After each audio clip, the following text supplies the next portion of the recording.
Chapter 1. The Nika Fruit. In the Sky Island, within the primeval forest adjacent to cloud-hidden village, the sun blazed fiercely, waves of heat undulating. Puff, puff.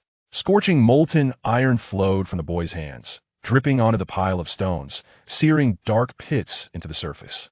Alas, yet another failure. I still cannot imbue the power of flames onto objects for an offensive strike. Is it due to insufficient mastery of the fruit's abilities? Or is it a matter of my physical condition? He gazed intently at the intense flames dancing upon his palm, and after a moment, let out a deep sigh. Never mind, I should first complete today's physical training. With the terrifying flames retracted into his body, the boy shook his hands and leaped down from the stone pile. His name was Feis, Kamala Feis, a traveler from another world. Today's goal, 3,000 weighted push-ups. Without hesitation, he began. The youthful and delicate features of Feis displayed a resolute expression, his short black hair framing a visage that exuded vitality, coupled with a tall and muscular physique honed from years of training, giving him an air of astuteness and competence. He donned a weight of 20,000 jin and, with one hand on the ground, commenced his push-ups. Ever since he had realized he had traversed into the world of pirates, Feis had never wavered in his desire to grow stronger. This was a chaotic world where strength commanded respect. Victors pinned their legends while the vanquished faded into the backdrop of history. As an ordinary individual, devoid of any extraordinary advantages, Feis could only exert himself relentlessly in pursuit of physical prowess, hoping to one day become a powerhouse like Garp. Regrettably, his physique was unremarkable, and after years of effort, his body showed little significant improvement. Aside from his well-proportioned and sturdy musculature, which granted him slightly greater strength than the average adult, there were no other remarkable attributes. This left Feis in a state of deep frustration in a pirate world teeming with formidable monsters. Lacking strength meant a lifetime of obscurity. However, a turning point occurred on the day of Feis' 10th birthday. He received a birthday gift from his grandmother, Devil Fruit. 2,291. 2,299. 3,000. Bang! Feis cast aside the immense stone from his back, collapsing to the ground like a rag doll. Sweat blurred his vision, leaving him too exhausted even to move a finger. After what felt like an eternity, the sun dipped low on the horizon, casting dappled shadows through the dense foliage. With great effort, Feis managed to rise from the ground, preparing to return home. Hiss! As he stood, he inhaled sharply, feeling the overwhelming soreness that was almost unbearable. Yet he understood that this discomfort was merely temporary. Tomorrow he would be revitalized, all thanks to that devil fruit. After all, it was the exceedingly rare, mythical Zoan type. Slowly, Feis shuffled his feet towards the village beyond the forest, where people awaited his return. Feis, brother, there you are. I've been searching for you for so long. A sweet, melodic voice akin to a lark rang out from beside Feis. Upon hearing the familiar voice, Feis turned to see a cute little girl with horned braids standing at the forest's edge, pouting as she looked at him, seemingly displeased. It's you, Benny. I've just returned. Gazing at the ethereal little girl before him, the aches in Feis' body seemed to dissipate. He took a confident stride forward and lifted the girl, seating her upon his broad shoulder, where she wrapped her arms around his neck. The petite Benny, barely a meter tall, appeared like a delicate doll perched atop the nearly 2-meter tall Feis. Hee, Feis, brother, let's hurry back. Grandma Hella has prepared so much delicious food to celebrate your 12th birthday. The innocent words of the little girl momentarily left Feis in a daze. Reflecting for a moment, he realized that he had been in this world for 12 years. In his past life, he resided on Blue Star as an orphan, having spent his days in an orphanage. The kind-hearted grandfather who ran the orphanage often treated the children to animated films and purchased numerous comic books, including those about pirates. However, his recollections were fragmented, some details remained, while others faded into obscurity. Eventually, at the age of 15, Feis met an untimely demise. After traversing to this world, he too became an orphan. Indeed, Grandma Hella was not his biological grandmother. Feis had once overheard her recounting his origins. On a dreary, rain-soaked day 12 years ago, she had returned from fishing in the White Sea. On the beach beside the fishing port, she discovered a man's lifeless body, marred with scars. That man clutched a young child in one arm, while the other tightly grasped a box. The child was Feis. Inside that box lay a devil fruit. As Feis gradually grew, the memories of his past life began to resurface. Angel Island, the Sandia tribe, Gonfall, nearly 400 years of war, Skypiea, the Golden Bell. These familiar names echoed in his mind, revealing to him that he had arrived in the world of pirates. From then on, he dedicated himself to relentless training, accompanied by a profound sense of powerlessness. The pivotal moment of fate was marked by that devil fruit. Grandma Hella, in truth, had no knowledge of its nature. She merely understood that whatever it was precious enough for that deceased man to protect with his life. Upon consuming the fruit, Feis felt his entire body transform, becoming as elastic as rubber. Observing his body stretch at will, enlightenment dawned upon him. This was indeed the fruit that the world government had desperately sought. The human fruit, mythical zootype, Nika form. Having originated from Blue Star, Feis was well acquainted with the true nature of this devil fruit and would not treat it merely as a rubber fruit to develop. This was the legendary power of the sun god Nika. The spirits dwelling within the rubber trees, symbolizing freedom and peace, were warriors who brought laughter and hope. Moreover, Feis one day unexpectedly discovered that he possessed not only the power of rubber, but also the ability to conjure flames. Uncertain of the origin of this newfound power, he assumed it was merely a hidden ability of the Nika fruit. The combination of rubber and flame, along with the perfect physique granted by the mythical Zoan, enabled him to both withstand and retaliate, providing both output and explosive potential. These attributes, if any one could be mastered to its zenith, would suffice to navigate the world of pirates with ease, establishing a foothold among the strong. Yet, none of this bore any relevance to the young Feis before the fruit awakened. It was simply a rubber fruit.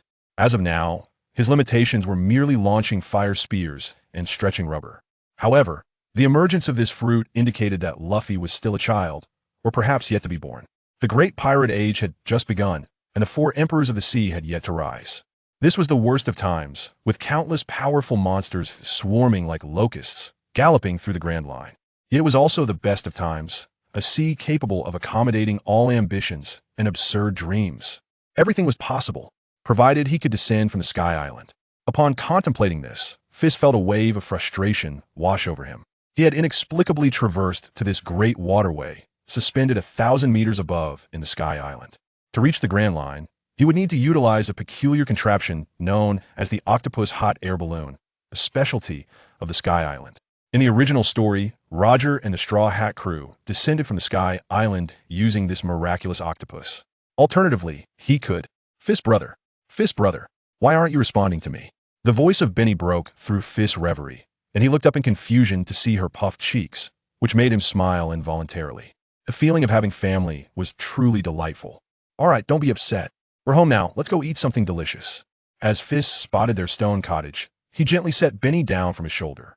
Situated at the edge of cloud-hidden village, Grandma Hella stood at the door with her cane, waiting for the two. Her silver hair framed a kind face.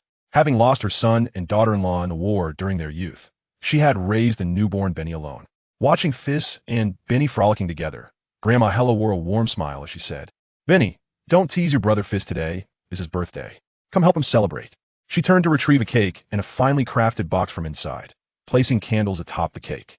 Feis extended his finger and summoned a flicker of flame to ignite the candles. In truth, no one knew Feis' actual birthday. The so-called birthday was merely the day the old woman found him. "Feis, here, this is your birthday gift."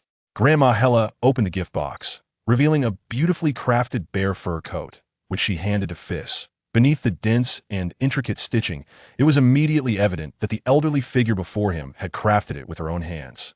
Tears welled in Feis' eyes as he gazed upon Grandma Hella. The old woman remained silent, gently ruffling his hair, her face adorned with a warm and tender smile. Oh dear, Brother Feis is crying."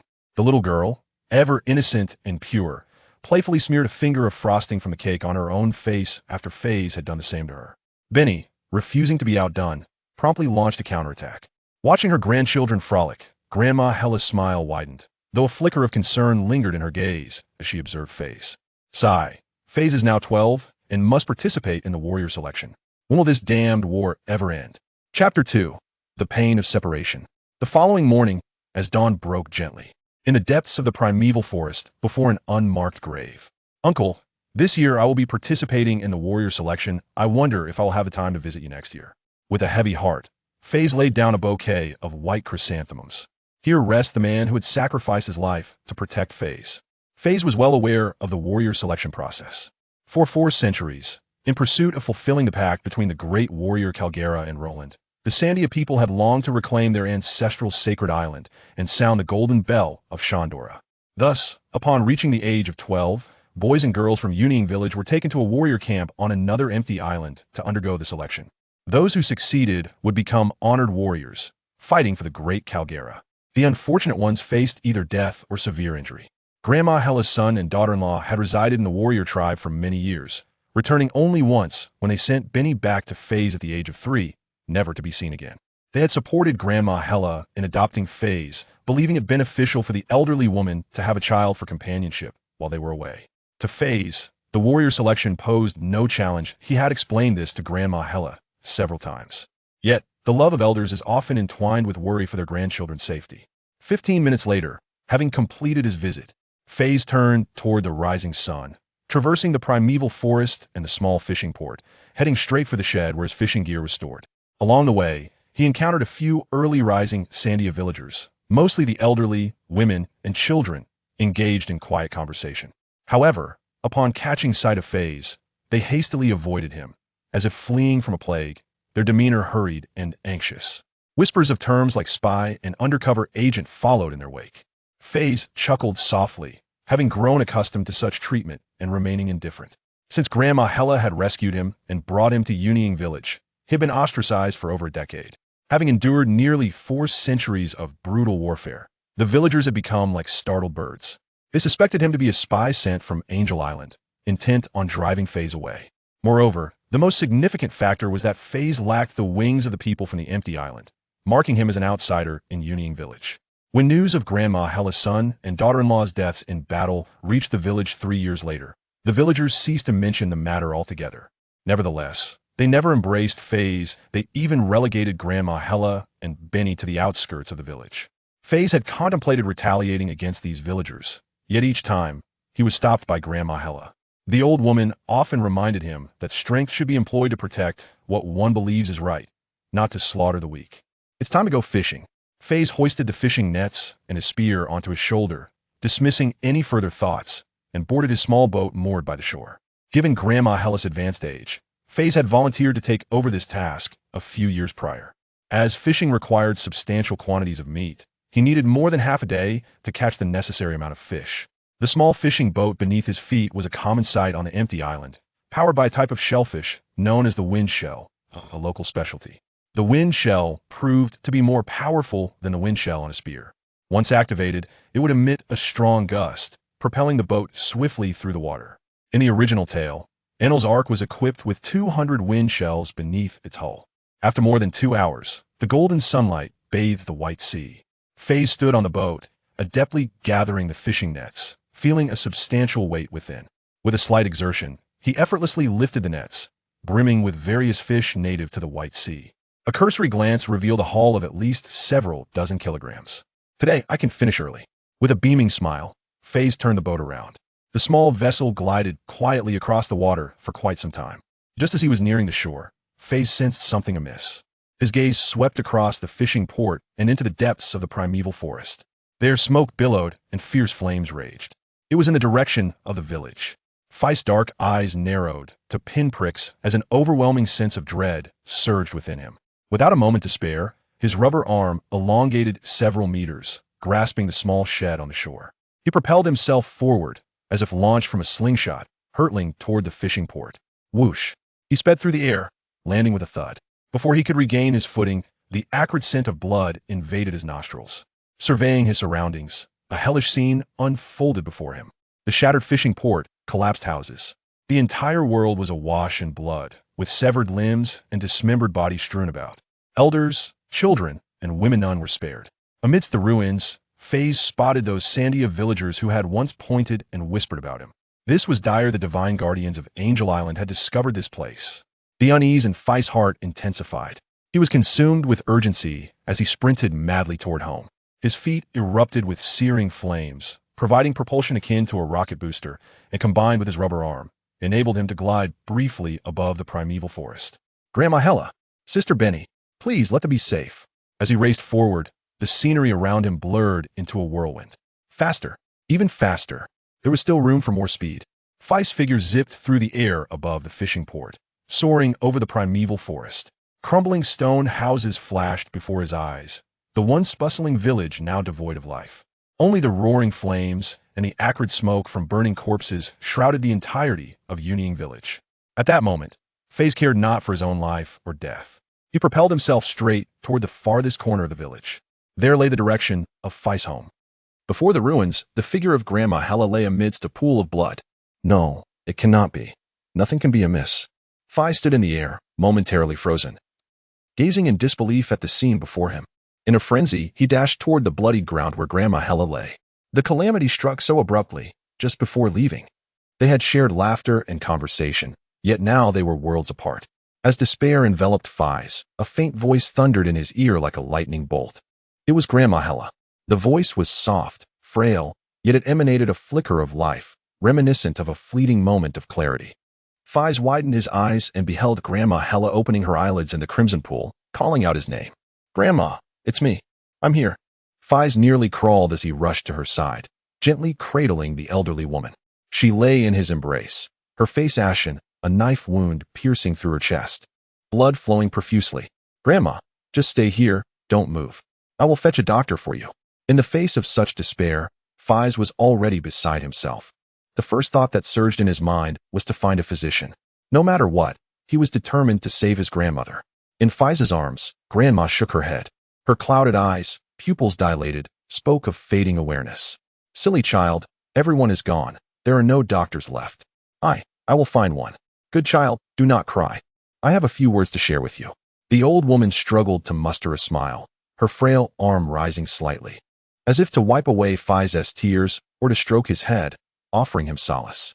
"From now on, I will not be able to care for you. Do not seek revenge for me. Live your life well. If possible, I truly hope you will see the outside world from me and Benny. When will this damned war ever end? Also, your sister was rescued by a man with black wings. Ganfu is a good person. He saved your uncle and aunt. Do not harm him." The elderly woman placed her increasingly cold hand against Feis's face before it slipped away weakly. The loss of that icy touch caused Feis to break down in tears instantly. He clutched her lifeless body, weeping inconsolably like a helpless child. His cries resonated above the village, stretching far into the distance. Along with his sorrow, an astonishing aura rose, engulfing the heavens and the earth. Chapter 3. The return to the embrace of death on the island of the gods. Colossal trees sprouted, and wisps of white mist swirled through the air. Appiato. This was the name of the island of the gods. Here lies the only island composed entirely of soil in the realm of the floating islands. A sacred land that the Sandians have long sought to reclaim. The Isle of the Gods once belonged to the Greater Gaia Island, but approximately 4 centuries ago, it was swept away by a colossal rising tide to rest above the pristine sea. Deep within the island, along a forested pathway, a cadre of divine soldiers is engaged in their routine patrol. Leading them is a portly figure, clad in a white captain's uniform, his ample bald head adorned with a single braid at the back. At this moment, he strides ahead, his expression grave. Addressing the soldiers behind him, "We have received a directive from High Priest Mu. As of today, the Isle of the Gods will enter a state of heightened vigilance, prepared at all times to confront external threats. Everyone must remain alert during patrols." Heightened vigilance? This is unprecedented in decades. A gaunt middle-aged soldier interjected hastily. "Captain, is it due to the legendary nightmare?" At the mere mention of the nightmare, the soldier's mouth turned dry, cold sweat beading upon his brow, as if recalling a profoundly terrifying incident. It has been rumored that in the past 6 months, dozens of divine soldiers have perished at the hands of the nightmare, with even several esteemed captains falling victim. Indeed, according to the whispers of the common folk on Angel Island, this nightmare dons a sinister demon mask and wields a black cloud iron spear, specifically hunting divine soldiers, summoning searing flames that incinerate them to ashes. Moreover, the feral Sandians have been inexplicably launching frenzied assaults on the divine guard. It is said that the 2 squads dispatched to quell the unrest have suffered devastating losses. It's utterly terrifying. Surely, the ghosts of the slain Sandians have come to exact vengeance. I warned against the slaughter of innocents. Retribution has arrived. A palpable atmosphere of dread enveloped the patrol, leaving the soldiers in a state of disquiet. Enough. Concerning the nightmare, High Priest Mu has reported to the gods, who will personally intervene. With High Priest Mu and High Priest Yu safeguarding the Isle of the Gods, we are assured of safety. The captain waved his hand to quell the soldiers' suspicions, speaking soothingly. If the High Priest you speak of is that peculiar figure who rides a great hound, I regret to inform you that you cannot rely on him. A cold voice from behind the patrol interjected, echoing like ancient ice. Seek death. How dare you insult a high priest? The portly captain roared, his fleshy head swiveling in search of the source of the voice. The standing of high priests in the floating islands is only second to the gods, revered by countless divine soldiers. To dare insult a high priest is to slap the face of the divine guard. Captain, over there. The gaunt soldier pointed tremblingly at the treetops, his face pale with terror. The captain followed his gaze, and there, atop the branches, stood a figure bearing a grotesque demon mask, silently observing them. The demon mask and black spear, it is the nightmare. It is the nightmare. Sound the alarm and seek reinforcements. In that moment, the once brash captain was stripped of his bravado. His face quivered in fear, his voice trembling. The implications of the nightmare's earlier words suggested that even high priest you may have fallen to its malevolence. This cannot be real. Such individuals, how could they possibly contend with my patrol team? Whoosh! A firework-like beam shot up into the sky, looming above the treetops. It felt as if a century had passed. After a spell of trepidation, the corpulent captain gradually regained his composure. Noticing that the nightmare above the treetops remained utterly motionless, he began to calculate in his mind. He discreetly signaled for a retreat, instructing his team to withdraw in an orderly and measured manner. Throughout the entire process, the patrol team maintained a profound silence, not daring to exert even the slightest breath. The nightmare silently observed the farce before him. Beneath the guise of a ghostly mask lay a youthful and delicate visage, none other than Feis.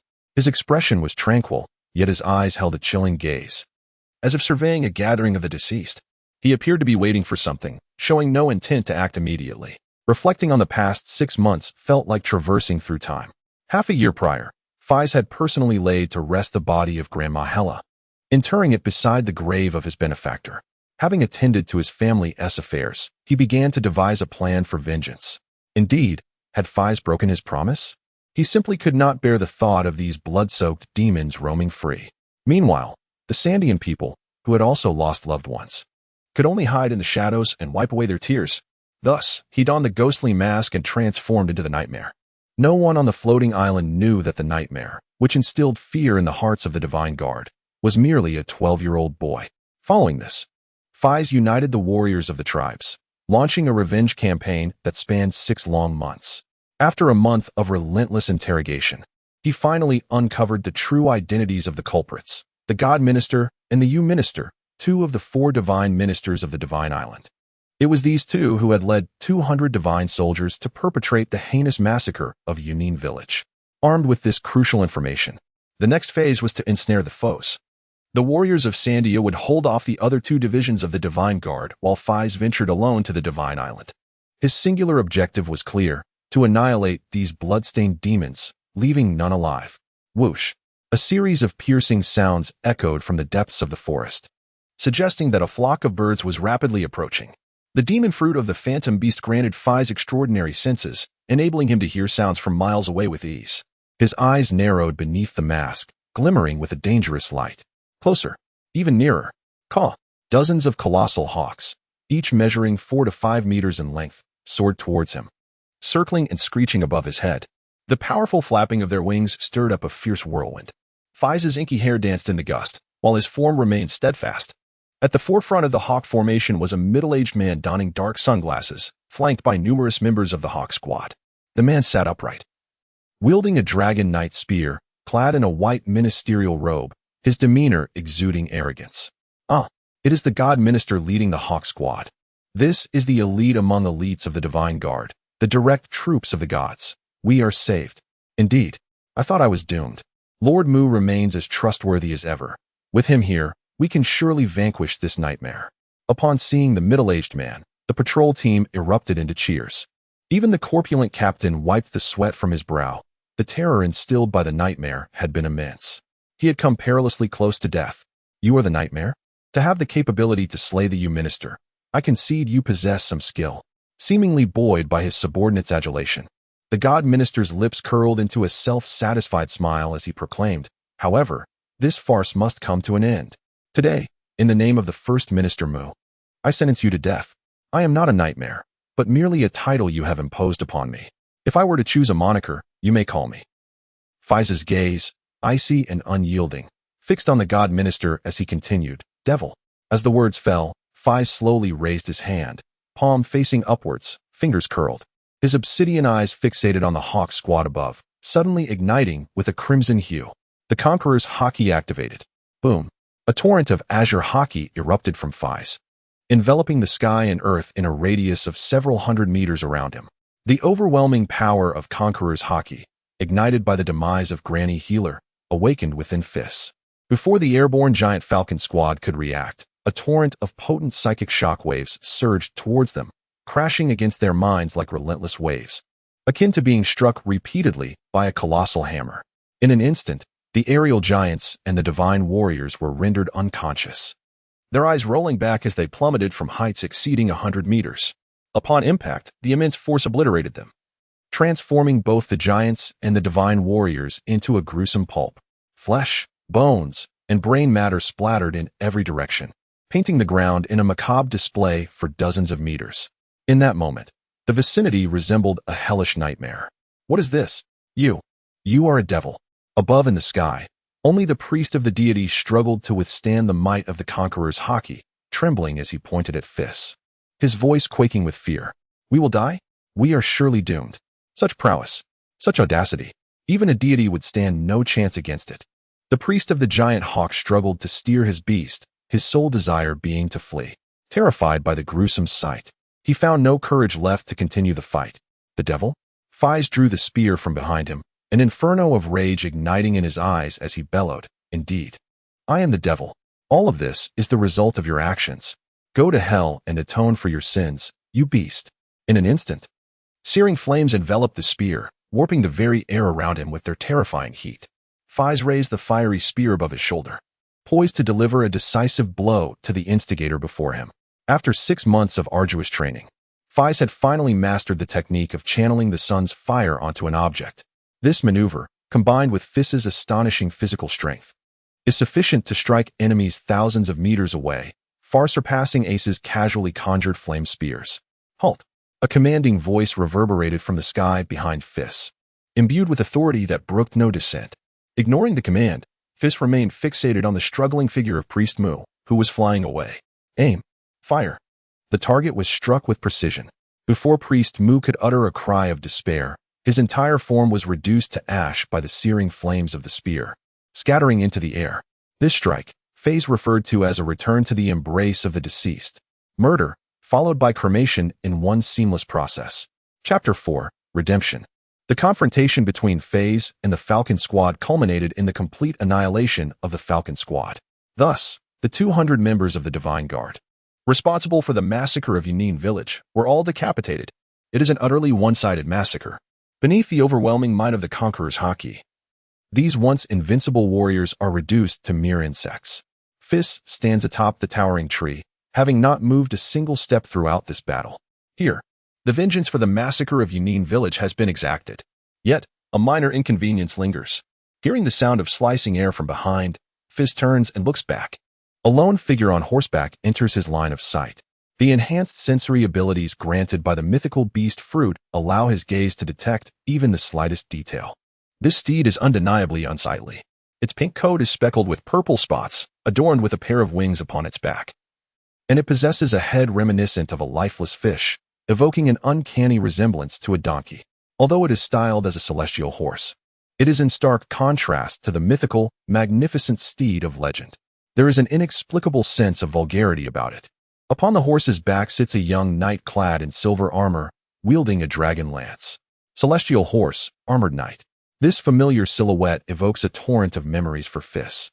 Is it not the very embodiment of the Sky Island god, Gonfor, from the original work? Beneath him, the Pegasus is none other than Pierre, the bird transformed by the Mame fruit. This is the first encounter for Feis with the characters from the original work, yet the atmosphere is far from harmonious. In the original narrative, Gonfor shared a bond of friendship with the pirate king, Roger, only to later be defeated by Enel, who stripped him of his divine title, transforming him into a sky knight to assist the Straw Hat crew through their trials. No, as Feis gazed upon Gonfor's increasingly youthful visage, he seemed to uncover the root of the issue. What era have I traversed into? The Gonfor I recall was an elderly man, frail and worn, whereas the young knight before me could not be more than 30 years of age. There lies a gap of at least 30 years between them. By heavens, could it be the era of rocks? If everything unfolds as I envision, during this time frame, not to mention Luffy, even Dragon would likely be of little consequence. In the fleeting moment of Feis' days, the Pegasus swooped down. You scoundrel! Why have you done this? Ganfu's chest heaved violently, his eyes wide with fury as he bellowed at Feis. Clearly, he had rushed here with utmost speed, yet the priest still perished before his eyes. And the great Falcon Squad, dozens of men, were reduced to mere shadows. Lord God, you must surely slay the nightmare. Lord God, this nightmare has also slain Lord Yu. And it is likely that even Lord Yu's divine guard, Lord God, you must defeat him. Avenge the fallen divine warriors. This is the patrol team awakening Yu, rallying their spirits for their deity. Upon hearing the words of the patrol team, Ganfu Air felt as though his chest would burst, his eyes ablaze with a crimson hue. That scoundrel! Not only did he slay the mighty Falcon Squad, but even the revered Yu divine officer fell victim to his treachery. Unforgivable! Die, you infernal demon of flames! Ganfu, consumed by righteous fury, brandished his Dragon Knight spear and lunged directly at Feis' chest. The spear's razor-sharp tip glimmered with a chilling brilliance, exuding an unmatched force as it swiftly approached Feis. If this strike were to connect, even with Feis' formidable physique, he would undoubtedly suffer severe injury. Did it succeed? Ganfu pondered, observing Feis' lack of response. Yet, how can the affairs of the world ever align perfectly with divine intention? Just as the dragon spear was about to pierce its mark, Feis moved. With a swift motion, he extended his hand, claw-like, and seized the oncoming dragon spear with astonishing speed. A sharp, piercing sound of friction emanated from the spear's tip. The formidable force of the shot was astonishingly grasped firmly by Feis, rendering it immovable. How could this be possible? Before Ganfu could react, a tremendous power surged from the tip of the gun. Feis deftly twisted his wrist, tracing a semicircle with Ganfu and Pierre as the center. Then whoosh! Like cannonballs, both man and bird were hurled earthward by Feis, drawing a straight line towards the ground. Perched atop the treetops, Feis lightly stepped down, akin to a falling leaf. His figure flickered several times before he caught up with Ganfu in midair. If a reason were truly necessary, what would it be? Feis' left foot ignited with flames, briefly suspending him in the air, and with a swift whip of his right leg, he delivered a fierce kick to the questioning Ganfu. The young man displayed a lack of martial ethics.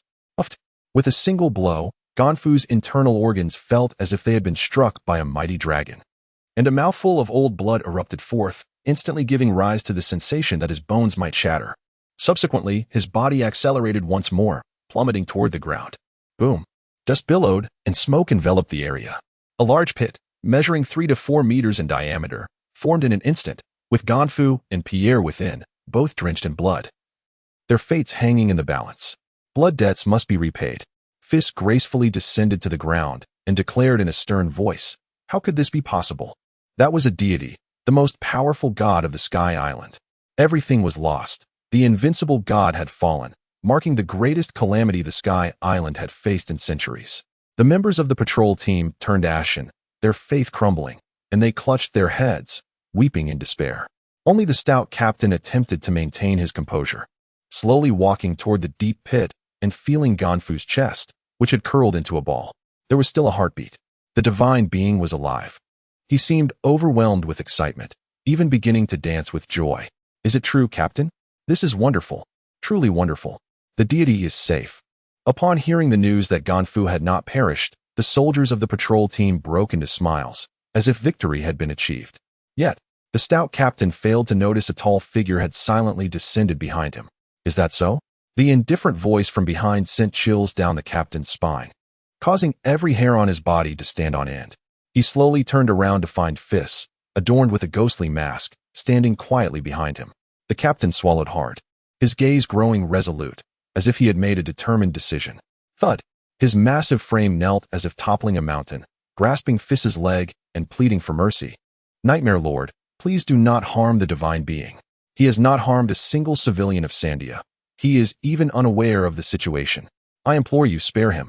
As he spoke, tears streamed down his face, and he pointed to the patrol team members beside him, bowing his head and choking on his words. And these members of our patrol team, They too have not participated in any massacre of the Sandian people. I beg you to spare them. If you must vent your wrath by taking a life, then let it be mine alone." At this moment, the stout captain realized that the nightmare before him had come in response to the slaughtered villagers of Sandia. "Yes, Nightmare Lord, if you must kill, then let it be me. Please spare the divine being. Indeed, he is truly kind. I beseech you, Nightmare Lord." At this juncture, the patrol team members also knelt on the ground, pleading with Feis to spare Gonfu. The scene before Feis stirred a tremor within his heart. Is this the world of pirates? His keen senses could unmistakably discern that the individuals before him were not deceiving him. They were indeed prepared to face death, willing to sacrifice their lives to protect their deity. The words of his grandmother lingered in his ears. It seemed an eternity had passed, and amidst the anxious patrol team, a soft sigh resonated. "When your God awakens, inform him of everything, and also prepare him. I shall bring an end to this war that has lasted over 3 centuries." As the words fell, the members of the patrol team suddenly looked up, only to find that the figure of Feis had vanished. As the sun dipped below the horizon, deep within the primordial forest, 2 graves stood side by side, one old and one new, each adorned with a bouquet of fresh wild chrysanthemums. Additionally, a mask of a specter lay before them. Chapter 5. The conclusion of war. 5 days later, news of the god Gonful's defeat by the nightmare spread like wildfire, sweeping across Angel Island with the force of a tempest, becoming known to all in a matter of days. The inhabitants of Angel Island were engulfed in a wave of trepidation. Fear permeated the community, and the once bustling lovely street now lay desolate, while Angel Beach was eerily deserted. Did you hear? The god has been defeated. No need to elaborate. It is said he was vanquished by that nightmare, who specializes in hunting divine beings. How terrifying. What will become of Angel Island now? Surely, that nightmare won't ascend to become the new god. This is disastrous, with such a brutal entity among us. Our days of peace are over. Groups of passers-by hurried through the streets, whispering about the dire situation. Meanwhile, Feis, the very instigator of this turmoil, remained oblivious, engrossed in planning matters of even greater significance. In the heart of God Island, the temple of the deity stood majestically, constructed from massive white island clouds, an awe-inspiring sight, with the entrance flanked by numerous divine soldiers standing guard. This is the abode of the deities of the Sky Islands throughout the ages, as well as the epicenter of power within the entirety of the divine island. Feis ascended the steps before the shrine with measured grace, his mind encapsulated by a singular notion: opulence.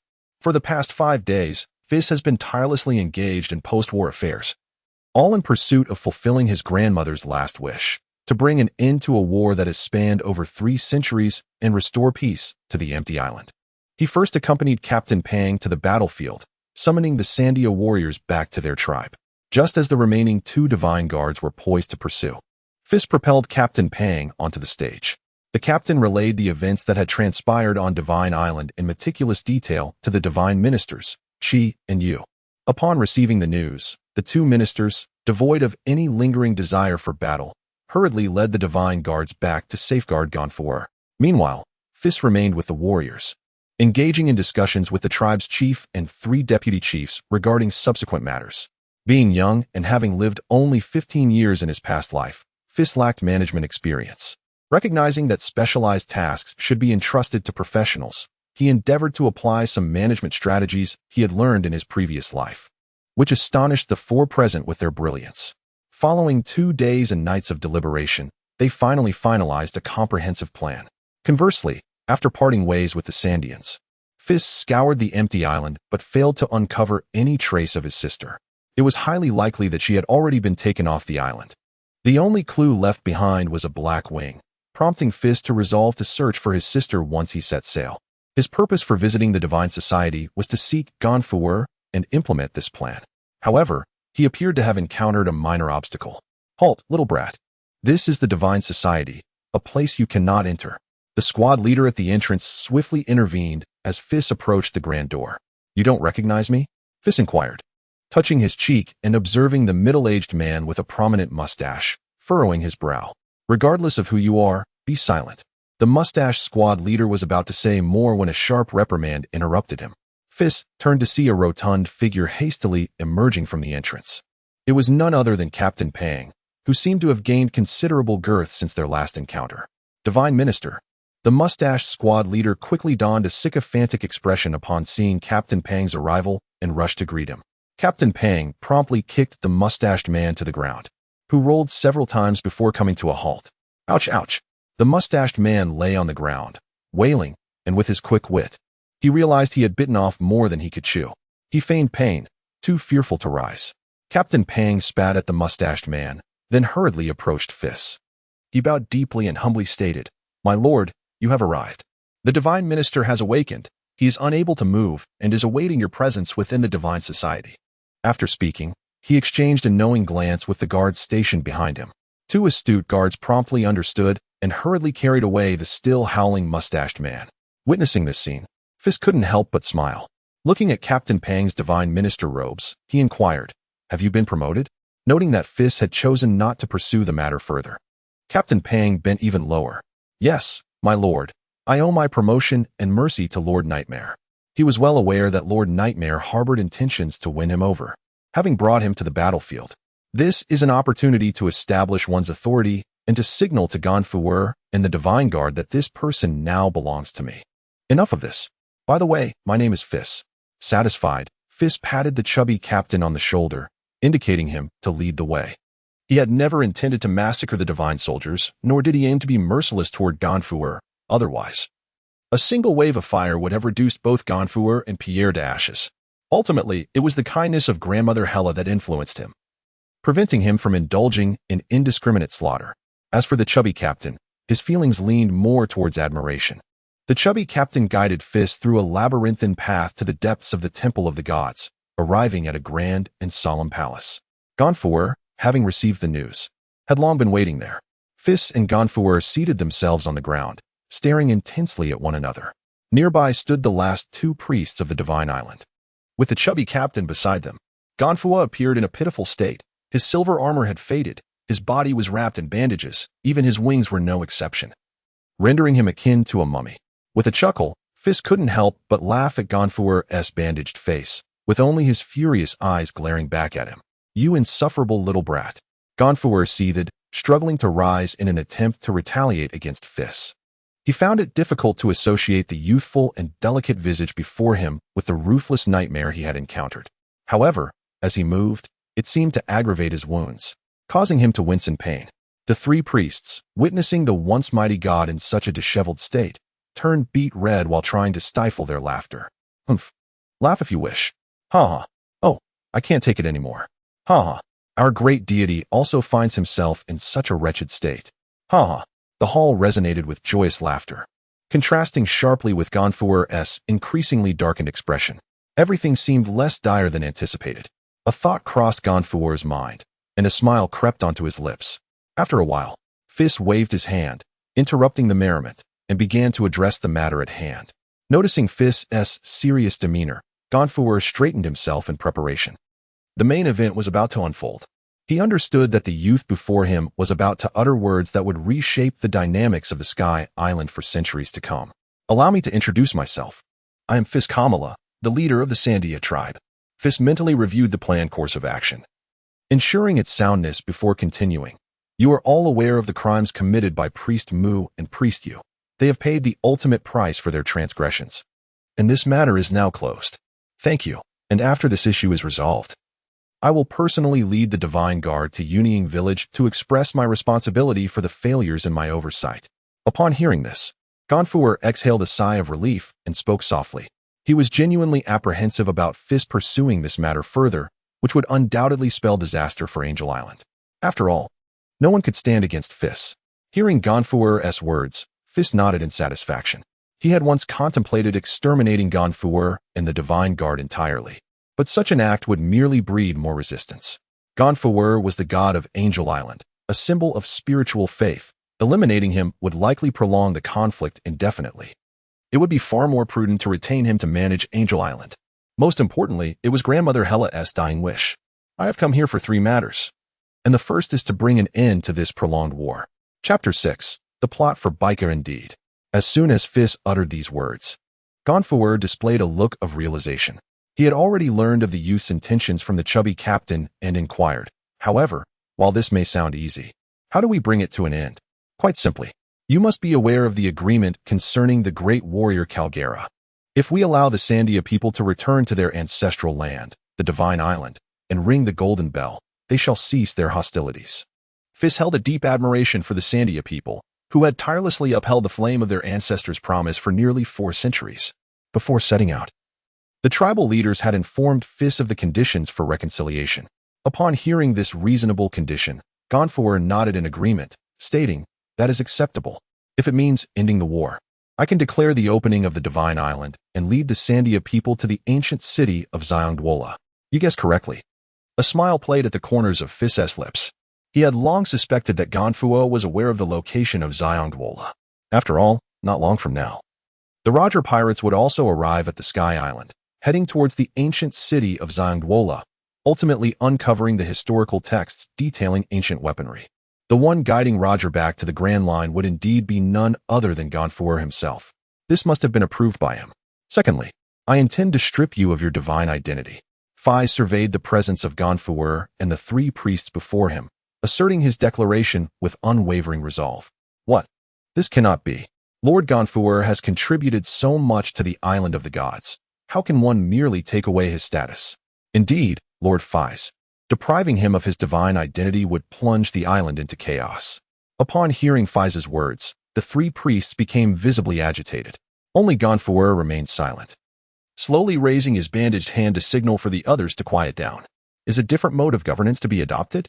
That makes sense. With the residents of Sandia and the inhabitants of the Angel Island cohabiting, it would be unreasonable for me to take charge.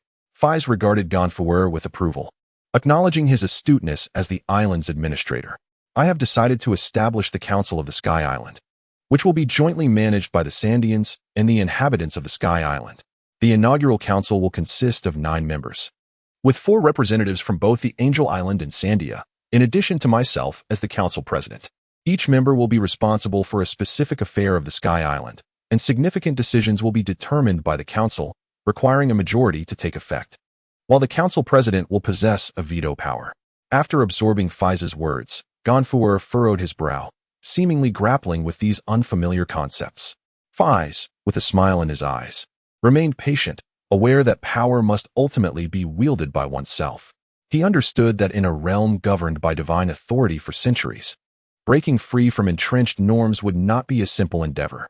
This parliamentary system was devised by Feis, drawing from certain memories of a past life, and subsequently refined by several chieftains of Sandia, culminating in a concrete proposal.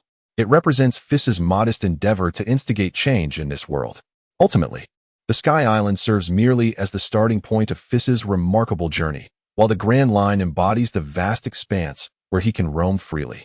All of his current efforts are directed towards transforming the Sky Island into a solid foundation. Once he has amassed sufficient strength to cultivate his influence, the Sky Island will be capable of providing a stable supply of resources and talent. In the original narrative, why was Kaido so adamant about seizing Wano? Was it not in pursuit of a stable rear base, to secure resources for his extravagant warfare? In this new life, Feis is unwilling to resign himself to being an inconspicuous figure. The vast ocean can indeed encompass all dreams and ambitions. However, the prerequisite for this is one's own strength. At present, an opportunity for growth awaits on a certain empty island. After approximately a quarter of an hour, Gomu's furrowed brow finally relaxed, and his gaze grew resolute. He deeply scrutinized Feis, feeling an inexplicable yet compelling aura emanating from the young man before him. Seemingly having made up his mind, Gomu called out, "Honorable Chairman, what is the 3rd clause?" A wise choice, Feis thought, elevating his evaluation of Gomu. This young deity possessed keen judgment and was indeed a person of potential. For the 3rd clause, I wish to inquire about a location, a place known as Baika Island. Baika, Gomu murmured several times, as if striving to recall it from the depths of his mind. Baika Island was the homeland of Enel, the god of the empty island in the original work, and it was also the island that Enel had subsequently destroyed with his own hands. After annihilating his homeland, Enel came to the empty island, usurping the island of gods and displacing Gomu from his divine position. There were 2 things that Feis desired from Enel: the natural thunder fruit and the cultivation method of the heart line. The thunder fruit, needless to say, ranks among the finest of the formidable natural type fruits. The fruit's wielder possesses the ultimate power to embody lightning. In the original work, Enel demonstrated its might to the fullest, showcasing unparalleled speed and attack intensity. In terms of speed, only the shining fruit of a certain individual could rival it. The attack intensity is even more comprehensible. A single strike from the thunder can sink an island. While it is true that only weak fruit users are weak, there are no weak fruits. However, the lower limit of the natural type fruits is undoubtedly the highest among the three categories. Just the ability to elementalize leaves many powerful individuals who lack the advanced haki in admiration. Currently, Feis speculated that Enel may not yet have been born or might be merely 1 or 2 years old, presenting a prime opportunity to acquire the thunder fruit. Heaven bestows opportunities, yet one must seize them, lest they be met with misfortune. As for the heart line, it likely refers to one of the 3 haki types, observation haki. This formidable aura sharpens one's senses, enabling the detection of the breath of surrounding creatures and the fluctuations of their emotions, while also allowing for the anticipation and evasion of peril. Among the 3 types of haki, the conqueror's haki has already been awakened, whereas the armament haki remains elusive. The cultivation method for the observation haki is likely to be found on Baika Island. With Feis's inherently keen senses, coupled with the observation haki, he would be as if adorned with the wings of a tiger, potentially elevating his strength to new heights. As for the thunder fruit, it shall remain a treasured possession for now, as Feis has other plans in mind. However, witnessing Ganfo's deep contemplation, Feis felt a weight settle in his heart. This individual, after all, is the god of the Sky Islands. He surely cannot be oblivious to the whereabouts of Baika Island. Baika. At that moment, the plump captain standing beside him suddenly exhibited a look of realization. It seemed he had recalled something, and he joyfully exclaimed, Lord Feis. Lord Feis, I know the location of Baika Island. Chapter 7. Arrival. The white sea stretched endlessly before them. Amidst the vast ocean, a small vessel sailed through the winds, its rear equipped with several powerful wind turbines roaring to life. Wilt, that fellow, truly proved to be quite dependable. As Feis gazed upon the silhouette of the enormous island gradually emerging on the horizon, he let out a sigh of relief. Wilt was the name of the plump captain, who should now be referred to as the plump priest. After the delegation from the Temple of the Sun concluded their affairs, Feis entrusted the specific matters of the assembly entirely to Ganfer and several tribal chiefs and vice-chiefs, assuming a hands-off approach. It is worth mentioning that due to Ganfer's severe injuries, their journey to Chandora had to be postponed. Feis himself set sail for Baika Island, accompanied by the plump priest. After 3 days of navigation, they finally arrived at their destination. The entirety of Baika Island was enveloped by lush, verdant forests, with towns nestled amidst the towering trees. Feis walked along the beach, preparing to traverse the forest to inquire about Enelu's whereabouts. In truth, he was uncertain whether Enelu had even been born at this time. The original narrative did not specify Enelu's exact age, but Feis speculated he was nearly 40. The age dynamics among pirates are inherently nebulous. Who would have thought that little Mako was approaching 50? Just as Feis was lost in thought, a series of childlike cries echoed from deep within the dense woods, capturing his attention. How could there be a child in such a place? A flicker of confusion crossed Feis's eyes as he moved his steps to seek the source of the weeping. Soon, a scene of desolation came into view. A dilapidated wooden house, a fresh grave, and a little boy of 2 or 3 years. The boy was sobbing at the foot of the grave, choking on his tears as he cried out, Mommy and Daddy, I miss you so much. Ever since you left, everyone bullies me, sob. Please don't hit me. Please don't hit me. As if sensing someone approaching, the child instinctively hugged his head with both hands. Feis glanced over, noticing the child's bruised and swollen face, his tousled golden hair, and long earlobes that drooped onto his shoulders. This unique physical characteristic belongs to Enel. Feis is certain that the pitiable child before him is indeed the target he has been searching for. Truly, he has traversed great distances in vain only to find this without any effort. It is simply unimaginable that the future domineering god of Skypiea once endured such a wretched existence in his youth. Fate can be cruel. Feis conjectures that Enel must have faced exclusion and torment from the residents of Baika Island, forced to live alone in this dense forest. As the timid gaze of young Enel shifts towards him, Feis quickly composes himself, suppressing his wandering thoughts. He recalls that in the original narrative, Enel possesses the ability to read minds, a talent that is evidently not acquired through training or the development of a devil fruit. Most likely, it is an innate ability. merely amplified by the power of the rumble fruit. The small Enel, standing before the grave, furrows his brow with suspicion and asks, "Who are you?" Upon hearing this inquiry, a myriad of responses flashes through Feis's mind. After 3 seconds, he opts for a display of acting prowess. Ignoring young Enel's peculiar gaze, he walks slowly towards the grave with a sorrowful expression, plucking a wildflower from the roadside and gently laying it down. Young Enel blinks in surprise, seemingly unable to grasp the significance of the gesture. Suddenly, Feis's large hand covers his curly hair. "Are you the child of Big Brother and Big Sister Enel?" "I am your father's half-brother, Feis." Ruffling the boy's small head, Feis speaks with warmth. "Uncle? I have an uncle? Really?" The unexpected revelation halts Enel's thoughts, transforming his bewildered expression into one of skepticism. Yet, within his small panda-like eyes, a flicker of light emerges, hope. "It's not a lie. Just like you, I have no wings. And I can be your uncle." Turning his back to reveal his sturdy frame, Feis genuinely does not wish to deceive a child. Young Enel explores his surroundings with growing excitement, realizing he truly has no wings. Furthermore, there is someone willing to be his kin. With this realization, tears well up in his eyes, as suppressed grievances erupt in an instant. He clings to Feis, sobbing uncontrollably. "Uncle Feis, those wicked people, they killed Mom and Dad. They drove me here alone and beat me, calling me a freak." Children are often innocent. When someone embraces them as family, they naturally wish to accept it. After all, who could refuse a glimmer of light amid despair? Especially a mere child of 2 or 3 years. Feis finally comprehends why the original Enel sought to destroy his homeland, Burka Island. With his parents met with a tragic end and having endured relentless bullying throughout his life, how could he not seek vengeance? As young Enel cries, his small body eventually succumbs to slumber upon Feis's broad back. Feis gently lifts the frail form and lays him on a rickety bed within the wooden cabin. Lying there, Enel appears to be trapped in a nightmare, clutching his head with his small hands, his brow furrowed, murmuring, "Please, don't hit me, Mom and Dad." Feis tenderly pats young Enel's chest, soothing him into a peaceful sleep. For reasons unknown, this child evokes memories of Feis's own past life. After a moment, Enel's face relaxes, and he softly utters, "I have family now, Uncle Feis." Feis's heart jolts, momentarily lost in reverie. He rises and steps outside the wooden cabin, gently closing the door behind him. Having found Enel, Feis has accomplished half of his mission. Clearly, the current Enel has yet to consume the rumble fruit. Otherwise, the unarmed residents of Burka Island would not have been able to inflict harm upon him. The emergence of devil fruits remains unpredictable. Many powerful fruits may lie hidden in some corner of the Grand Line. Even Ganful managed to find the Mermere fruit for Pierre.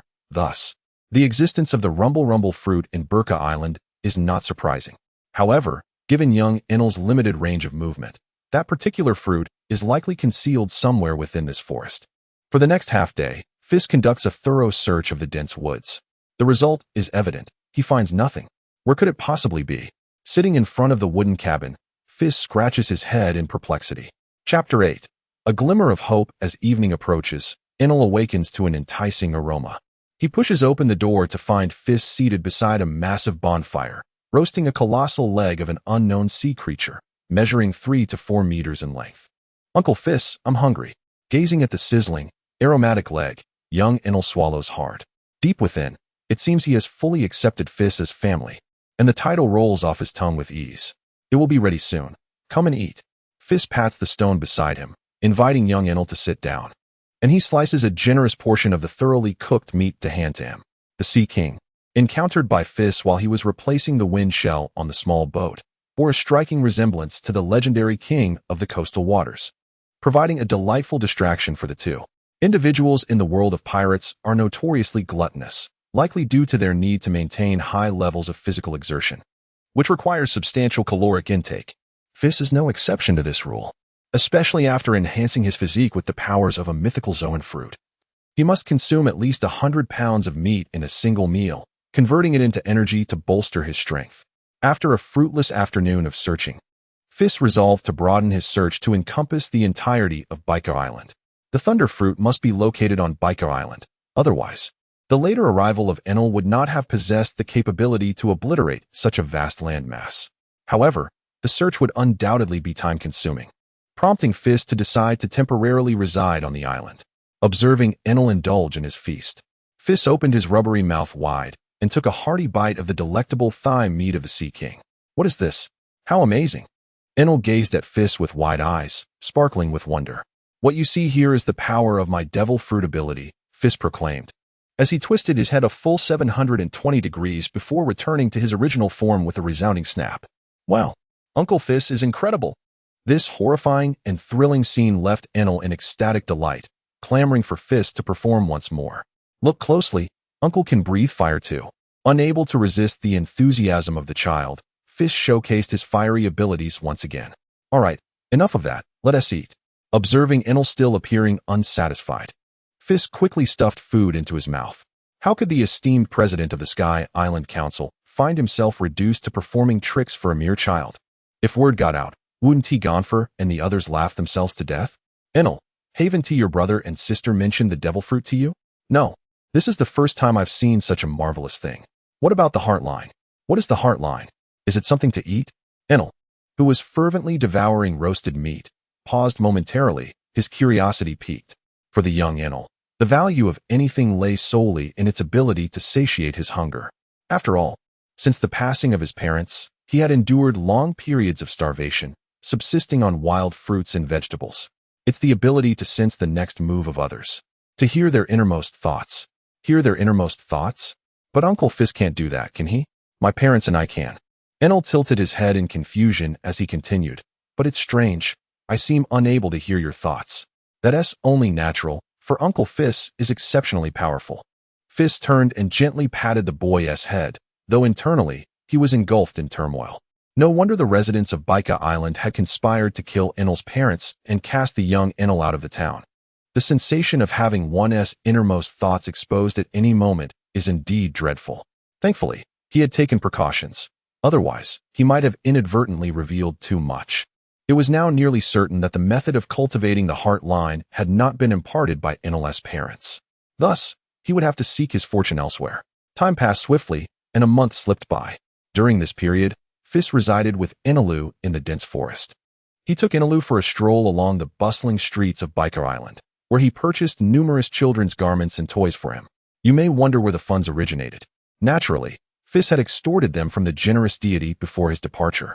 While shopping, Feis inevitably encountered minor conflicts with the island's inhabitants, who vehemently declared Enelu a freak and sought to expel him.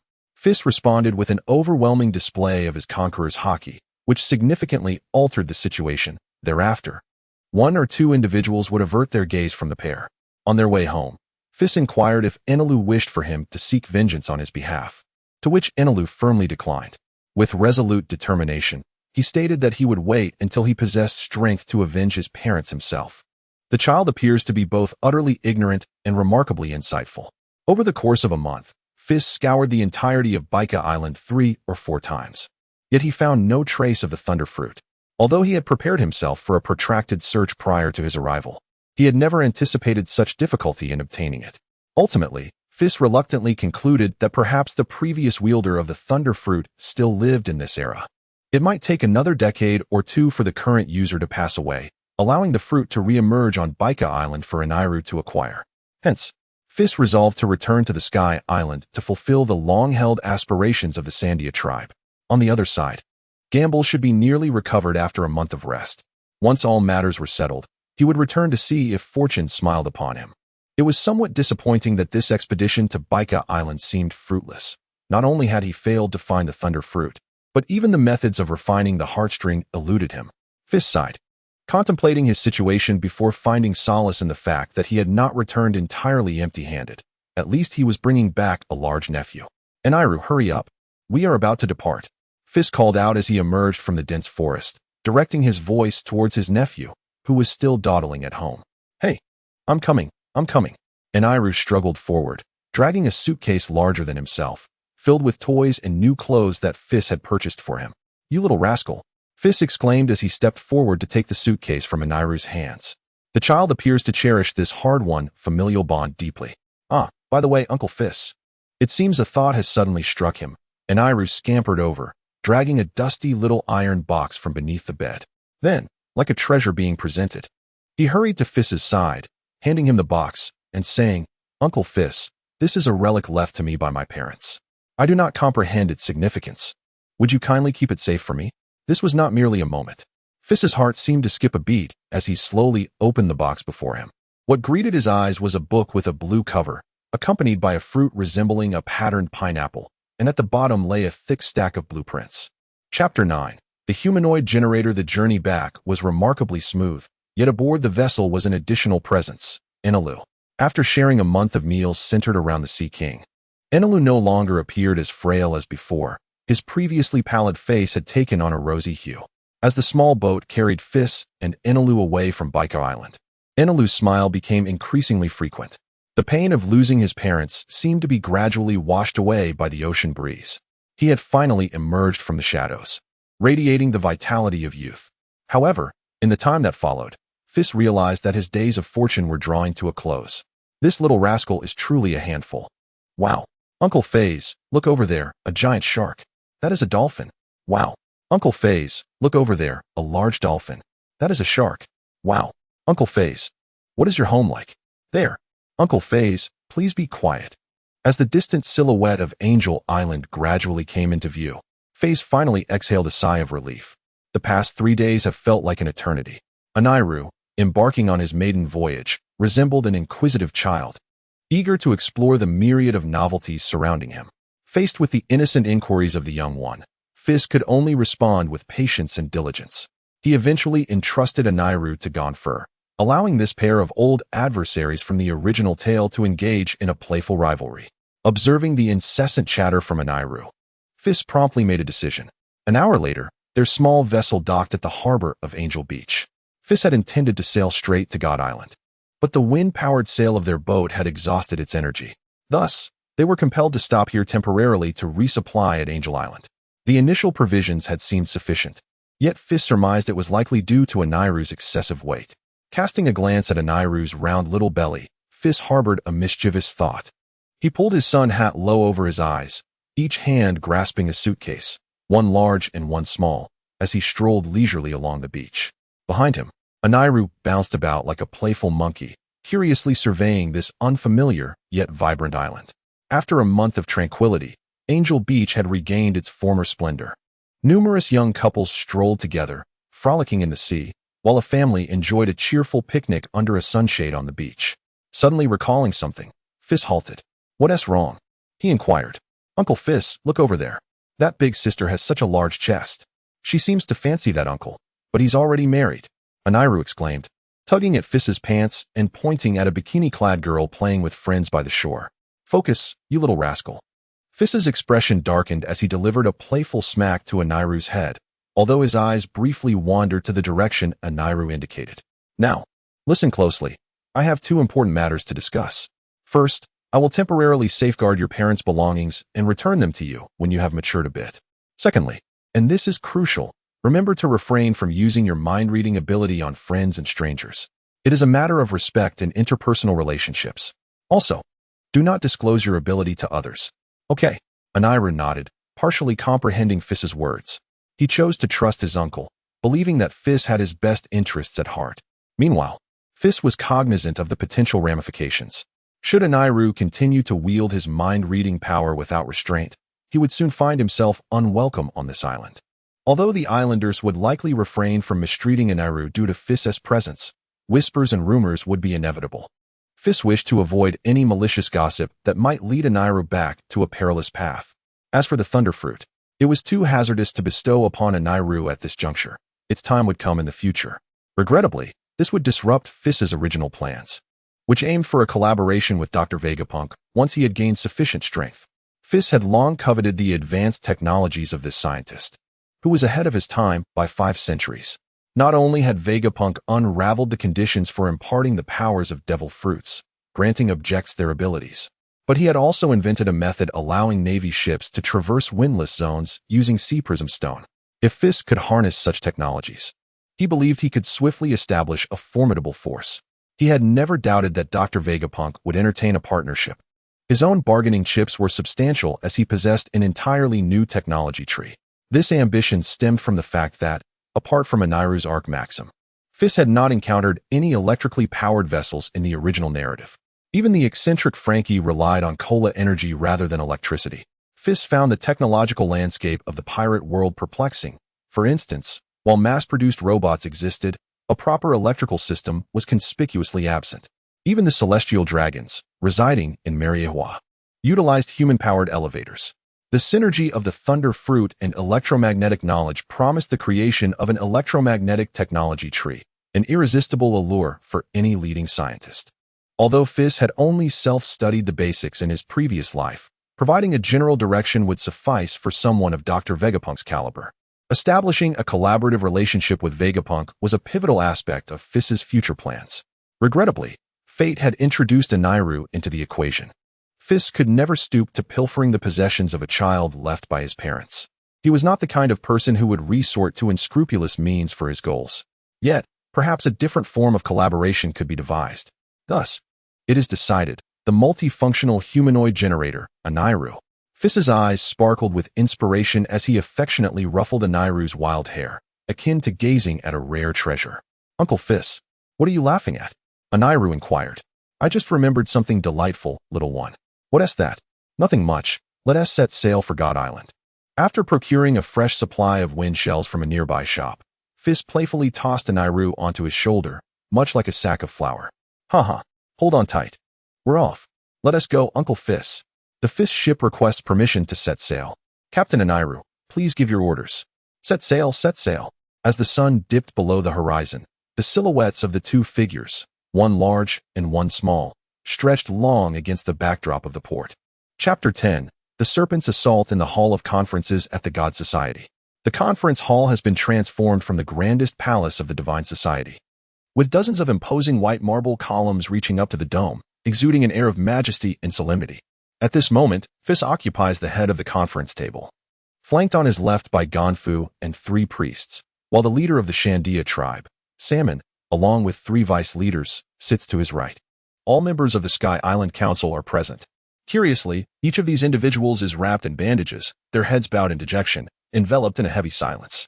The atmosphere is palpably awkward. After a prolonged pause, Feis breaks the silence, inquiring, "So, you allowed a serpent to pummel you?" One of the vice leaders of the Shandia tribe, named Shankue, responds, "You would not believe it, Chief. When we approached the colossal vine, that serpent descended from it and launched an assault upon us.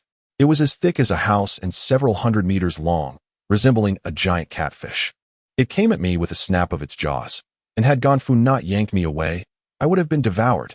Shankue, a burly figure with broad shoulders and muscles rippling beneath his bare skin, adorned with the totems of the Shandia tribe, typically a fierce warrior, now appears somewhat cowed, as if the great serpent has instilled fear within him. "Indeed, my Lord Feis," another chimes in. "We merely intended to scout the area. You cannot fathom the ferocity of that serpent. It struck the rear of the underworld priest with its tail, leaving him bedridden for half a month. Not to mention, that serpent is venomous. Even the colossal vine would not suffice for a single bite. Yes, you cannot imagine the plight of Priest Wilt at that moment. He nearly became the serpent's dessert, the others lament, each contributing to the tale, allowing Feis to grasp the situation at hand. It turns out that 10 days prior, Gonfu's injuries had nearly healed, and the preparations for the formation of the Sky Island Council were complete. Everything was in readiness, awaiting Feis's return. The original Divine Guard had merged with the warriors of the Shandia tribe, forming a new force known as the Sky Island Guardians. This army is directly under the jurisdiction of the Sky Island Council, with Gonfu as its commander and the chieftain of the Sandia tribe, Salmon, serving as the chief strategist. This also signifies Feis's destiny. He is fated to depart from the Sky Island and embark on his own grand adventure in the Grand Line. Thus, the command of this army can only be entrusted to Gonfu and Salmon. 3 days prior, this force underwent reorganization. However, Feis has yet to return. The promise made by Gonfu during the reconciliation to lead the Shandians to Skypiea and ring the Golden Bell has been delayed due to Feis's absence. In an effort to reassure the numerous Shandian warriors, Gonfu proposed in the council meeting that 8 council members should lead a portion of the newly formed Sky Island Guard to explore the realities of the ancient city above the vines. The outcome was predictable. The enormous venomous python descending along the vines instilled a profound sense of terror in the newly established Sky Island Guard, impervious to blades and firearms. This colossal creature, imbued with lethal poison, resulted in utter chaos among the ranks. Knock, knock. Feis lightly tapped his fingers twice on the table, signaling for silence. He was well aware of that great serpent, a testament to the bond between the valiant Calgera and Rolando, having lived for nearly 4 centuries. Counselor Moss, please provide an account of the casualties. After organizing his thoughts, Feis scanned the assembly, ultimately resting his gaze upon a strikingly graceful Shandian woman. She appeared to be in her 20s, her dark ponytail tied with a hair tie, her alluring figure radiating the charm of maturity, while her arms were wrapped in bandages. She is the only female among the 3 deputy clan leaders of Sandia, named Moss. The esteemed speaker of the council, realizing her address was somewhat inappropriate, blushed and quickly corrected herself. Thanks to the timely discoveries made by clan leader Salmon and Councillor Ganfor, preparations were made in advance, and this operation resulted in no fatalities. Only a few of us councillors sustained injuries due to rearguard actions. That is good news. You all should rest for a few days, and then we shall proceed to Zandora. Hearing that there were no casualties, Feis let out a sigh of relief, grateful that the situation was not as dire as it could have been. Speaker, can you confront that great serpent? If not, we can wait a few more years. It is not too late for you to grow stronger. We can afford to wait. Indeed, we have waited all these years. There is no need to rush. The councillors voiced their concerns. Even the usually taciturn Salmon joined in. They were not only worried about Feis's safety, but also contemplating the future of the Sky Island. After nearly 400 years, the island had finally embraced a season of peace, a miracle brought forth by a mere 12-year-old boy. Therefore, Feis's safety was paramount and should not be taken lightly. No, that is not right. At this moment, Moss suddenly stood up, interrupting the voices of dissent. Her eyes sparkled with a fervent light, a manifestation of trust. Why should we doubt the speaker? Should we not steadfastly believe in him? But there is no but. It is settled. Additionally, Analu, please bring me that blue book. Feis interrupted the councillor's objections, a faint smile gracing his lips. Is this the sensation of being trusted by others? It feels rather delightful. However, that expression quickly faded from his face. This was due to the sight of Enel, resembling a cricket, scaling the pinnacle of the marble column, occasionally wriggling his rear. Enel, you mischievous little rascal, what on earth are you doing? Uncle Feis, I am imitating a cicada, absorbing the essence of the tree. Whoosh. Feis's rubbery arm stretched out, yanking Enel down from the marble column and delivering a playful rap on his head. Since this little brat has been following me, it seems that the atmosphere has increasingly gone awry. What could possibly be the reason? Allow me to introduce you to Inalu, my nephew. Ganfu. This is the good brother I specially brought back for you. Henceforth, I entrust him to your care. Uncle Feis, I don't want this strange bandaged big brother to take care of me. Inalu's innocent words pierced Ganfu's heart deeply. You little rascal, you're taking advantage of me. And you, little brat, who do you think is your big brother? Wait, what's so strange about that? The absurdity of the situation left Ganfu at a loss for words, unsure of where to begin his tirade. As a jest, let me share the fruits of my recent expedition to Biker Island. Feis turned and retrieved a blue book from the iron chest behind him. The council members, hearing this, displayed expressions of curiosity, for until now, they remained oblivious to Feis's true purpose for visiting Biker Island. This is a technique capable of rapidly enhancing your strength, known as observation haki. Chapter 11. Observation haki. Observation haki? What is haki? Does observation imply the ability to see? It must be a form of power. The book held by the chairman likely contains the training methods for this ability. The council members quickly deduced the gist of the matter, and deep within Feis's heart, he felt a sense of admiration. Truly, these individuals from the Sky Island are the CRME de la CRME. To reach such heights requires not only strength, but also intellect. The corpulent priest stands as a prime example. Haki is an innate potential present in all individuals, encompassing aura, murderous intent, and fighting spirit, among others. When one learns to manipulate these invisible sensations, their willpower transforms into a formidable weapon, a force so potent that it is referred to as haki. Observing the ongoing discussions, Feis took it upon himself to clarify their uncertainties. During the days spent aboard the ship, he had mastered the training methods of observation haki, and now he could explain with ease. Regarding armament and conqueror's haki, my knowledge is rather limited. but you should have encountered conqueror's haki before. I shall focus on observation haki, as the book in my possession contains its training techniques. Observation haki allows one to acutely sense the presence of opponents, foreseeing their positions, numbers, and the actions they will undertake in the next moment.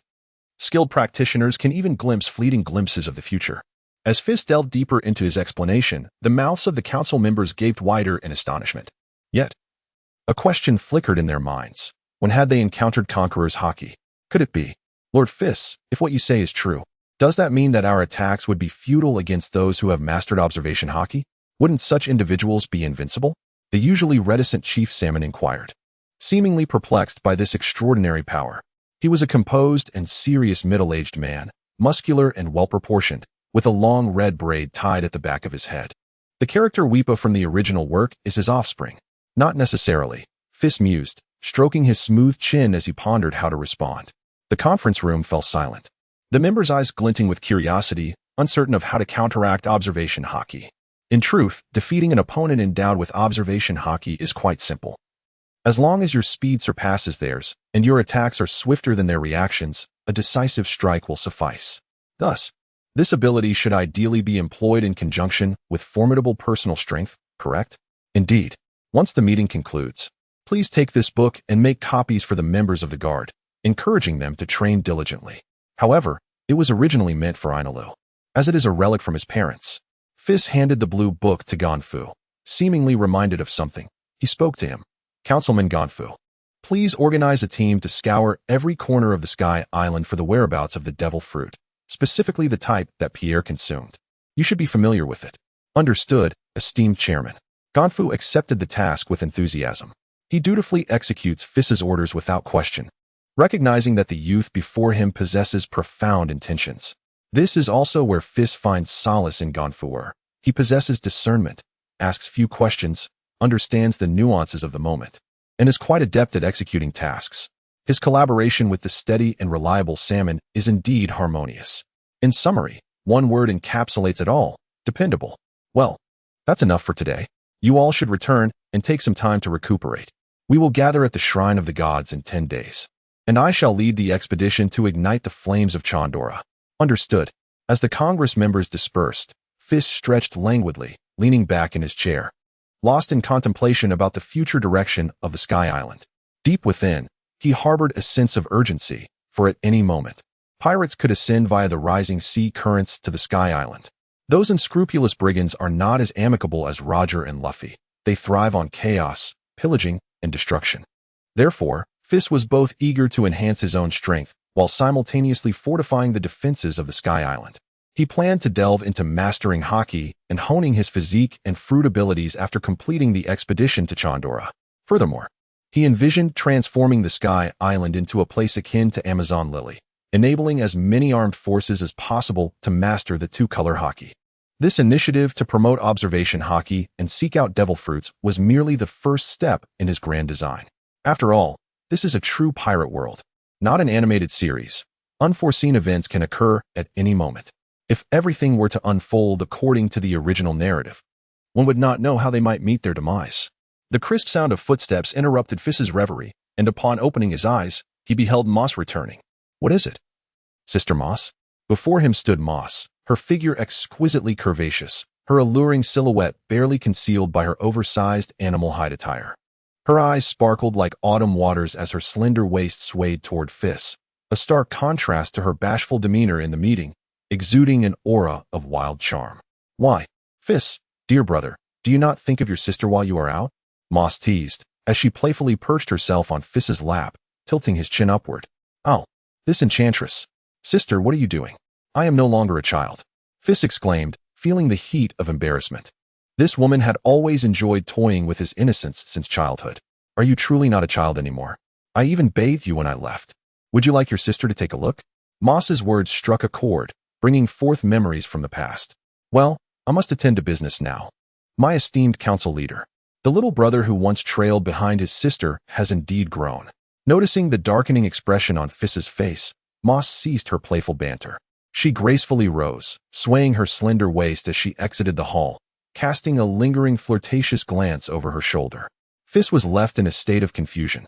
After nearly a decade apart, How had this childhood neighbor blossomed into such an enchanting woman? She was an orphan like Feis, and during their childhood, before Benny's birth, she had taken great care of him, perhaps due to their shared circumstances. 9 years ago, Moss had ventured to the warrior tribe for selection, and thereafter, she had vanished without a trace.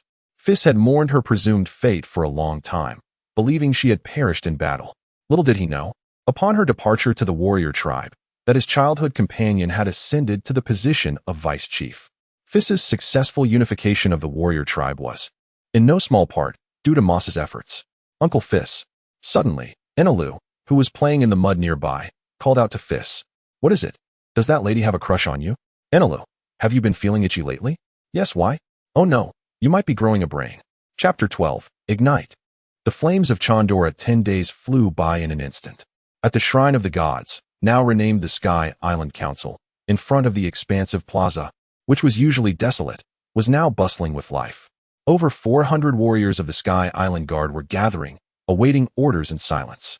They donned a new, standardized combat uniform, wielding an array of weaponry. How exhilarating! Has the day finally arrived?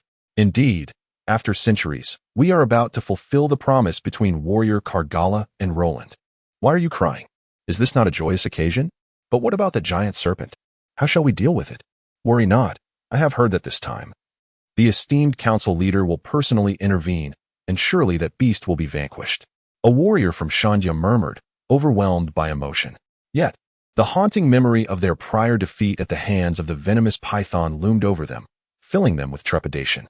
As the guards engaged in their discussions, 9 imposing figures clad in council robes slowly emerged from the depths of the council chamber. Wow, look! The council members have arrived. Is that the esteemed council leader? So tall and handsome. Indeed, I have heard that the council leader hails from the village of Yunin and at the tender age of 12, is steering the Sky Island towards peace. 12 years old. Is that true? I must let my little one experience the warmth of the Sky Island wolf pelt when I return.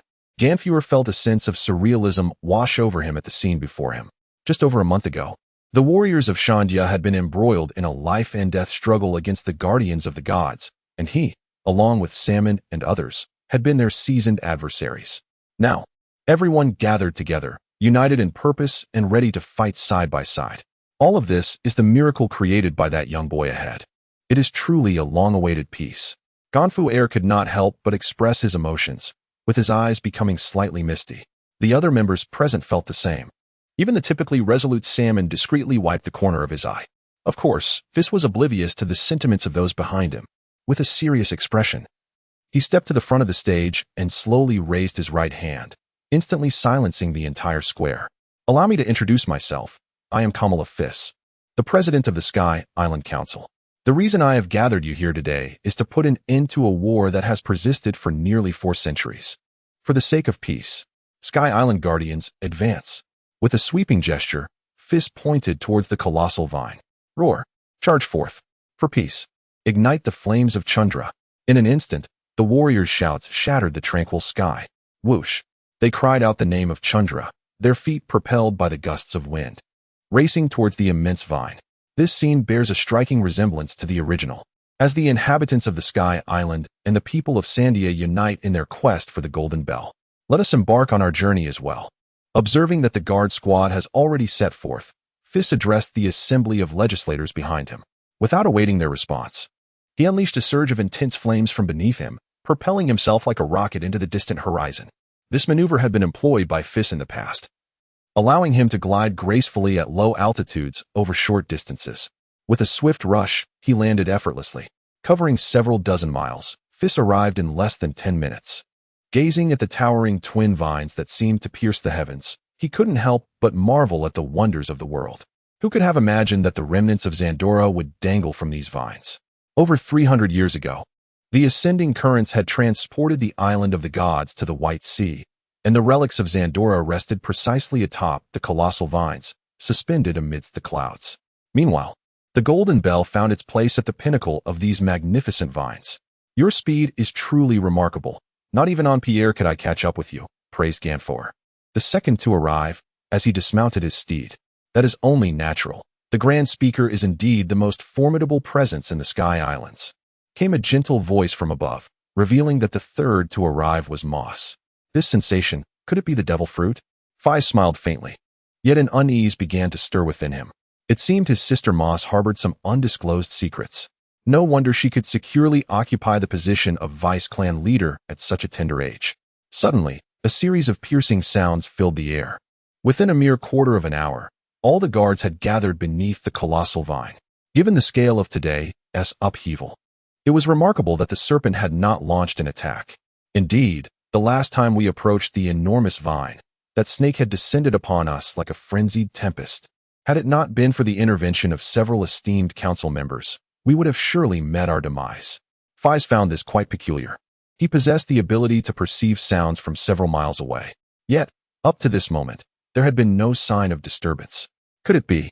He rapidly replayed this segment of the narrative in his mind, each detail crystallizing vividly.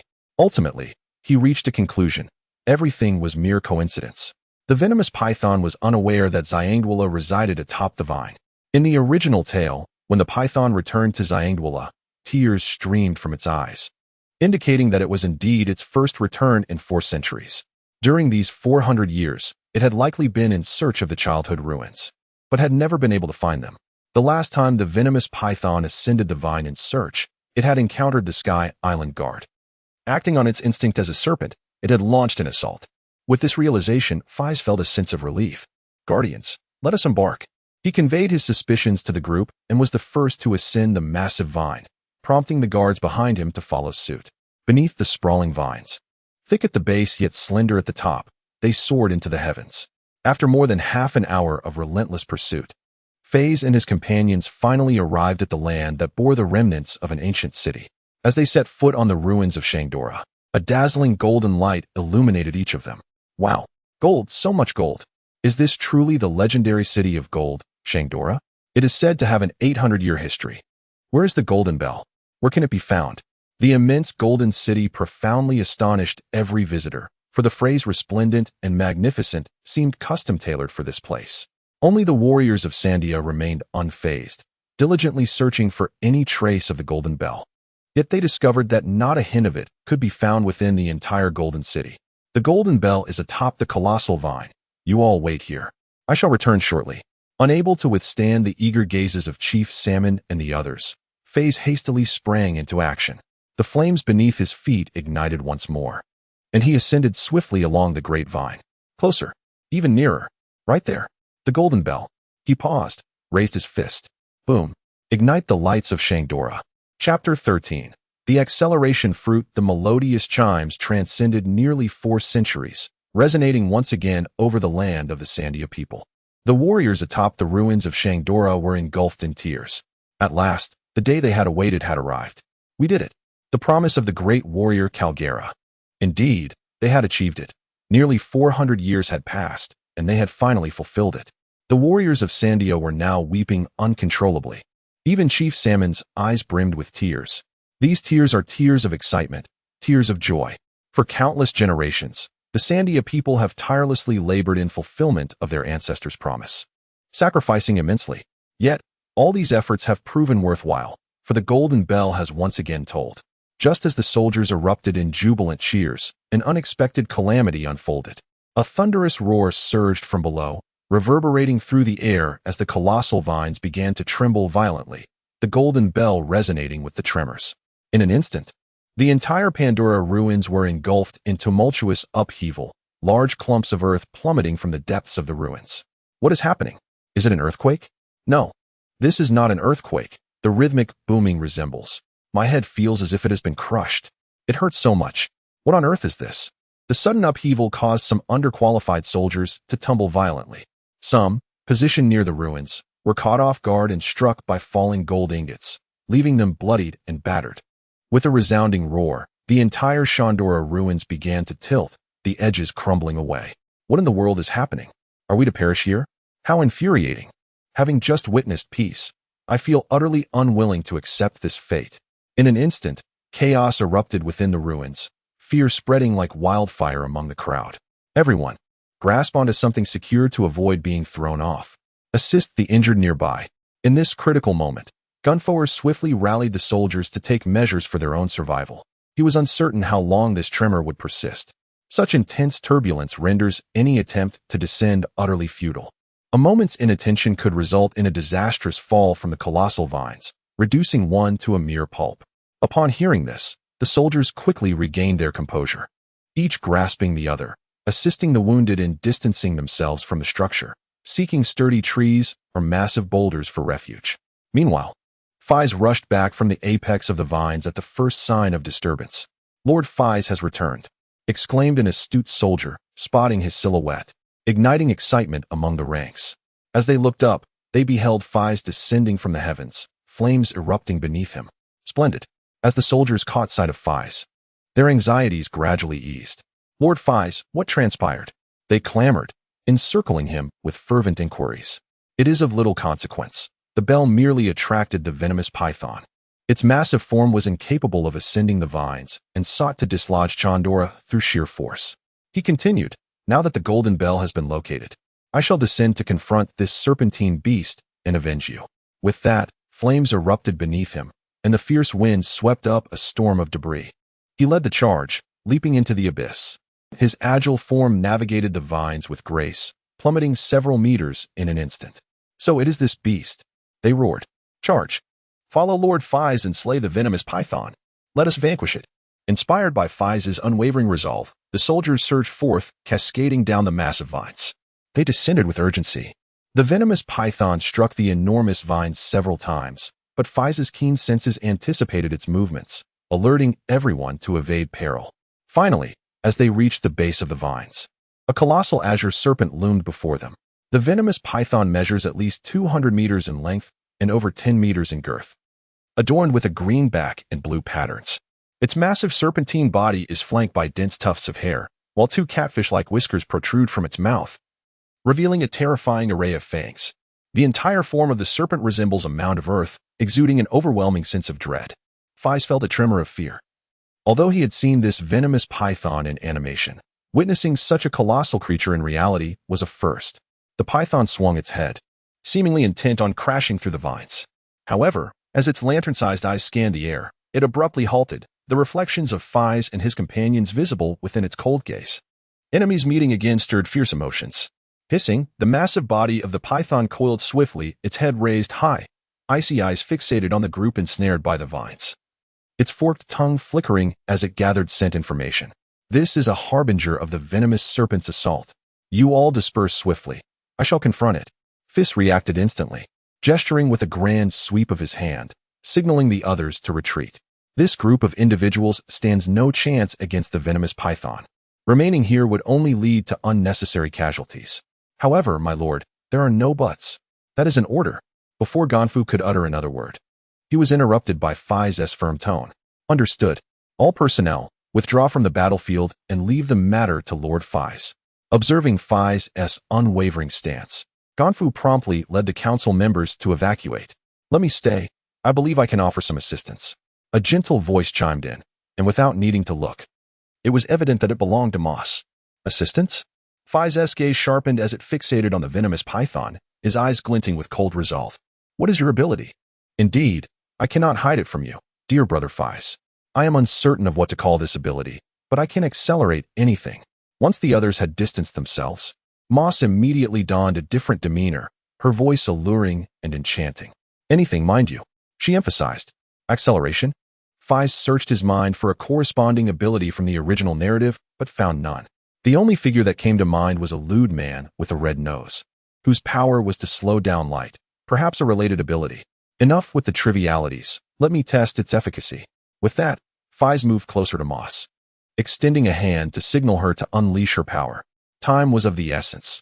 The venomous python lurked nearby, poised to strike at any moment. Passive waiting was not Feis's style. He resolved to take the initiative. Moss understood the gravity of the situation and placed her delicate alabaster hand upon Feis's larger one. A faint blue halo emanated from her palm, enveloping Feis in a wondrous sensation. His heartbeat quickened, his thoughts sharpened. Feeling as if he had been pressed by the fast-forward button, his speed had increased by at least 30%. After testing his mobility, Feis concluded that this ability was indeed remarkably useful. Then, facing the venomous python, their gazes locked, an infinite battle fervor ignited within him. A fiery spear materialized in his hand, aimed directly at the serpent. Let the slaughter commence. Chapter 14. The flames sovereign. A man and a serpent stood poised for battle. Tension thick in the air. Feis wielded a vibrant yellow spear of fire, the terrifying heat distorting the air around him. From several meters away, Moss watched in awe, astonished that her brother Feis possessed such a fearsome ability. As the venomous python remained on the prowl, Feis struck first. He focused intently on the python, his dark eyes suddenly turning a brilliant crimson. The Conqueror's Haki activated. Boom! A torrent of blue Haki erupted from Feis, enveloping the surrounding space for hundreds of meters. In an instant, silence fell over the world. He stood as if a sovereign of the heavens, his stature seemingly boundless. The venomous python was completely engulfed by his Haki, its yellow eyes rolling back as if intoxicated. Even this ancient creature, having survived for 4 centuries, succumbed to such overwhelming force, its consciousness wavering. The soldiers observing from a distance were even less resilient. What an astonishing presence! Is this the power of Lord Feis? I cannot endure this. I feel unwell. Thud! The sound of bodies hitting the ground echoed from afar as many soldiers succumbed to the overwhelming impact of Feis' Haki. Although Feis directed his Haki solely at the venomous python, even a trace of its aura was too much for these ordinary soldiers to bear. This is indeed the demeanor of a king. It becomes clear that this formidable presence is precisely what Lord Feis referred to as the Conqueror's Haki. The rotund priest rolled his eyes and collapsed, finally comprehending the meaning behind Feis's words at the council meeting. He had indeed witnessed such Conqueror's Haki not long ago. Meanwhile, Gonfuo was also profoundly shaken, grasping at last the source of the overwhelming aura emanating from Feis. As the guards and council members fell one after another, only Gonfuo, Moss, and Salmon remained standing amidst the chaos. The poisonous python, swaying unsteadily, somehow managed to regain its balance and did not succumb. It withstood the impact of Feis's Conqueror's Haki, its serpentine eyes regaining clarity. Indeed, it proved challenging to easily vanquish such a monstrous creature. Observing that the Conqueror's Haki had little effect on the giant serpent, Feis remained undeterred and swiftly devised a countermeasure. Let us try this. Whoosh! A fiery spear was launched from his hand, darting toward the yellow eyes of the poisonous python like an arrow released from a bowstring. He had previously heard from Gonfuo and others that the python's hide was tough and its flesh thick, thus necessitating an attack on its weak points. The intense heat radiating from the flaming spear alerted the python to the imminent danger. Having experienced the previous impact of the Conqueror's Haki, it had already realized that this human was not to be trifled with. In an instant, the poisonous python reacted, opening its mouth to unleash a torrent of purple venom. The fiery spear clashed with the toxic spray in midair, akin to a red-hot iron plunging into icy water. The terrifying, brilliant yellow flame capable of melting gold and severing iron is truly fearsome. Its searing heat instantaneously evaporates the venom, while a pungent purple mist envelopes an area of several dozen meters, continuously spreading outward. Yet, the spear's forward momentum encounters the resistance of the venom, rendering it incapable of advancing even a fraction further. Feis finds himself secretly vexed. Having ventured out without his cloud-forged spear, he is unable to employ the technique returning to the tomb, which would have surely pierced through the venom to strike at the serpent's very body. Having missed this precious opportunity, he knows that the next time the venomous python will undoubtedly react preemptively, making it far more difficult to launch an attack with such ease. Indeed, Feis's strike has thoroughly enraged the python. It opens its gaping, crimson maw, revealing rows of sharp fangs, each gleaming with deadly coldness. In an instant, the massive serpent, coiled into hundreds of meters, propels its colossal head towards Feis with terrifying speed.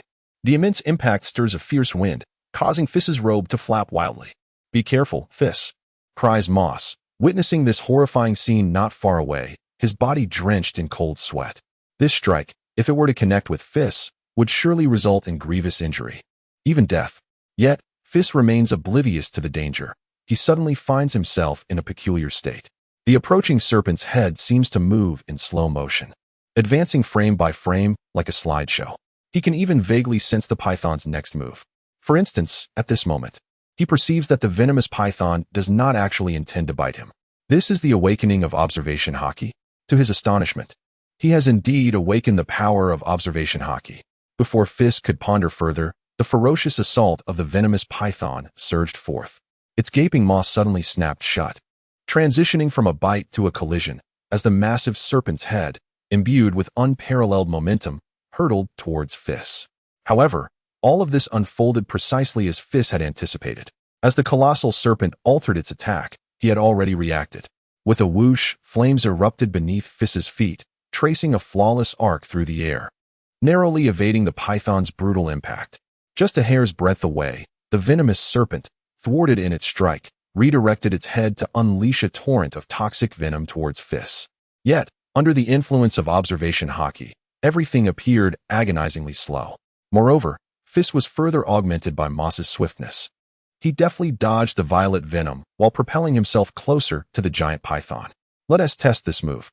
Feis leaped forward, planting one foot firmly upon the python's neck, and the flames erupting beneath him ignited the serpent's bristles upon contact.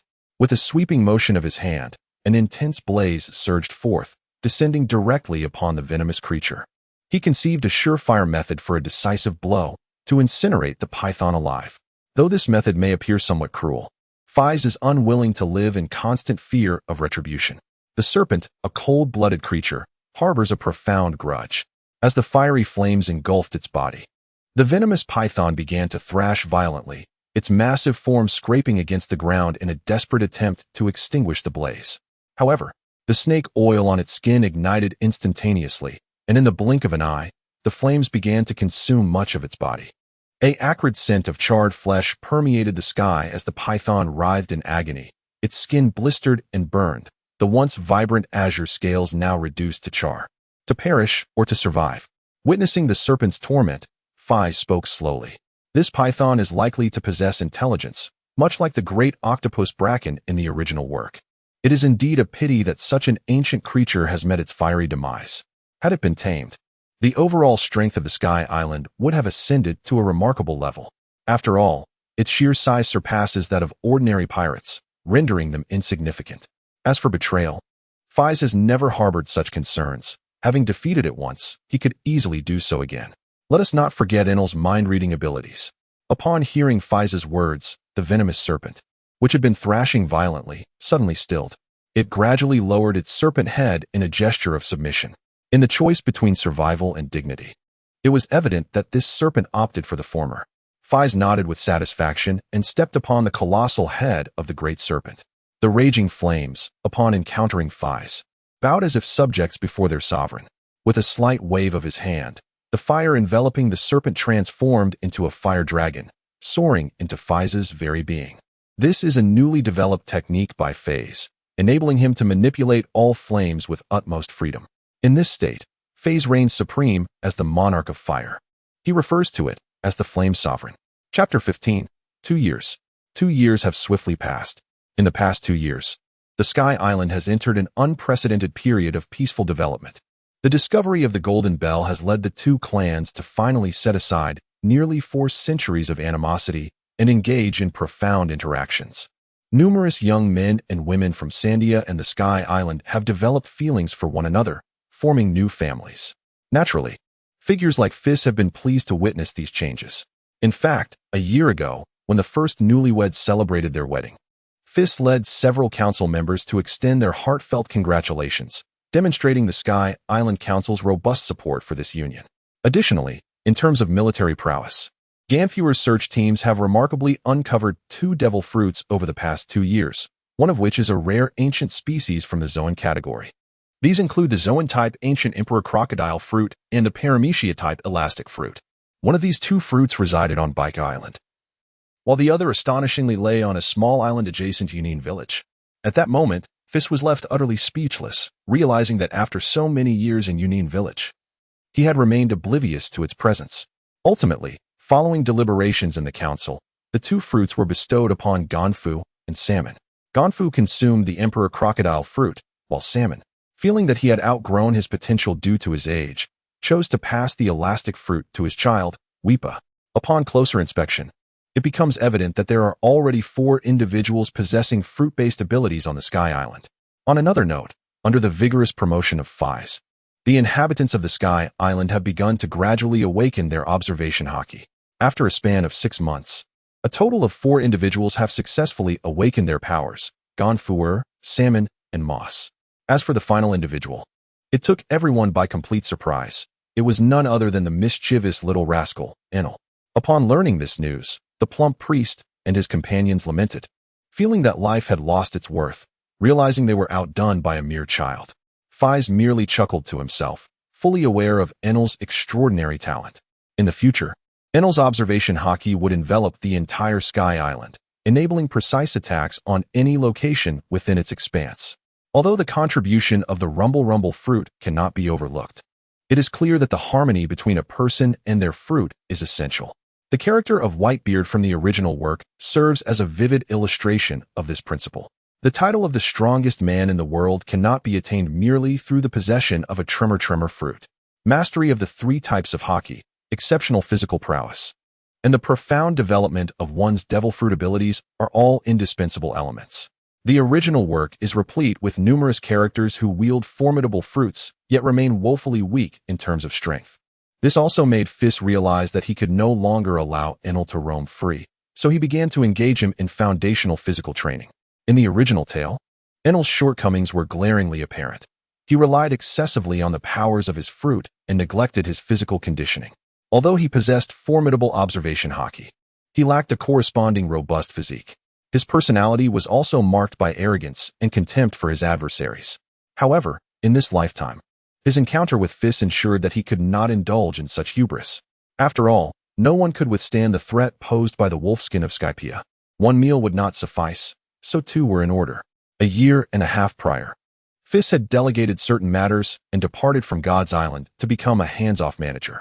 He brought Enel to reside in Union Village, aware that the dense forest harbored many bizarre, ancient dinosaurs that would serve as excellent barbecue fare. He reconstructed a dilapidated stone house, but shortly after its completion, it was claimed by an unwelcome guest, Moss, who, under the pretense of caring for Enel, forcibly occupied Feis's home.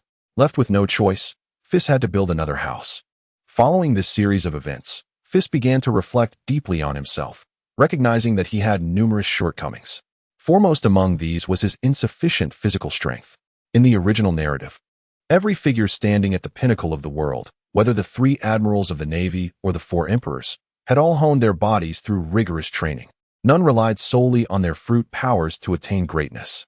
Even the character deemed overly dependent on his fruit abilities by Zephyr, known as Pap, could hold his own in swordsmanship against Rayleigh. Moreover, Feis recognized that his techniques were overly simplistic and that he had not delved deeply enough into the development of his fruit. Lastly, his application of hockey was rudimentary, and he lacked a training regimen for armament hockey. Aware of these deficiencies, Feis began to formulate a series of plans tailored to address them. He committed to daily foundational physical training, remaining diligent over the past 2 years, consistently guiding Enel through a structured regimen. Activities such as striking small mountains, wrestling with dinosaurs, and performing thousands of weighted exercises became part of their routine. After a year and a half, his physique underwent a dramatic transformation, with the most notable change being his height surpassing 2 meters and 3 centimeters. He felt a latent power within him yearning to break free, yet it always seemed to elude him at the critical moment. Each time his body grew stronger, this sensation intensified. In terms of developing techniques, drawing from his past life's memories, he effortlessly advanced to Gear 2nd and Gear 3rd. Gear 2nd accelerated blood flow, enhancing his speed and explosive power, while Gear 3rd allowed him to inflate his bones with high-pressure air, granting his body immense resilience. As for Gear 4th's muscular form, Feis was unable to develop it, yet due to his lack of armament hockey. However, he achieved a perfect fusion of the Flame King mode with Gear 2nd and Gear 3rd, creating an entirely new form. In the realm of hockey cultivation, with the training techniques left by Enel's parents, he had elevated his observation hockey to an exceptionally profound level over the past 2 years. While it may not rival Enel's ability to encompass an entire Sky Island, he could perceive every subtle movement on a small island with remarkable clarity. These developments owe much to his enhanced senses, granted by the mythical beast fruit, which has made the cultivation of observation hockey remarkably efficient. However, he finds himself at a standstill regarding the mastery of Conqueror's hockey and armament hockey. He plans to infiltrate the Navy once he sets sail, seeking systematic training methods. Ultimately, he realizes that on Skypiea, he can no longer strengthen his abilities. It is time to embark on his journey. As the sun sets, In the depths of the forest of Cloudy Village, before two graves, Feis places 3 fresh flowers and stands in silent reverence. Behind him are Mose and Enel. Every year, Feis visits this place to pay his respects. At this moment, even the usually boisterous Enel falls quiet. Grandma, and my benefactor, I am about to leave Skypiea. I will return to visit you after some time. After his offering, Feis returns home and retrieves the thunder fruit from a metal box, leaving behind only a blueprint. Enel, after I depart, you must listen to Aunt Mose. This is the legacy left to you by your parents, and I am returning it to its rightful owner. Once you master it, protect Skypiea well, understood? Feis hands the thunder fruit to Enel, affectionately ruffling his explosive hair. Enel solemnly accepts the thunder fruit, tears streaming down his face as he nods. 2 years of training have made him significantly taller, embodying the visage of a young adult. Feis has long informed him of what this fruit is and the various techniques for harnessing its power.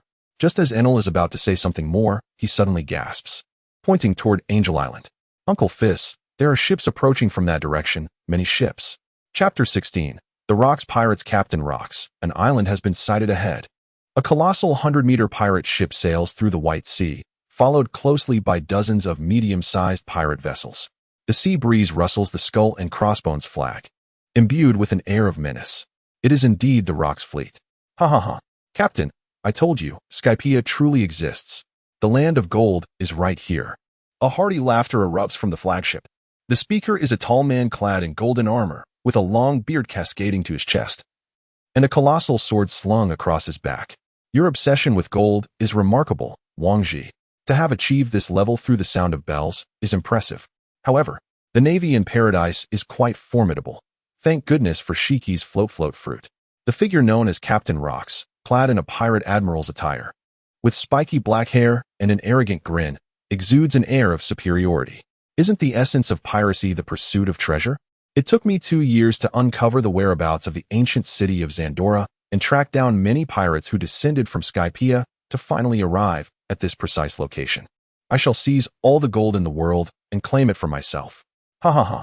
Wang Ji's voice is filled with wild bravado as he reaches out his hand toward Angel Island, as if the land of gold were within his grasp. To his surprise, he discovers that there indeed exists an island at this altitude of 10,000 meters. The sky islands of the New World do not reach such heights, do they, Whitebeard? A man resembling a lion emerges slowly from the cabin, with golden hair and a golden cloak, 2 long swords sheathed at his waist, known as Whitebeard.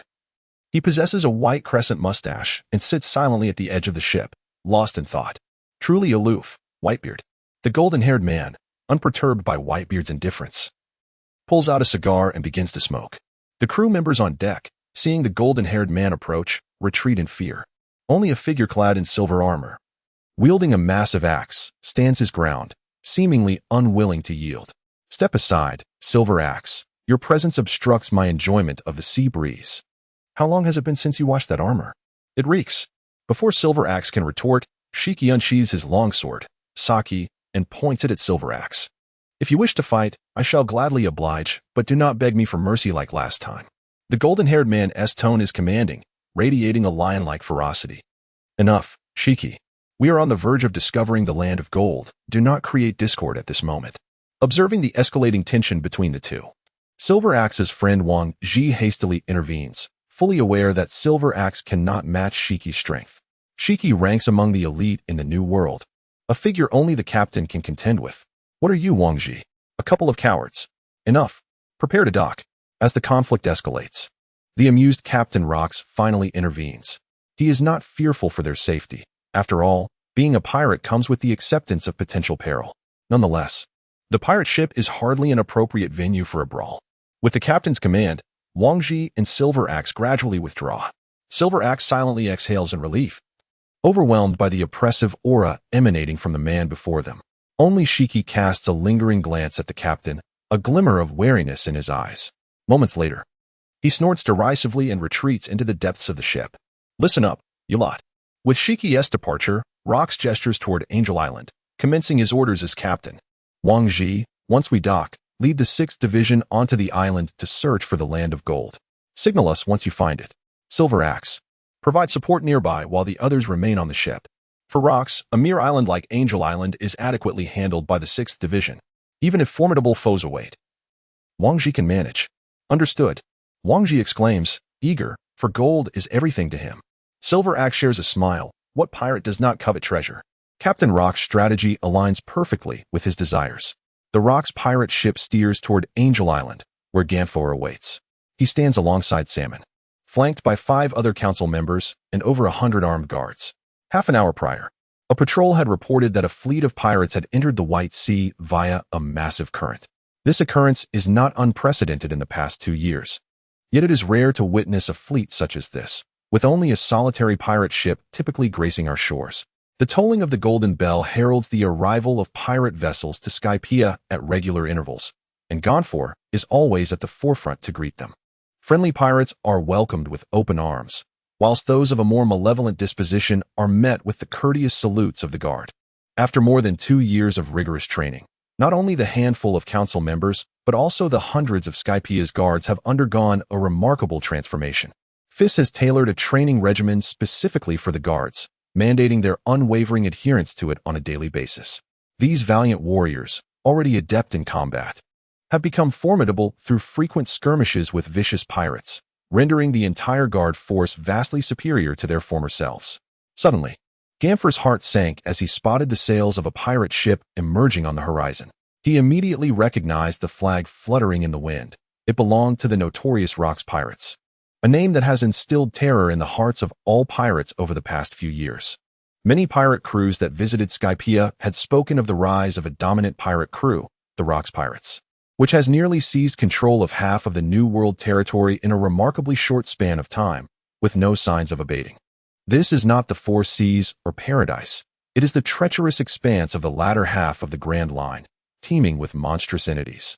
The captain of the Rocks Pirates has boldly proclaimed his intent to conquer the entirety of the New World and establish himself as the sole sovereign of the seas. Prior to their departures, those crews had earnestly advised Ganfor to avoid confrontation with the Rocks Pirates at all costs. The vessel in question is notoriously referred to as the Den of Monsters by many pirates of the New World, housing formidable entities such as the Golden Lion Shiki, Whitebeard Edward Newgate, and Big Mom Charlotte Linlin, among others. Furthermore, the most nefarious pirate of all, Rocks D. Zebek, commands these top-tier warriors. Reflecting on this, Ganfor's expression soured. How had they summoned such a harbinger of doom?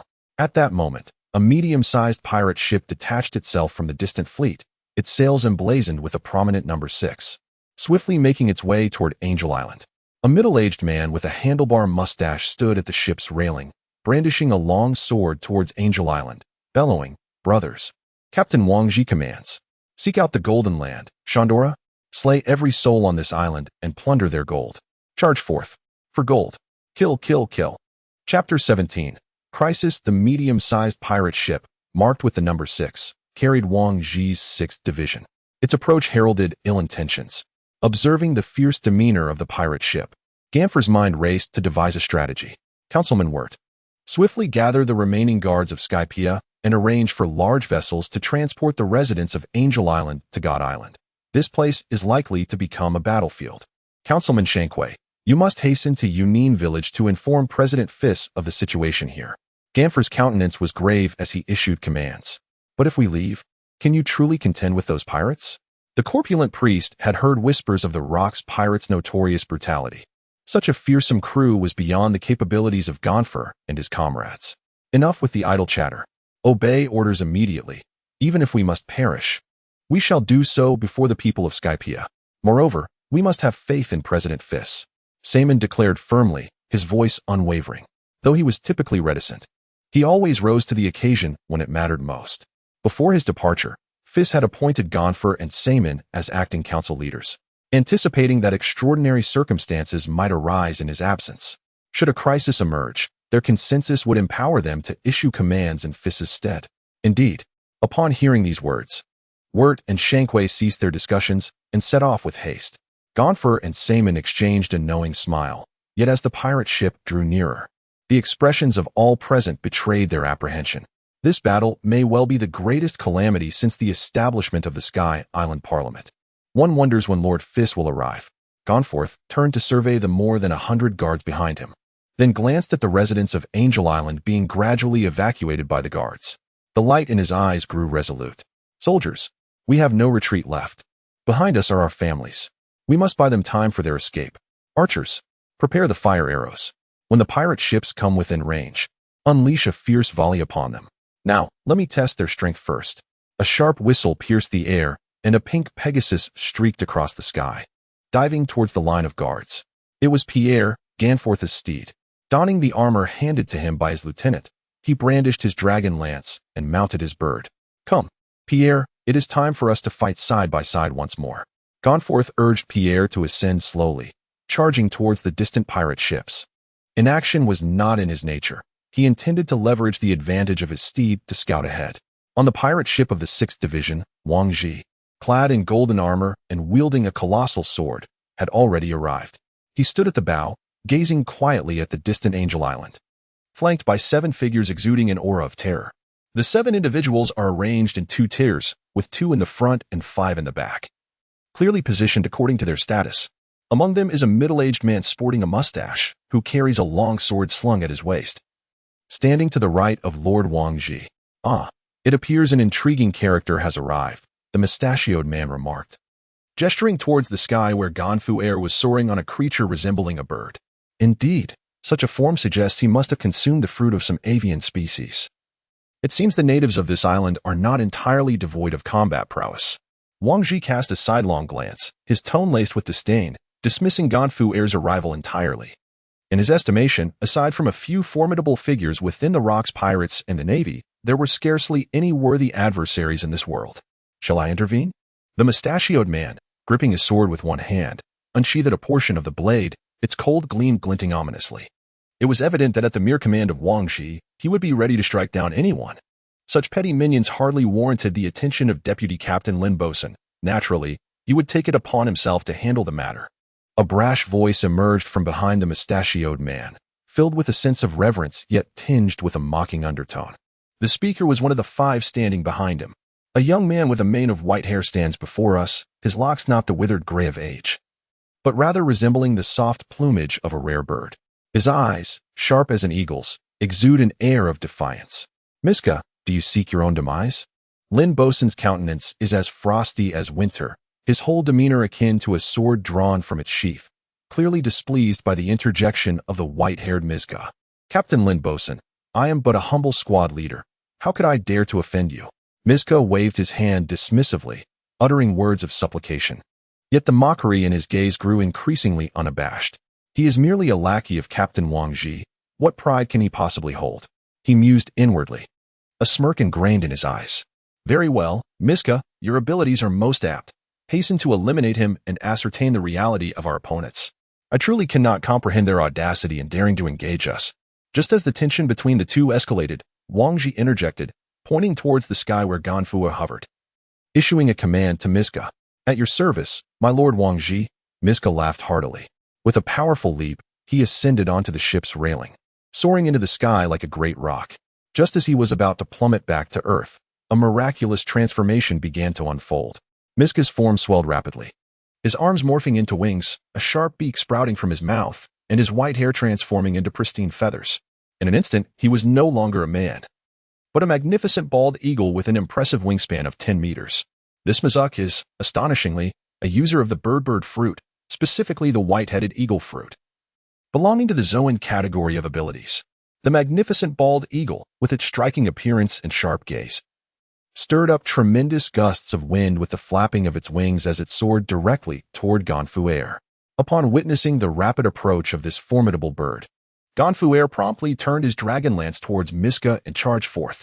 With a deft maneuver, Miska evaded Ganfu's lance, and the glistening talons of the eagle pierced through the armor, embedding themselves deep into the flesh of Ganfu's shoulder. Blood gushed forth from the armor, staining his silver attire, and the copious loss of blood rendered Ganfu immediately unconscious. Miska, undeterred, seized Ganfu and hoisted him from Pierre's grasp, racing toward Angel Beach. As they neared the shore, Miska's wings propelled them to an altitude of 100 meters.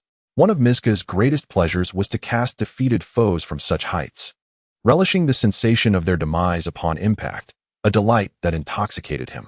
Lord Ganfu, good heavens, what is that creature doing? Someone save the esteemed legislator. The soldiers, helplessly watching Ganfu ascend higher and higher with the bald eagle, could only stand anxiously upon the beach, their bows and arrows rendered ineffective at such a height. Just then, an unexpected turn of events unfolded. Whoosh!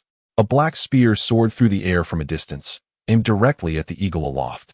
Chapter 18. The great battle approaches. The assailant was none other than Feis.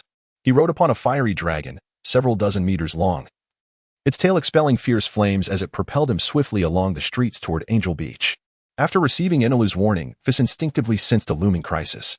Consequently, he left Enelu behind in Yunin village and hastened to Angel with Moss, deeming Enelu too young to partake in such a high-stakes confrontation.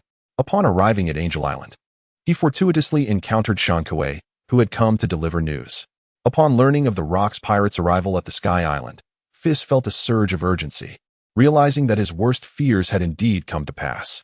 Thus, he promptly took flight on his fire dragon, racing toward the battlefield with great speed.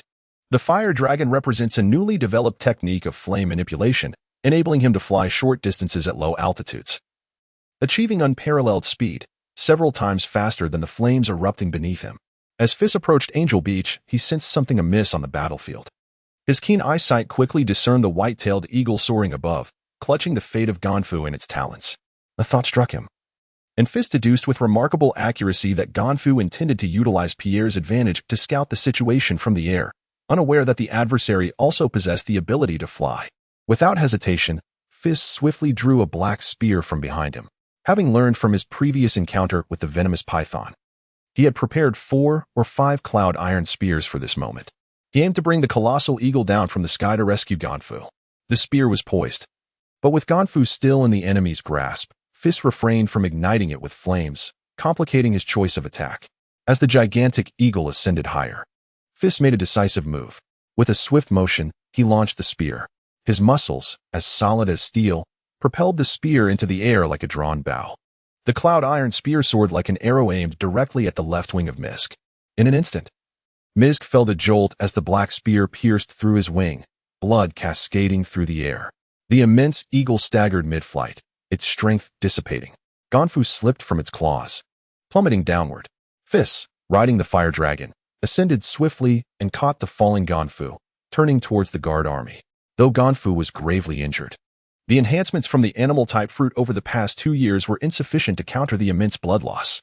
Ganfu has been rescued. Splendid. It is Lord Feis. With Lord Feis here, we are saved. That great bird stands no chance against him. The soldiers, witnessing Ganfu's rescue, exhaled in relief, having been on edge moments before. Meanwhile, Misk struggled to regain his balance in the air, each flap of his wings accompanied by acute pain and torrents of blood pouring from the wound inflicted by the spear. Damn that wretch. He has thwarted my plans. The pain was inconsequential compared to the humiliation of losing his prey. Is that fellow also a devil fruit user? Regardless, he must perish. Misk's wings quivered as he dove towards Feis, his claws poised to strike at the back of Feis's head with lightning speed. Lord Feis, be cautious. That beast is attempting a sneak attack. Behind you, the soldiers shouted urgently, witnessing the horrifying scene unfold. Yet Feis, with Ganfu unconscious in his grasp, soared towards Angel Beach, seemingly indifferent to Misk's presence. Success. Misk's eyes glimmered with bloodthirsty madness as his claws glinted with lethal intent, envisioning the moment Feis's brain would be crushed. Yet, life rarely unfolds as one desires. In the blink of an eye, Feis moved, evading Misk's talons with a narrow escape, the wind from Misk's wings whipping through his dark hair. How is this possible? Is it observation hockey? Misk's astonishment was profound. How could anyone on this remote island possess such abilities? Even among the formidable Rocks pirates, few wielded observation hockey. In the entire 6th Division, only Captain Wang Ji and 2 vice-captains had mastered both types of hockey, and even Misk himself had not. Ignoring the stunned Misk, Feis descended slowly before the guard army, the fire dragon beneath him dissipating. He entrusted Ganfu to the medical team for urgent care. Meanwhile, Misk circled above, uncertain of Feis's true strength, hindered by his injury and unable to unleash his full power. Ultimately, weighing the pros and cons, Misk pivoted and flew towards the distant pirate ship, deciding to extract the spear from his wing before returning to confront the native. Shall we allow him to leave so easily, Lord Feis? Salmon, standing behind Feis, appeared perplexed. This battle belongs to Ganfu and him. We have no right to interfere. As the pirate ship drew nearer, Feis's gaze grew increasingly frigid. In moments of excruciating pain, the mind instinctively drifts into unconsciousness, a protective mechanism of the brain. Ganfu awoke from this state, overwhelmed by a profound dizziness stemming from blood loss. Have I lost? Memories flooded back, and upon noticing the bandages adorning his body and the concerned faces of the guard army, he finally pieced together the events. No, you have not lost. A cold voice cut through the haze, as chilling as ice. Ganfu recognized it as Feis's. The icy tone seemed to awaken something within him. Slowly, he propped himself up and beheld the towering figure of Feis. This sensation evokes the nightmares of that time. We have no retreat. Behind us lies Angel Island. If we falter, your loved ones shall face slaughter and devastation. His voice began to swell with fervor as he pointed towards the distant pirate ship. Beyond the sea lies the enemy, and for us, there is only death. We cannot afford to lose. Soldiers, let your anger ignite. Soldiers, roar with fury. Soldiers, engage in battle. A searing flame erupted from beneath Feis's feet, instantaneously coalescing into the form of a fire dragon. Let us extend a greeting. He strode upon the dragon, drawing a cloud iron spear from behind him, its surface instantly engulfed in brilliant yellow flames. Go forth, to the grave, as if returning home. 1 shot, 2 shots, 3 shots, a simultaneous volley. Chapter 19. The cost aboard the 6th Division pirate ship. What a pitiful sight, Miska. You've returned injured in less than 10 minutes. Observing Miska's bloodied wings, Wang Ji's expression revealed profound astonishment. He was well aware of his subordinate's character, rebellious and disdainful of all, but fundamentally, he lacked no other faults. In terms of strength, he ranked among the top 5 within the entire 6th Division. This is precisely the aspect of Wang Ji that Misk has always admired. It is entirely natural for capable young individuals to possess a certain arrogance, as no one wishes to be subordinate to others. Were it not for that treasure, he would not have allied himself with rocks. However, this time, his trusted subordinate has left him disillusioned. According to Misk, he had even failed to complete the minor task of eliminating the natives, let alone gather intelligence. My lord, it was merely a moment of negligence. I was successfully ambushed by that native. Please grant me another chance, and I shall undoubtedly crush his skull next time. Misk transformed into human form, kneeling on one knee. The cloud iron spear still embedded in his arm, blood gushing forth. Despite his sarcastic demeanor towards Lin Bosun, he believed himself to be on par with this vice captain, even thinking that the position rightfully belonged to him. Yet, he dared not offend Wang Ji. He understood that the disparity in power between him and Wang Ji was akin to a chasm. In the world of pirates, incurring the wrath of a stronger entity could lead to a most dire fate. A moment of negligence? Very well, I shall grant you another opportunity to redeem yourself. But this failure. Wang Ji approached Misk step by step, his towering shadow completely enveloping him. One massive hand grasped Misk's shoulder while the other gripped the cloud iron spear, slowly twisting it. Captain, no. Misk was drenched in cold sweat, his body trembling in agony. The hand on his shoulder feeling like an immovable mountain. You shall bear the punishment. With a sudden thrust, the spear was withdrawn.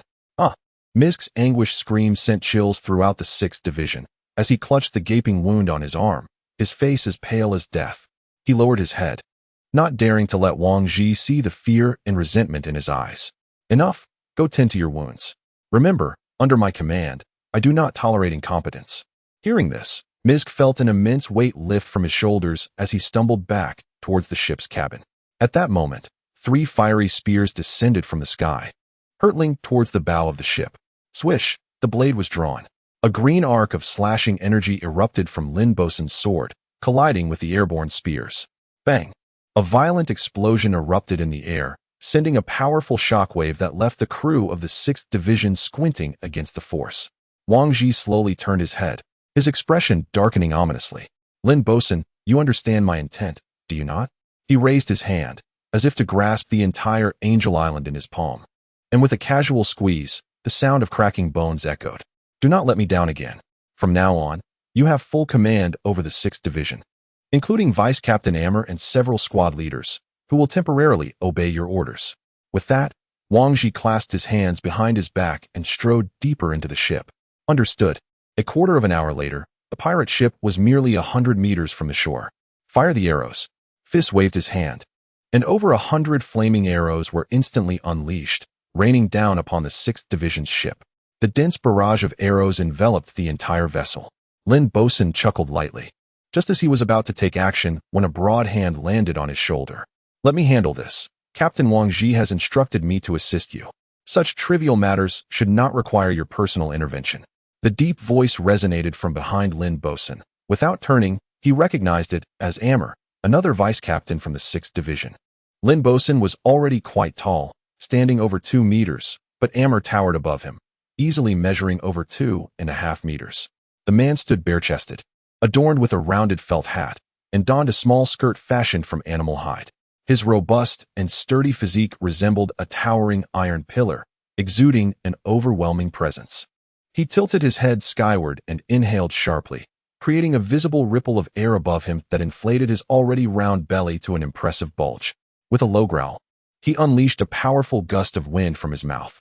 The hurricane raged fiercely, rendering the pirates unable to open their eyes, instantly scattering the arrows that fell from the sky, which were lost to the sea below. Although Vice Captain Amor had a stout appearance, he proved surprisingly dependable. Indeed, he was a formidable user of the Paramecia-type devil fruit, renowned for his ability to absorb all damage and retaliate, as well as to expel air and conjure hurricanes. With Captain Wang Ji at the helm, accompanied by the powerful Vice Captains Amor and Lin Bosun, our 6th Division held a reputable standing even in the New World. It is no exaggeration. Vice Captains Amor and Lin Bosun were notorious pirates with bounties exceeding 300 million, while Captain Wang Ji boasted a staggering bounty of 800 million. The crew of pirates eagerly lavished praise upon them. Boom. The pirate ship finally docked. Prepare for battle. Behind Lin Bosun stood Amor and the 4 squad leaders, and with a fierce roar, he commanded the 100 or so pirates aboard to draw their weapons in unison. The Sky Island Guard. Enter combat mode. In an instant, the 100 guards brandished an array of weapons, ready to face the impending clash. Tension filled the air, a fierce confrontation on the brink of eruption. Lin Bosun squinted his eyes, a dangerous glint flickering within his pupils. "Indigenous folk, do you know whom you have angered?" He loomed above, his long blade unsheathed in an instant, unleashing a flying slash directed at the guards below. Feis did not respond. Instead, he deftly extracted his black spear and deflected the airborne slash with a few deft movements. To effortlessly intercept Lin Bosun's strike revealed that this indigenous warrior possessed considerable strength. Indeed, Vice Captain Lin Bosun was a renowned swordsman in the New World. The natives on this island seemed far more formidable than before. Their weaponry was exceptionally crafted, and astonishingly, some even bore wings.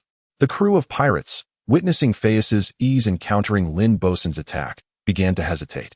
The vast majority of pirates ventured into the seas merely in search of treasure, not to court death. The guards of Sky Island appeared robust, well-trained, and decidedly not easy prey. No one was eager to meet their demise. Lin Bosun paid no heed to the mutterings of the pirates behind him. His sole focus rested on Feis.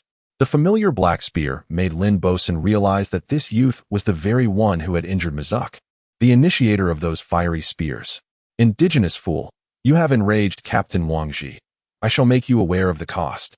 Having confirmed his target, Lin Bosun leaped directly from the ship, charging straight toward Feis. Feis caressed his spear with one hand, igniting it with searing flames. "I too shall make you aware of the price of daring to invade Sky Island." Chapter 20. The stature of a king come forth, child. Lin Bosun soared high into the air, his long blade imbued with unmatched momentum, descending upon Feis. Feis, with intent, wielded his flaming spear overhead. Clang! The moment the long blade met the fiery spear, Feis felt an overwhelming force surge through the spear. The ground beneath him cracked, forming a chasm over 10 meters wide, while gusts of wind raised a storm of debris, forcing everyone to shield their eyes. The spear in his grasp emitted a creaking sound, straining under the immense pressure. On the verge of shattering. A golden opportunity. Noticing Lin Bosun's exposed midsection, Feis launched a swift kick aimed at his abdomen. The leg struck with a fierce gust, arriving in the blink of an eye. In a moment of desperation, Lin Bosun instinctively wielded the sword sheath to defend himself. The whip-like kick met the sheath with a resounding impact, and Feis's formidable strength sent Lin Bosun flying 10 meters away. "Not bad, kid. That fiery intensity of yours must be the power of a devil fruit. Am I right?" Lin Bosun steadied himself, shaking his numbed arm, casting a wary gaze at Feis. The youth's face appeared deceptively young, yet his power was alarmingly terrifying. The twisted flames that scorched the very air made it hard to breathe, diminishing Lin Bosun's combat effectiveness by a significant margin. Indeed, I wield the power of the burn fruit, allowing me to envelop any object in searing flames, Feis lied nonchalantly, his eyes betraying no hint of deceit. He opted to conceal the true name of his fruit, not wishing to reveal the rubber fruit or the Nika fruit, which could invite unnecessary complications. Whether others would speculate wildly was a concern for another day. By then, he intended to have grown stronger. After all, the original Monkey D. Luffy had ascended to the status of one of the 4 emperors, eluding even the grasp of the Gorosei, the burn fruit. What an extraordinary ability. Were it not for Captain Wang Ji's orders to eradicate you all, I would be tempted to recruit you, Lin Bosun remarked, unable to suppress his admiration. Even amidst the formidable ranks of the Rocks pirates, those possessing the powers of a devil fruit were but a scarce few. A significant portion consisted of ordinary Zoan-type fruits, while the rarer Paramecia type, like Feis's, was exceedingly limited. Wang Ji. Feis's expression turned contemplative. Information regarding this individual was woefully scarce. His only recollection was of a notorious pirate under rocks, who had been turned into a zombie by the grave robber, Moria. Yet this revelation brought a glimmer of hope. Perhaps a confrontation with the entire Rocks crew could be avoided. Should such a scenario arise, it would likely result in a one-sided massacre. Kid, time is of the essence. I cannot indulge you in this game any longer. Captain Wang Ji would hold me accountable for any delays. Lin Bosun's face hardened. To him, Wang Ji's commands were paramount. Listen closely, everyone. Half of the gold we seize this time can be yours to keep. Kill. With a thunderous command, hundreds of pirates leaped from the ship's railing, charging towards the guard squad. Meanwhile, Amber led 4 squad leaders, standing resolutely behind Lin Bosun, awaiting the next order. Kill for the gold. Eliminate these natives. The land of gold lies just ahead, ha! Though the Sky Island guards appeared formidable, the promise of great reward often spurred valor. The pirate minions, blinded by avarice, disregarded the daunting presence of the guards, viewing them merely as the greatest obstacle to their coveted treasure. It is crucial to note that on the Rocks pirate ship, the division of spoils was determined by the captain, and the 6th Division had always surrendered a substantial share. Therefore, Lin Bosun's generosity ignited a fervor in their eyes, momentarily clouding their judgment. Wealth is a powerful motivator. The ruins of Pandora, a veritable treasure trove, promise a life of ease once this venture is concluded. Chairman Feis? As the tumultuous wave of pirates surged forth, Salmon quietly sought guidance, awaiting Feis's command. The guards behind him were already brimming with anticipation, ready to engage in a fierce battle against the marauding brigands. Leave these petty thugs to me, Feis declared, gesturing dismissively as he stepped forward to confront the oncoming pirates. A wave of realization swept over the assembled council members and guards. Chairman Feis was preparing to unleash his formidable skill. Indeed, Feis fixed his gaze upon the 100-strong horde of pirate minions, his pupils instantly turning a vivid crimson. A torrent of overwhelming dominance surged forth from him, enveloping the surrounding area for thousands of meters. The Conqueror's Haki activated. Boom. The momentum was exponentially more intense than it had been 2 years prior, its reach vastly amplified. Yet it deftly circumvented the protective forces behind. The pirate minions were engulfed by an overwhelming psychic assault, akin to being relentlessly battered by a surging mudslide, which instantaneously obliterated their mental fortitude. In that fleeting moment, one after another, they rolled their eyes back and succumbed to unconsciousness. How could this be? How could this be? This was the Conqueror's Haki, the same Conqueror's Haki as Captain Rocks. The very essence of kingship that even Captain Wang Ji had never possessed. How could this mere child possess it? The onlookers, standing across from Feis, were utterly astounded. How could this young lad wield the Conqueror's Haki? Such royal aptitude is possessed only by a select few monsters aboard the Rocks pirate ship, being so formidable that even Captain Wang Ji dares not provoke them. Feis, indifferent to the shock of these individuals, seeks complete annihilation. Having dared to instigate war, one must be prepared for death. Flames surged from Feis's hands, coalescing instantaneously into a 2-meter-long Gatling gun. This benevolent, yet fearsome weapon, with a staggering rate of 3,600 rounds per breath, was wielded by Feis, as he expressionlessly unleashed a barrage upon the fallen pirates. 6 barrels erupted in rapid succession, spewing forth terrifying tongues of fire over a meter long, enveloping Angel Beach in a scorching rain of flame.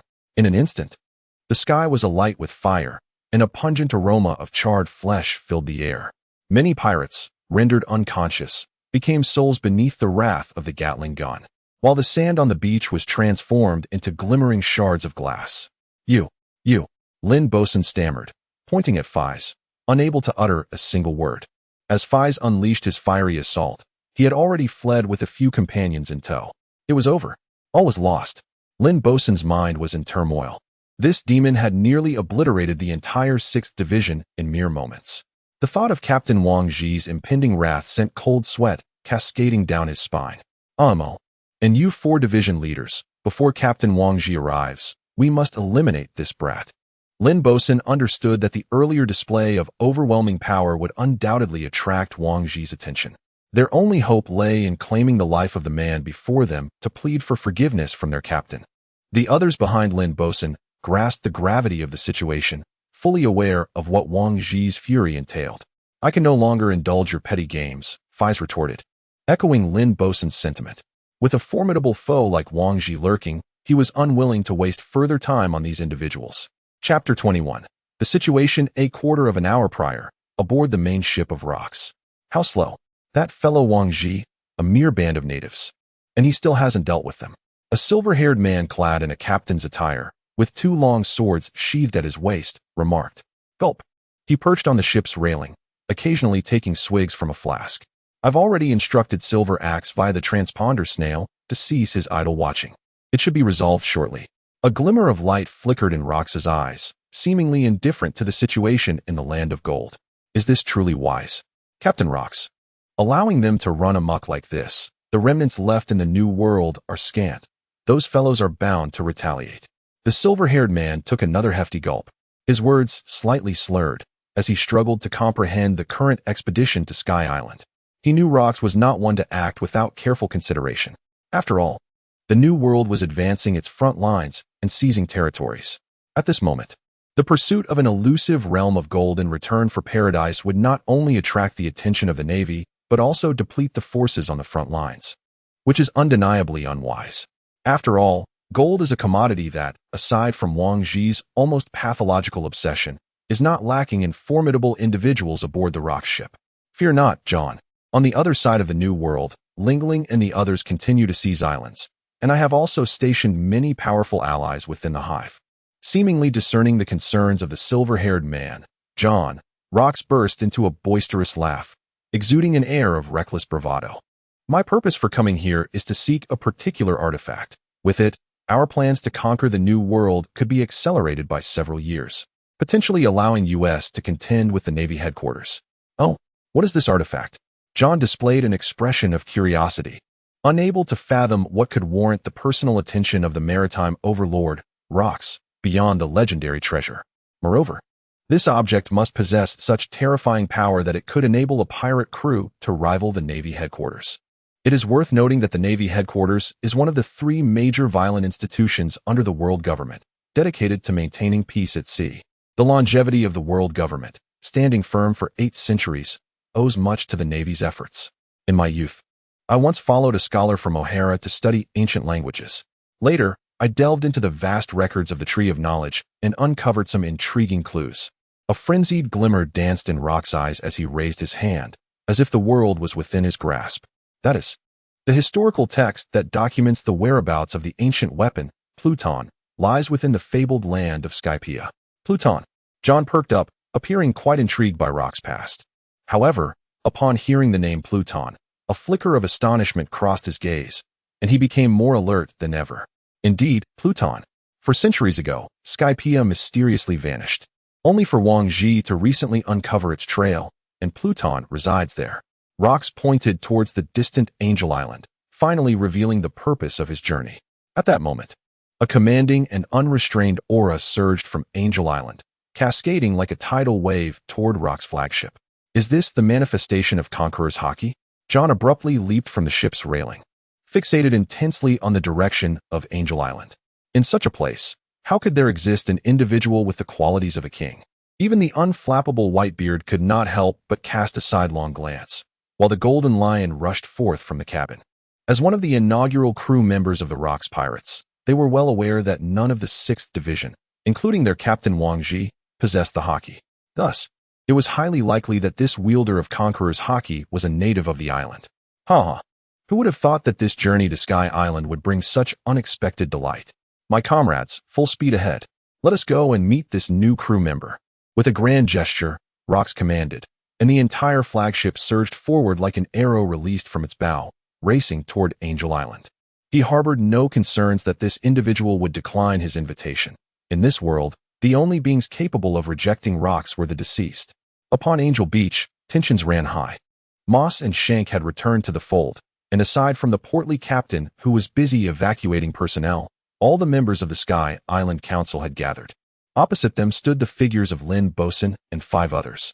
At that moment, a massive white-headed sea eagle swooped down from the pirate ship, charging directly towards Feis. "Kid, your grandpa Mizk is here." The great bird spoke in human tongue, its wings adorned with bandages, and its sharp claws pointed menacingly at Feis's head. With a clang, Feis wielded his fiery spear, clashing with the talons in a fierce exchange that resonated like the sound of metal against metal over a dozen times in an instant. Mizk's claws were enveloped in an invisible energy, astonishingly shielding him from the searing flames of Feis. Is this the haki of armament? At the moment of contact, Feis sensed something amiss. His flames could melt even steel, let alone a mere bird's claw. Mizukli's claws struck one after another with increasing speed, attempting to suppress Feis with rapid assaults, while Feis meticulously analyzed the swirling energy enveloping those claws. For a time, the two engaged in an intense standoff. Yet as moments stretched on, Mizuk realized that his claws were nearly scorched. "Kid, it seems you lack the haki of armament." Mizuk appeared to have made a discovery. All while clashing with Feis, he shouted a warning to those behind him. "We can't continue fighting this, kid. I'll end up as a roasted sculpture." Noticing the others still stagnant, he could not help but turn and bellow, "Why are you all still standing there?" Captain Wang Ji said he is greatly disappointed with you all. If you do not provide him with a satisfactory response this time, you will not return. A flaw. In the split second Mizuk turned back, Feis instinctively retaliated. He conjured a spear of flame with one hand and plunged it into Mizuk's wounded wing. You little brat, can't you stab with the other wing?" The searing pain struck Mizuk like a lightning bolt, causing him to retreat several dozen meters before reverting to his human form. With a grunt, Mizuk painfully extracted the spear. The flesh on his arm had been charred beyond recognition, leaving no trace of blood. Observing this, Lin Bosun enveloped his long blade with the haki of armament, leading the charge of his comrades to encircle Feis. "Chairman, I come to assist you. Let us eliminate these pirates. These damned rascals." The members of the Sky Island, witnessing Feis being besieged, also joined the fray. Feis found himself in a peculiar state, single-handedly battling 2 vice captains. His eyes glazed, his observation haki activated passively, narrowly dodging Lin Bosun's slashes and evading the wind blades emitted by Amor. He moved with the agility of an eel, leaving Lin Bosun and Amor momentarily at a loss. Meanwhile, under Moss's support, Saman and others engaged the remaining 4 squad leaders. 6 against 4, the battle was fierce and reciprocal. What a monster! Mizuk observed warily as he watched Feis contend against 2 vice captains without losing ground. All of this made him realize that Feis across the way completely disregarded him. A mix of fear and admiration surged within him, leaving him momentarily at a loss. In the arena, Feis's eyes suddenly regained their clarity, murmuring to himself, "So that's how it is, armament haki." Chapter 22. Brutality, kid. Aren't you just good at dodging? Lin Bosun observed Feis seemingly returning to normal, and together with Amor, they quickly retreated a few steps to create distance. They both understood the terrifying flames that Feis wielded. Should they be caught up close, it would spell death or severe injury. Having fought for so long, it's my turn now. Feis's gaze was devoid of warmth, as if he were looking at a corpse. Lin Bosun blinked, and in that instant, he saw Feis's figure flickering, appearing before him like a phantom. How can he be so fast?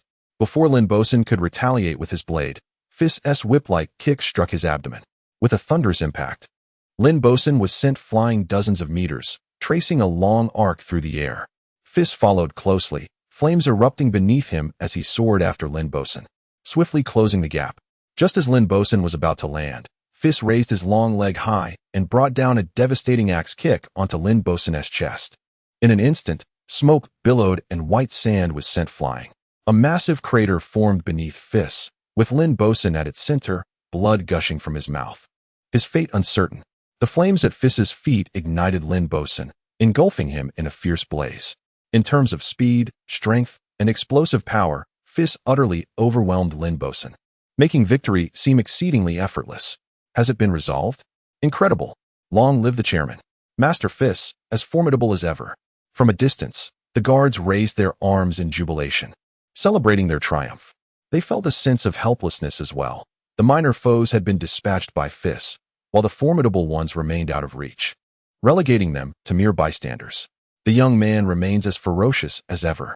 Gonfouer of the guard could not help but shudder as he witnessed this familiar scene, recalling the last time he had fallen victim to the dual strikes of Feis. Mosaic, observing from a distance, felt a lingering fear and silently rejoiced that he had not taken the field. How could it be? This was Vice Captain Lin Bosun. How could he be so easily defeated? No. How could this native be so formidable? The four squad leaders engaged in battle were equally horrified, their techniques fraught with errors. What an opportunity!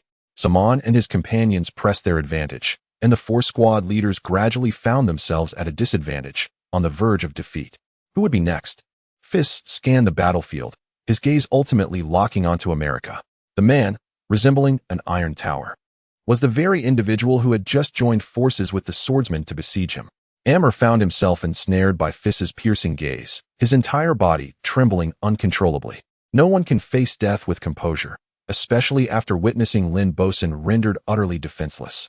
He comprehended that, given his own capabilities, he was no match for the formidable figure before him. Come, let us engage in battle. Feis advanced towards Amr step by step, much like a reaper approaching its prey. Each step felt as if he were treading upon the heart of Amor, sending his mind into disarray, rendering him breathless. Stay back, you little brat. Captain Wang Ji will surely not spare you. Who could have anticipated that this robust figure would be so cowardly, his words stumbling forth with difficulty. Spare me? If Wang Ji lets you go, will he also let me live? From the dialogue among the group, it was evident that Wang Ji was a man who would seek retribution for even the slightest grievance. Furthermore, he was known for his ruthless disposition, capable of delivering fatal blows even to his own. Thus, reconciliation was impossible, a confrontation between them was inevitable. To show mercy to an adversary is to be cruel to oneself. Feis, wielding a flaming spear, advanced step by step, while Amor retreated gradually. Suddenly, a firm sensation met Amor's back. He had unwittingly pushed himself against the pirate ship. You force my hand. With no path left to retreat. A fierce light flickered in Amor's eyes, as if he were poised to devour his prey. Feis, sensing the threat, remained wary. The man's abilities were extraordinary, capable of conjuring terrifying gales and sharp blades of wind. Had it not been for his considerable advancement in Kinbunshika hockey over the past 2 years, he might have fallen victim to Amor's power. Amor drew a deep breath, inflating his abdomen. Observing this, Feis locked onto his form with acute insight, raising the flaming spear to strike first. Captain Wang Ji, please come to my aid. Amor's plea was cut short as a fiery spear pierced his throat, pinning him to the pirate ship. His eyes widened in shock, hands instinctively clutching his throat, before he helplessly succumbed to the ground. Even in death, he could not comprehend why a simple cry for help had met such a grim fate. Feis withdrew the flaming spear, and Amor's lifeless body fell silently. And next, who shall it be? Feis's whispered words to the 4 division leaders sounded like the whispers of a demon. He moved deliberately toward the battlefield, an invisible aura of menace growing ever more potent. It was a presence distinct from hockey, something that could justly be termed murderous intent. Please spare my life. In an instant, the 4 division leaders dropped their weapons, kneeling in supplication, their courage utterly shattered. The figure before them was far too terrifying. Even Vice Captain Lin Bosun and Vice Captain Amor had been defeated, and to continue fighting would only add another soul to the tally of the fallen. Before they could utter another word, a glint of cold steel shot from the ship towards Feis. His formidable Kinbunshika hockey provided a warning, allowing him to instinctively shift forward half a step, narrowly avoiding a lethal strike. A sharp sound echoed as the blade found its mark, a clean wound forming across Feis's back, catching him off guard. President Feis, my lord, are you all right? Who is attacking? Feis gestured for the others to remain back. He sensed two icy gazes locking onto him, their sharpness causing him discomfort. A formidable foe, an unprecedented adversary. Feis squinted, turning to face the pirate ship. There, on the railing, stood two armored figures, one gold, one silver, one tall, one short. The golden armored figure, wielding a colossal sword, was clearly the source of the earlier attack. Lord Wangji, please save me. This man is a demon. Kill him quickly. The 4 division leaders, who had been kneeling moments before, scrambled to their feet and dashed toward the pirate ship, desperate for Wang Ji's protection. Feis did not impede their flight. He felt that even the slightest movement on his part would invite another lethal strike. This sensation is decidedly ominous. Worthless beings possess no value in existence. Wang Ji's tone was frigid as he swung his colossal sword. With a sickening sound, heads were severed, blood gushed forth. In an instant, 4 headless corpses lay before Feis. At this juncture, the 6th division had perished, save for Captain Wang Ji. Do you not fear that your subordinates will be disheartened by such actions? Feis found it difficult to comprehend, for in the original narrative, none of the pirates exhibited such brutality as the Wang Ji before him. Ruthless and merciless. Subordinates? Merely tools. There are plenty of such individuals in the hive. Wang Ji seemed to have caught wind of an amusing jest, a smirk curling at the corners of his mouth. However, you have incited my wrath, little one. Let your severed head serve as recompense. Chapter 23. Formidable Foes. You wish to slay me, but it shall not come easily. Upon hearing Wang Ji's words, a shadow of gloom crossed Feis's countenance. Flee quickly. His gaze was fixed upon Wang Ji and the silver axe, signaling his comrades to hasten their escape. The moment the two appeared, he realized he was outmatched. Even before Wang Ji made his move, Feis had failed to perceive their presence. Such an opponent is truly terrifying. Leaving the guard here only increases casualties. What are you waiting for? Hurry and escape. Seeing the crowd remain unresponsive, Feis could not help but turn back and shout in anger. We cannot flee. If we do, what will happen to you, Lord Feis? Indeed, we must fight alongside you until the very last moment. We cannot always live under your protection. Even in death, allow us to follow you. The guards raised their weapons, their expressions vigilant as they eyed the 2 figures aboard the pirate ship. Their resolve was unwavering. They regarded Feis as their beacon of faith. Pointless sacrifice serves no purpose. I command you to disperse and flee. Ganfor, what are you doing? Execute the order. I refuse, council leader. Ganfor stepped forward from the crowd, his words resonating with strength. You are merely a burden to me. Leave now. As Ganfor attempted to speak further, he saw Feis's furious countenance and reluctantly retreated with the others. Clap, clap, clap. Wang Ji applauded, leaping from the ship's railing alongside Silver Axe, landing upon Angel Beach. What a touching camaraderie. But this is where it ends. Your name is Feis, correct? Allow me to introduce myself. I am Wang Ji, and this is Silver Axe, here to eliminate you. Wang Ji gestured to himself and Silver Axe with an air of nonchalance. Giant sword style. Gale. Without waiting for the crowd to react, Wang Ji swung his massive sword, unleashing a white flying slash directed at Feis. The strike was instantaneous. Feis had already activated his observation haki, fully alert. He sidestepped just in time, the slash barely grazing him. That was close. Indeed, he was on a completely different level from the previous swordsman. He sensed that had that strike landed, it would have certainly caused him grievous harm. Young one, losing focus in battle is a poor habit. Giant sword style. Heavy waterfall. Just as Feis momentarily dazed, Wang Ji advanced upon him. Towering at least 3 meters tall, Wang Ji loomed over Feis, exuding an immense pressure. His massive sword, enveloped in pitch-black haki, descended upon Feis's head with overwhelming force. As the sword fell, Feis hastily extended his flame spear to parry. Clang!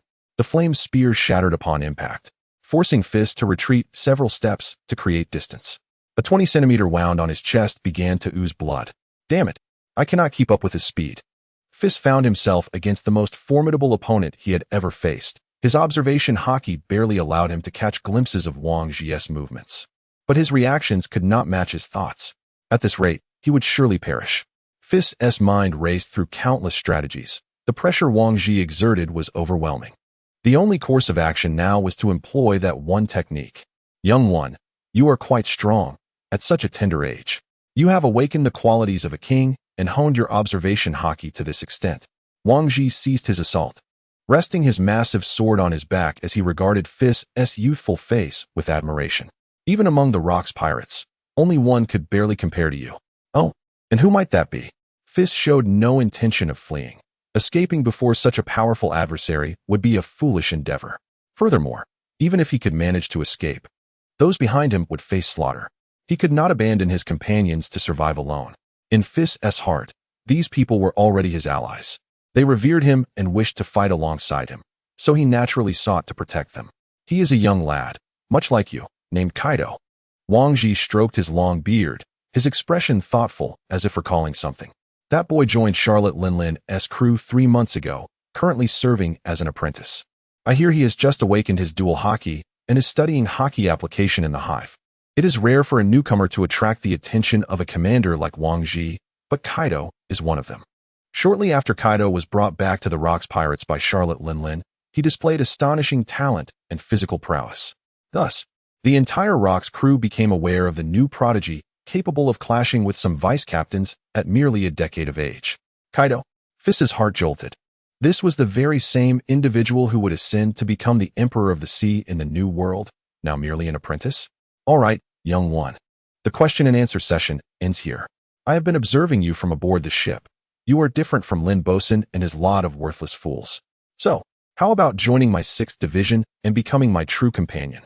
A vicious grin spread across Wang Ji's face, his eyes gleaming with a bloodthirsty light as he gestured toward the guards standing behind Feis. Moreover, when I establish my pirate crew, you will be my first mate. If you offer me the gold of Sandora, I might even allow those people to leave with their lives intact. Wang Ji spoke with an air of entitlement, as though he was bestowing a great favor upon Feis. He showed no concern about revealing his ambitions to the world. After all, what monster aboard the Rock ship did not harbor such thoughts? These individuals resemble a pack of ferocious beasts confined within a cage, eagerly awaiting the day they can unleash their fangs without restraint. This cage is none other than Rock's. What are your thoughts? Observing Feis still deep in contemplation, Wang Ji urged him impatiently. He believed that the offer he had extended was sufficiently generous, yet the young man before him remained ungrateful. Kid, my patience is wearing thin. If you do not acquiesce swiftly, it won't just be them who perish, but you shall descend into the abyss as well. Though fully aware that he was no match for them, Feis still wished to make an attempt. Noticing that the others had retreated 100 meters away, he ceased to delay further. Huh, what do you mean? You wish to battle me? No, do you mean to fight us? Wang Ji extended a hand to his ear, feigning a listening posture, and pointed at himself and the silver axe with a laugh. Ha, kid, do you comprehend what you are saying? Do not be overly arrogant. I am quite clear. I have prepared myself for inevitable demise, Feis asserted as he reassembled the cloud iron spear in his grasp, the intense flames melding the broken ends together. His rubbery heart surged with blood, enveloping him in a veil of mist. Engage, second gear. Silver axe, go eliminate that group. I shall deal with this brat. Fire ignited in Wang Ji's eyes as he drew his colossal sword, enveloped in armed, color domineering aura. His figure flickering as he surged forward. Giant sword style. Ghost slash. As he approached Feis, the massive sword swung, stirring up a fierce wind, intending to cleave Feis in two. Feis felt a phantom of doom racing towards him, threatening to engulf him entirely. Clang. The flaming spear clashed with the giant sword, producing a resonant metallic sound. I think I can just barely keep pace with your movements, Feis remarked, his feet sinking into the ground, yet excitement flickered in his eyes. And you, armored man, where do you think you are going?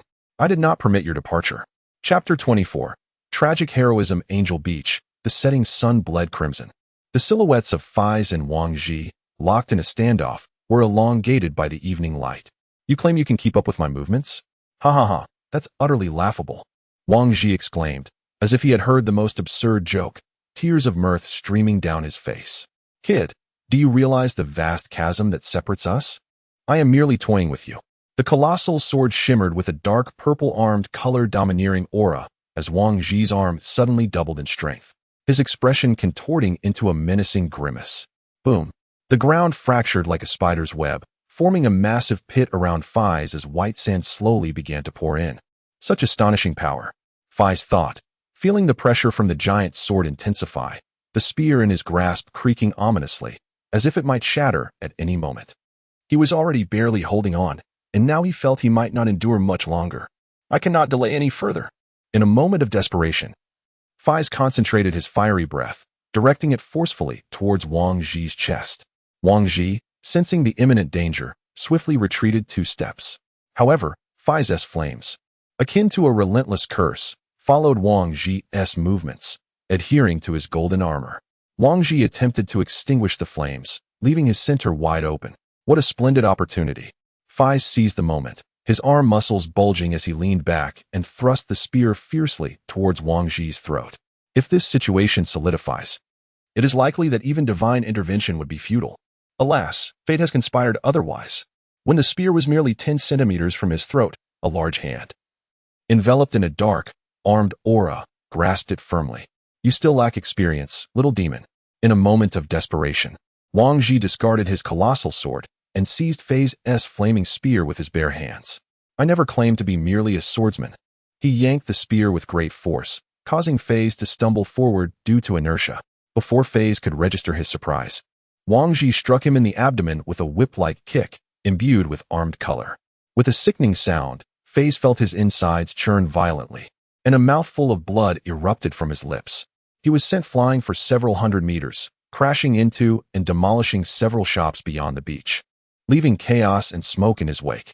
At the edge of the quaint street, observing the rapidly approaching silver axe, Ganfoer and his companions had no choice but to turn and confront the threat. We cannot be blamed, Lord Feis. The enemy has us cornered.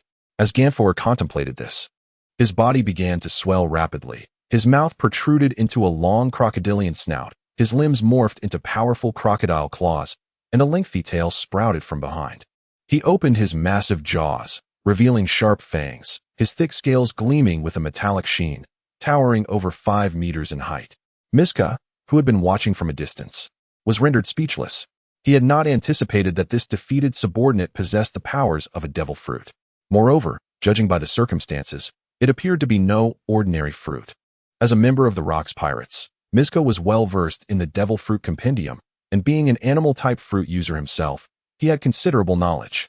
He instantly recognized it as the ancient species, the king crocodile fruit. Unbelievable. This group of natives possesses such a plethora of devil fruits. Not only the paramecia-type burn fruit, but also this ancient animal type. Silver Axe, who was in pursuit, wore a face of astonishment as well. He and Wang Zhi had been observing the battle from their ship and were aware of Feis's capabilities. Yet, they were taken aback by the revelation of 2 devil fruit users on such a small sky island. Humph. If only you knew that there is also a thunder fruit on this island, your jaw would drop in disbelief. Moss thought to herself. Determined to keep Enel's presence a secret, having cared for Feis and Enel in Cloud Hidden Village for over a year, she had come to regard Enel as her junior. The thought of that mischievous brat occasionally calling her auntie brought a slight blush to her otherwise stunning features. Moss, there is a fight going on. Can you be a bit more serious? Ganfoer, seeing Moss in such a fluster, felt a headache coming on and suppressed the urge to remind her. Quickly, grant us a buff. This phrase is often uttered by Ganfoer when he consults Feis regarding the development of devil fruits during his occasional visits to Yunin Village over the past 2 years. Oh, splendid. Mose regained his focus as beams of azure light cascaded from his hands, instantly merging with the bodies of Ganfoer and the others. In the past 2 years, Moss's acceleration fruit has made remarkable advancements, capable of enhancing speed by 50% and even creating a space akin to a room for acceleration. However, its range is disappointingly limited to a mere 5 meters, prompting Feis to express his frustration and urge Moss to expedite its development. As the blue light coursed through him, Ganfu felt invigorated, his thoughts becoming remarkably agile. He exchanged a knowing smile with Salmon, a testament to the unspoken understanding forged through years of collaboration. Yet, the presence of another devil fruit raised alarm in Silver Axe, who sensed that the situation had grown precarious. Axe, fearing further complications, he swung his massive axe towards Ganfu with ferocity. Ganfu, employing his observation haki to its fullest extent, deftly evaded the blow, his tail whipping around to strike at Silver Axe. To his astonishment, Silver Axe caught Ganfu's crocodilian tail with one hand, rendering Ganfu unable to break free despite his efforts. Die. Silver Axe, enveloped in armament haki, prepared to cleave Ganfu in 2. Watch out. Blood sprayed. and severed limbs flew through the air. Just as Ganfu faced imminent peril, Councilman Qi leaped to his side, intercepting the deadly strike, only to be bisected in the process. For the sake of protecting the divine ideal he held dear, Councilman Qi willingly embraced his fate. Run. Don't let Councilman Qi's sacrifice be in vain. Salmon finally grasped the reality that they were no match for Silver Axe. He and Moss dragged Ganfu's tail as they fled in desperation. Run? Where to? Silver Axe sneered, lifting his leg to pursue. You shall not harm Lord Ganfu, nor shall you lay a finger on Lord Salmon. A cannonball struck Silver Axe's head with pinpoint accuracy, enveloping the area in a cloud of smoke. A flurry of attacks ensued. Cannon fire, flame shells, barrage shells, shock shells. The guards exhausted every tactic they could muster, all to by a moment's delay. Moments later, the smoke cleared. How could this be? Was he a monster? It was over. Silver Axe emerged unscathed, continuing his advance as if nothing had transpired. He had no time for these minions. The fleeing devil fruit users were his primary concern. Damn it. I cannot allow him to pursue. Councilman Yu dashed forward, clutching one of Silver Axe's legs, knowing this was the only way to hinder his advance. Seeing this, Shan Kuei lunged at Silver Axe's other leg, holding on tightly. With a swift kick, Silver Axe sent Shan Kuei sprawling, before cleaving Councilman Yu in two, blood spraying everywhere. Yet, he was taken aback as over 100 guards surged forward, burying him beneath their collective mass. This group of individuals is acutely aware that they cannot possibly rival the Silver Axe. However, when they initially encountered the venomous python, they fled. And when they faced Wang Ji, they retreated once more. This time, they had no intention of fleeing. Chapter 25. Activation. The Zhu Rong mode. With a thunderous crash, Feis rose from the rubble of the room, shaking off the debris clinging to him. Before he could thoroughly assess his condition, a pungent scent of blood assaulted his senses. Please, let them be safe. A wave of concern surged through his mind as he leapt onto the rooftop. His gaze swept across the hellish scene before him. A mountain of corpses and a sea of blood lay sprawled beneath him. Crimson blood flowed down from the end of Lovely Street, painting the entire thoroughfare a deep red. At the source, a man clad in silver armor wielded a massive axe, mercilessly slaughtering the guards. Just lie still and play dead, you fools. The cold voice of the Silver Axe echoed, his armor now stained a dark crimson. Ignoring the fallen, he swiftly cleaved a guard attempting to grasp his waist in two. Looking around, he found no trace of Ganfu or the others. Damn it. All of you, perish. With a wild swing, the Silver Axe raised his deadly weapon high. Exuding an aura of terror, he intended to annihilate the relentless guards charging at him in one fell swoop. Whoosh, someone approached swiftly. Who could it be? Just as the axe was about to descend, the Silver Axe's keen senses detected an incoming attack. The wind howled. Before he could react, a pair of blood-red eyes appeared before him. Ah, it's you, little. The Silver Axe's words were cut short as an immense force struck his chest, propelling him toward Angel Beach. Flames erupted beneath Feis's feet as he turned his back to the guards. It's Lord Feis, the remaining guards exclaimed, their voices filled with sorrow. Lord Feis, please escape. We will hold them off. Overwhelmed by grief from the recent events, they could no longer contain their emotions, weeping openly. What had transpired made them acutely aware that these two were not foes the Sky Island Council could contend with. Let us go, Feis commanded, his tone icy, as if suppressing an inner fury. Lord Feis, go. He never looked back, his blood-red eyes fixated on the direction of Angel Beach. Thud, thud, thud. A rhythmic sound of footsteps drew nearer, the clash of metallic boots against the ground resonating ominously. At the end of Lovely Street, two figures, one gold and one silver, were approaching. Ah, so you were hiding here, little demon. Wang Ji's eyes glimmered with coldness, a hint of mockery lacing his voice as if he had found his prey. The Silver Axe trailed behind him, his resentful gaze fixed on Feis, seemingly blaming him for the assault. Seeing the remaining guards beginning to retreat, Feis let out a slow breath of relief. He could easily escape alone, yet the weight of responsibility on his shoulders forbade him from doing so. On the other side of Angel Island, hundreds of guards were organizing the evacuation. Thousands of residents still needed to reach the Island of the Gods. Feis could flee, but these people could not. Abandoning them to save himself was not an option. Such an act would condemn him to a lifetime of guilt and remorse. The only viable course of action now was to employ that technique. With determination gleaming in his eyes, Feis slowly raised his arm to his mouth. Activate, Level 3. He inhaled deeply, biting into his arm. With a sharp exhale, he forced high-pressure air into his bones, his entire arm swelling and pulsating with energy. The surge of high-pressure air flowed into his arm and subsequently permeated every corner of his body like a gentle stream. In an instant, his physique expanded to a remarkable 3 meters. However, this expansion was distinctly different from Luffy's grotesque localized inflation in his Gear 3rd. Instead, it manifested as a uniformly robust beauty, reminiscent of ancient Greek sculptures. Coupled with the steam rising from his 2nd gear, he appeared as if he were a divine being. This is one of the remarkable achievements of Feis over the past 2 years.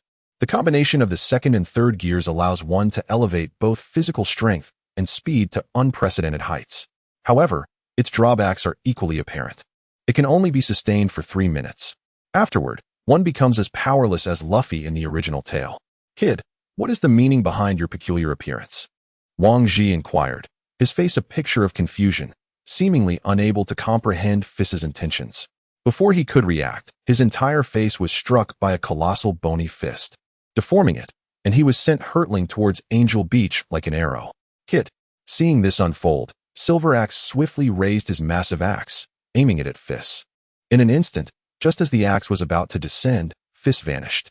In the blink of an eye, he reappeared mere centimeters in front of Silver Axe. How can he be so fast?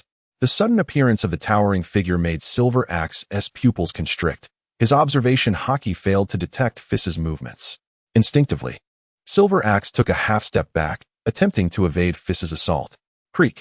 The sound of twisting metal echoed as Feis's enormous iron hand clutched Silver Axe's face, warping even the metal helmet under his immense strength.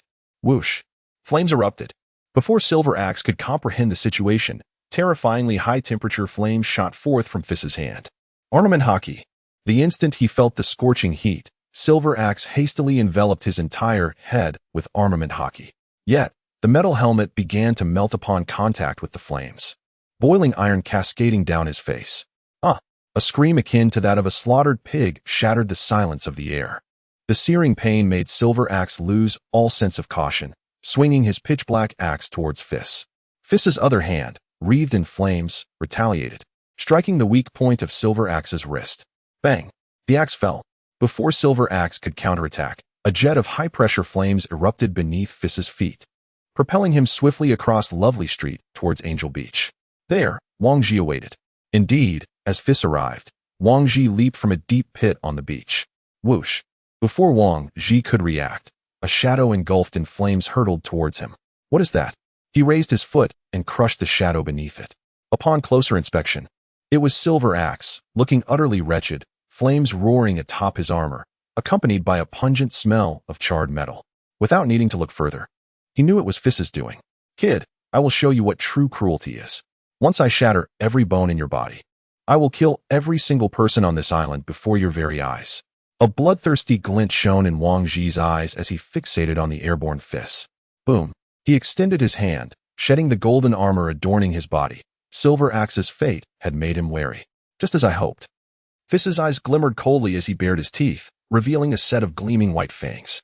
2 minutes left. That will suffice. Even if I perish here today, I shall leave you with memories that will haunt you for eternity.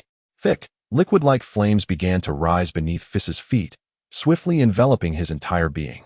Some flames dispersed, forming a massive fiery ring in the air behind him, while the flames adorning his body gradually morphed into the shapes of armor and a cape. And the flames jetting from beneath transformed into 2 colossal fire dragons, each several meters long. The tail of the flame dragon expelled a fierce blaze, akin to a rocket, capable of autonomous attack. The flames upon his visage gradually contorted, ultimately coalescing into a terrifying mask resembling a malevolent spirit. Feis stood upon the fire dragon, adorned in fiery armor and a cloak, with a ring of flames manifesting behind him, his face obscured by the infernal mask. He epitomized a fearsome deity presiding over the element of fire.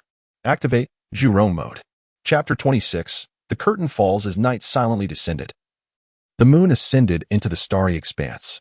In the distance, numerous pirate ships approached Angel Beach, soon to reach the harbor. Yet, the once shadowy Angel Beach now radiated as brightly as day. Feis emanated boundless light and heat, resembling a resplendent sun suspended in the sky.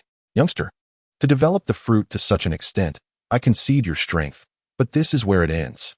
A hint of trepidation flickered in Wang Ji's eyes, for he sensed the formidable threat posed by Feis's terrifying flames. The level of fruit development he witnessed was unprecedented, even for someone seasoned in battle like him. He needed to exercise caution. Wang Ji, he must not fall prey to such a petty adversary. Silver Axe also removed his armor, revealing grotesque burn scars that extended from his throat to his chest. The events that had transpired earlier made him regard Feis with newfound respect. Now seeing him as an equal adversary, time was running out. As he gazed at the Rock's pirates, who were mere moments away from docking, Feis felt a surge of urgency. It was now or never. Even if it meant his demise, he intended to take someone down with him. With this thought, Feis launched his attack, the Spear of Morning. He raised his left hand, and the massive circular ring behind him began to rotate slowly, ultimately transforming into a blazing disk of fire. What is this fellow up to? Wang Ji and the Silver Axe were filled with doubt, utterly unable to comprehend the purpose of the disk. Never mind. It is better to strike first. Wang Ji, without realizing when, had once again grasped the massive sword, and in the blink of an eye, unleashed a flurry of dozens of strikes before him. The sword technique, an embodiment of chaos. Waves of white sword energy crisscrossed and surged forth toward Feis. In an instant, the sword energy reached its target, yet Feis remained unmoved. Beneath his feet, a fire dragon roared, charging headlong into the oncoming sword energy. The silent collision reverberated through the air, stirring up a tempest. Wang Ji was poised to continue his assault when he beheld Feis diving from the heavens. Feis intended to delay, biding time for the Spear of Burial to descend. In his hand, a flaming spear coalesced, hurtling toward Wang Ji with the weight of the sky. Clang! The spear met the giant sword, and an intense wave of scorching heat rushed forth. Wang Ji felt a sudden constriction in his breath, his strength waning in an instant. Crack! The ground within several dozen meters shattered, resembling fragments of a broken mirror. Inconceivable. How has this fellow's strength become so formidable? Wang Ji felt as if a colossal mountain were pressing down upon him, anchoring him to the ground like a nail. What a splendid opportunity! The Silver Axe, a seasoned warrior, recognized the stalemate between Feis and Wang Ji and could not let such a chance slip away. In an instant, he unleashed his iron fist, imbued with armed color hockey, aiming for Feis's head. At this point, he no longer cared for the dignity of a powerful warrior. The searing pain coursing through him ignited a singular desire to obliterate Feis's skull. Unbeknownst to Silver Axe, Feis had already anticipated his intentions. Just as Silver Axe's fist neared, it was met with a fiery punch emanating from Feis's armor. Boom! The moment their fists collided, a tremendous explosion ensued. Caught off guard, Silver Axe found himself at the epicenter of the blast, engulfed by the searing flames. The fiery armor encasing Feis surged like waves, absorbing the energy of the impact. Seizing this momentum, Feis soared upward, swiftly distancing himself from Wang Ji and Silver Axe. The timing was impeccable. Feis commanded the circular disc above to spin rapidly, conjuring hundreds, even thousands, of fiery spears in a matter of moments. Whoosh, whoosh, whoosh. Before Wang Ji and his companion could react, a relentless barrage of piercing sounds filled the air. Each spear's tail erupted with scorching flames, hurtling towards Wang Ji and Silver Axe, enveloping them in a deadly radius of 100 meters. Within such proximity, evasion was no longer an option. Wang Ji promptly reacted by raising his colossal sword before him. At the moment the fiery spear made contact with the giant blade, it emitted a blinding white light, rendering Wang Ji and his companion momentarily unable to open their eyes. This is perilous. This object is destined to explode. Wang Ji swiftly realized the impending danger, but alas, it was too late to evade. Boom, boom, boom. The thunderous sounds of explosions erupted in rapid succession, reverberating through the air. Flames surged forth, engulfing a radius of several hundred meters, radiating boundless light and heat. Both Wang Ji and the Silver Axe were swiftly buried beneath the relentless inferno. Even the pirate ship of the 6th Division was ignited, engulfed in a fierce blaze. With Feis's current mastery of the flame's sovereign ability, he could only manipulate flames within a 100-meter range. This overwhelming scale exceeded his capabilities. Behind him, the disc represented a new power attained through the advancement of the flame's sovereign ability, flame compression. This technique allowed for the extreme compression of flames to be released at will, resulting in a cataclysmic explosion. This creation drew its inspiration from Enel's rumble ball in the original work. It is likely a device capable of storing high-voltage electricity and amplifying its output power. If billions of volts can be contained within the confines of a compact rumble ball, then why not harness one's own flames? Observing the raging inferno, Feis furrowed his brow. Is it truly so difficult to extinguish life? Through the perception granted by observation hockey, he discerned that Wang Ji and Enax still possessed their auras. Albeit weakened, they were not yet deceased. Thus, the next step would be to deliver the finishing blow. Feis deftly manipulated the disc behind him, gradually compressing it, akin to the tyrant bear condensing air. The disc shrank further and further until, at last, a fist-sized orb of flame rested in Feis's palm. With a swift motion, he hurled it forth.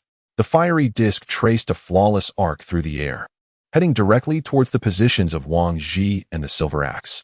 Meanwhile, at the very instant the disc was released, Feis swiftly commandeered the fire dragon and made his rapid escape. This was his first encounter with such a device, and he was uncertain of its true potency. Just as the flaming disc was about to make contact with the ground, a transformation commenced. In an instant, it emitted a blinding radiance, and the compressed flames rapidly expanded. A deafening explosion resounded, causing the entirety of Angel Island to tremble violently. The fierce wind pressure generated by the blast swept across the landscape in an instant. In a fleeting moment, the sea surged backward, and a tempestuous whirlwind lifted a cloud of dust and debris, hurtling towards the distant buildings with ferocious force.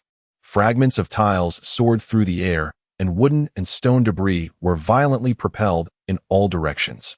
The hurricane persisted for over 10 seconds before finally abating. My goodness, what sheer power! Surely, it must have claimed lives. Feis, who had long been propelled far away, gently descended, having reached his limit. The fiery armor enveloping him and the flame dragon beneath his feet gradually dissipated, and the second and third gear states began to unravel. Feis lay sprawled on the beach like a deflated balloon, facing the sky.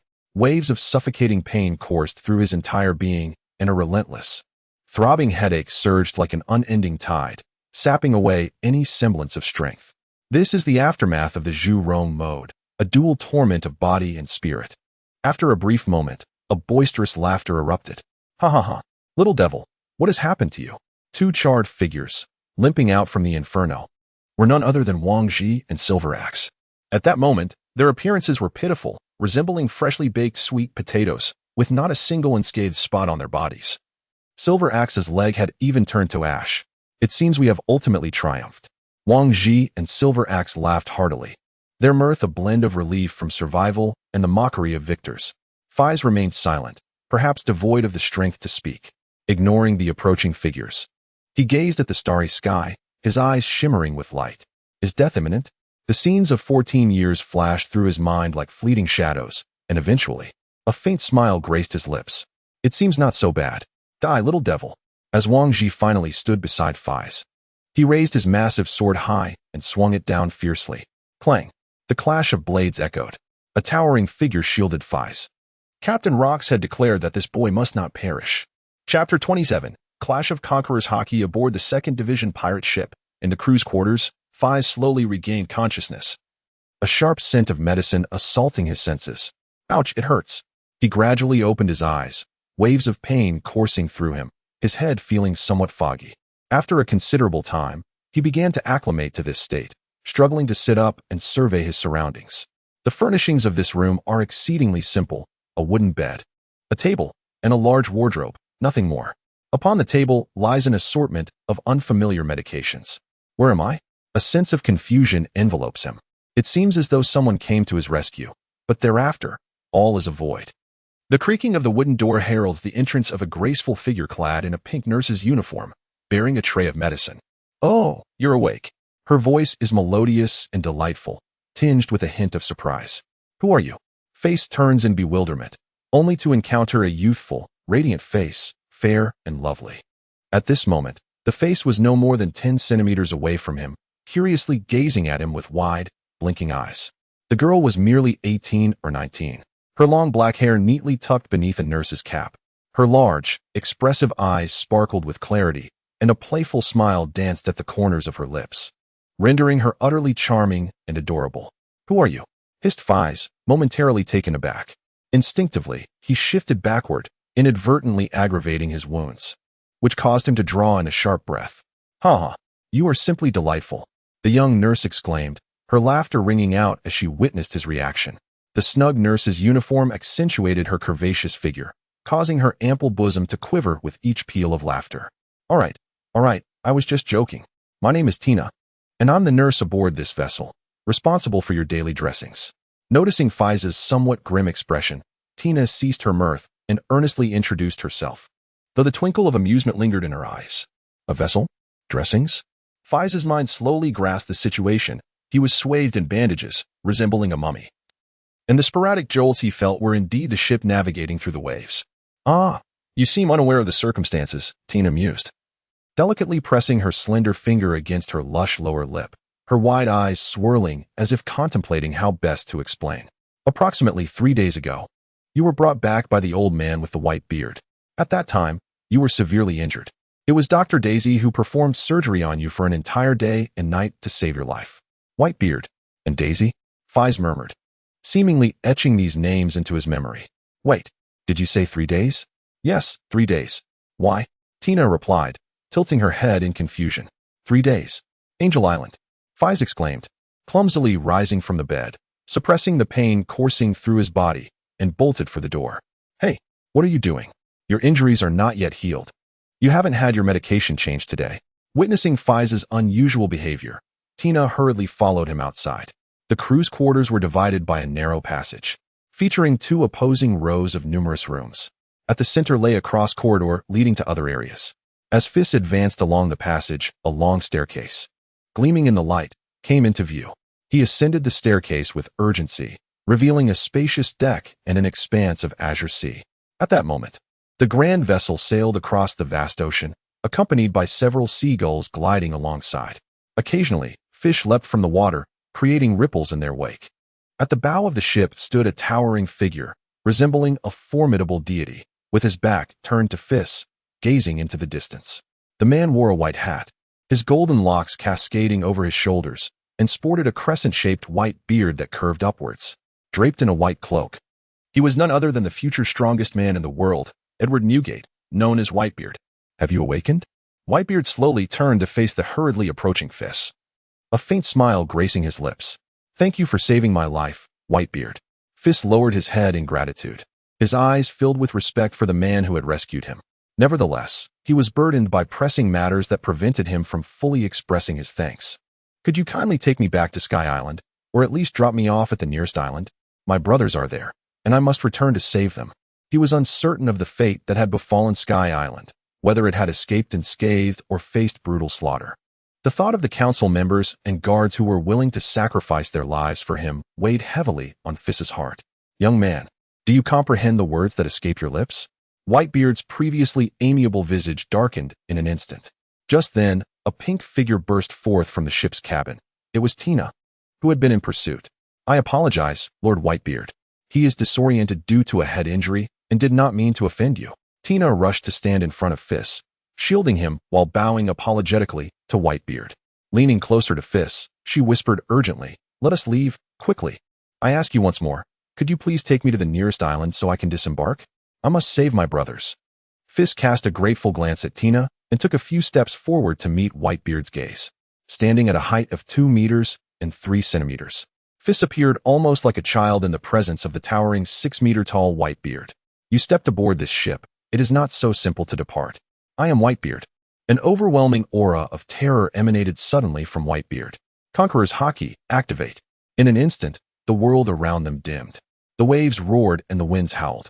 The previously clear sky became shrouded in ominous clouds, seemingly mirroring the turmoil of this unparalleled powerhouse's emotions. "Is this the Whitebeard?" Feis felt waves of mental impact crashing upon him like a tempestuous sea. No, he must devise a strategy. A crimson light flickered in his eyes as an overwhelming aura surged forth from him. It was Feis's Conqueror's Haki. The 2 formidable auras clashed violently in the void, with purple-black lightning crackling loudly. Both combatants intentionally avoided Tina, who remained unscathed by the confrontation. However, as she beheld this spectacle, her wide eyes brimmed with disbelief. She could scarcely fathom that this boy, seemingly a few years her junior, possessed a conqueror's haki akin to that of Captain Whitebeard, even capable of clashing with it. Meanwhile, Feis felt a bitter realization. At the moment their haki collided, he sensed a tremendous disparity. If his haki were likened to a pond, Whitebeard's would undoubtedly be an expansive ocean. 1 second, 2 seconds, 3 seconds. Feis succumbed, as Whitebeard's aura engulfed him in an instant. Just as this overwhelming presence was about to envelop Feis, it suddenly dissipated. "Kuhuhu, lad, I truly did not misjudge you," Whitebeard exclaimed, his eyes gleaming with appreciation as he laughed heartily. Feis, bewildered, felt an itch in his head, perhaps a sign of a transformation. "Rest assured, lad, your comrades on Skypea are all safe. With Whitebeard protecting them, Wang Ji and Silver Axe dare not make a move." A deep, raspy voice echoed from behind Feis, akin to the sound of sandpaper scraping. Chapter 28. The apprentice crew member, are they safe? Upon hearing this, Feis slowly exhaled a breath of relief. He felt an immense weight lift off his shoulders as he turned to face the person behind him. A gaunt middle-aged man, standing nearly the same height as Feis, adorned his face with dark sunglasses. His gray hair was slicked back into a single ponytail, and he donned a black leather jacket. The first impression of this man was overwhelmingly dark, almost suffocatingly so. It was as if he existed in shadows, perpetually absorbing the light around him, even casting no shadow beneath his feet. "Greetings, I am Jafana, the vice captain of the 2nd Division," the man initiated, his smile revealing a set of pearly white teeth that starkly contrasted with his somber aura.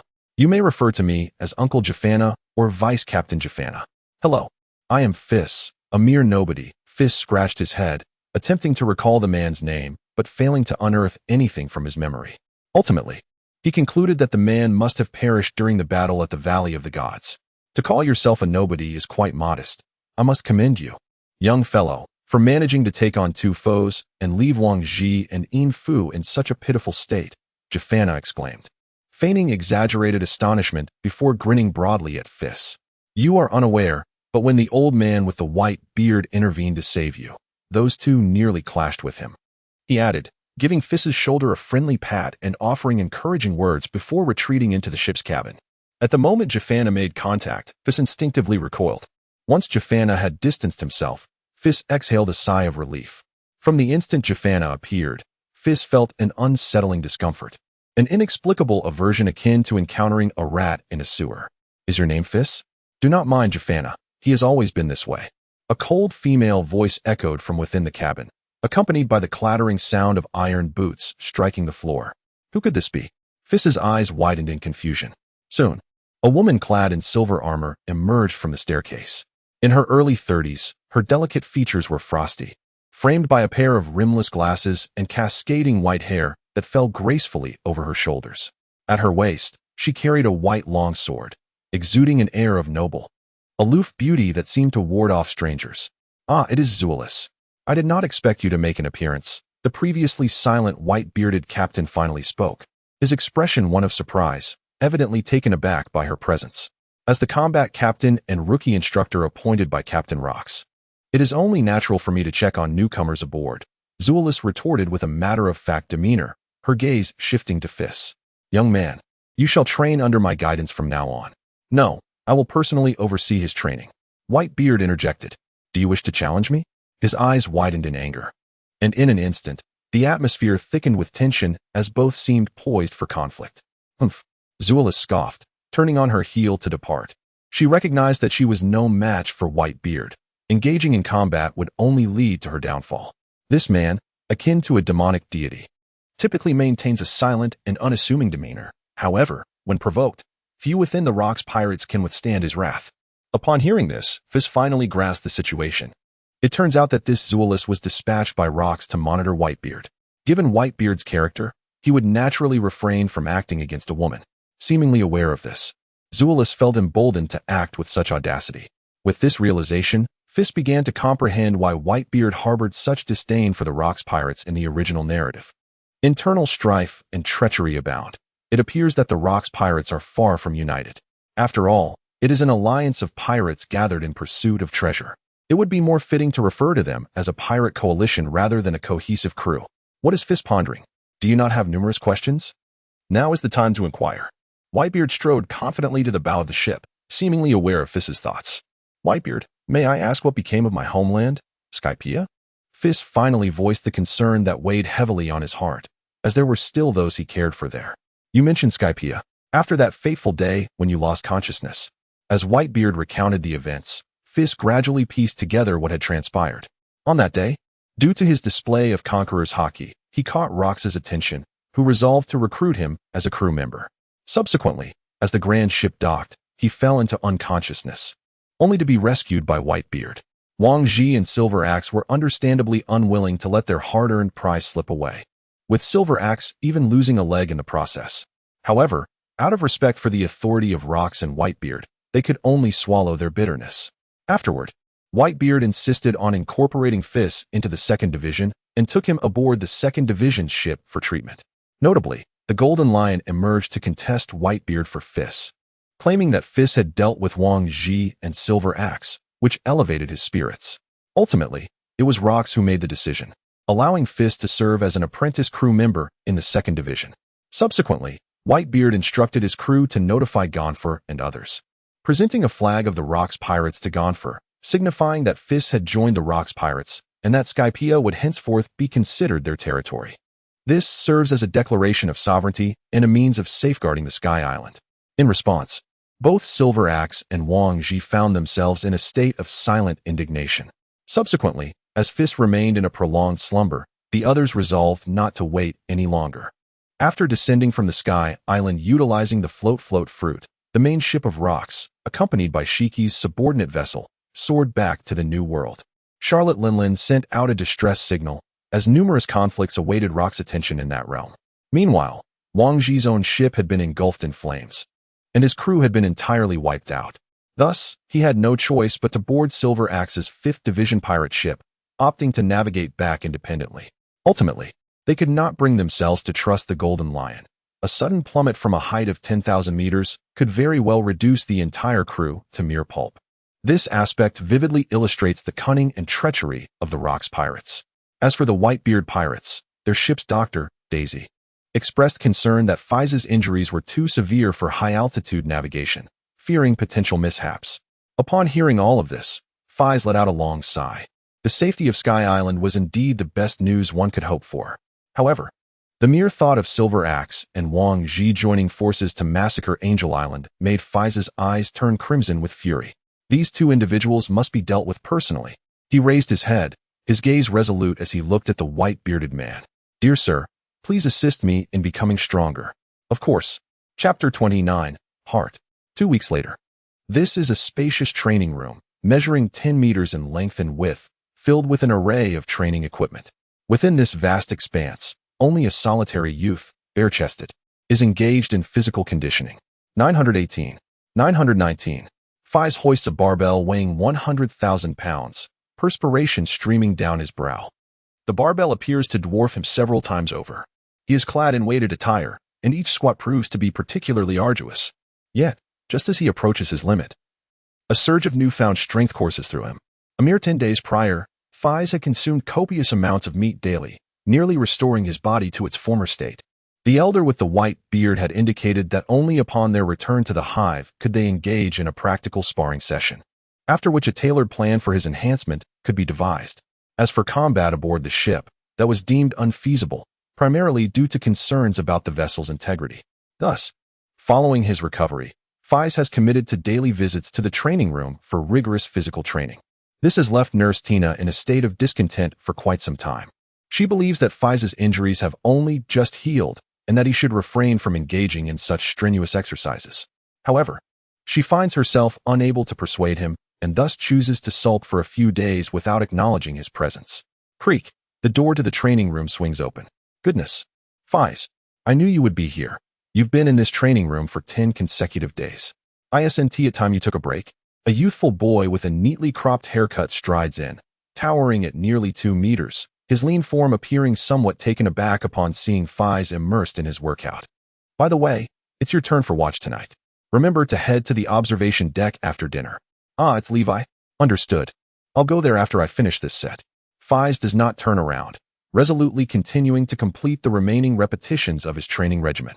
Here, Levi resides as an intern crew member opposite Feis, Perhaps due to the fact that Levi is the sole intern of the second division, he became exceedingly enthusiastic upon encountering Feis. With an exceedingly outgoing nature, he engaged Feis in conversation daily upon learning that they shared the same status. Eventually, Feis discovered that it was likely due to their mutual duty of alternating watch that they bonded. Before Feis's arrival, Levi had been solely responsible for this task every night. As familiarity grew over the days, Feis realized that Levi was a veritable fountain of knowledge, particularly fond of collecting bits of gossip. In the words of Feis's previous life, he was exceedingly nosy. It was thanks to this youth that Feis became privy to numerous secrets aboard the Rock's ship. For instance, it was rumored that the captain of the 3rd Division, Big Mom Charlotte Lin, possibly held an undisclosed relationship with the intern Kaido. Having known each other since the age of 10, despite being 9 years apart, Big Mom being 10 when Kaido had only just been born. Most astonishingly, Kaido was said to have been virtually unmatched on Hive Island by the age of 15, ultimately gaining the favor of Rocks, prompting Whitebeard to retrieve him for the pirate crew. Additionally, there was a certain leopard print beauty aboard who pined for Captain Whitebeard, yet he remained indifferent to her affections. Even more scandalous was the rumor that the chief financial officer of the Rocks Pirates, Shaki, might share a relationship with the vice captain of the Roger Pirates, Rayleigh. That transcended mere friendship. Such gossip was abundant. Feis naturally scoffed at these tales, thinking to himself, could you possibly know more than I? However, amidst these trivialities lay some useful information that gradually unveiled the truths of this world to him. Firstly, the current year is 1481 in the Age of Sea, with 3 years remaining until the Battle of God Valley. Secondly, he learned there are 3 ways to join the Rocks Pirates, the first being to catch Rocks' eye, leading to a personal recruitment. This phenomenon can be attributed to either an individual's formidable strength or to possessing certain qualities and talents that command the admiration of Rocks. For instance, the Conqueror's Haki exhibited by Fisher Tiger serves as a prime example, as does Kaido, who remains undefeated throughout the Hive. Ultimately, it was Rocks who dispatched Whitebeard to extend an invitation to join his crew. The second method pertains to the unrestricted recruitment of members by various divisions under Rocks in the Grand Fleet, where individuals belong to their respective teams and fleets.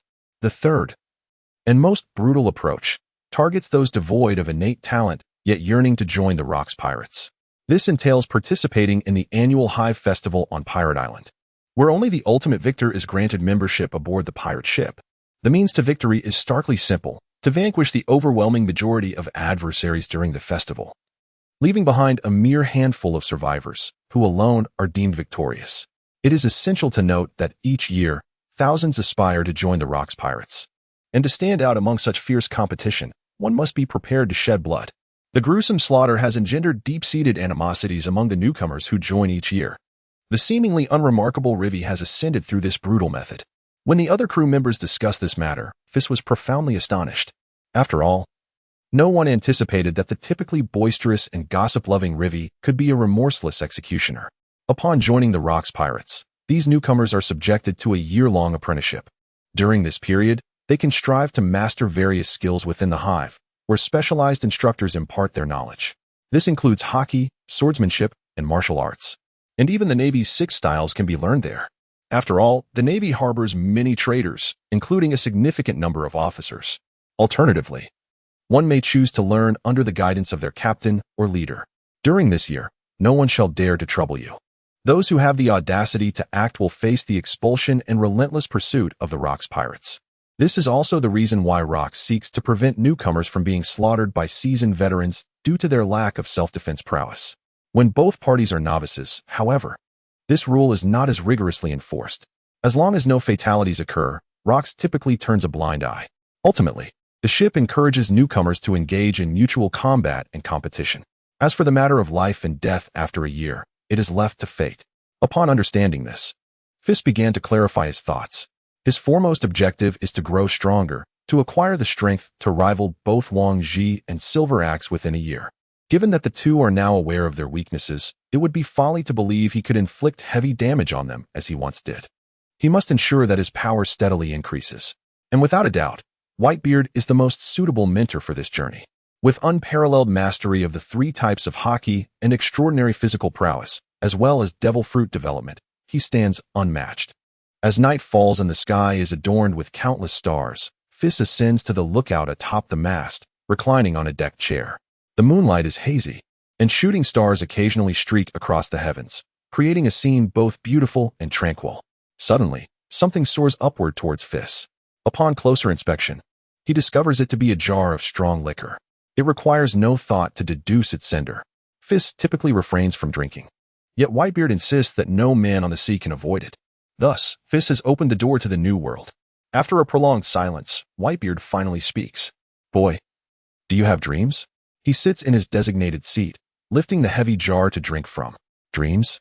Feis tilts his head back and takes a generous swig of the potent liquor. A fiery sensation surges within his stomach. This is a specialty from an island known as the Island of Spirits in the New World, where a particular strong liquor is brewed specifically for pirates. He reminisced about his initial aspiration to join the Navy after embarking on his voyage, hoping to gain strength and facilitate his approach to Vagabunk. However, by a twist of fate, he ultimately became a member of the Rock's pirates. He felt a sense of reluctance about joining the Rock's crew, primarily due to the presence of figures like Wang Ji. Yet, in moments of weakness, many aspects of his life seemed beyond his control. His dreams revolved around growing stronger, exploring the world beyond, and locating his sister. He poured nearly half of the jug into his mouth, his gaze becoming somewhat hazy. Thoughts of Granny Hela in the heavens, the missing penny, the war in Skypiea, and the devoted guards who willingly faced death flashed through his mind. He yearned to do whatever he could to bring about change in this world. Chapter 30. Arrival at Fishman Island after more than 2 months of sailing. The pirate ship reached its interim destination in the New World, the Sabaody archipelago. As the pirate ship slowly approached, a wave of astonishment swept over the island. Is this a joke? How could such a prominent figure come to Sabaody Island?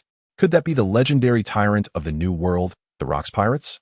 Look at that sail. It must belong to the 2nd Division under Rocks, commanded by the fearsome monster, Edward Newgate, a.k.a. Whitebeard. Being a crucial passage to the New World, the area attracted numerous pirates, merchants, and bounty hunters. However, upon recognizing the pirate flag, the bounty hunters in the crowd nearly lost their composure. Whitebeard commanded the pirate ship to dock in Zone 50, where shipyards and various coating craftsmen resided. They needed to find these craftsmen to coat their ship with resin from the Yalchaman red tree. From there, they would dive 10,000 meters, traversing a massive cavern beneath the red line, and navigate through the underwater route to Fishman Island, ultimately reaching the New World. These trivial matters need not be attended to by Feis, as there are dedicated personnel aboard the vessel. Meanwhile, Feis, Tina, and Rivi have ventured to the adjacent Zone 49 to procure essential supplies for their daily needs. Due to the limited number of individuals dispatched from the 2nd Division, only 3 were deemed necessary for the journey. Feis found himself perplexed, pondering why the entire pirate vessel comprised merely a handful of 20 or 30 souls. It is worth noting that Wang Ji's 6th Division boasted a membership exceeding 100. Later, Levi elucidated the matter during their journey. It transpired that the expedition to Sky Island had been proposed by Wang Ji multiple times during the commander's assembly, except for Silver Axe. This suggestion was categorically dismissed by the other commanders. Mobilizing such substantial manpower and resources for an elusive legend of the Golden Country was deemed impractical. Wang Ji even suggested that his 6th Division embark independently, but this proposal was likewise rebuffed. The Rocks Pirates were in the midst of a vigorous expansion. The absence of any division as strength was simply untenable. Ultimately, Wang Ji revealed the precise location of Sky Island. Following the disclosure of this information, Captain Rocks, against the prevailing opposition, sanctioned the current voyage to Sky Island. In this instance, it was primarily the 6th Division that mobilized most of its personnel, while the other divisions sent their captains accompanied by a few essential crew members.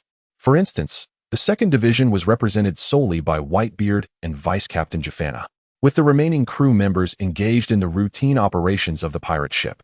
This included another vice captain and 5 division leaders, alongside the majority of the crew stationed at the front lines. With this understanding, Feis's animosity towards Wang Ji and Silver Axe escalated to a new height. The trio boarded a sightseeing vessel and arrived at Area 49. This place is replete with numerous tourist attractions and specialty shops. To everyone's surprise, events unfolded remarkably smoothly, with neither pirate provocations nor bounty hunters obstructing their path. Upon learning that the 3 were members of the Rocks Pirates, those pirates and bounty hunters quickly retreated. The mere mention of Whitebeard's name was sufficient to instill fear in the hearts of many pirates and bounty hunters. Feis and Tina returned with their arms laden with treasures. strolling along the bustling streets. The broad thoroughfare, paved with large stones, was lined with a variety of specialty shops selling an array of Fishman Island delicacies. The calls of merchants, the negotiations of customers, and the conversations of passers-by composed a lively symphony of urban life, immersing them in the essence of daily existence. Feis was filled with curiosity about this unfamiliar world, frequently glancing left and right. Suddenly, Tina, who had been following closely behind, halted, her expression betraying her hesitation. After Feis had agreed to accompany her on this outing, the little nurse had finally forgiven him and begun to engage him in conversation. "What's wrong?" Feis glanced back, puzzled by the concern of this vivacious girl. "I've had a lingering question in my mind. What's the matter with your body?" "My body?" "Yes. Captain Whitebeard mentioned to us that you are a user of the burn fruit, but when Dr. Daisy performed surgery on me, she discovered that your bodily structure seemed." Tina saw Feis's expression darken and quickly bowed in apology. "After all, everyone harbors their own unique secrets. I'm really sorry. Let us just forget I asked. Shall we head back?" "It's nothing. How many people are aware of this matter?" Feis waved his hand, offering a warm smile to reassure Tina. He wished to keep the secret of his rubber body concealed, even if it meant allowing himself a bit more time to mature. However, at this point, further discussion was futile. Moreover, he couldn't blame Tina for her curiosity. She had, in fact, shown him kindness. Only Captain Whitebeard, Dr. Daisy, and I are privy to this information. When Dr. Daisy reported it to Captain Whitebeard, he instructed us not to disclose it. Then it's no problem at all. Let us go. Our next destination is Fishman Island. I've heard that at a depth of 10,000 meters in the ocean, there lies the legendary mermaid. Feis skillfully shifted the topic, reluctant to delve further into the matter. After all, there was Levi, an unknown presence, trailing behind him, and he wished to keep his secrets guarded. With that, he led the two back, while Levi observed Feis, deep in thought. By the time the trio returned, dusk had fallen. Whitebeard decided to anchor for the night, planning to pass through Fishman Island the following morning en route to the New World. The crew on board naturally raised no objections. The next morning, Feis awoke early, eager to witness how the ship operated beneath the waves and to behold the fabled Fishman Island, although he had glimpsed some images in the original work.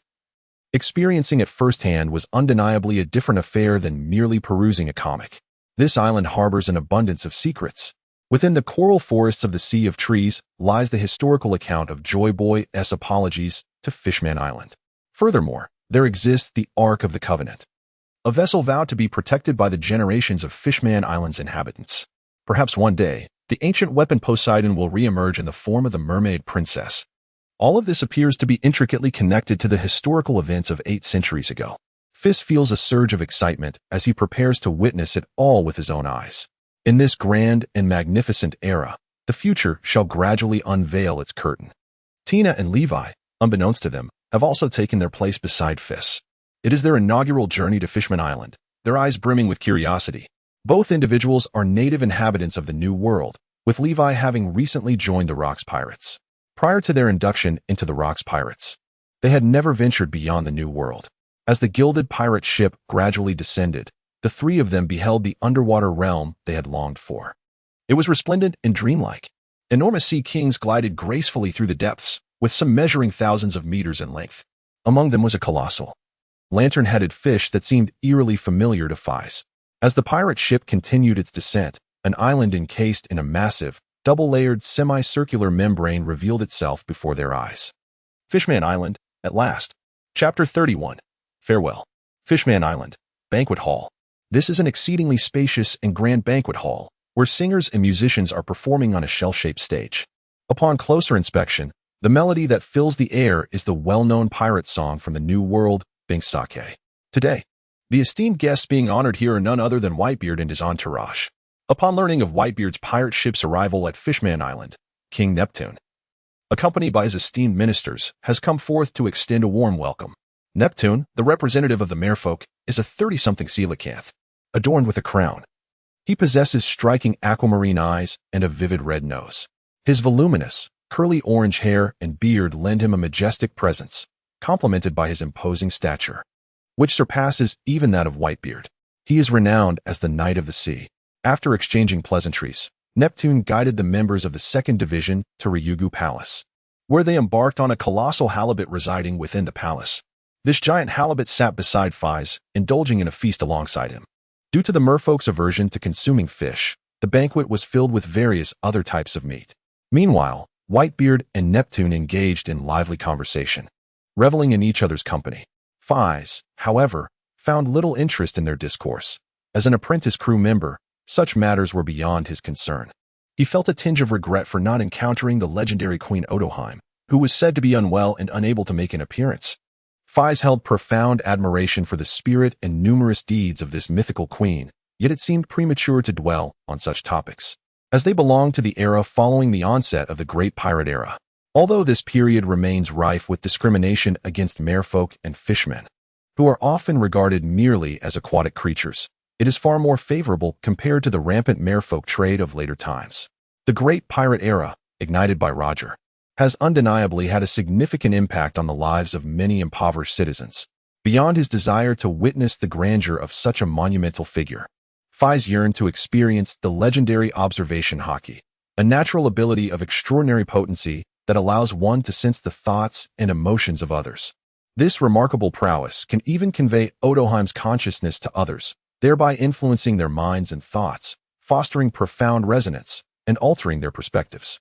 Such an extraordinary form of observation hockey cannot be attained through mere training. It is an innate ability akin to the Conqueror's hockey, and perhaps even rarer. The reason Feis yearned to witness it was due to its resemblance to Enel's powers.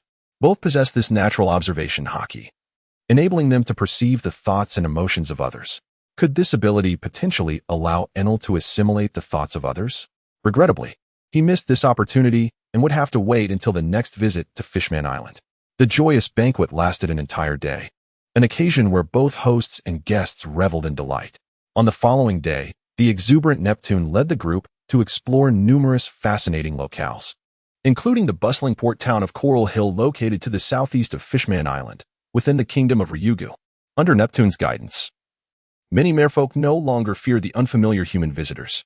In fact, a few enthusiastic mermaid maidens approached Feis to greet him, which caused Tina to sulk, her lips pouting in discontent. Nearby, Rivi observed this with a twinge of jealousy. Feis, too, felt somewhat exasperated.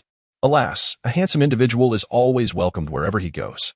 After traversing Coral Hill, Neptune brought everyone to the Fishman Harbor, a place teeming with merfolk, enchanting as a fairy tale realm.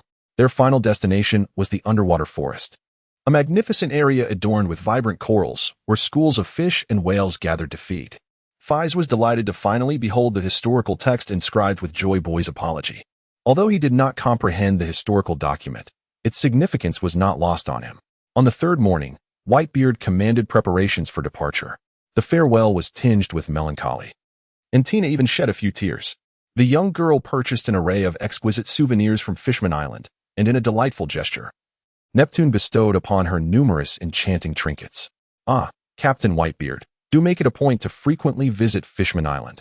Our camaraderie shall forever remain steadfast. Of course, should Fishman Island encounter any tribulations in the future, whether from pirates or the Navy, do not hesitate to summon me via the transponder snail. The bond of male friendship can often be as uncomplicated as this. After spending just a few days together, Whitebeard had already acknowledged the merits of Neptune. Little Tina must also come to play often, and as for the dashing Feis, perhaps he could afford to smile more and refrain from perpetually adopting a brooding demeanor. All troubles shall eventually pass. Neptune flashed a broad grin, seemingly hinting at something as he addressed Feis and Tina. Upon hearing this, Feis's lips twitched in a semblance of a smile. Meanwhile, Tina wiped away her tears, nodding vigorously in agreement. Only Levi appeared filled with anticipation, seemingly awaiting Neptune to share something with him. However, after a prolonged wait, Neptune remained silent. Ultimately, amidst Neptune and the merfolk's farewell waves, the pirate ship set sail from Fishman Island. Levi, on the other hand, crouched in a shadowy corner, muttering to himself incessantly. Several hours later, after the pirate ship traversed a massive cavern beneath the Red Line, it finally arrived at the latter part of the Grand Line, the New World. Upon reaching this chaotic maritime expanse, the navigator aboard the vessel exchanged the compass for a permanent pointer directed towards the hive, sailing straight towards the headquarters of Rocks. Feis's life continued in its usual rhythm, confined to a triangular routine between the training room, the lookout tower, and the crew's quarters. This way of life persisted for over a month, and he did not find it tedious. On the contrary, he derived immense enjoyment from it. This is a sensation of ceaseless empowerment. A force emerges within him each time he feels utterly exhausted, infusing his weary body with renewed vigor. With every breach of physical limits, this feeling intensifies. The final barrier to his own potential remains no thicker than a mere sheet of paper. On that day, after finishing his breakfast, Feis prepared to head to the training room. However, he was intercepted in the corridor by Tina. "What is the matter?" Feis inquired, gazing at the girl before him, who wore a helpless expression and raised her hands to block his path. At times, he found it difficult to discern who was actually older. "You cannot continue training like this. Your body cannot withstand it. I am well aware of my own body." "It's fine," Feis replied with a hint of exasperation, fully cognizant of his own physical condition. However, he could not disregard the concern expressed by the girl before him. "That is not acceptable. You should at least take a 3-day break." Tina's tone wavered, as she too felt that this was inappropriate, realizing she was not Feis's family. "One day then." "Huh. All right, just one day. Now, tell me about some details regarding the hive. It would be good to gain some understanding." "Let us go to my room." Tina's face flushed crimson as she turned and dashed toward her room. 3 days later, the pirate ship arrived at the hive. Chapter 32. Trouble approaches in the distance. The massive silhouette of a skull-shaped castle gradually came into view as the 2nd Division's pirate ship finally reached the pirate island. The hive. Within a radius of several hundred miles, no other islands were present, prompting Feis and his companions to stockpile ample supplies at the previous stop before sailing directly to the stronghold of rocks. The entire hive island resembled a vast, earthy-colored beehive, with countless tall structures standing majestically before the skull castle, closely packed together. The pirate ship did not linger at the port directly in front of the island, but instead navigated toward the rear side of the skull castle. Approximately half an hour later, the pirate ship arrived at a large open dock behind the skull castle. The entirety of this port is constructed from massive blocks of bluestone, with the word inscribed in large characters upon the adjacent building. This port belongs exclusively to the 2nd Division. Captain Whitebeard has returned. It has been several months since he departed, and it remains uncertain what he has brought back. Rumor has it that Captain Whitebeard seems to have returned with a new recruit, a formidable creature whose strength rivals that of Kaido. Is that true? Do we really have such a monstrous newcomer in our 2nd Division? A group of pirate minions on the shore whispered among themselves. The pirate ship docked, and Whitebeard, wielding his naginata, Song Yunxia, led the crew down the gangplank in succession. Following closely behind were Vice Captain Jafana and Combat Captain Zulusi. Feis and the other crew members trailed shortly after. Is that the monstrous newcomer? Doesn't he appear particularly strong? Can he truly match Kaido? Whether he can or not is uncertain, but he is undeniably handsome. Handsome? I think he looks rather ordinary. Hey, little miss, take a look at me. Ugh. Feis was taken aback to discover that he had garnered admirers for his looks so quickly. The sisters here are truly exceptional, their words melodious. Levi, the shadowy figure of the captain, Jean Fan Na, suddenly turned back, gazing thoughtfully at Levi. What is it? Vice Captain. Levi appeared somewhat apprehensive in Jean Fan Na's presence, his speech slightly faltering. Make sure to take Feis to the new recruit's dormitory later. It's the room right next to yours. Having said that, he followed the white-bearded leaders toward another location. After a considerable amount of time, Levi, accompanied by Feis, navigated through a labyrinth of corridors until they finally arrived in front of a 6-story yellow building. The small building's first floor housed 2 rooms. While Levi's quarters were located on the 3rd floor, he gestured towards the adjacent room, signaling Feis to enter. Feis stepped inside, placing his luggage aside. As he surveyed the unfamiliar space, he discerned it to be a single room, furnished with a bed, a desk, and a substantial wardrobe, mirroring the layout of the ship. Essential amenities, such as a bathroom, were also readily available. He was not one to seek indulgence, especially considering this place was far superior to the stone cottage he resided in on Sky Island. At that moment, Levi, having set his belongings down, quietly slipped in, his face alight with excitement as he regarded Feis. What do you want? Feis inquired, his expression wary as he instinctively retreated a few steps. After several months of acquaintance, he was surprised to discover this peculiar side of Levi. What are you doing? It's not what you think, Levi exclaimed, appearing bewildered. Before suddenly recalling something important and hastily clarifying, I merely came to inform you about some basic details of the island, fearing you might inadvertently wander into a chaotic area and encounter danger. No need for that. Tina already briefed me on everything that night, Feis replied nonchalantly, continuing, "But you should tell me where the training ground is." "The training ground is located in the open space behind Skull Castle." "Wait, what do you mean, Tina?" "In the room?" "You and—" Levi's expression morphed into one of shattered dreams as he sank to the corner, turning away from Feis and weeping. "Wah. My sister Tina. I've liked her for so long. It's not what you think." "Wah. What is it then?" "Nothing happened." "Are there any details?" "Get out," Feis exclaimed, kicking Levi out of the room before casually shutting the door behind him. The youth, of a similar age to himself, seemed lost in thought. On that day, within Tina's chamber, Feis meticulously inquired about various aspects of Beehive Island. The island comprises 3 distinct regions. Directly ahead, resembling honeycomb-like dwellings, lies the pirate hub of Beehive Island, known as the Chaotic Zone. This region is a gathering place for pirates seeking supplies during their voyages in the New World, featuring shipyards, weapon shops, an abundance of daily necessities, and a delightful array of culinary delights and fine wines. Here, one can find a myriad of entertainment options, including casinos, fighting arenas, and establishments of ill repute. In the harsh environment of the New World, the opportunity to revel in the hive is the ultimate aspiration of pirates. Thus, this place is referred to as Pirate Island by the denizens of the New World, a veritable paradise for pirates, akin to heaven itself. Here, individuals exchange intelligence, engage in fierce battles, and indulge their souls without restraint. At the heart of the island, atop a towering elevation, lies the colossal skeletal fortress, which serves as the gathering point for the Rocks pirates. It is the venue for the captain's meetings and the assembly for collective endeavors. This is also a place where numerous instructors of the Rocks pirates impart their teachings. Most of these instructors are individuals who have suffered injuries at sea, rendering them unable to continue their maritime pursuits. There are also some traders from the Navy among them. Rocks invested a substantial fortune to establish a place reminiscent of a pirate academy. His ambition is to become the ruler of the world. Thus he requires a cadre of formidable allies to support his aspirations. Consequently, he adopted the methods employed by the Navy to cultivate strength. Although the teachings may be somewhat disjointed, there is no doubt that it stands as the first cradle for mass-producing powerful individuals in the realm of piracy, provided one can gain entry into the Rocks pirate crew. This is also the reason why countless pirates, fully aware of the inevitable peril, choose to take a gamble at the Hive Festival.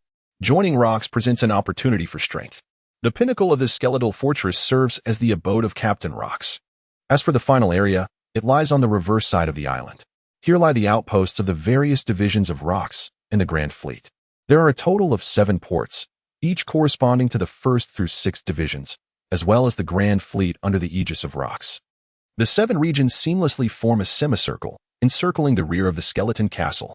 The vast expanse of land situated between the residential area and the Skeleton Castle serves as the training ground for the Rocks pirates, as well as the venue for the annual Hive Conference.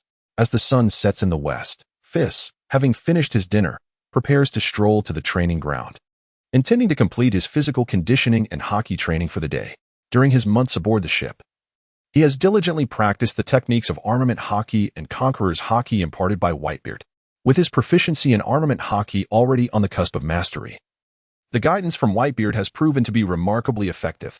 In recent months, he has successfully completed his training in hardening and wrapping, and is soon to embark on the external manifestation of his abilities. Even Whitebeard has expressed nothing but admiration for his innate talent. 10 minutes later, Feis arrived at the training ground. The training ground is oval in shape, encompassing at least several thousand acres. Scattered at intervals are structures designated for storing equipment. At this moment, numerous pirates are engaged in intense training, with some even embroiled in life and death battles. Feis did not pause to observe. Instead, he walked to a secluded corner, preparing to retrieve equipment for his own training. "Hey, brat, come fight me," a deep, resonant voice called out from behind Feis.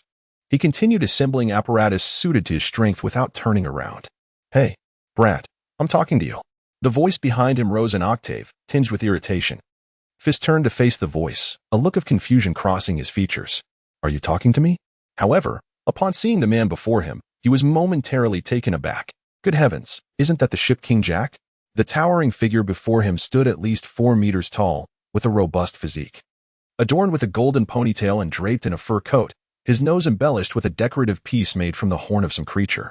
Aside from the absence of ornamental elephant tusks, this man bore an uncanny resemblance to the Ship King Jack.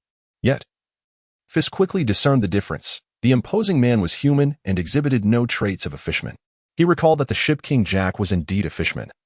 And at this time, Jack likely had not yet come into existence. Quit dawdling, kid, and come fight me. This character bears a striking resemblance. Could he be Jack's father? Feis couldn't help but scoff internally. I have no interest. I am a newcomer, and my training remains unfinished for today. With that, Feis turned back to assemble the barbell. Realizing that 5,000 pounds was no longer sufficient, he replaced it with a staggering weight of 200,000 pounds, donning a weighted vest that added an additional 50,000 pounds. As the training progressed, his strength had more than doubled, with his physical prowess advancing at an astonishing rate, heading towards an incredibly formidable level. Observing Feis's indifference, the man behind him, who bore a striking resemblance to Jack, felt veins bulging on his forehead. Coward. I am a newcomer too. Among this batch of newcomers, aside from Captain Kaido, no one dares to disregard me so blatantly. The commotion promptly attracted the attention of surrounding pirates, who rushed over to witness the spectacle. Isn't that the brawler of the 3rd Division, Shaman? Who is that unfamiliar face opposite him? A newcomer, perhaps? This newcomer is in for trouble. Shaman is one of the most formidable among this cohort, despite being only 15. He possesses a notoriously volatile temper. Aside from Kaido, he shows no respect for anyone. Indeed, this year's group of trainees, alongside those recruited by various divisions, numbered in the hundreds, with more than half having faced Shaman's brutal challenges, often resulting in grievous injuries, with some suffering broken limbs. Due to Rox's strict silence order, few, apart from high-ranking officials, were aware of Feis's connection to Wang Ji and the Silver Axe. Consequently, the crew believed that Silver Axe's leg injury was a result of a desperate escape from a dire situation on Sky Island. Even Rivy thought of Feis as merely an ordinary newcomer, noticing only his diligent training and mysterious fruit abilities. In the midst of the crowd, Shaman, hearing others recount tales of his exploits, could not suppress a smirk of self-satisfaction. He had an innate fondness for combat, fearing nothing except Kaido. Though the Rocks pirates had explicitly forbidden the slaughter of newcomers, Shaman interpreted this as a guideline permitting any action short of fatality. Besides, he too was a newcomer. Yet, upon witnessing Feis tidying up his equipment, an uncontrollable surge of anger welled up within him.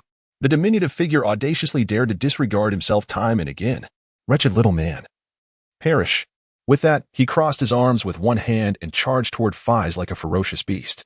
Is this person unwell? Feeling the relentless charge of Shaman behind him, Feis was filled with a sense of helplessness. Noticing the gathering crowd, he intended to relocate to a more secluded area to continue his training. However, Shaman, a bull-headed individual, recklessly barreled towards him. Well, given the atmosphere, it would be a disservice to this ensemble of extras not to engage in a bout. Feis did not harbor any disdain for combat. In fact, he relished the clashes with formidable opponents. Yet, the notion of assaulting a mere child left him feeling rather disinclined. Shaman's imposing figure approached with tremendous force, arriving in an instant. Just as they were about to collide, Feis sprang into action. He swiftly sidestepped to the left, narrowly avoiding Shaman's impact, then nonchalantly extended a leg. Secret technique. Leg trip. Boom. A thunderous crash echoed. The ground shook for dozens of meters, debris swirling in the air. Shaman tumbled across the arena like a heavy truck, only coming to a halt after a considerable duration. Hey. Could it be? The brawler Shaman appears to be in such a disheveled state. It must be sheer luck. There's no way this newcomer could rival Shaman. Even I was left bedridden for over 10 days after a bout with him. Did you also take a beating, my good friend? Indeed, I did. As Feis listened to the surrounding chatter, Shaman, who had just risen, felt his eyes turn blood-red with fury. The diminutive figure, whose actions have led to such a significant loss, ignites a fierce desire for vengeance within me. With this thought, Xiaomong's form begins to transform. Dense, chestnut-hued fur sprouts across his body, which elongates and strengthens. The most striking alteration occurs to his nose, morphing into a sharp horn measuring 5 to 6 meters in length. In the blink of an eye, Xiaomong metamorphoses into a colossal unicorn rhinoceros, exceeding 10 meters in length. The rhinoceros stands twice the height of Feis, resembling a small hill of reddish-brown hue. Behold, the power of the summer fruit. It is indeed the bull fruit, an ancient variety, in its armored rhinoceros form. A rare specimen of the ancient zoan-type fruit. Indeed, Summer has attained immense strength through this fruit, rendering him virtually invincible among his contemporaries. Alas, this newcomer is doomed. If he survives, he will be gravely injured. The crew of pirate henchmen displayed expressions of shock. Each time Summer revealed this form, bloodshed ensued. Armored rhinoceros? How splendid. As long as it is not a mammoth, Feis sighed in relief, for if it were the mammoth fruit, he would genuinely believe he had traversed into another realm. However, that rascal Kaido certainly has a penchant for Zoan types. Perhaps it stems from a childhood obsession with collecting?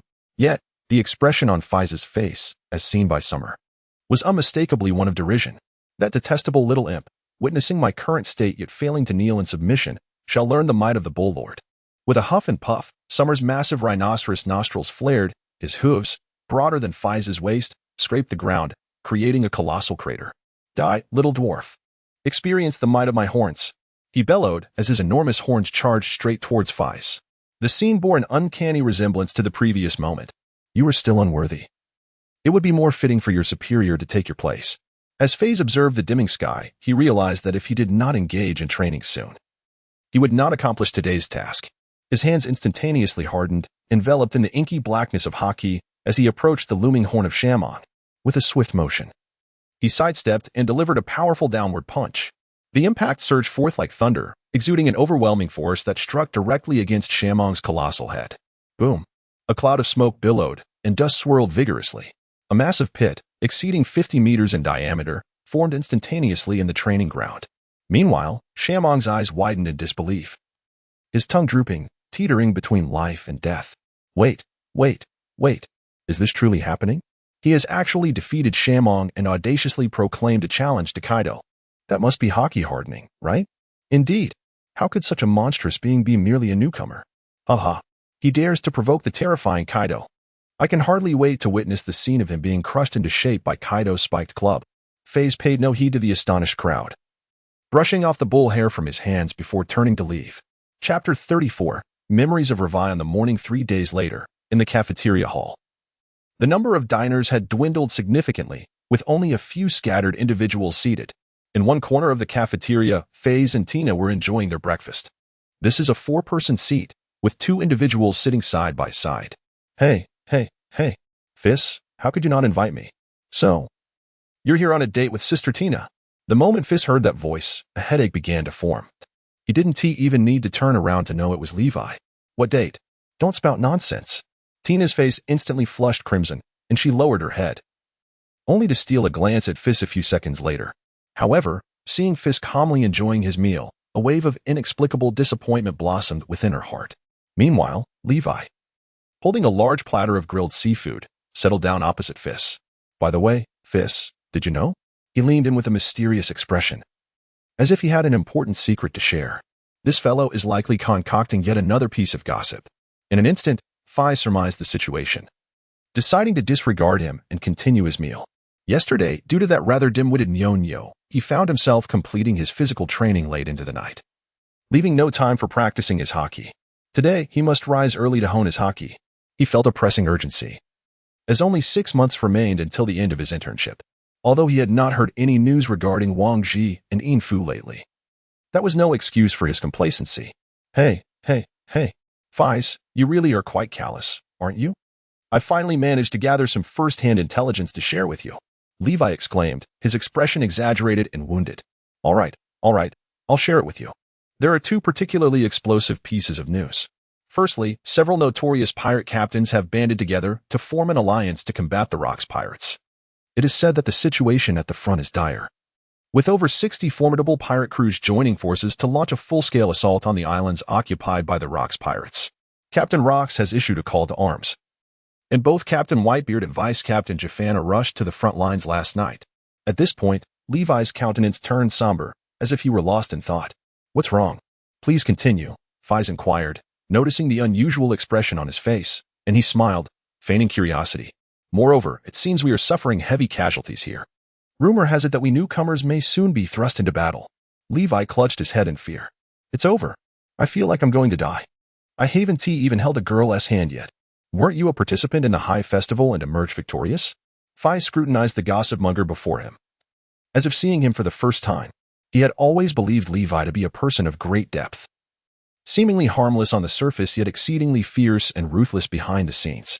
In a fit of rage, I wielded 2 large blades and fought from the Skeleton Castle to the 2nd Division port, tirelessly for 3 days and nights without blinking. Are you referring to that incident? Levi's cheeks flushed with embarrassment as he waved his hand dismissively. That was all due to my devil fruit ability. When I was young, my uncle insisted that I consume that devil fruit, claiming it would render me immune to physical attacks. Last year, he even forced me to participate in the High Festival, saying that a man should go to sea instead of languishing at the 2nd Division base. As he recalled some painful memories, Levi's eyes glistened with unshed tears. Is your uncle part of the Rocks Pirates? And immune to physical attacks? What kind of special paramecia fruit is that? Feis wondered aloud, as he recalled having kicked Levi before, feeling assured he was human. Ah, Feis, you didn't know? Levi is Vice Captain Jafana's nephew. Tina, who had been silent, tilted her head at Feis, seemingly surprised by his ignorance. Levi is a Logia user. He possesses the abilities of the poison fruit. Feis was perplexed. How could Levi and Vice Captain Jafana be related? It seemed entirely incongruous. But I remember being able to strike you, and I didn't even use hockey. That was because my uncle warned me that unless in special circumstances, I was not permitted to elementalize. Levi's gaze dimmed, as if recalling some painful memories. When I was a child, there was an incident where I misbehaved, and my father punished me. My body involuntarily elementalized. After Levi recounted the tale, Feis grasped the situation. Following the death of Levi's father due to poison, his mother soon passed away from grief. Jafana, overwhelmed with guilt, took the young Levi under his wing, and they drifted together in the New World for many years before ultimately joining the Rocks Pirates. Levi had resided in the 2nd Division base ever since. It was only before last year's High Festival that he finally mastered the initial control of the poison fruit, allowing him to manipulate his elemental state at will. Ultimately, he leveraged his nearly overpowered Logia abilities to survive until the end and claim victory. Reflecting on the tale, Feis couldn't help but feel a twinge of melancholy.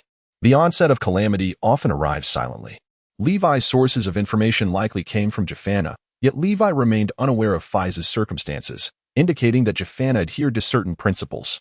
Moreover, he did not use his authority to recruit Levi directly into the 2nd Division, but rather allowed him to accelerate through the brutal trials of the High Festival. Even outside, Levi continued to refer to Jafana as Vice Captain. Are you and that fellow named Shaman contemporaries? Feis recalled that Nyo from the previous evening was also a newcomer, surmising they must be acquainted. Yes, indeed. That's him, Levi exclaimed, slapping his thigh with excitement. He always displayed such enthusiasm whenever sharing fresh gossip. Just last night, this newcomer, ranked among the top 5, was unexpectedly defeated by a stranger. I heard that the one who bested him is over 2 meters tall, with striking short black hair, handsome and youthful, he muttered, scrutinizing Feis with a puzzled expression, as if confirming the information. Could that stranger they mentioned possibly be you? At that moment, a colossal figure burst through the entrance, appearing quite rugged, with bandages wrapped around his head, creating a rather comical visage. The newcomer was none other than Shaman, who surveyed the surroundings as if searching for something. This fellow still wishes to provoke a beating? The expression on Feis's face turned icy. This time, he was determined to leave him incapacitated for at least 10 days, to prevent any further trouble from arising. Suddenly, Shaman by the entrance felt a chill run through him. He turned around and found Feis staring coldly at him. Oh, little brat, I see you here, big brother. Just as Shaman was about to utter some harsh words, he recalled the beating he had received the previous night, and his expression swiftly morphed into one of ingratiation. He even took 2 steps back, seemingly fearful of Feis's wrath. Big brother, our boss Kaido said he wants to throw down with you at the training ground tomorrow evening. He intends to break every bone in your body. With that, Shaman bolted away, cradling his head and shouting, Don't hit me. Don't hit me. It was Boss Kaido who made me say that. Only Feis, deep in thought, and Tina remained, along with a gaping Levi, who looked utterly incredulous. Chapter 35, The Beehive Library. Hey, Feis, you cannot be seriously considering accepting the challenge. The trio made their way back, with Levi bouncing around Feis like a hyperactive monkey, his face etched with concern. Since learning of the news, he had posed the same question over 20 times. Indeed, Feis halted, realizing that unless he clarified things with Levi, he would not find peace today. Yet Levi's concern for him left him at a loss for words. But that Kaido is extraordinarily terrifying. That spiked club of his, what was it called? The 8 Precepts. Yes, the 8 Precepts, you know of it too, Feis. That thing can crush your bones with a single blow. I am not so fragile, but he is such a massive brute, and you are so small. You have no advantage. By your reasoning, the rulers of the world should be the celestial dragons, not the giants of Elbaf. Besides, I am taller than you. Feis pondered, yet could not articulate his thoughts. Why did these individuals always bring up his height? Shaman did, and so did Levi. standing nearly 2.5 meters tall. While not the tallest in the pirate realm, he was still significantly above average. What was the point of comparing himself to giants like Whitebeard and Kaido, who towered at 6 or 7 meters? Could one consume such comparisons? Ah, Sister Tina, you must also persuade Feis. We cannot allow him to suffer needlessly. Seeing Feis's stubbornness, Levi turned his attention to Tina. He truly did not want to witness his comrade endure unnecessary pain. However, Tina bit her finger thoughtfully, gazing at Feis, her expression growing resolute. I believe Feis can win. Huh? His opponent is Kaido, the #1 monster among newcomers, who even the vice captain cannot contend with. Then I believe in Feis, even if he gets injured, Tina said, her eyes blinking earnestly as she tilted her head at Feis. Even if he gets hurt, I can help him heal. I have received Dr. Daisy's approval to practice medicine officially. So soon? Congratulations, Dr. Tina. Feis teased with a smile. Well aware that Tina was not only the nurse of the 2nd Division but also the sole disciple of Dr. Daisy's. Dr. Daisy's was the physician of the 2nd Division and was renowned for her medical prowess within the ranks of the Rocks Pirates. Prior to receiving Dr. Daisy's permission, Tina had always donned her nurse's attire, following closely in her mentor's footsteps to learn the art of healing. Upon her return, Tina expressed her desire to participate in Dr. Daisy's assessment. To her surprise, she swiftly passed and is now poised to practice medicine independently. Ah, congratulations to Sister Tina. Meanwhile, Levi, realizing the futility of dissuading the two before him, resigned himself to the situation. If necessary, I shall intervene to save Feis. I absolutely cannot allow that scoundrel Kaido to prevail. His gaze flickered, as though he had foreseen the tragic fate awaiting Feis. His mind was filled with vivid imaginings of himself rescuing Feis, who would then be forever grateful. After bidding farewell to the two, Feis set off alone towards the skeleton castle. During these 3 days, apart from engaging in essential daily training, he spent the remainder of his time here. His primary motivations for being in this place are twofold. Firstly, the 2nd floor hosts numerous classes that impart combat techniques, such as the cultivation and application of domineering presence, various practical skills, and the 6 styles employed by the Navy. These resources are freely available for the members of the Rocks Pirates. However, for pirates not belonging to this crew, a substantial fee is required. Upon understanding this, Feis could not help but admire the ingenuity of Rocks. This can be described as a remarkable feat, akin to killing 4 birds with 1 stone. Firstly, it enhances the strength of our pirate crew. Secondly, it allows for the collection of substantial fees. Thirdly, it nurtures this group of individuals, effectively cultivating potential talents for the Rocks Pirates. Should even a small faction from this group join the Rocks Pirates, they would immediately contribute to our combat capability. Fourthly, this is where Rocks demonstrates his utmost brilliance. Hive Island is hardly concealed, teeming with a multitude of pirates, and thus it is inevitably a thorn in the side of the Navy. If one day the Navy were to unleash a purging order to cleanse Hive Island, these formidable pirates from the chaotic zones would serve as the vanguard of the Rocks Pirates. At that juncture, both parties would share a common adversary, the Navy. However, this also poses the risk of nurturing a future threat. When the Rocks Pirates begin to wane, these individuals may transform into bloodthirsty beasts, delivering the final blow to Rocks himself. One of Feis's purposes for coming here is to audit a lecture given by a certain Rear Admiral Houston. He enters a classroom situated on the 2nd floor, where the bearded Rear Admiral Houston is addressing queries regarding pirates. Upon noticing Feis's arrival, Rear Admiral Houston nods in acknowledgement. The newcomer has been attending classes here for the past few days, hence he has some impressions. Feis found a corner seat and listened attentively, occasionally jotting down some details. This course operates on a 4-day cycle. In the preceding days, Feis has already acquired knowledge regarding the application of the 6 styles. Today, the focus shifts to the profound essence of the 6 styles, the 6 King's Spear, and a unique technique known as life restoration.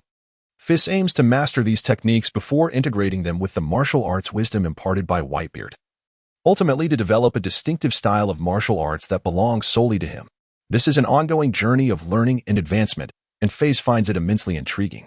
Whether it be the mastery of the 3-colored haki, the development of fruit abilities, or the cultivation of martial arts, he diligently practices each aspect. Should he neglect any one of these pursuits, he would inevitably possess a weakness. Once his strength is fully formed, it would be quite challenging to remedy any deficiencies. Major General Houston's lecture lasted over 2 hours before it concluded. Feis stretched languidly and ascended the staircase towards the 3rd floor. Here lies the largest library in the entire New World, the Beehive Library.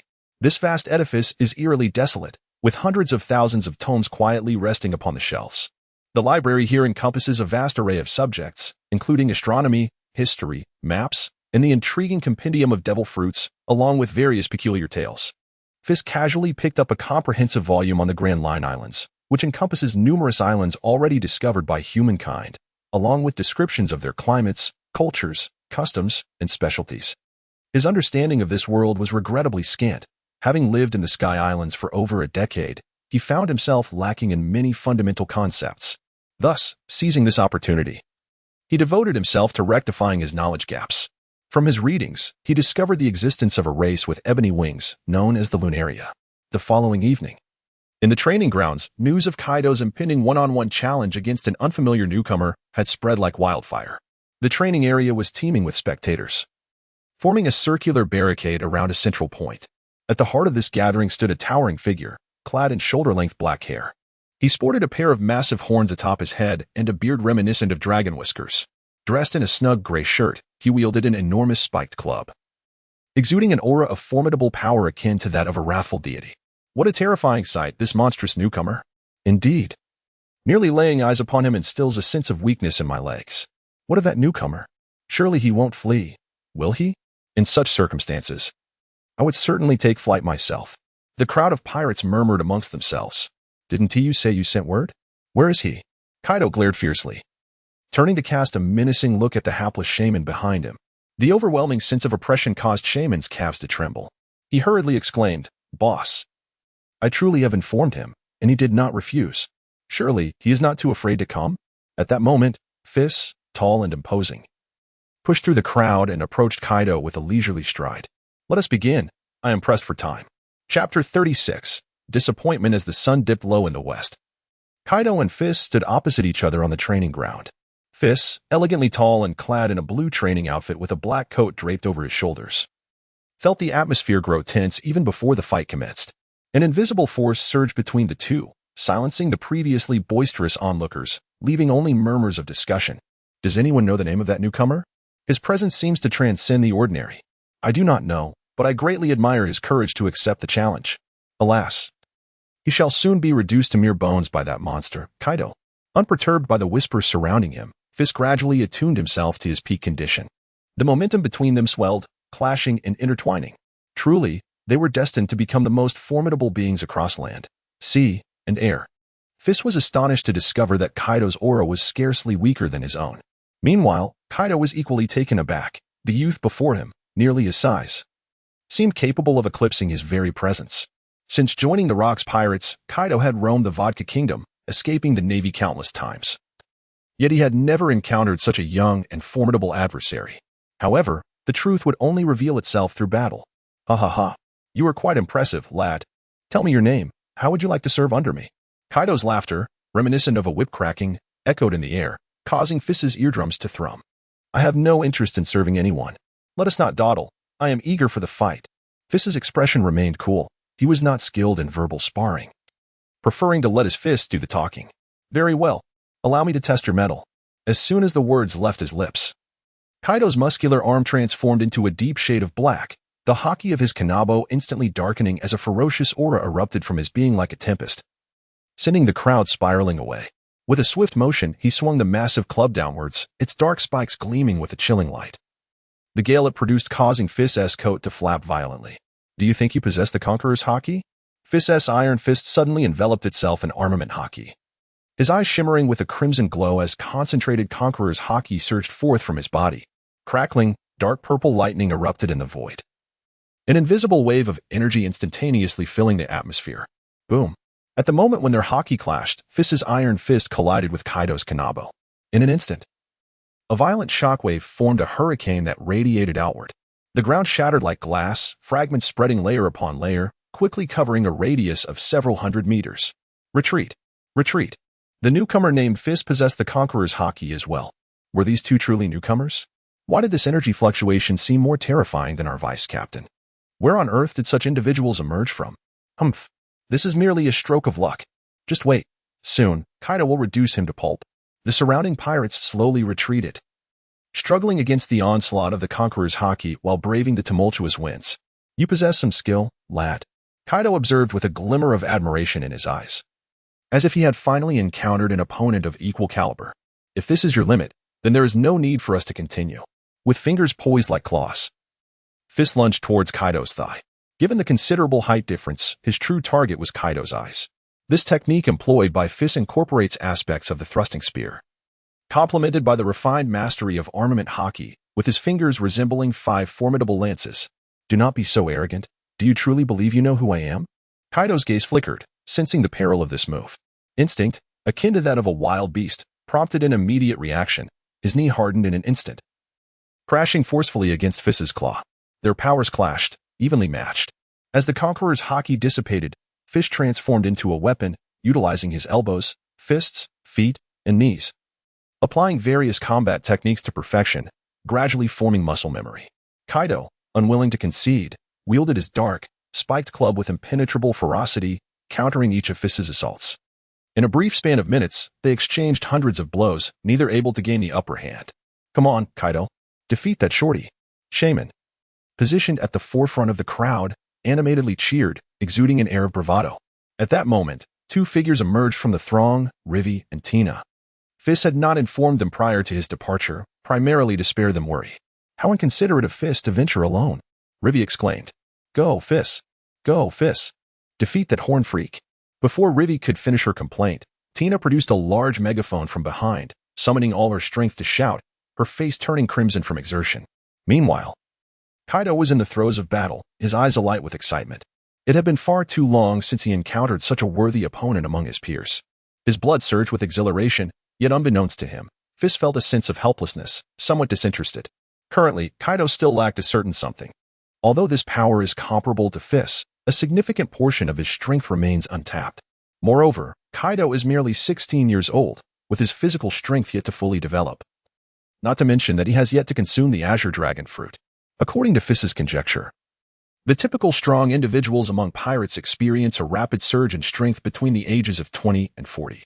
By around 40, one's abilities reach their zenith, a peak that lasts for approximately 2 decades, after which the body begins to enter a state of decline around the age of 60. Currently, Kaido still has a considerable distance to cover before reaching his pinnacle, especially considering that he has been a member of the Rocks Pirates for less than a year. This level of prowess has truly failed to pique Feis's interest. Do you possess any more formidable techniques? If not, I shall forego further combat. With a powerful push of his hands, Feis effortlessly neutralized the attack from the 8 precepts, and his body soared backward. Having gleaned a sense of Kaido's approximate strength, Feis felt there was no further need to continue this bout. A sense of disappointment washed over him, as he had eagerly anticipated this encounter for several days. Rumor had it that this individual had dominated a nation at the tender age of 10, escaping the grasp of the Navy countless times. However, the displayed prowess left much to be desired. It remains uncertain whether he has grown excessively strong or if Kaido is simply lacking. What are you babbling about, kid? Upon hearing Feis's words, Kaido's eyes blazed crimson. This disregard filled him with profound humiliation. Never had anyone dared to speak to him in such a manner. Even the vice-captains of the 3rd Division, after witnessing his prowess, treated him with utmost reverence. I declare, I have no desire to continue this duel. The chasm between us is insurmountable, and further conflict would serve no purpose. With a clap of his hands, Feis turned to depart, unwilling to reveal too much of his strength in public, as it would jeopardize his future vengeance against Wang Ji and others. Let us return. He called to Tina and Levi, preparing to head to the cafeteria for dinner. Meanwhile, Kaido, panting heavily with veins bulging on his forehead, seemed to have made a resolute decision moments later. Die. His figure flickered, and with his spiked club raised high, he brought it crashing down towards Feis's head. Chapter 37. Thunderous Gossip Without Thunder. Perish, brat. The humiliation of being overlooked inflicted a profound blow to Kaido's proud self-esteem. With a swift motion, the Dark Wolf Fang Club, exuding a menacing aura, arced over Feis's head, hurtling directly towards his skull. This maneuver exuded immense power, enveloping not only Feis but also placing Tina and Levi within its sphere of assault. Be careful, Tina shouted, grasping Feis's shirt in an attempt to swap positions with him. In this dire moment, her thoughts were not on her own safety, but rather on Feis. Feis remained utterly still. His strength was beyond what Tina could sway. It's all right, he whispered softly, shielding Tina beneath him. Iron. His arm instantaneously hardened, raised above his head, employing the technique associated with iron to collide with Kaido's 8-style pledge. The sound erupted like the clash of metal, slicing through the air. Feis endured the blow, his body sinking several decimeters into the earth. The gale generated by the impact dispersed the crowd nearby. Levi, positioned closest, suffered the worst, swept up by the tempest, rolling along the ground like a tumbling gourd. "Ah, Feis, save me." A piercing scream reverberated throughout the training ground, yet no one heeded his cries. Clang. With a single hand, Feis deflected Kaido's 8-style pledge. In an instant he vanished, taking Tina with him beyond the confines of the battleground. "Wait here." Feis's expression darkened, his voice low, seemingly suppressing a surge of wrath.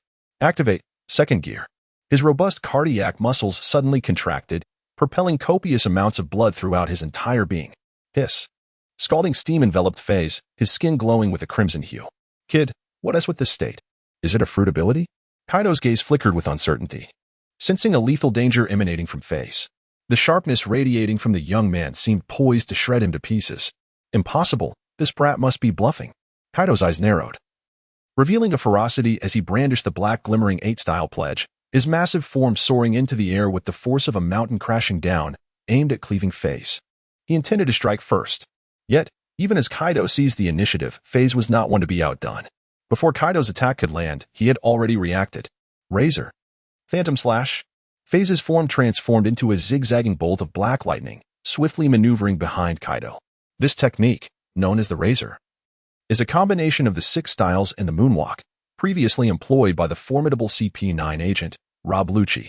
Feis has infused this move with his own insights, and coupled with the enhancement from his second gear, he has effectively doubled his overall speed, achieving a velocity as swift as lightning. In an instant, as he reached behind Kaido, the dark hue of his haki enveloped his fist, and searing flames surged above his iron knuckles, launching directly towards Kaido's massive head. Feis was fueled by an intense fervor, having cast aside all notions of restraint, driven solely by the desire to obliterate Kaido before him. Kaido, sensing an imminent threat, felt every hair on his body stand on end. A seasoned warrior, he instinctively recognized the gravity of the danger. This individual's speed was so formidable that it eluded even his observation haki.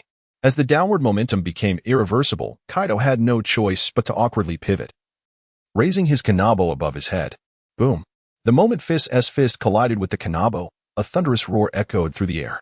Kaido felt as though an entire mountain had come crashing down upon him, causing him to lose grip on his weapon, which plummeted directly towards his head.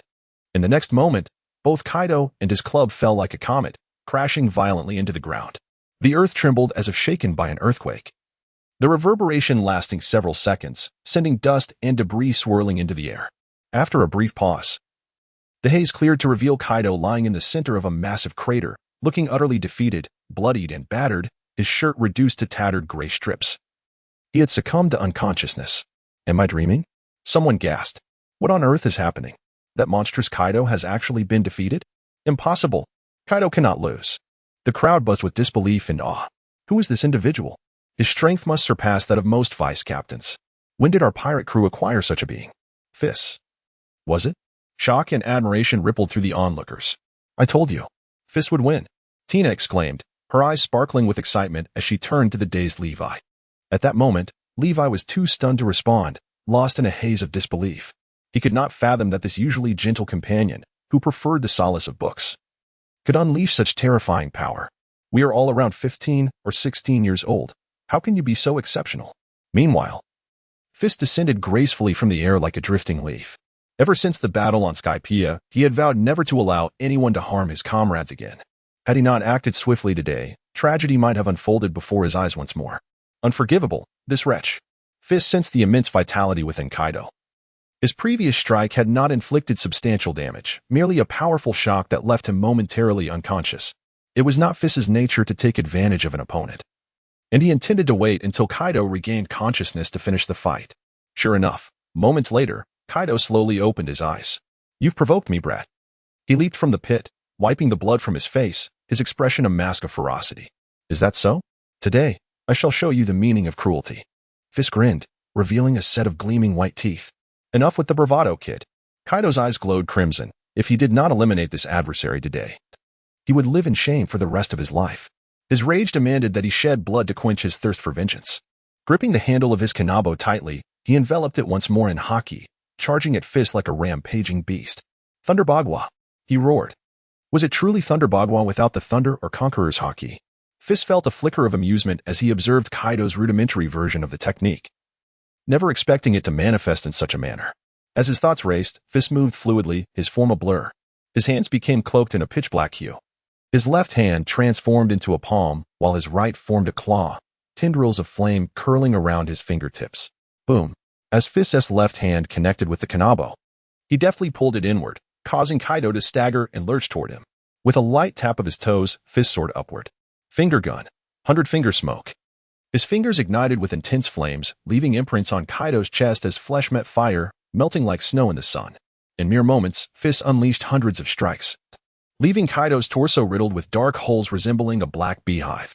Kaido stood frozen, his eyes wide with shock, as blood vessels burst in his sclera. HHH. He gasped, the excruciating pain causing involuntary sounds to escape his throat. It's not over yet. Feis felt no sympathy as he flipped onto Kaido's head, grasping his horns with both hands, unleashing all his strength. Snap! The shattered horn erupted in a shower of blood. Chapter 38. The Great Inferno Boom. The bloodied horn fell to the ground, stirring up a cloud of dust. No way. This is terrifying. Is this newcomer a demon? Someone exclaimed. For some reason, I suddenly feel a twinge of sympathy for Kaido. Anyone subjected to such brutal assault would surely go mad. But it's not over yet. Kaido has not lost. The murmurs of the crowd fell on deaf ears for Kaido, consumed by agony that threatened to drive him to madness. Roar. A suppressed growl erupted from his throat, obliterating any remnant of his earlier calm demeanor. You brat. I will end you. Blood streamed down his head, staining his face and flowing through his disheveled hair, transforming him into a monstrous figure seeking vengeance against Feis. His mind was unraveling, his pupils dilated with rage. And he swung his kanabo wildly at Feis, a torrent of fury. Paper drawing. Falling leaves. Feis evaded as gracefully as a drifting leaf, each of Kaido's attacks narrowly missing him. The synergy of his observation haki and paper drawing elevated his agility to new heights. What a pity. I only managed to take one down. Feis mused, wishing he could have uprooted both of Kaido's horns. Swish, swish, swish. In a mere minute, Kaido unleashed hundreds of strikes, each aimed at Feis's vital points. Kill him. Smash him into a pulp. His thoughts were consumed by a singular desire, rage coursing through his veins. Despite failing to land a single blow on Feis, Kaido continued his relentless assault, his kanabo raised high, crashing down towards Feis's position. Are you mad? Allow me to liberate you. Upon witnessing Kaido's dismal state, Feis felt no pangs of pity. All creatures experience pain when attacked, yet Kaido was impervious to such sensations. Given Kaido's penchant for self-destruction, it seemed fitting for him to bring about his own end. In an instant, while Feis was momentarily lost in thought, the Hachizai ring surged forth, slicing through the air with a ferocious wind, creating a sonic boom as it descended upon him. After countless failed assaults, Kaido, filled with rage, unleashed his ultimate move, determined to crush Feis into oblivion. With a deft sidestep, Feis evaded the lethal strike, causing the Hachizai ring to crash into the muddy ground, sending tremors through the training arena. Kaido's devastating blow was effortlessly neutralized. In the next moment, Feis's foot landed upon the Hachizai ring. Kaido attempted to extract the weapon, but found Feis's foot to be as immovable as a mountain, rendering his efforts futile despite the strain in his muscles. With a swift motion, Feis advanced, lightly tapping Kaido's wrist, propelling himself into the air. Before Kaido could react, a vicious kick, akin to thunder, struck him squarely in the face. The sound of shattering bones echoed through the air. Several of Kaido's teeth fell from his mouth, blood splattering as his hair fell wildly about him, presenting a truly pitiful sight. Regaining his composure, he attempted to articulate his thoughts, only to discover that he could not control his jaw. Feis's kick had dislocated it. You bastard! Kaido growled, reattaching his jaw, fury radiating from his eyes, yet he had no intention of charging forward. He finally regained his composure. On this day, his dignity had been trampled repeatedly beneath Feis's feet. Deep within, a flicker of trepidation arose in Kaido's heart. He realized that no matter his efforts, he could not prevail against this opponent. Even with an arsenal of lethal techniques, they were ultimately rendered ineffective, leaving him the one to suffer injury. Continuing this battle would only result in further humiliation at Feis's hands. The sensation of being utterly out of control left him momentarily in a state of indecision. The Kaido of today is not the Kaido of the future. One is already at the pinnacle of the world, with his body, haki, and conviction all at their zenith, impervious to death. Thus, he finds himself in a cycle of defeat and conflict, battling increasingly despite his losses. Yet, the current Kaido is merely an apprentice crew member, having yet to engage in a formal battle. No more offensives? Then it is my turn. Observing Kaido's lack of further action, Feis unleashed a torrent of searing flames from his feet, gradually ascending into the air. At this juncture, Feis felt a sense of helplessness. Despite Kaido's disheveled appearance, he was merely suffering from superficial wounds, which would heal with a brief period of rest. The physique of this individual is remarkably formidable, leaving Feis with an overwhelming sense of helplessness. He resembles an indomitable iron tortoise. It seems that revealing certain aspects is inevitable. At this juncture, to inflict a fatal blow upon Kaido, Feis must employ some novel techniques. Feis, not one to dither, promptly commenced his actions after resolving his determination. With a whoosh, a familiar black Z-shaped flash darted before Kaido, eluding his vigilant defenses and remaining undetectable.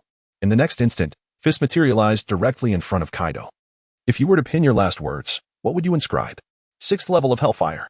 Feis's whisper echoed like a demonic incantation, as a searing flame erupted from his hand, enveloping Kaido's entire form in an instant. Boom. The inferno, reminiscent of Hellfire, consumed all in its path. This marks the first time Kaido emits a cry, a sound reminiscent of a night owl's lament, capable of silencing a child's wail. Flames envelop him entirely, the terrifying heat evaporating the moisture from his body in an instant. Even the ground beneath him is scorched to the likeness of pottery, let alone his flesh and blood.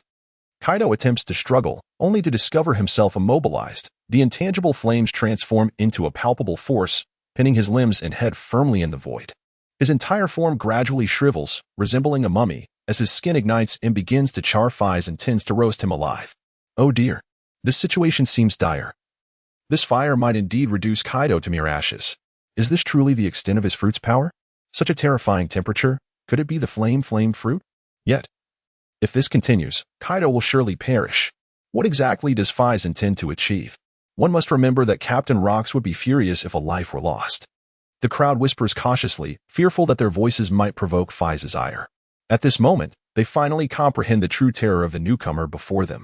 Feis, you cannot kill him. Tina, who has been silently observing, exclaims urgently, worried that Feis might incinerate Kaido outright. If you kill him, Captain Rocks will certainly not spare you. And neither will Big Mom. I do not wish for you to be in danger. Indeed, Feis, Kaido must not perish just yet. If you intend to kill him, it should wait until the initiation period is passed. Levi finally reacts, unwilling to see his friend in peril. Very well, I shall spare your life for now. Feis waves his hand, and the flames engulfing Kaido dissipate entirely. Kaido collapses to the ground, resembling a massive lump of charred remains. For the time being, he cannot be eliminated, at least until Feis possesses the strength to contend with Big Mom.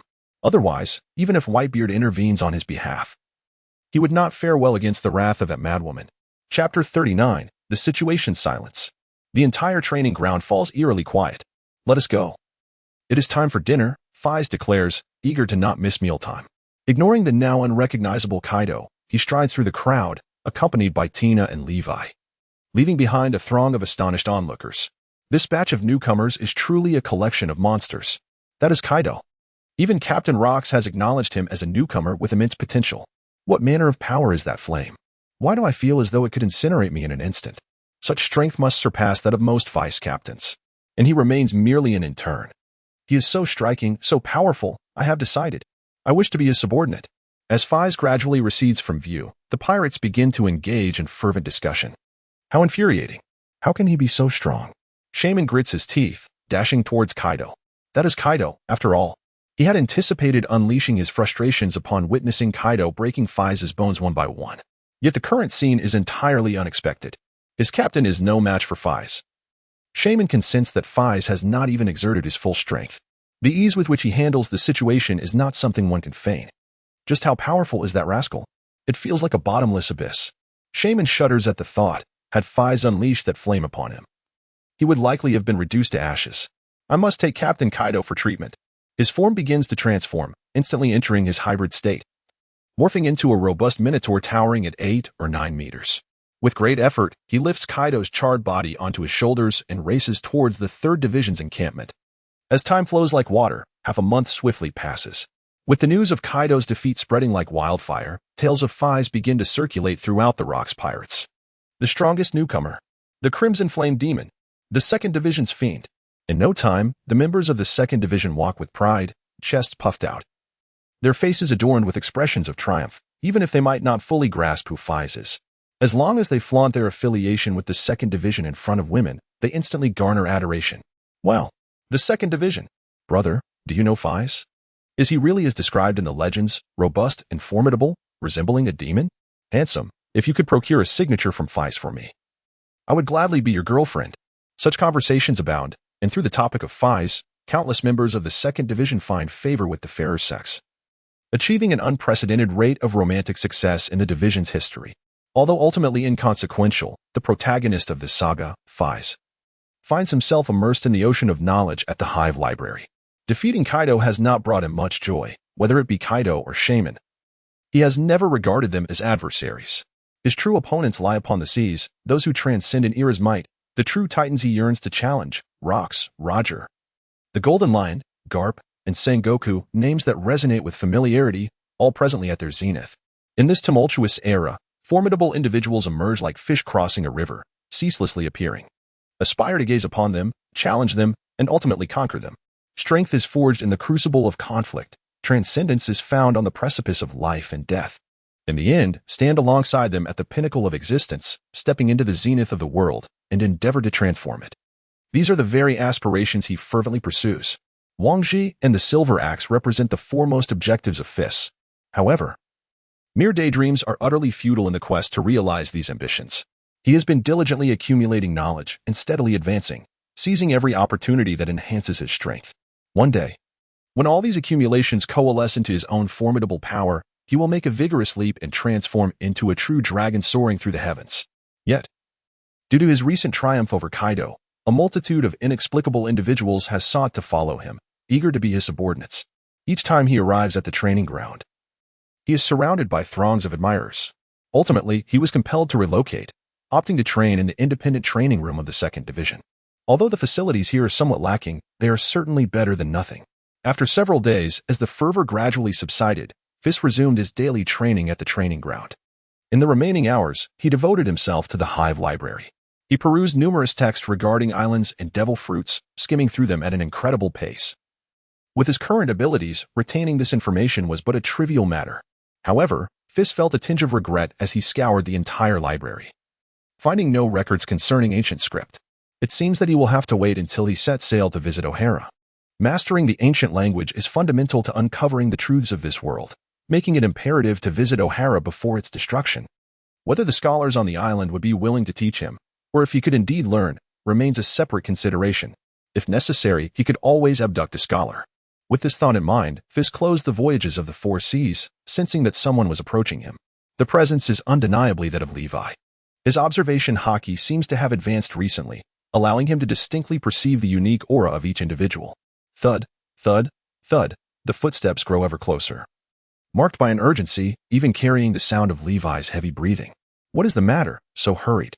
Feis turned to see Levi halting behind him, panting heavily. Your physical strength is inadequate. Although you possess the powers of the natural system, you must not overly rely on the fruit. He furrowed his brow slightly. Despite Levi's regular training, it was evident that his fitness level was lacking, clearly revealing his frail physique. In the future, encountering formidable masters skilled in physical techniques and armed color haki will undoubtedly place one in a passive position, potentially leading to significant suffering. Those matters can be discussed later. My uncle has returned. Jifana? Is there not a pressing situation on the front lines? Indeed, the counteroffensive led by those prominent leaders has been exceedingly vigorous, pushing the front line forward by several islands, and the situation is far from optimistic. It is said that Li Wei appeared horrified, his eyes reflecting disbelief. What have you heard? Feis inquired, puzzled by what could evoke such fear in Li Wei. Are we to be sent to the battlefield? It is rumored that several islands on the front have been completely stained with blood, and the lower-tier pirates within the crews have been nearly exhausted. The purpose of our return is to enlist us newcomers for combat. My uncle has sent me to inform you to prepare, as we shall set sail tomorrow, and furthermore, our group of novices will be personally led by the first mate. The first mate? Who is that? When did the Rocks pirates acquire a first mate? Chapter 40. Departure. The following morning, the sky was overcast. Although a breeze swept through, it did little to alleviate the oppressive heat typical of August. This is a vast square situated in front of the skeleton castle, entirely constructed from pristine white stones, expansive and boundless. Near the skeleton castle, A raised platform has been erected within the square. The platform, measuring 8 meters in length and 6 meters in width, rises over 2 meters high, serving as a podium for the leaders of the pirate crew to address the assembly during their general meetings. At this moment, hundreds of individuals have gathered in the square, each bearing their belongings, seemingly awaiting something significant. Most of these individuals are newcomers to the Rocks pirate crew who joined in January of this year. The Rocks crew has a fixed recruitment period every year, typically commencing in January and lasting for a month. Interestingly, they joined the pirate crew 2 months earlier than Feis. Yet their year-long internship has not concluded, and they are to directly enter the battlefield. Have you heard? This time, the vice captain is leading the team personally. Indeed, it is said that Vice Captain Albert once battled Captain Rocks for 10 consecutive days and nights, ultimately conceding defeat by a hair's breadth, before agreeing to join the Rocks pirate crew. Of course, Vice Captain Albert is immensely powerful. He possesses the rare mythical Zoan-type devil fruit. The mythical Zoan? Is that not the type of devil fruit even rarer than the Logia? Whispers of intrigue ripple through the crowd, revealing their fascination with this legendary vice captain. Yet, some faces are etched with concern, seemingly apprehensive about the unknown fate that lies ahead. Hurry, Feis, don't dawdle. Let us move forward a bit. We shall soon catch a glimpse of the vice captain's grandeur, Rivi exclaimed excitedly, tugging at Feis's arm as they navigated through the throng toward the elevated platform. His eyes sparkled with an intense fervor, an indescribable emotion that resembled reverence or longing. After emerging from the library, the two returned to their dormitory to pack their belongings, arriving at the assembly point with their bags early this morning. To their surprise, others had arrived even earlier. Are you truly in awe of the vice captain? Feis asked, maintaining a composed demeanor as he disentangled himself from Rivi's grasp, adjusting his azure casual shirt and pulling his sun hat low over his brow. Recently, he had taken to wearing this hat to avoid being recognized by the fervent fans. Were it not for the sweltering heat, he would have wrapped himself in a scarf. Indeed, you cannot fathom how formidable the vice captain is. He is the man who once clashed with Captain Rocks for 10 days and nights. Rivi recounted with enthusiasm, enumerating the vice captain's exploits. 2 years ago, he appeared out of nowhere on the seas, challenging Captain Rocks in his inaugural battle. With the power of a formidable mythical Zoan fruit, he boasts a staggering bounty of 2.5 billion. He is known as Albert, the man from Hell. Nicknamed the King of Hell, ruthless against foes, yet unexpectedly humble and low-key with his comrades, he is exceptionally well-liked. He enjoys mentoring newcomers, seamlessly integrating with the fresh recruits, and even presided over the High Festival in January.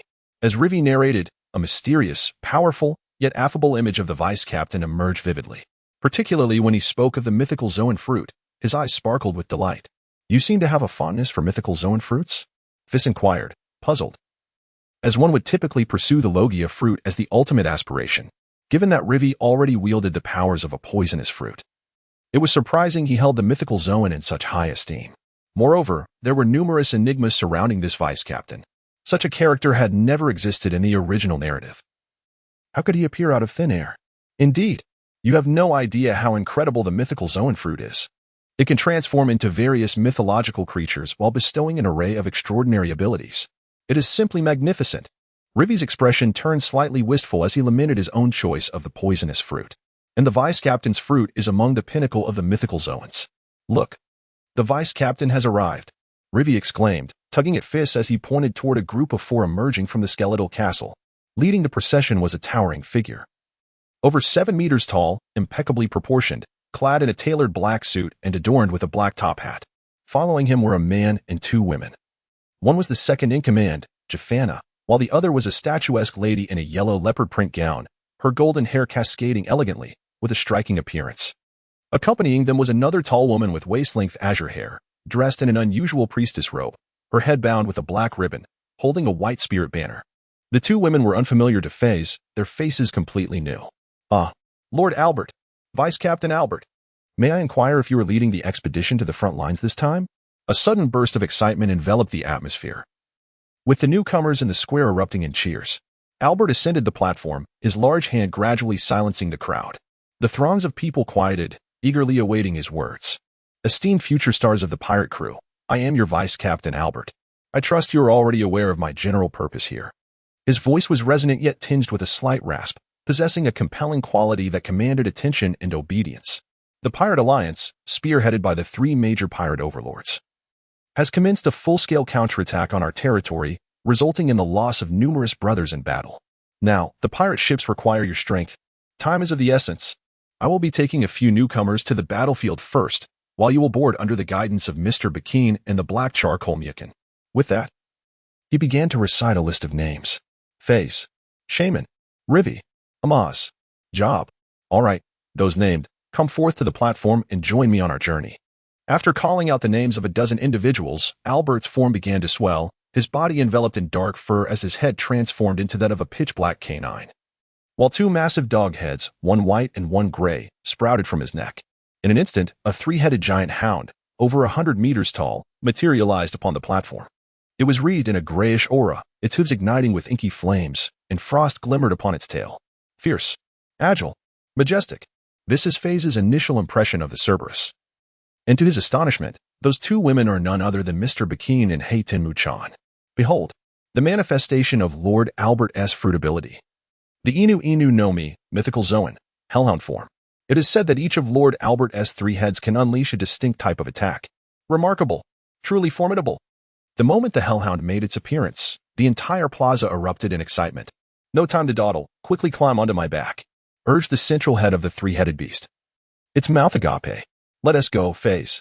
Witnessing Jafana and Shaman leap onto the back of the Cerberus, Rivera swiftly pulled Feis from the crowd and vaulted into the air, landing beside Jafana. Wow, is that person really Feis? The strongest newcomer. Indeed, he is the monster who defeated Kaido. So handsome and powerful, yet so humble. I want to bear his children. The atmosphere in the arena surged to new heights, while Feis wished for a place to hide. Hold on tight. This time, it was a reminder from the white-headed dog. Just as the crowd was engulfed in confusion, the three-headed beast leapt into the sky, finding a precise direction. Albert began to sprint. With each paw that struck the ground, white frost clouds coalesced in the air, steadfastly supporting its massive form. The frost clouds parted, allowing it to traverse the void. Chapter 41. Let me take a look. The three-headed dog soared 1,000 meters, each step propelling the entire world backward. Islands were left behind in its wake. To describe its speed as swift would be an understatement. Wow, we're flying in the sky. Look how tiny Honeycomb Island has become.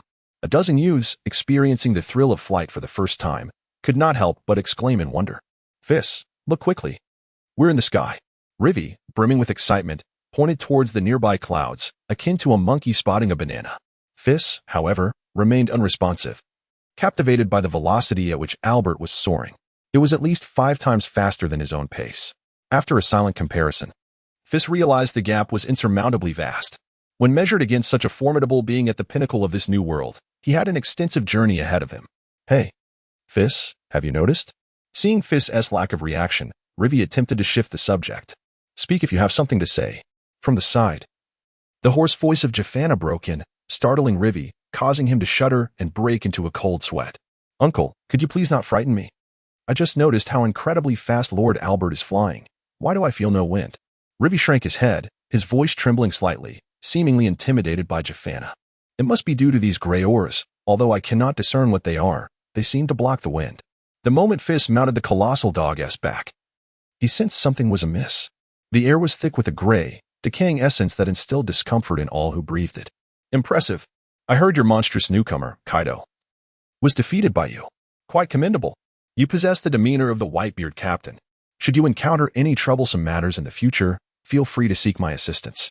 Jafana managed a smile. It was rare for him to commend others. He was well aware of the young man's prowess. Yet his victory over Kaido had indeed brought honor to the 2nd Division commander.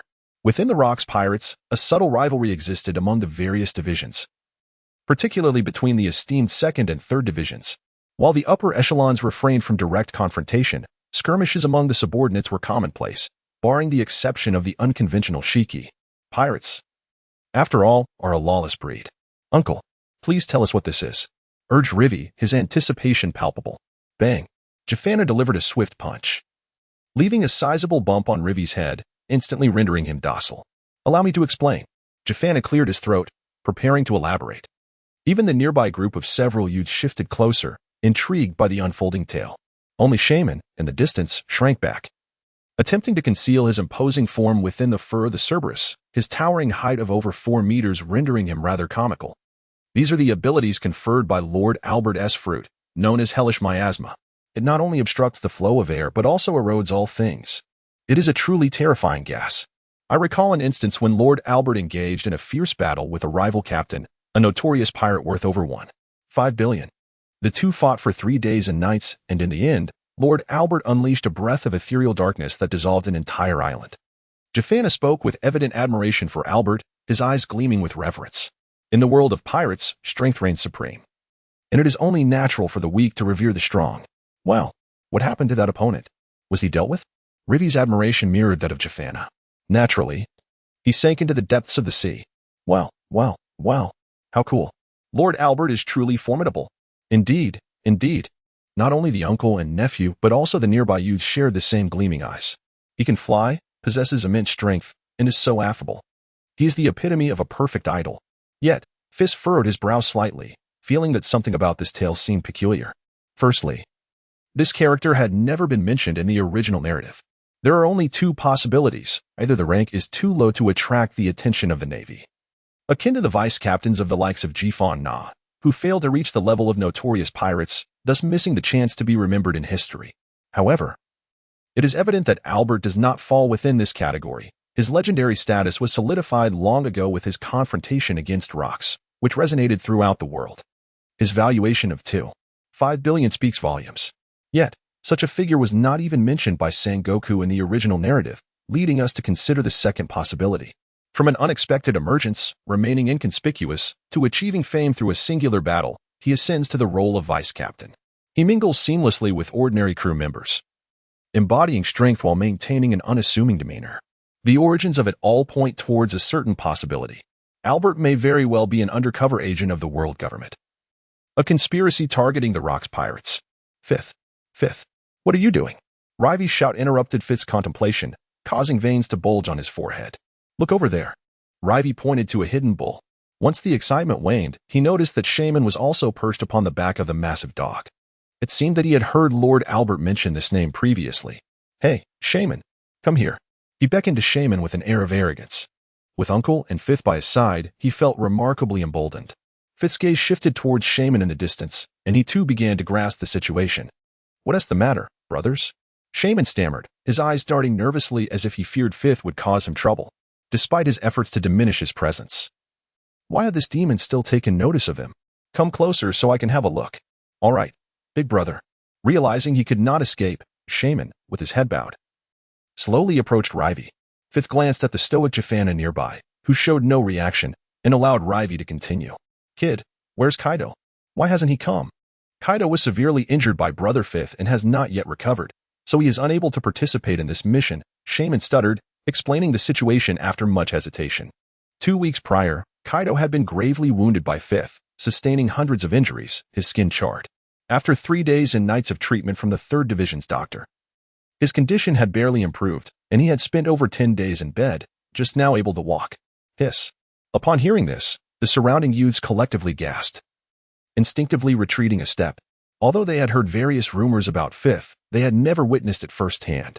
Now, hearing Shaman, one of the involved parties, recount the events, they grasped just how formidable the seemingly gentle youth before them truly was. To have incapacitated the monstrous Kaido for half a month was simply unbelievable. You need not fear. I shall not trouble you, Feis waved his hand, signaling Shaman to return to his place. For an opponent who had already been bested, there was no need to pursue the matter further. Thank you, Brother Feis. Shaman nodded vigorously, relief washing over his features. The youth before him was terrifying. Taking his life would be but a few moves away. A few hours later. Clap, clap, clap. Jafana rose, clapping his hands to gather everyone's attention. Prepare yourselves. We are almost there. He pointed ahead, where a massive fan-shaped island gradually revealed its contours. Chapter 42, A Twist of Fate. This island is fan-shaped, adorned with several small islets formed by scattered coral reefs. The entire island is enveloped by sandy beaches and coconut palms, exuding the essence of a tropical paradise. At the heart of the island, a series of quaint villas and residential buildings gracefully extend towards the curved edge of the fan, seamlessly connecting with a spacious plaza. Towering at the edge of the plaza stands a magnificent red castle, majestically rising into the sky. The castle is perched atop a fan-shaped island, crowned by a colossal Jolly Roger flag. Even from a great height, one cannot help but marvel at its grandeur. At this moment, Dozens of pirates are busily transporting supplies towards a massive pirate ship anchored at the castle's rear port. Suddenly, the hellish three-headed dog descends, stirring a fierce whirlwind. The surrounding pirates hurriedly shield their faces, struggling to keep their eyes open against the gale. "Look, it's first mate Albert returning," whispers one, excitement palpable in his voice. Rumor has it that the first mate has gone to fetch a cohort of exceptional newcomers, leaving many to wonder about the plans that lie ahead. It is said that this group of recruits is the strongest since the pirate crew's inception, with several possessing terrifying prowess, like that Kaido. A cluster of underlings murmurs in hushed tones, their voices laced with reverence, as they envision themselves among this formidable assembly. If all goes as expected, these newcomers will undoubtedly ascend to the upper echelons of the pirate ship. As the great beast lands, Jafana leaps down first, followed closely by Feis and the others. Once they have all descended, Albert's imposing form gradually contracts, transforming into a tall figure clad in a black suit. "Come along, my little ones," he intones gently, adjusting his black top hat, his dark curls cascading elegantly over his shoulders, exuding an air of gentlemanly grace that is hard to resist. He then strides confidently towards the Crimson Castle. Inside, the castle is spacious and bright, ablaze with light. The moment Feis crosses the threshold, he feels as though he has stepped back into the Middle Ages. The banquet hall is adorned with opulent decorations, predominantly in shades of white, with walls embellished by exquisite oil paintings and neatly arranged yellow oak tables and chairs. Unlike typical castles, this place embodies the essence of a pirate celebration, a grand feast. Albert did not linger but rather veered left and right, arriving at a staircase. "Uncle, where is this place? What are you taking me for?"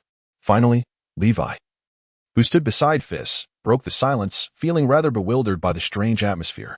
He had posed the same question numerous times during their journey, yet every time Jafana merely responded with a cryptic "it's a secret," leaving his inquisitive heart quite troubled.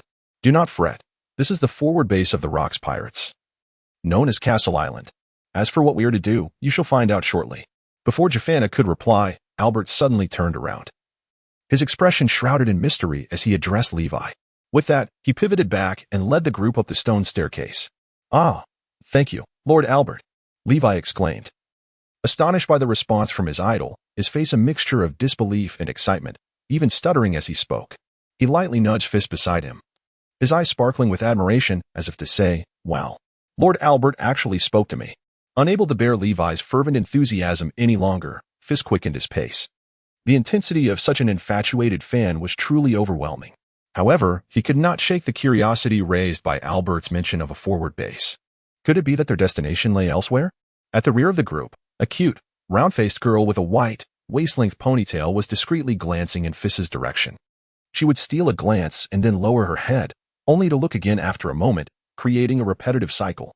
"Who is that?" Feis turned around, only to find no unfamiliar face present.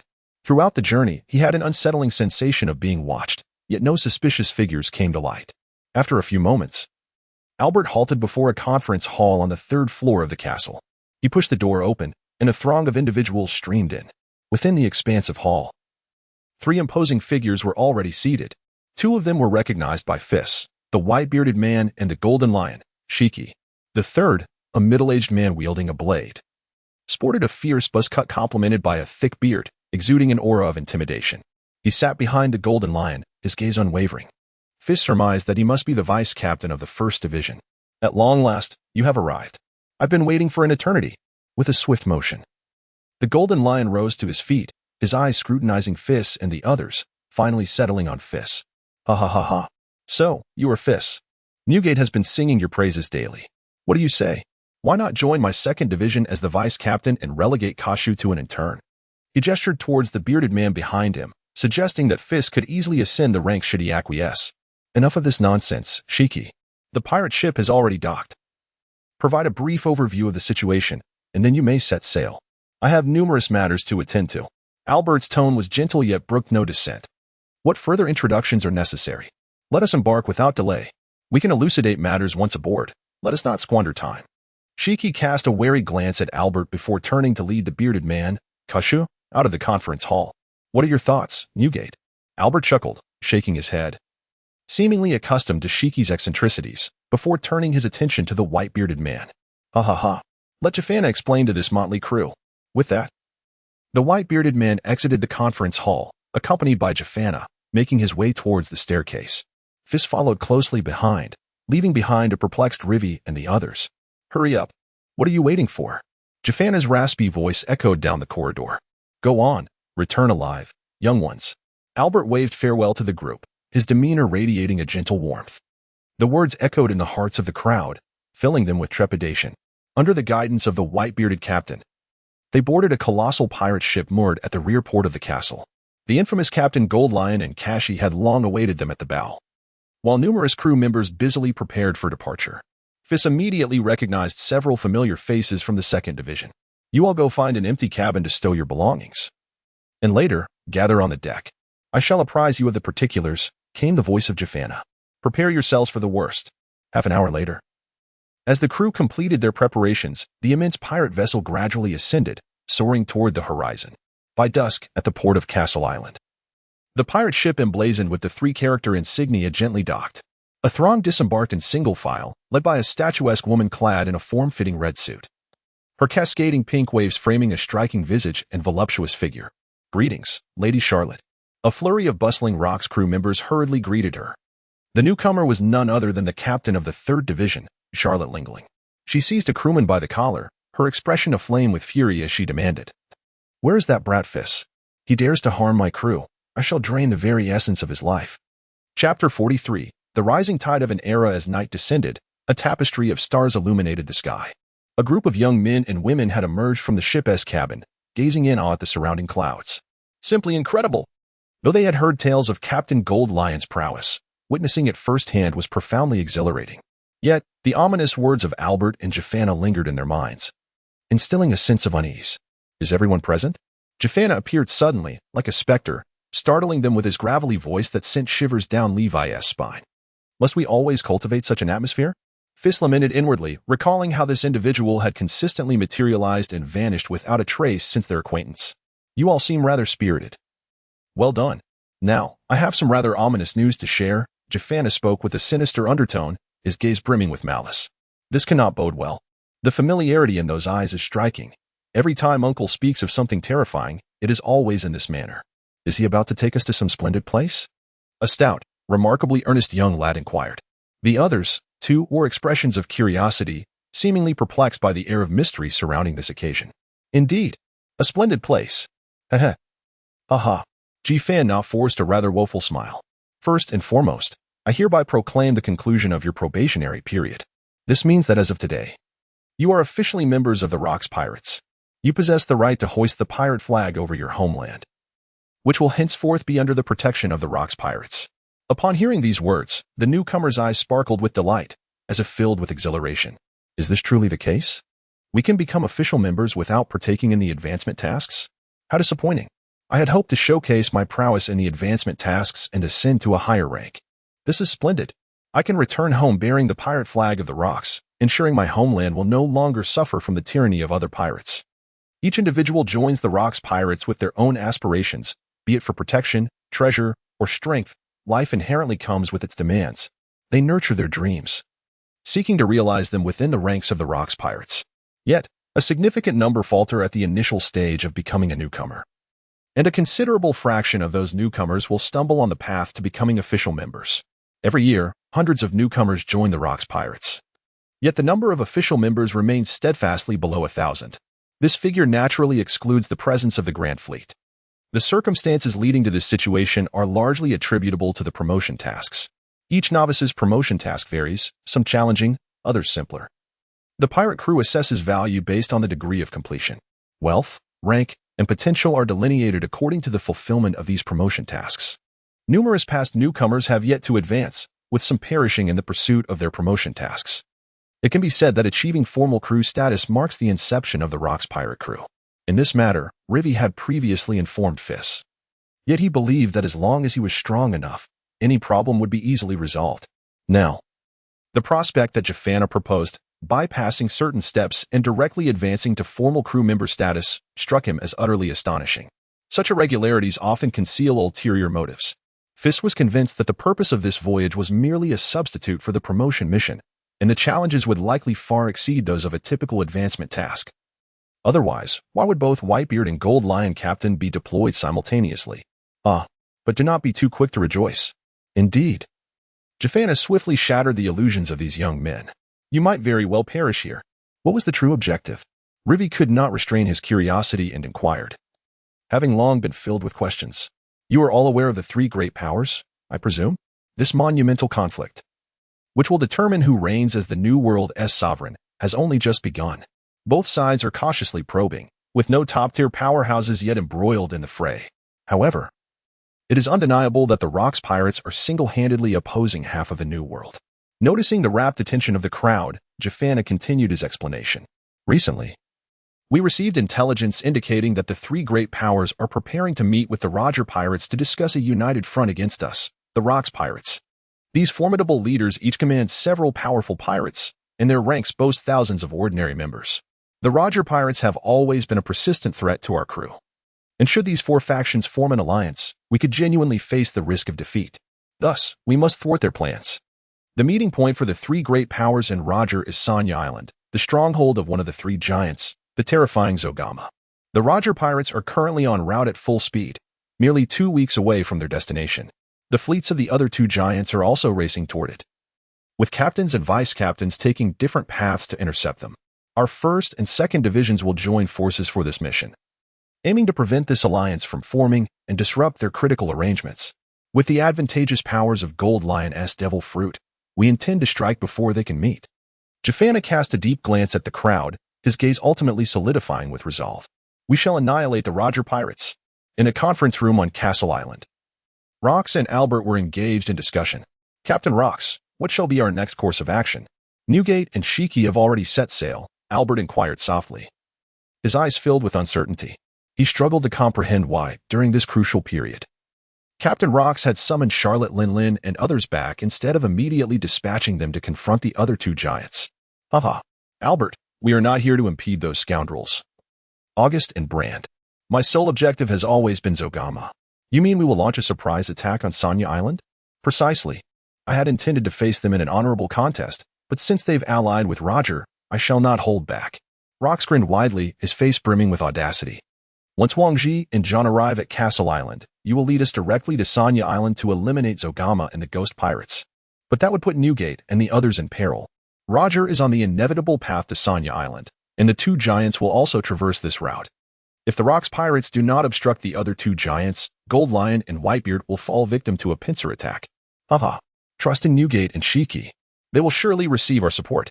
Rox waved his hand dismissively, a bloodthirsty excitement flashing in his eyes, his demeanor bordering on frenzy. This time, it's a total war. We are on the brink of creating a new era of piracy. How shall you respond? In just a few days, news of the impending monumental clash between the Rocks pirates and the three great powers spread like wildfire. The entire New World, nay, the entirety of the Grand Line, was enveloped in a palpable sense of impending crisis. Countless monsters began converging towards the New World, eager to witness this grand spectacle. The tides of the era surged and roared as the ambitious, lurking in the shadows, awaited their moment.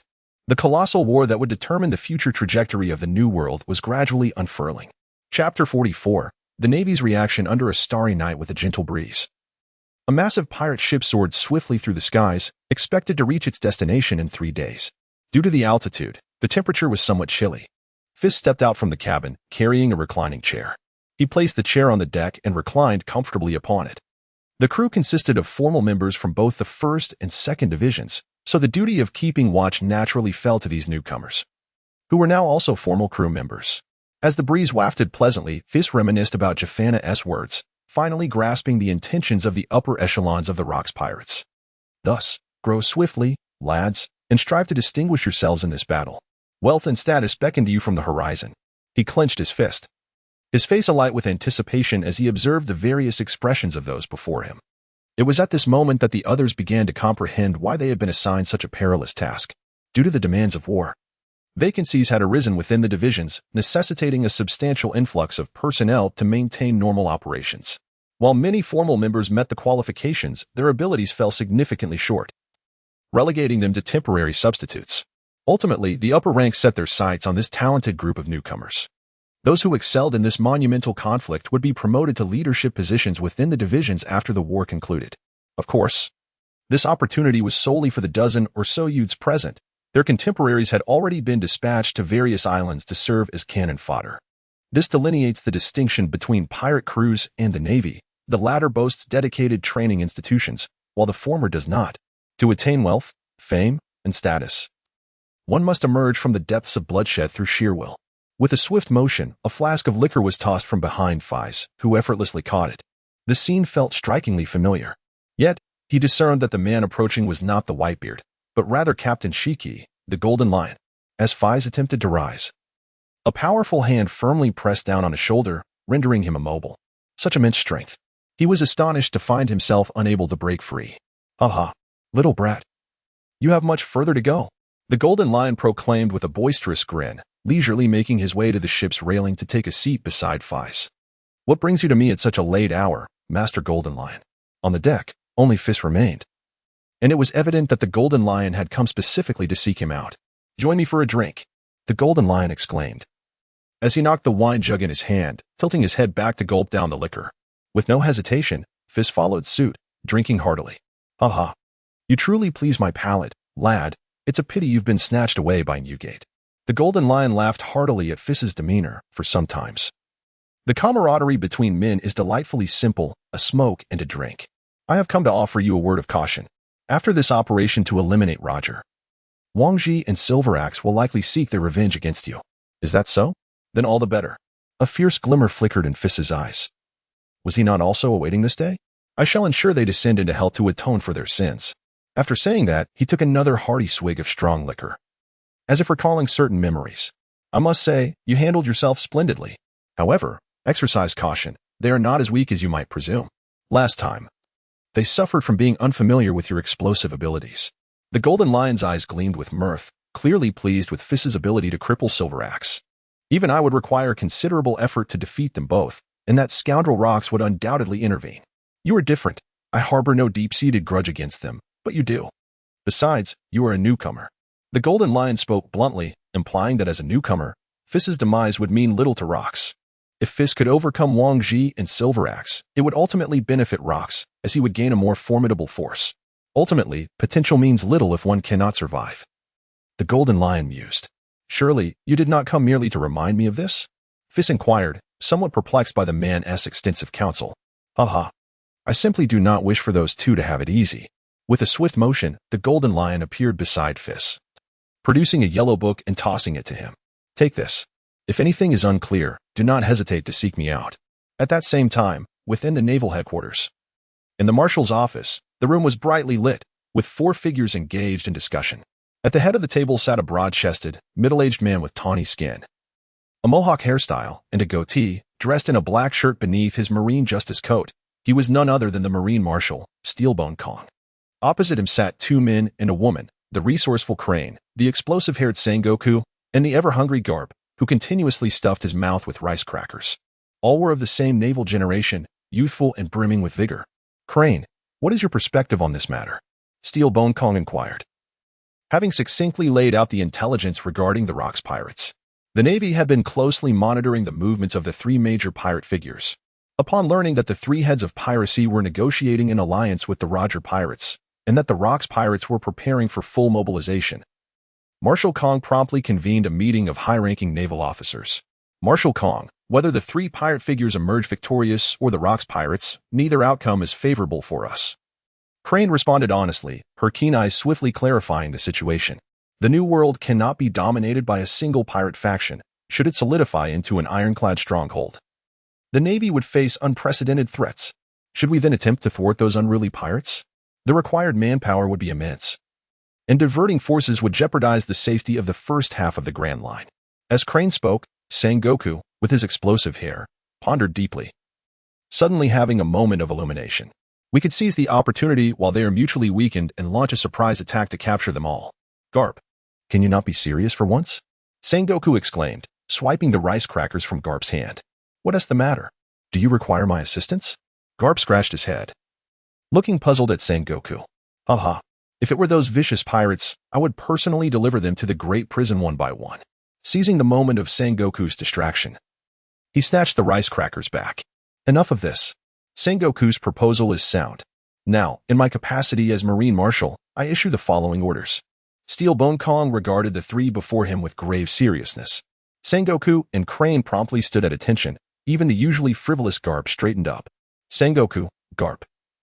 You shall lead 10 of our Marine Vice Admirals to the New World. Crane, you will accompany them. After the decisive battle between the Rocks pirates and the 3 pirate heads, take the opportunity to capture them all. I will remain here at the Marine headquarters. And I will report this matter to the world government, requesting their assistance. Sengoku and Crane nodded in acknowledgement, while Garp wore a look of disdain. We do not require the assistance of those pathetic lackeys. Our navy is sufficient, Marshal Kong.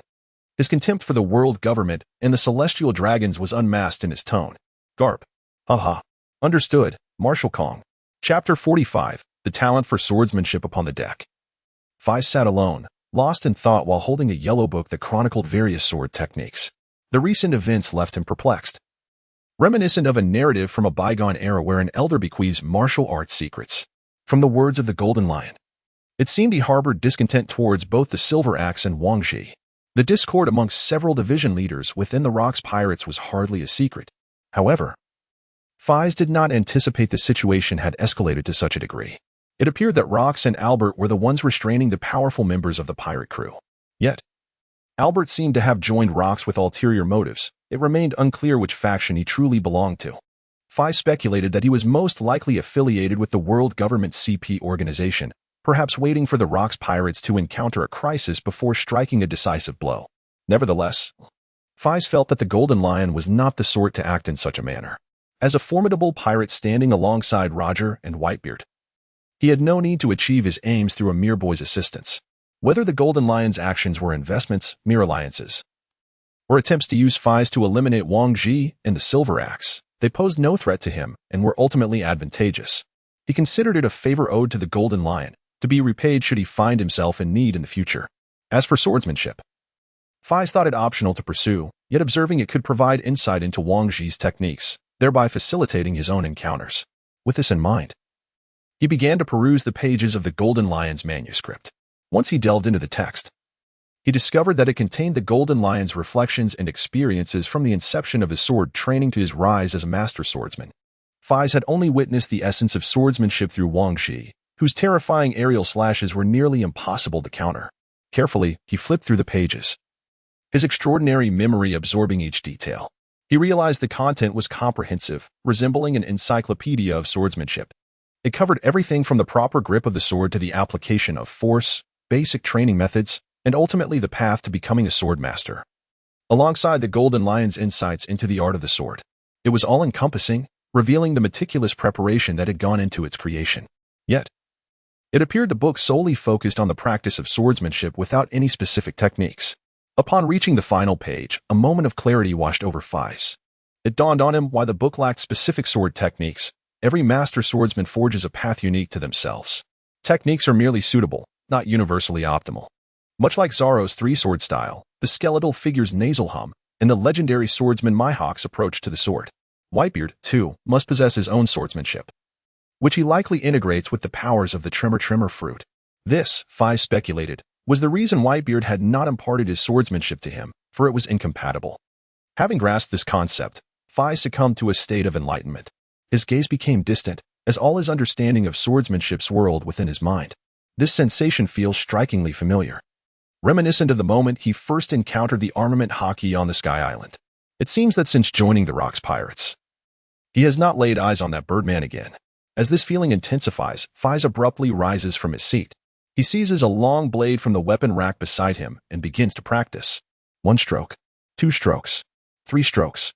The knowledge of swordsmanship in his mind transforms into a wellspring of energy, flowing forth in an instant. 3,998 strokes. 3,999 strokes. The blade gleams, relentless in its advance. Feis's movements become increasingly adept, the speed of his strikes accelerating. As a profound sensation rises within his consciousness, something yearning to emerge. The sharp brilliance emanating from him, akin to a blade, melds his very being with the sword in his hand. 9,998 strokes. 9,999 strokes. The dazzling light of the blade appears to crystallize in the air, a multitude of strikes converging into a singular blow. With 1 strike, all is severed. With a swift stroke, it was done. The 10,000 slash fell, a transparent arc of cutting force emanating from the longsword. instantly severing a distant white cloud. The soaring slash. It was indeed the soaring slash. Feis gradually extricated himself from this state, somewhat incredulous that such a blow had been delivered by his own hand. It is worth noting that an ordinary person might spend decades mastering the art of the sword without achieving this level. Yet Feis had accomplished it in merely a few hours. He wielded the long sword once more, attempting another cut, but the white soaring slash did not materialize. After executing hundreds of strikes, that peculiar enlightenment surged within him again, and he radiated a sharp, blade-like brilliance. With a swift motion, the soaring slash was unleashed. Gazing at the semicircular transparent arc before him, Feis finally grasped the situation. Firstly, he had not yet ascended to the realm of the swordmaster. The erratic nature of the flying slash is undoubtedly insufficient as a means of combat. Should it falter at a crucial moment, it would be a source of amusement. Furthermore, such a state is undeniably characteristic of a master swordsman. However, one cannot perpetually maintain that condition, as it may only be triggered after hundreds or even thousands of strikes. Yet, with guidance and diligent practice, it is conceivable that he could sustain it in the near future. At that juncture, he would truly embody the essence of a swordsman. Upon this realization, Feis suddenly discerned that he would need to add another subject, swordsmanship, to his curriculum. Time seemed rather scarce. Nevertheless, the exhilarating sensation of continuously growing stronger was utterly intoxicating. With this thought in mind, Feis swung his long blade and resumed his practice. Before long, the dawn broke in the east, casting a pale light. Hoo-hoo-hoo. Young Feis, you are as diligent as ever. The familiar voice of Whitebeard resonated, filled with nostalgia. He reflected on how rare it was to encounter a young man with such exceptional talent and unwavering dedication. Many gifted youths in the Grand Line ultimately fade into obscurity. Numerous individuals are touted as having the potential to become top-tier warriors, yet only a select few truly ascend. Feis turned, his face adorned with respect as he exclaimed, "Uncle Whitebeard." He had always held immense gratitude for Whitebeard. Hoo-hoo-hoo, that fellow Golden Lion truly invested in you, teaching you all he has learned. That book is something he treasures dearly. Whitebeard remarked, his surprise evident as he gazed at the yellow tome resting on the chair beside Feis. He had seen this book before. The Golden Lion often boasted that it contained the essence of his lifelong swordsmanship, vowing to pass it down to an exceptionally gifted disciple. Yet, he never anticipated it would be entrusted to Feis. Is that so? Upon hearing the words of the Whitebeard, Feis scratched his head, feeling somewhat embarrassed. He had initially thought it was merely a whimsical creation of the Golden Lion, not realizing it was a cherished possession, though not related by blood. He was treated with such significance, leaving him momentarily bewildered. Men of the sea should not be so hesitant. Since the Golden Lion has bestowed this upon you, it is evident he believes you are worthy. Simply dedicate yourself to practice, Whitebeard asserted with unwavering resolve, his demeanor serious. The youth before him was admirable in many respects. Though at times overly concerned with sentiment, yet, this was precisely why he held Feis in high regard. Well then, Uncle Whitebeard, is there something you require of me?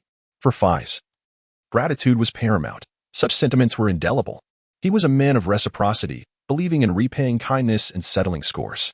The previous discussion about testing his strength and crafting a plan for his improvement would need to be postponed, given the unforeseen outbreak of total war that seemed interminable. Whitebeard reflected on the unpredictability of life, continuing, however, once the war concludes, I will advocate for you to have some time for yourself. And then we shall thoroughly devise a strategy. Neither Wang Ji nor Silver Axe would dare to contest it. At this juncture, an overwhelming aura emanated from Whitebeard. An intangible pressure rising abruptly. He could feasibly delay Feis indefinitely, or even eliminate Wang Ji and Silver Axe should he choose. Yet, Feis had expressed a desire to confront his own adversaries personally. Actually, that's unnecessary, Uncle Whitebeard. Feis's gaze was resolute, brimming with confidence. I sense a breakthrough is imminent. Slaying Wang Ji and Silver Axe will pose little difficulty. Chapter 46. The arrival of the Roger crew. Several days later, a circular island gradually emerged above the ocean's expanse, surrounded by a scattering of smaller islets. Look, Feis. We have arrived. Livy excitedly pointed towards the distant land, calling out Feis's name with exuberance. Here lies the destination of this journey, Round Island. This island spans over 100 kilometers, enveloped by tropical trees, with scarcely a soul in sight. Yet, it serves as an indispensable waypoint for Roger on his journey to Sanya Island. In the vast expanse of the ocean, seeking a pirate ship is undoubtedly a folly. However, since the departure of the Roger pirates, each island along their route has been monitored by informants from the Rocks pirates. They remain perpetually connected through transponder snails. relaying the movements of the two formidable factions and the Roger pirates to figures such as Whitebeard. The most recent sighting of the Roger pirates occurred just off Ark Island, situated before Disk Island. Consequently, Whitebeard and the likes of the Golden Lion resolved to await the arrival of the Roger pirates in this desolate isle, chosen precisely for its lack of inhabitants. This operation can be described as entirely clandestine. Their actions were conducted from the air, leaving no one aware of the pirate ship's whereabouts. The dual purpose of this strategy was, firstly, to prevent any leakage of information that might allow Roger's crew to receive advance notice and thus evade this location. Secondly, there was a concern that Zogomer might gain foreknowledge and coordinate an ambush alongside Roger's crew, which would lead to the complete failure of the plan. After all, this place is merely a few days' journey from Zogomer's stronghold. Hence, the ship left the shipyard, leaving no trace other than a solitary appearance at Castle Island. One cannot help but admire the grand ambition of Rox. He has implemented a fully militarized command structure aboard his pirate ships. Not only has he established a comprehensive intelligence network, but he also possesses independent shipbuilding and armament islands. 10 minutes later, a colossal pirate vessel gradually descended from the sky to the shore, where Whitebeard and the Golden Lion led their crew in a leap downwards. "My Lord Golden Lion, my Lord Whitebeard." At this moment, a subordinate pirate hurriedly approached, clutching a din mushy. He delivered the latest intelligence. There were no signs of movement from the ghostly pirate crew on Sonya Island. While Roger's pirate ship had departed from Ark Island for 2 days and was expected to arrive here by tomorrow.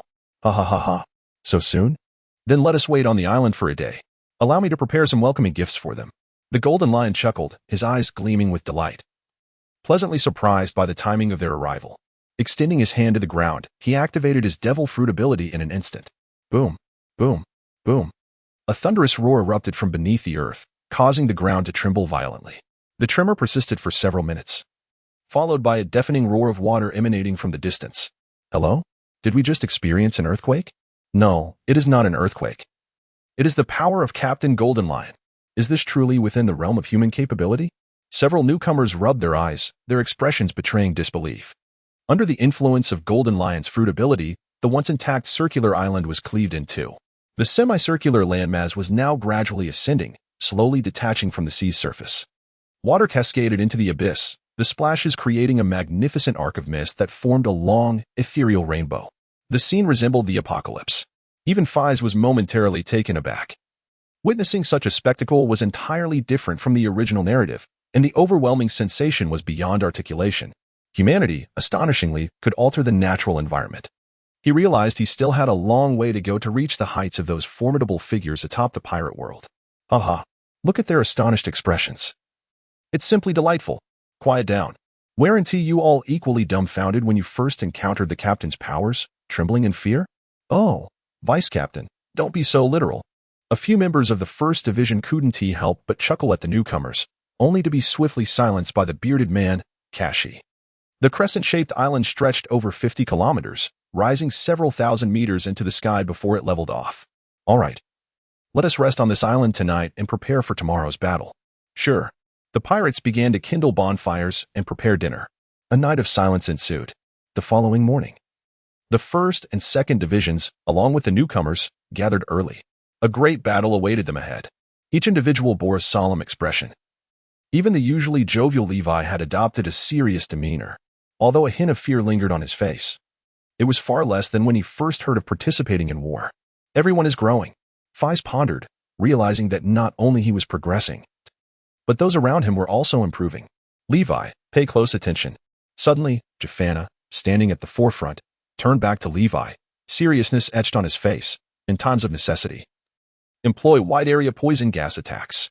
Protect yourself. Understood. Levi nodded earnestly, aware that this was no time for frivolity. Feis, just then, a timid voice emerged from behind him. He turned to see a white-haired girl, blushing and nervously gazing at him. Hello, is there something you need? Feis searched his memory and realized this girl was one of the newcomers, yet they had had no substantial interaction. My name is Mia, and I'm your fan. Now hardly seems the time for that, does it? Feis was taken aback. Was this Mia girl a bit too oblivious? With battle imminent, she had come to express her admiration. But I was afraid I would miss this chance to speak to you. Then make sure to survive.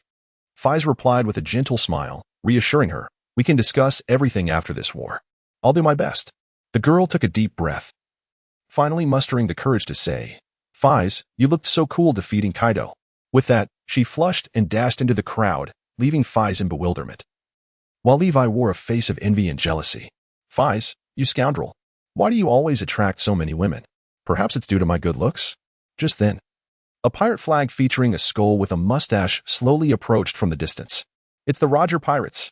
The Roger Pirates have arrived. Look, that S. Silver's Rayleigh. And Spark Jabba. And Captain Gold. Roger. They are the pinnacle of pirates in the New World. Do we truly stand a chance against such a crew? A few subordinate pirates felt a twinge of fear, for it was indeed the renowned Roger Pirates. Enough with the pessimism. I will not be defeated. Before them.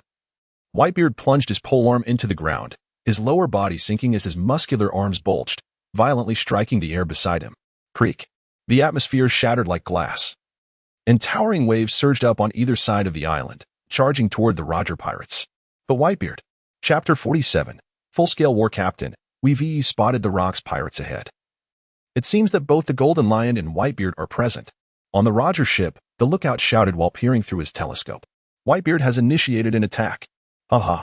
So, they were lying in wait for us. Roger laughed heartily, unperturbed by the arrival of Whitebeard and his crew.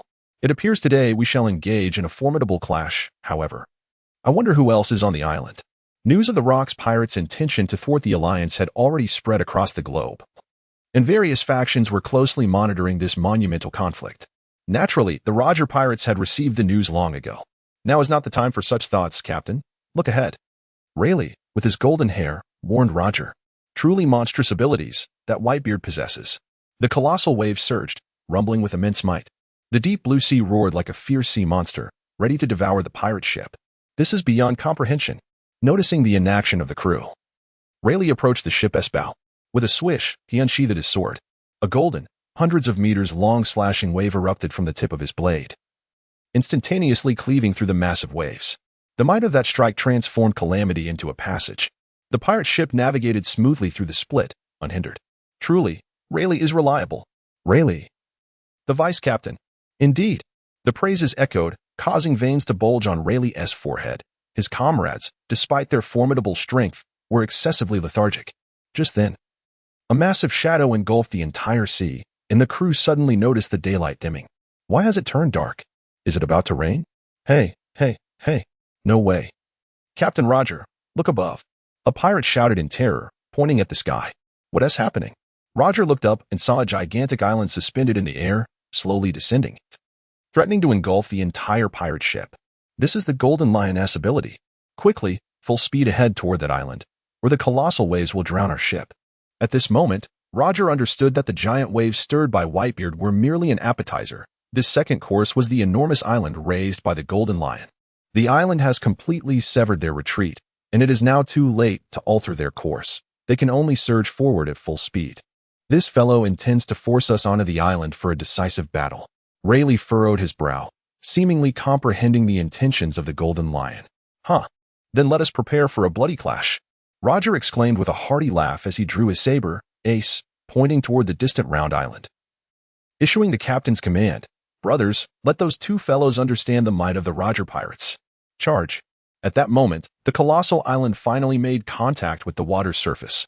A thunderous roar, akin to a volcanic eruption, reverberated across the sea.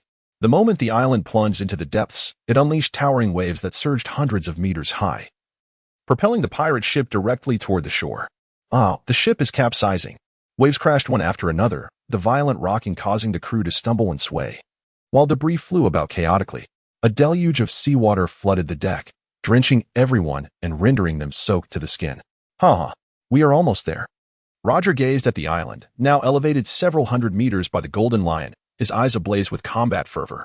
Men of the sea never shy away from any challenge or battle. As the next colossal wave approached, the entire Roger pirate ship was thrust skyward, soaring hundreds of meters above the island's height. Brothers, attack. Seizing the moment, Roger led his crew in a daring leap from the ship. This is indeed the Roger Pirates. Witnessing dozens of people descending from the sky onto the island, Feis felt an exhilarating thrill. At last, a grand battle was upon them. With a swift motion, the Sonyan Xie was raised by Whitebeard, his form akin to a descending tiger, charging fiercely towards Roger. Whitebeard. Whitebeard leapt high into the air. His Sonyan Xie held aloft, the blade adorned with ominous black lightning, descending with formidable force upon Roger. The might of this strike is akin to the creation of the heavens and the earth, stirring even the spirits of the dead. How splendid! The divine evasion. Roger's eyes were ablaze with intense battle fervor as he swung ace horizontally, exuding an aura capable of sweeping away legions. Clang! The blade of Tsongyun did not meet aces. Yet countless black lightning bolts erupted from the void, an overwhelming presence rising around the two. In an instant, the heavens and earth were engulfed in swirling tempest. The sky splitting open with a colossal rift. It seemed as though even the very realm trembled before their might. This was the clash of conquerors' hockey. The heavens have been torn asunder. What a potent display of conquerors' hockey. How could Roger be so formidable? This is unbearable. My consciousness is fading. A cacophony of bodies collapsing echoed from the crowd surrounding Feis as many pirates rolled their eyes and succumbed to unconsciousness. Those lacking strength, retreat quickly. This battlefield is beyond your endurance. Jafana bellowed, struggling to maintain his own composure. Conqueror's hockey entanglement? Observing that Roger and Whitebeard had not even made contact yet displayed such immense power, Feis surmised the nature of their abilities. Alas, the future instructor of the king, Luffy, who would teach Conqueror's hockey entanglement, remains bedridden to this day. Whether he would encounter such a benevolent figure as Kaido is uncertain. That scoundrel Whitebeard has audaciously stolen my prey. The Golden Lion grumbled, his gaze scanning the throng until it fixated upon Rayleigh. It is you. He swiftly unsheathed his twin swords, Sakura and Dry Wood, and propelled himself into the air with indomitable momentum, charging directly at Rayleigh. You lot, what are you waiting for? The full-scale war has commenced. In an instant, both factions surged forward. The clash of their forces unleashed a flurry of skills, sword techniques, devil fruit abilities, kicks, and the dazzling manifestation of armament hockey, creating a spectacle that was both bewildering and chaotic. The sounds of battle and anguished cries filled the air. Thus, the grand melee ensued. Feis' heart muscles contracted to their utmost, his blood racing to every corner of his being. Second gear, activate. His opponent was a diminutive old man, adorned with a white headscarf and a red neckerchief, embodying the guise of a diligent student. A young pioneer? Feis couldn't help but chuckle. You insufferable brat. How dare you mock me? Although the elder could not comprehend Feis' words, his jovial expression was irksome. Go to hell and repent. The old man's fists instantaneously darkened, and he vanished from sight, reappearing before Feis. Charging, he struck. Bang. The two fists collided, the elder retreating several steps while Feis remained steadfast. What a resilient punch you have, young lad. The elder shook his somewhat numb fists, astonished. When did the Rocks pirates acquire such a young monster? Just then. A blood-curdling scream akin to a slaughtered pig pierced through the battlefield. Feis, save me. Chapter 48. The rescue of Rivy. Feis' head throbbed, barely a minute into battle. Rivy was already being pursued. Little one, are you filled with questions? Old man, I must rescue my companion. Could you kindly step aside? He felt somewhat exasperated. He had intended to engage in a grand battle, yet it had turned out so absurdly. Enough of your jokes, brat. This is war. The one pursuing that fellow is Lord Jabba. If you cannot get past me, how will you save him? The elderly man bellowed at Feis. If you do not fight properly, you may very well perish. Indeed. Well then, old man, be forewarned, should I land this punch. Feis' spirit surged as he realized he had been dismissive. The man before him was indeed a worthy adversary. To disrespect one's opponent is to disrespect oneself. You may die. His demeanor shifted entirely, a murderous intent rising and swirling around him. Shave. Echo. In an instant, Feis propelled himself forward, vanishing from sight. Only the sound of sonic booms reverberated through the air. Shave? That little brat can do that too. Such speed. The elder's pupils constricted sharply. His observation hockey rendered ineffective as he could not perceive Feis' figure. Up here, old man. Feis' voice rang from above, and as the elder attempted to evade, he found a large hand firmly gripping his shoulder, rendering him immobile. Wind surged, the punch descended. A colossal, pitch-black iron fist surged towards the elder's face. It's over. Before he could react, the iron fist struck his old visage with a resounding crash. Dust and debris erupted, the ground collapsing several meters down, forming a vast pit. At the center of the crater, the elder was unrecognizable, his headscarf drifting down before Feis. Feis reached out, taking the scarf and draping it over the elder's face before leaping out of the massive pit. Hey. No way. That person wasn't he a newcomer, was he? I've never seen that face before. To dispatch old Arcus so swiftly. When did the Rocks pirates acquire such a terrifying newcomer? Surely, he is a monster. The violent commotion sent tremors across the battlefield, leaving the members of the Roger pirates utterly dumbfounded. The Roger crew, known for their elite status, consisted of merely 20 individuals, each possessing formidable strength. Yet today, this elderly man, known as Aki, the master of chaotic fists, renowned for his extraordinary martial prowess and carrying a bounty of 300 million, found himself unexpectedly defeated by a newcomer from the Rocks crew, and so swiftly at that. "Whitebeard, your Rocks crew has indeed recruited a monstrous rookie," Roger exclaimed, his eyes gleaming with intensity as he swung his blade towards Whitebeard's chest with ferocity, determined to cleave him in two. "Ah, indeed. This is my nephew, Feis," Whitebeard responded, equally astonished, pride illuminating his features. Despite his surprise, his movements remained unceasing as he wielded his weapon, the Tsonian blade, with vibrant colors. He had not anticipated Feis's capabilities to reach such heights, although he had heard of Feis's victory over the monstrous newcomer Kaido. He assumed it was achieved through the use of his searing flames. "Feis, you say? I shall remember that." Whitebeard laughed heartily. His name is destined to resonate across the seas. With a single hand, Whitebeard concentrated the white vibrations of his power, launching a powerful strike towards Roger. And the two engaged fiercely. "Ah, Feis, come save me." A familiar cry for help echoed once again across the battlefield. Jafana was locked in a fierce struggle with a formidable fishman, transforming into a shadowy figure, his steel claws slicing through the air, forcing his opponent to evade repeatedly. How embarrassing. Upon hearing that cry, he yearned to vanish into the depths of the earth, if the Roger crew discovered that this individual was his nephew. His hard-earned reputation would be utterly tarnished. Jafana had already sensed that Livy was not in grave danger, merely being toyed with by Jabba. At that moment, Feis stood in bewilderment, his mind buzzing. He witnessed Livy morph into a swirling cloud of purple poison, deftly dodging Jabba's relentless axe strikes while luring the foe towards himself. As he ran, he shouted, "Feis, save me. This uncle wants to kill me." "Shut your mouth."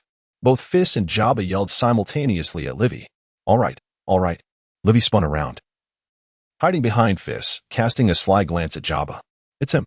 Feis, go teach him a lesson. Bullying me is no real skill. He is Jabba." Feis's expression turned serious as he gazed at the robust man before him, clad in sunglasses and sporting a ponytail. This is indeed the third seat of the Roger pirates, a venerable member akin to Rayleigh.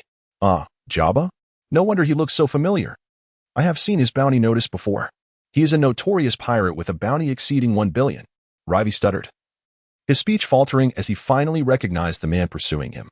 He tugged at Feis's sleeve, unable to contain his anxiety, and exclaimed, "How about we escape together, Feis? Engaging such a monster could cost us our lives." At that moment, he realized he had dragged his friend into danger. "You go assist Mia. The girl with white hair over there. I will handle this." Feis pointed towards the distant girl who was also being hunted, recalling a fleeting image of her.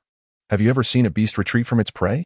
As soon as the words left his mouth, golden flames entwined around Feis's feet, gradually ascending to envelop him entirely. "But Feis, hurry." "All right." Feis chuckled at Rivy's anxious glances back. "Mr. Jabba, you must be familiar with Vice Captain Jafana, right?" A discerning observer would recognize that Jabba was merely toying with Rivy, harboring no intent to kill. Otherwise, Rivy would have perished countless times already. "You've guessed correctly, young Feis. During our time aboard the same ship, he often spoke of his eccentric nephew." Jabba regarded Feis with a look of appreciation, glancing at Jafana, who was engaged in battle in the distance, his expression tinged with nostalgia. Although he spoke lightly, Jabba had been persistently searching for a nature-type devil fruit, and eventually joined the Rocks pirates. "I see now," Feis remarked, realization dawning upon him. It was likely that when Rivy was very young, Jafana and Jabba had sailed together. Eventually, they parted ways. Jafana discovered the poison gas fruit, and following tragic news, took Rivy on a journey. In the end, one joined the Rocks pirates, and the other, the Roger pirates. Such is the way of fate. With that, Feis couldn't help but express his sentiments, biting down on his wrist and forcefully inhaling high-pressure gas into his bones. His body did not expand significantly, yet the bones within began to grow, wrapping around him beneath the skin. This is the manifestation of life's return, akin to adorning oneself with a layer of external armor. The flames enveloping him coalesce into the shape of a suit of armor, with a dark and imposing hue that winds around it like ribbons.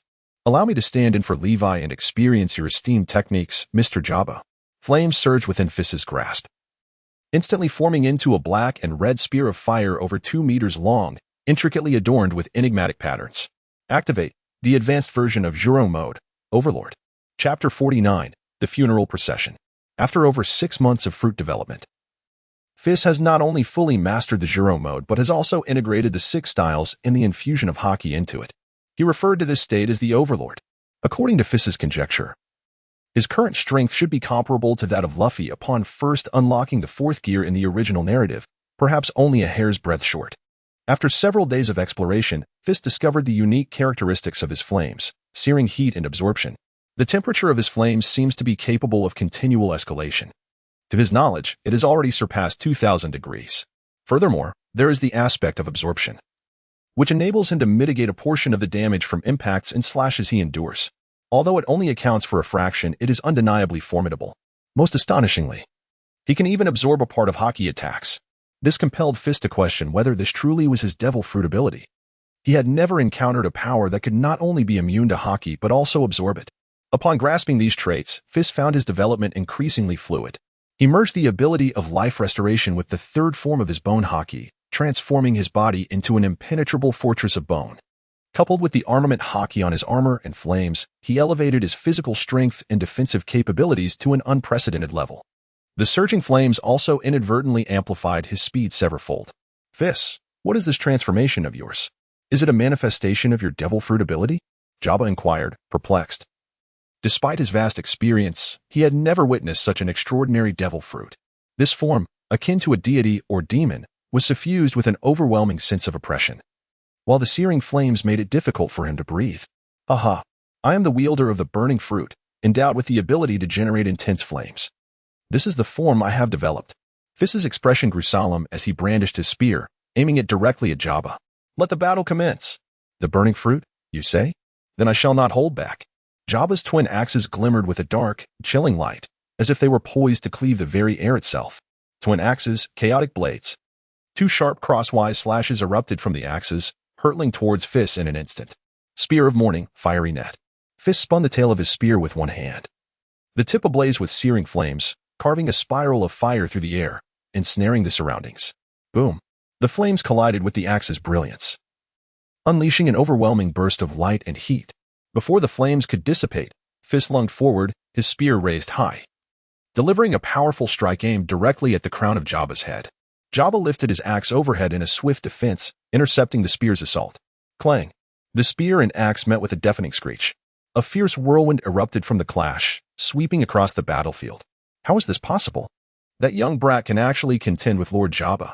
Such a monster truly exists? He looks no older than 15 or 16, reminiscent of another Charlotte Lingling. How terrifying is the Rock's pirates, gathering one monster after another. Numerous pirates from Roger's crew gasped in astonishment, unable to fathom how a mere teenager could achieve such feats. Charge! Defeat the Roger pirates. We cannot bring shame upon our division. Feis's sudden eruption of power invigorated every member of the Rock's pirates present. If even the newcomers were fighting with such fervor, what reason did they have not to fight to the end? Well done, Feis. Whitebeard couldn't help but praise, striking out to counter Roger's slashes. Silently reminding himself to be cautious, Jabba was not to be trifled with. Clang, clang, clang. The spear and axes clashed hundreds of times in a brief span, creating chaos. Seizing an opening, Jabba unleashed a devastating kick, his legs shrouded in a deep black Haki. Feis countered with a sweeping kick, but upon impact, he realized something was amiss. The Haki enveloping Jabba's legs was far more profound. Even as the flames absorbed considerable damage, Feis felt as if his bones were fracturing. This is the advanced application of armament Haki, an internal destruction. Indeed, dominance is fundamental. Feis, utilizing the force of retropropulsion, gracefully glided backward, embedding his spear behind him. He relished this close-quarters combat, where each strike struck true. However, it would be rather foolish to challenge someone with a distinct advantage by confronting them head-on, embracing one's weaknesses against their strengths. With a swift motion, Feis slid on one foot, his hands alternating as they slowly spread before his chest, and in an instant, a circular ring of fire coalesced. The Spear of Morning. In that fleeting moment, hundreds of fiery spears took form, enveloping Jabba. After more than 6 months of development, Feis was now capable of compressing flames instantaneously to unleash this technique. The sound of piercing air echoed incessantly. Jabba's pupils constricted. He could keenly sense the terrifying power contained within these spears. This maneuver cannot be met head-on. With a single axe, he summoned his execution. He immediately reacted. merging the two axes in his hands into one, delivering a strike that cleaved through the heavens to confront the fiery spear. With unwavering determination, he exerted all his strength in this move. As the fiery spear made contact with the gleaming axe, a blinding white light erupted, rendering all present momentarily sightless. The initial roar resonated, heralding a series of terrifying explosions akin to a cataclysmic volcanic eruption. Flames surged forth, radiating boundless light and heat. This cannot be allowed to spread. Feis was acutely aware of the perilous nature of this fire. Should it continue its rampage, the majority of those gathered would be consumed by the inferno. Fire Monarch. He extended his fingers, forming a fist directed toward the epicenter of the explosion. A sensation akin to directing his limbs enveloped him. As the flames appeared to extend from his being, a portion transforming into tendrils that ensnared Jabba. Meanwhile, the remaining flames in the air began to shift and morph in response to his will, swiftly coalescing into a colossal fire coffin nearly 100 meters in height. The infernal crystal coffin. With a resounding crash, the gigantic fiery sarcophagus descended, enveloping Jabba entirely within its confines. The interior walls erupted with fierce serpentine flames, encircling his entire being before igniting into a roaring blaze. Inspired by the words of Whitebeard, he launched a counterattack after the enemy evaded the funeral spear. What terrifying flames! What on earth is that little imp? Is it the flame fruit? Surely, Lord Jabba is not in peril. Is this truly a newcomer? The Roger pirates are repeatedly stirred by this novice, teetering on the brink of shock and numbness. Is this genuinely the prowess of Feis? How can he be so formidable? That is Jabba, after all. Rivi, assisting Mia, was left astounded, never anticipating that Feis could retaliate against Jabba. Undoubtedly, that is Mr. Feis. Only Mia, the white-haired girl, observed with shining eyes, seemingly unfazed by any of Feis's actions. Delusional fan, a term suddenly flashed in Rivi's mind, often uttered by Feis, inciting a mixture of envy and resentment. Only Feis gazed at the fiery coffin with vigilance, sensing that Jabba's formidable aura had not dissipated. Indeed, he realized that his strength still fell short. Faced with such a dominating adversary, he felt an overwhelming sense of helplessness. Just as Feis pondered his strategy, a sharp arc of an axe cleaved the sky, splitting the colossal crystal coffin in two. Emerging from the flames, Jabba, cloaked in darkness, bore the marks of his body charred by the blaze, wielding the power of Haki. Feis, after this battle, your name shall resonate throughout the New World. Chapter 50. The Fire of the Sand Forest. Disk Island floated several hundred meters above the ground, with the violent aftermath of battle rippling through the sky. The fierce battle has persisted for a day and a night, with sporadic, thunderous roars echoing through the skies and sharp slashes cleaving the earth. Enormous lions formed from the very soil engage in brutal combat, while relentless flames scorch half the sky. The intensity of the conflict is unprecedented, with both factions unleashing their true might, leaving the island teetering on the brink of destruction. Countless warriors have fallen, and the moment to determine victory is imminent. Currently, 3 battlegrounds are ablaze with fierce skirmishes, where neither side is willing to yield. The first arena features Roger clashing with Whitebeard. Their weapons, the Naginata and the long sword wielded by Ace, intertwine in a tumultuous dance of death, as their conqueror's Haki entwines and counters each other, resulting in a stalemate. The second battlefield sees the Golden Lion battling the vice-captain of the Roger Pirates, Rayleigh. The Golden Lion, seemingly fueled by rage, commands the soil-formed lion as if it were alive, launching frenzied assaults upon his adversary. With dual blades in hand, he unleashes a torrent of lethal strikes, leaving Rayleigh struggling to counter, his situation becoming increasingly dire. The third confrontation is between Feis and Jabba. Emerging from the raging flames, Jabba resembles a demon risen from the depths of hell. Feis, amidst swirling embers, assumes the role of a fiery monarch, wielding a spear as he exchanges blows with Jabba's dual axes in a flurry of hundreds of strikes. Empowered by the flames, Feis surprisingly matches Jabba blow for blow. Meanwhile, Reeve has aided Mia in vanquishing their foe, navigating the battlefield as they converge with Jafana, who has just triumphed over a fishman. Jafana, however, is battered and bruised, his legs twisted from the impact of the fishman's martial arts. Uncle, let us hasten to assist Feis. That Jabba is terrifying.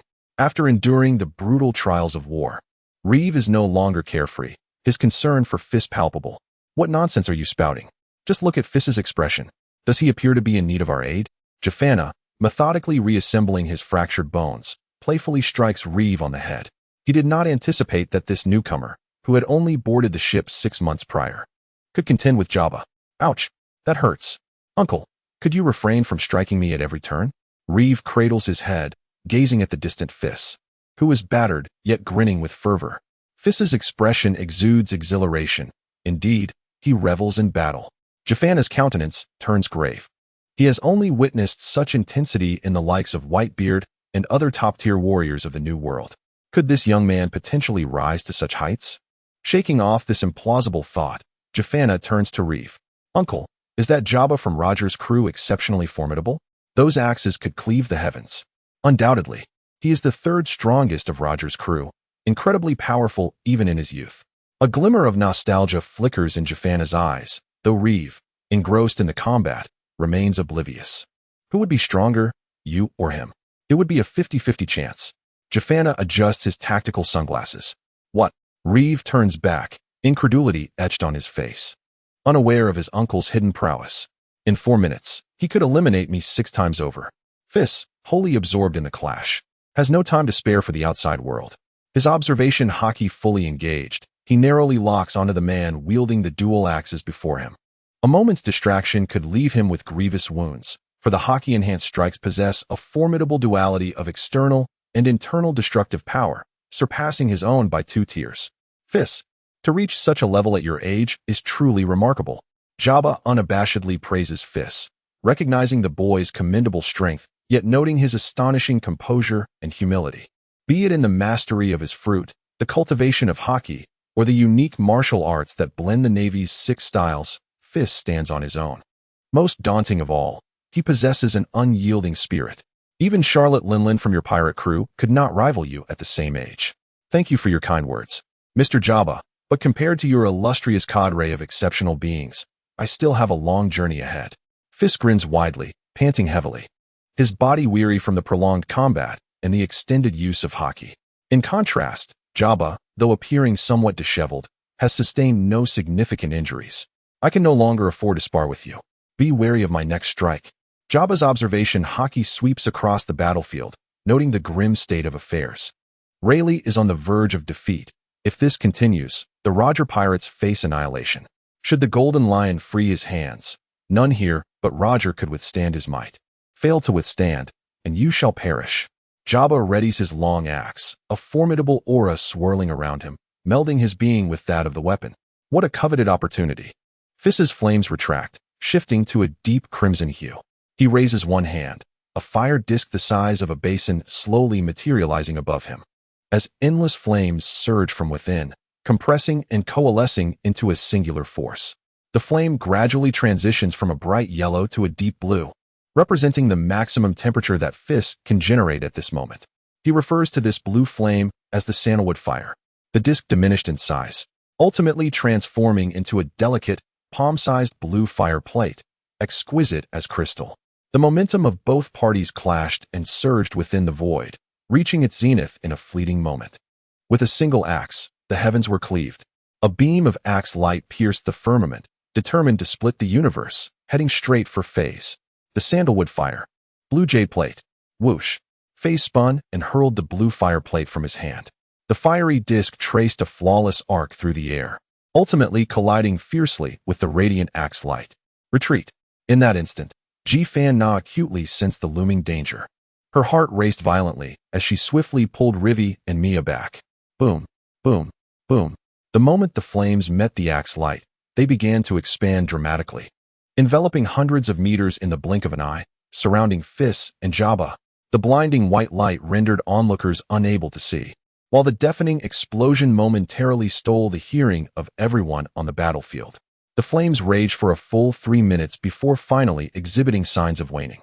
The earth transformed into a hue of glassy brilliance, while trees and blossoms were reduced to mere ashes.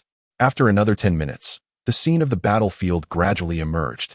Jabba limped out of the inferno, wielding an axe, his body resembling charred remains, while another axe had been lost in the flames. Rivi covered her mouth, tears streaming down her face, and Mia beside her wept inconsolably. Feis. Chapter 51. I have returned with a vengeance, Feis. Rivi's cries reverberated across the sky, capturing the attention of all in an instant. Could it be that Feis had perished? Jabba. I shall have his life. In the distance, Whitebeard, locked in combat with Roger, felt the urge to tear his own eyes out, suddenly turning to gaze at the inferno. There was no longer any sign of life in that place. It seems that the lad named Feis has indeed met his demise. Whitebeard. Roger, with a hint of regret on his face, stood directly in front of Whitebeard. After all, they were adversaries. Jabba's act of slaying his foe during battle was hardly unexpected. Meanwhile, the golden lion remained silent, his eyes glinting with malice. He unleashed his sword techniques to their utmost, utilizing the powers of the float fruit, leaving Rayleigh in excruciating pain, his wounds accumulating rapidly. In the void of existence, where am I? Is this the realm of the dead? Feis felt himself plunging into an abyss of endless darkness. He could only recall the radiant glow of the axe slicing through the blazing sea of flames, ultimately cleaving into his very being. The fiery armor was shattered in an instant, and the destructive force of Haki surged uncontrollably within him. His consciousness began to blur, his body feeling as though it were no longer his own. Feis flailed his arms, yet found no purchase to grasp. It felt as though a century had passed, and he could no longer perceive the duration of his fall. His thoughts dulled. Time seemed to stand still. Feis, is someone calling me? Who is it? Feis had relinquished all thought, yearning only to remain in this slumber.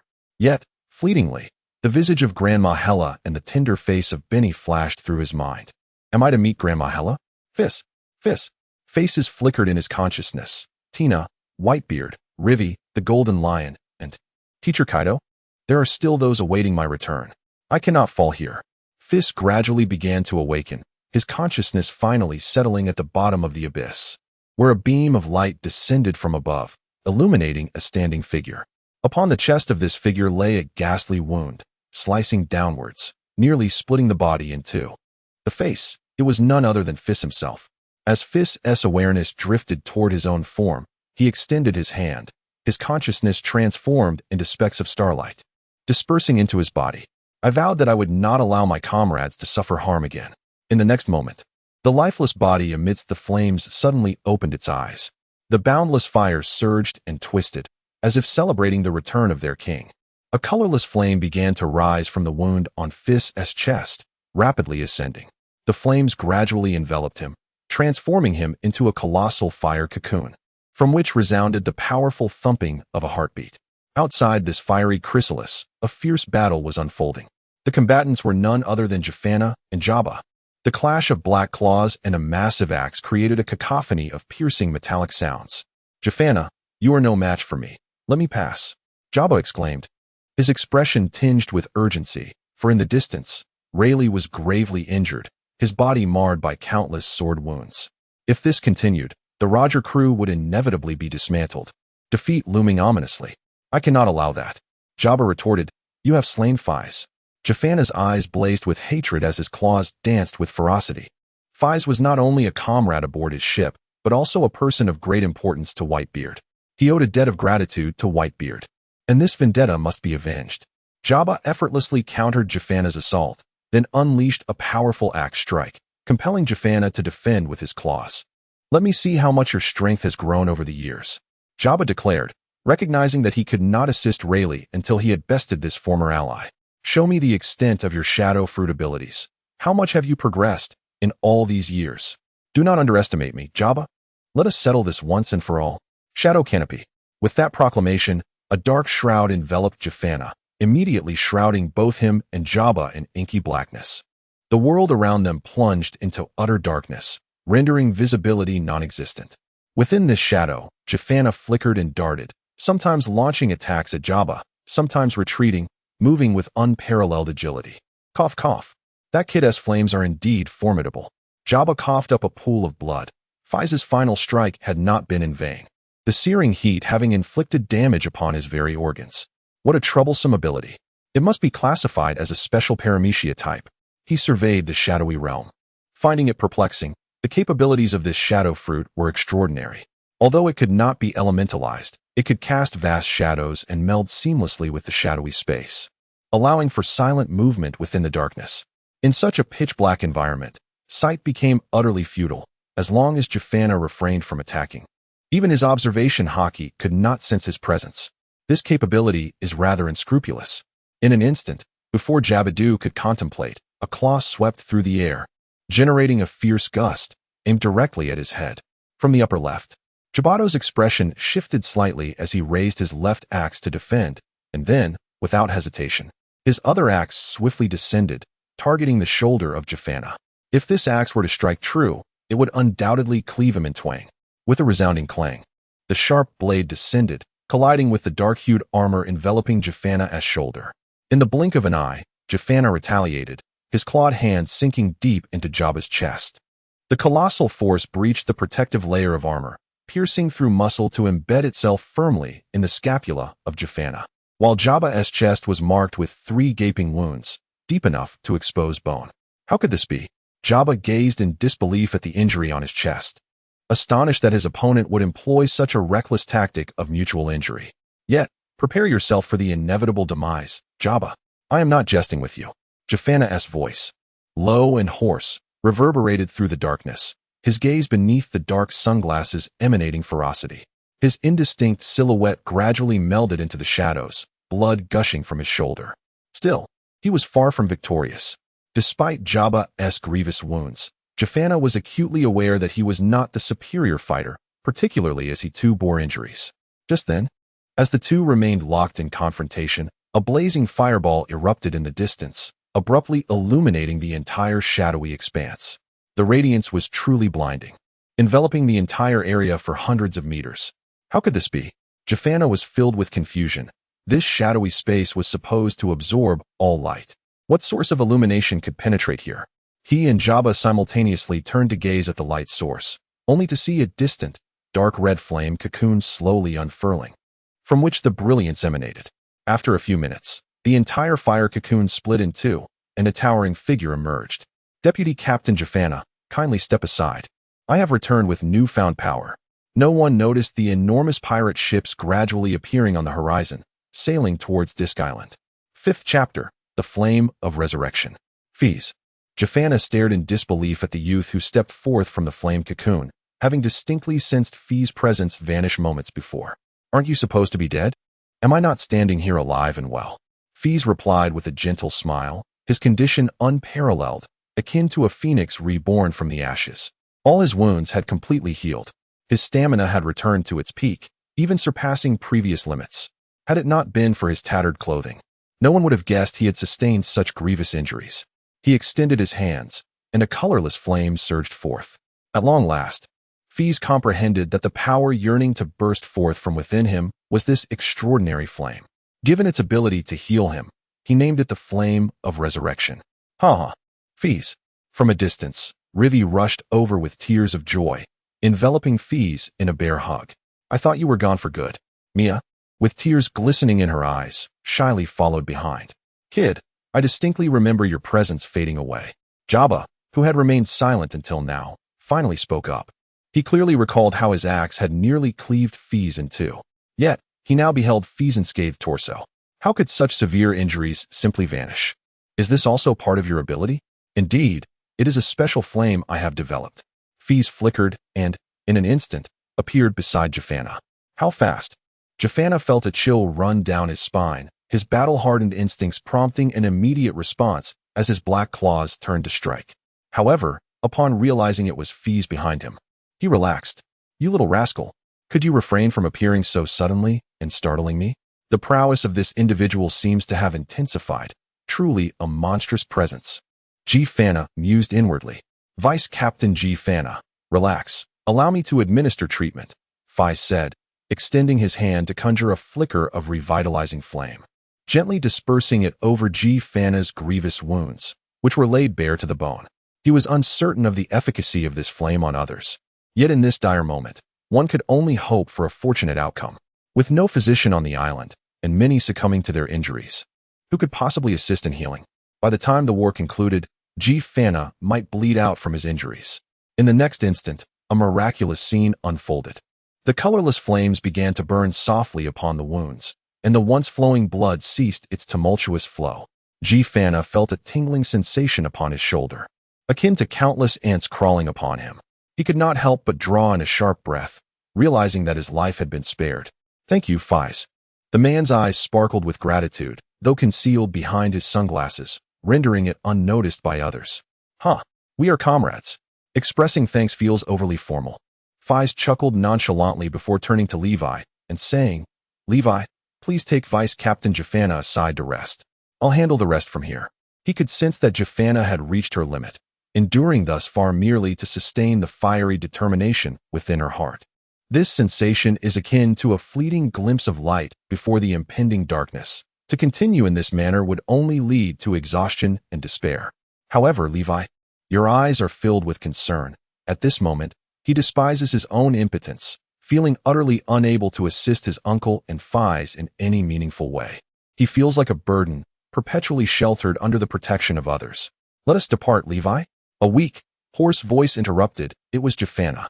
Upon witnessing Feis's revival, the tension he had been holding was released, but now his injuries surged forth, causing him to cough up blood uncontrollably.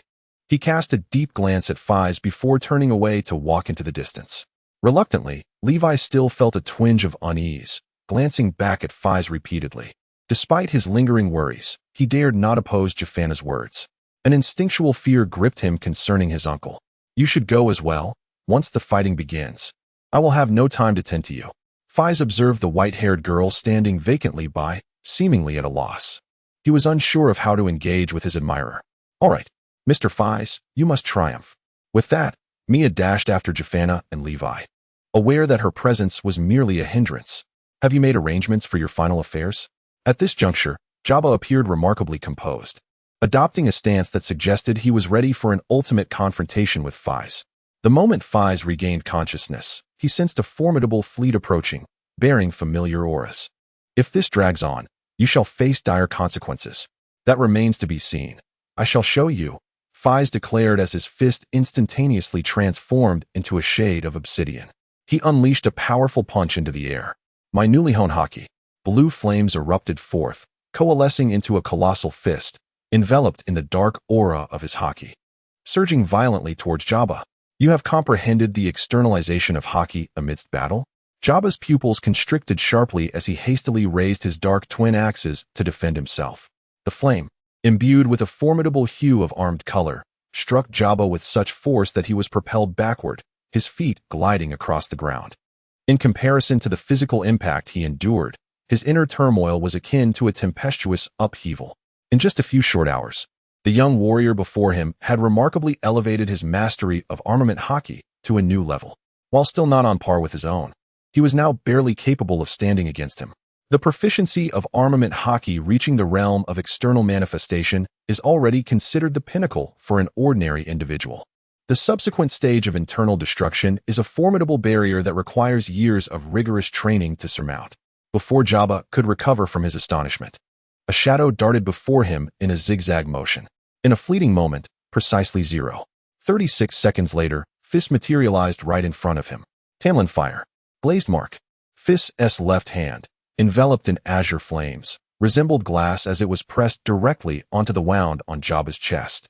A pungent aroma reminiscent of charred meat filled the air as the blue flames surged forth, erupting behind him. Jabba's eyes widened in fury as he swung his dark axe towards Feis' head. Clang. Feis' right hand, fingers splayed, firmly grasped Jabba's axe. And with his left hand raised in a claw-like stance, he aimed for Jabba's wound once more. Inflicting damage on 10 fingers is not as effective as severing one. He understood this profound truth well, and this strike aimed to incapacitate Jabba's lungs. However, Jabba, having been bitten by a snake once, harbored a fear of ropes for 10 years. Recognizing Feis' penchant for targeting his wounds, he instantly enveloped his chest with armament haki. With a crackle, sparks flew. Even with all his might, Feis' thrust could only leave 5 pale marks on Jabba's chest. Just as Feis' new strength was yet to manifest, Jabba thrust his knee into Feis' abdomen, propelling him skyward.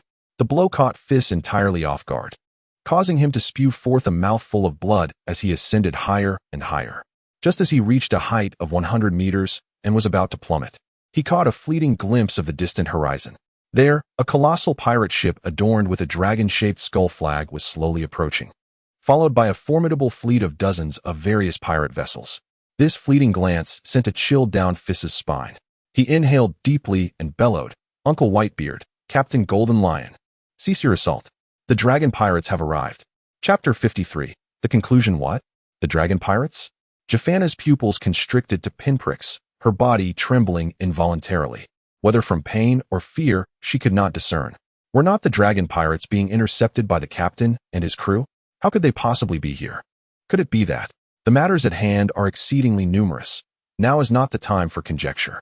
The pressing urgency is to flee from this place immediately. Otherwise, the consequences of the flying dragon pirates' arrival are unimaginable. The sounds reverberate across the battlefield, reaching two distant fronts. The flying dragon pirates, you say? Whitebeard furrowed his brow, cleaving through Roger with a single stroke, as if contemplating a strategy. Meanwhile, on the other side, the Golden Lion, upon hearing the name of the flying dragon pirates, revealed a fierce glint in his eyes, his murderous intent palpable. This battle must come to an end. Lion's might. Imperial domain.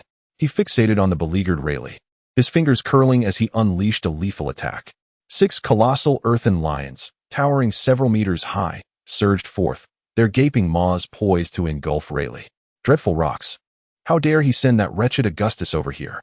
August, the captain of the Flying Dragon Pirates, is one of the 3 formidable pirate overlords of the New World, boasting a staggering bounty of 2.53 billion berries, a true titan of the seas. This individual commands a formidable fleet comprising 32 pirate crews, each led by a notorious captain whose wealth exceeds 100 million. He stands as the most formidable adversary to the Golden Lion in the New World. The reason is simple. The entire cadre of the Flying Dragon pirate ship is predominantly composed of Zoan-type users possessing the powers of avian creatures. Even more terrifying is the captain himself, who has consumed the dragon fruit, an ancient variety known as the wind god pterosaur fruit, transforming him into a pterosaur man. This fruit is exceptionally unique. Despite being of ancient lineage, it grants him dominion over the forces of wind, rivaling even the most extraordinary of mythical Zoan fruits. Moreover, Augustus possesses the ability to communicate with certain natural pterosaurs, endowing him with the skill to tame animals. Consequently, whenever the Golden Lion engages in battle against the Flying Dragon pirate ship, the inherent advantage of the flotation fruit becomes nullified, as all participants possess the power of flight. Furthermore, the members of the Flying Dragon pirate crew, being Zoan-type fruit users, are remarkably resilient and exceedingly difficult to contend with. This encapsulates all the information that Feis has concerning the Flying Dragon pirate crew. He has long believed that Kaido's Beast pirates were inspired by this very model. The pressing dilemma now lies in the fact that the Flying Dragon pirate ship, which should have been intercepted by rocks, has inexplicably appeared here. The reasons behind this are no longer worthy of deliberation. At the very moment he touched down, a singular thought consumed his mind: escape from this place. Should the Flying Dragon pirates arrive, the members of the Rocks pirates would surely meet their demise here today. The distance is such that we shall arrive in no more than half an hour. Have you finally come to realize it, young lad? Jabba chuckled heartily, seemingly quite pleased with Feis's expression. From the onset of their confrontation, this young boy had exhibited an extraordinary calmness, appearing as though he held dominion over the battlefield, which irked Jabba, the renowned pirate of the New World. Mr. Jabba, I fear we can no longer continue this battle, Feis remarked with a sense of resignation, harboring immense respect for his formidable opponent. To engage in a fierce struggle for an entire day and night, ultimately bringing him to the brink of death, was no small feat yet. He was poised to face the likes of Jafana once more, ready to clash with his fully restored self again. Such formidable individuals deserve respect wherever they may be. Alas, this is a war, not a mere one-on-one duel. Otherwise, Feis would disdain engaging in a war of attrition. However, on the battlefield, only the victors can survive. It seems we must await another day to battle once more. Do you believe there remains an opportunity for your escape? Jabba revealed a smile, though it was tinged with discomfort, as the dark handprints on his chest wound still emanated smoke. Why speak of fleeing? Feis chuckled lightly, his demeanor no longer grave. He sensed that on another battlefield, Rayleigh had already been vanquished by the Golden Lion and was hastening towards him. Are we not the victors? Lion's might. Just as Jabba prepared to counterattack, a tawny lion opened its jaws wide and swallowed him whole. Young one, you truly still live. The Golden Lion grinned broadly, his body marred with wounds, evidence of a grueling battle against Rayleigh. Indeed, that was the right hand of the future Pirate King, and the difference between him and the Golden Lion was but a hair's breadth. I was right to have faith in you. Ha ha ha. To be able to contend with Jabba to such an extent, that man is not weak. Captain Golden Lion, is this truly the time for such discourse? The flying dragon pirates are on their way. Observing the golden lion's calm demeanor, Feis found himself oddly unperturbed. It matters not that fellow Augustus may be a formidable adversary, yet his subordinates are far from impressive. The golden lion gazed towards the approaching pirate ship with a hint of disdain. Otherwise, they would not be seeking the Roger alliance after the three great powers had joined forces. Ultimately, it boils down to the significant disparity among top-tier warriors. The elite of the New World are limited. A considerable portion was abducted by rocks in one fell swoop, leaving behind only a handful of formidable cats. Some strong individuals are lone wolves, akin to the Red Count, who are unlikely to align with any faction. Thus, the three great powers strive to entice the Roger pirates, forging an alliance of offense and defense. These circumstances are indeed what the Roger pirates find amusing, for the current Roger is not yet the future king of the pirates, but merely a notorious pirate of some repute. It was the eventual collaboration of God Valley and Garp that truly facilitated Roger's ascendance, resulting in the demise of the Rock's pirates. However, given the current state of casualties among the crew, it is ill-advised to engage in further conflict. Feis continued to implore the Golden Lion, a man who could recklessly charge into the Navy headquarters on a whim. The Golden Lion's intent to persist in warfare against the Flying Dragon pirates would likely lead to the demise of Levi and his companions today, and even jeopardize his own well-being. While the fate of others may be inconsequential to him, Levi and his few allies are individuals he cherishes. Indeed, upon reflection, it seems the Golden Lion has recognized the unfavorable situation. He is not a fool, and should all of his subordinates perish, his fleet would exist in name only. This is evidently not the outcome he desired. The members of the Rock's pirates are engaged in their own battles, and these individuals will later serve as the foundation for his own pirate crew. No one is willing to be subservient, especially not this unruly group. First, we must deal with that scoundrel Roger, and then we shall board the ship with our men. The pirate vessel that two of the divisions arrived on now hovers several thousand meters above the ground, a precaution taken by the Golden Lion to prevent damage to the ship, which has unexpectedly proven advantageous at this moment. Gather the remaining wounded who still cling to life. I will transport them all at once shortly. Understood, Captain Golden Lion. Before Feis could finish speaking, the Golden Lion gracefully departed, joining the fray between Whitebeard and Roger. Observing the composed demeanor of the Golden Lion, Feis exhaled in relief and then set off with Rivi and Mia to locate any surviving crew members amidst the battlefield. Chapter 54, Contemplation. Half a day ago, aboard the flagship of the Flying Dragon pirates, the pirate ship looms large, its dimensions surpassing those of the vessel that Feis and his companions inhabit by a factor of 3. Stretching over 300 meters in length and boasting a breadth of 60 to 70 meters, it features a double-decked sail.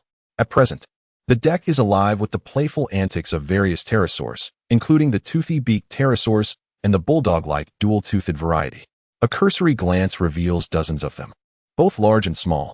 At the bow of the ship stands a tall, middle-aged man, flanked by several figures, clad in a black leather coat and sporting a slicked-back hairstyle. He grins widely while clutching a half-burnt cigar, exuding a formidable presence reminiscent of a gangster. However, a black eye patch emblazoned with the emblem of the Dragon Wing pirate crew obscures his right eye. He peers through a pair of binoculars, surveying something ahead, his gaze landing on the distant Disk Island. Smoke fills the air, punctuated by the sounds of clashes and vibrations, as fierce energies surge, indicating a fierce battle is underway. Captain August, the island ahead is indeed Disk Island, where the Rock's pirates and the Roger pirates are engaged in a fierce conflict. Calls out a lanky man with a sharp visage, rushing from the cabin to the bow. What's with the panic, Wamoki? August, his words slightly muffled by the cigar, slowly retracts the binoculars and hands them to a subordinate. Gold Lion is on that island. Captain, your long-awaited revenge is at hand. Wamoki's expression brims with excitement, a smile creeping onto his lips. I need no instruction. My thirst for vengeance surpasses that of anyone. August suddenly yanks off the eye patch, revealing a scar that cleaves his eye socket in two, leaving only the white of his eye visible. He grips Wamoki's clothing, his towering figure casting a shadow over him, his remaining eye ablaze with rage and murderous intent. However, do not underestimate that man, or you shall meet a grim fate. With a swift gesture, he tosses Wamoki onto the deck. Trembling, Wamoki dares not utter another word. But Captain, shall we not offer support? At this rate, the Roger pirates are bound to fall. A youthful voice, rich in magnetism, interjects from August's side, laced with concern. The speaker, a slender young man clad in a blue leather coat, possesses striking blue hair and a handsome visage, adorned with a string of green gemstone earrings on his right ear. For reasons unknown, most members of the Dragon Wing pirate crew don leather coats, seemingly a unique team custom. Indeed, we have the pterosaur squad. Support would only take a few minutes, remarks another middle-aged man, robust in stature and dressed in a black and red leather coat, his hair cropped short. Do not rush. Let us wait until the Roger pirates are on the brink of defeat. August interrupts sharply, donning the eye patch once more. He inhales deeply from the cigar, his eyes gleaming with intensity. Roger is not of our ilk. Even now, in alliance, once they vanquish the Rock's pirates, they will inevitably disperse. His aspirations differ from ours, rooted in a ridiculous notion of freedom and dreams. We shall surely clash again. Better to allow them to deplete each other against the Rock's pirates first. With that, he extinguishes the cigar, discarding it into a nearby refuse bin, before turning to re-enter the cabin. Only when Roger stands alone on the island will the pterosaur squad be deployed. This island, the fierce battle that unfolded on the deserted island of the New World, has persisted for 2 days and nights. The outcome has become glaringly evident, with the victorious faction being the Golden Lion and the 1st and 2nd divisions of the Rock's pirates led by Whitebeard. Only one, Roger, remains to stubbornly resist, though defeat looms large. After searching for over an hour, Feis and his companions finally managed to gather a few surviving crew members. A cursory glance reveals that of the more than 200 who arrived, fewer than 30 now remain alive, and among the newcomers, only 5 or 6 survive. Severed limbs and shattered bodies are scattered everywhere, with many having met a gruesome end. The dead, indeed, have met a tragic fate, but the living are not unscathed either, bearing the scars of battle with missing arms and legs. Among them is the swordsman lieutenant of the 1st Division, Cassio, whose left thigh has been completely severed, and 5 of his limbs have vanished without a trace. When Feis encountered him, his blade was still embedded in the skull of an adversary. Yet he had succumbed to the effects of excessive blood loss, slipping into unconsciousness. This is destined to be a brutal war, with both sides suffering grievous losses. Even if the Rock's pirates emerge victorious, it will be a Pyrrhic victory. Above in the sky, a colossal vessel gradually descends, the very pirate ship that had brought them here. With a resounding crash, the great ship lands, stirring up clouds of dust. Levi bows his head, bearing Kavana on his shoulder, seemingly still struggling to recover from the blow. The toll of this war on his psyche is profound, affecting him not only in terms of strength, but also mentally. Meanwhile, Mia is urgently bandaging the wounded with the clothing of fallen comrades. Feis refrains from using the flames of resurrection to heal this group. Their relationship hasn't reached that level of intimacy, and he has observed that this flame's efficacy in aiding others is rather limited. In fact, it drains his own vitality. As he aids Jafana in healing her wounds, he experiences a sensation of being utterly depleted. However, with formidable adversaries at hand, Feis suppresses any display of weakness. Upon reflection, he finds solace in the realization that such an extraordinary ability, devoid of any limitations, would render him akin to a living Hippocrates in the world of pirates. Thus, during this precarious time, with the flying dragon pirates lurking menacingly outside, it would be unwise to excessively deplete his own strength. After approximately 15 minutes, the 3 of them successfully transported all the injured aboard the ship. Uncle Whitebeard and Captain Golden Lion quickly made their escape. Observing that the trio remains locked in a fierce battle, gradually advancing deeper into the island's core, Feis cannot help but admire Roger's formidable prowess. No wonder he would later ascend to the title of Pirate King. He faces 2 opponents, yet finds himself only slightly at a disadvantage. At this rate, even after a day and night, it would be challenging for them to determine a victor. However, as he turns his gaze, he cannot suppress a sudden chill that courses through him, cold sweat breaking out across his body. In the distance, upon a massive ship, a colossal wind god pterosaur is slowly ascending into the sky. Upon the head of this pterosaur rests a dark, fleshy crest, complemented by a single brilliant yellow orb for an eye. The opposite side is adorned with a sizable black eye patch. Extending from its skull is a sharp beak, measuring over 10 meters in length. Its gray wings, when unfurled, span several hundred meters, casting a shadow that obscures the sun as it soars swiftly along the ocean's surface, stirring up tumultuous waves in its wake. With the takeoff of the wind god pterosaur, Various pterosaurs aboard the ship ascended into the sky, while numerous individuals transformed into avian creatures, ferrying the rest of the pirate crew towards Disk Island. Chapter 55. Retreat. A sense of alarm surged within Feis. The Dragonfly pirate crew had deviated from the expected strategy, launching a surprise attack by harnessing their aerial prowess. If this continues, we shall reach Disk Island in mere moments, and the situation will indeed become unpredictable. You all wait for me here. I shall go inform them to retreat. Feis's voice was somewhat somber, for today, it seemed, everyone might fall here. The fierce battle showed no signs of abating, as the three warriors were deeply engrossed. With the two old men having cast aside thoughts of the flying dragon pirates, he turned and leaped from the massive ship, racing towards the battlefield where the three old men clashed. Feis, do be cautious, Levi shouted from the ship's railing, then sank down onto the deck, helplessly clutching his knees. The sensation of watching friends venture into peril while one remains in quiet anticipation is profoundly distressing. It's all right. Wait for my return, came the distant voice of Feis, almost fading from view. Do you now comprehend your own frailty? Suddenly, leaning against the mast, Jafana spoke, his voice faint and weary. He retrieved a pack of cigarettes from his pocket, tossing one to Rivi before lighting one for himself. Cough, cough, ow, ow, ow. Jafana coughed lightly, as if the motion aggravated his wounds, causing him to spasm uncontrollably. In your current state, you will only hinder Feis. After a moment, he seemed to improve slightly, trembling as he took a deep drag from the tobacco, casting a meaningful glance at Rivi. Uncle. Rivi turned, picking up the cigarette from the ground. Never one to smoke. He astonishingly lit it. Cough, cough. The thick smoke filled his lungs, triggering a violent spasm of coughing. I want to grow stronger. He wiped away a tear, uncertain whether it was from the smoke or the eruption of emotions deep within. I am too weak. Sob, sob, sob. Desiring strength is commendable. Why should a man weep? Jafana raised his head against the mast behind him, his dark sunglasses concealing the expression in his eyes. Let us speak of it when we return alive. Meanwhile, Feis was hastening towards the battlefield. Whitebeard and Gold Lion, concerned that the residual shockwaves might harm their comrades, had repeatedly shifted the combat zone, now nearing the heart of the island. The closer they approached the depths of the battlefield, the more pockmarked the ground became, a testament to the ferocity of the clash. Large swathes of earth had been overturned by the tumult, with some areas revealing glimpses of the ocean below, where a moment's inattention could lead to a perilous fall. Boom! The distant, thunderous roars occasionally erupted, deafening and guiding Feis on his path. Closer, even nearer.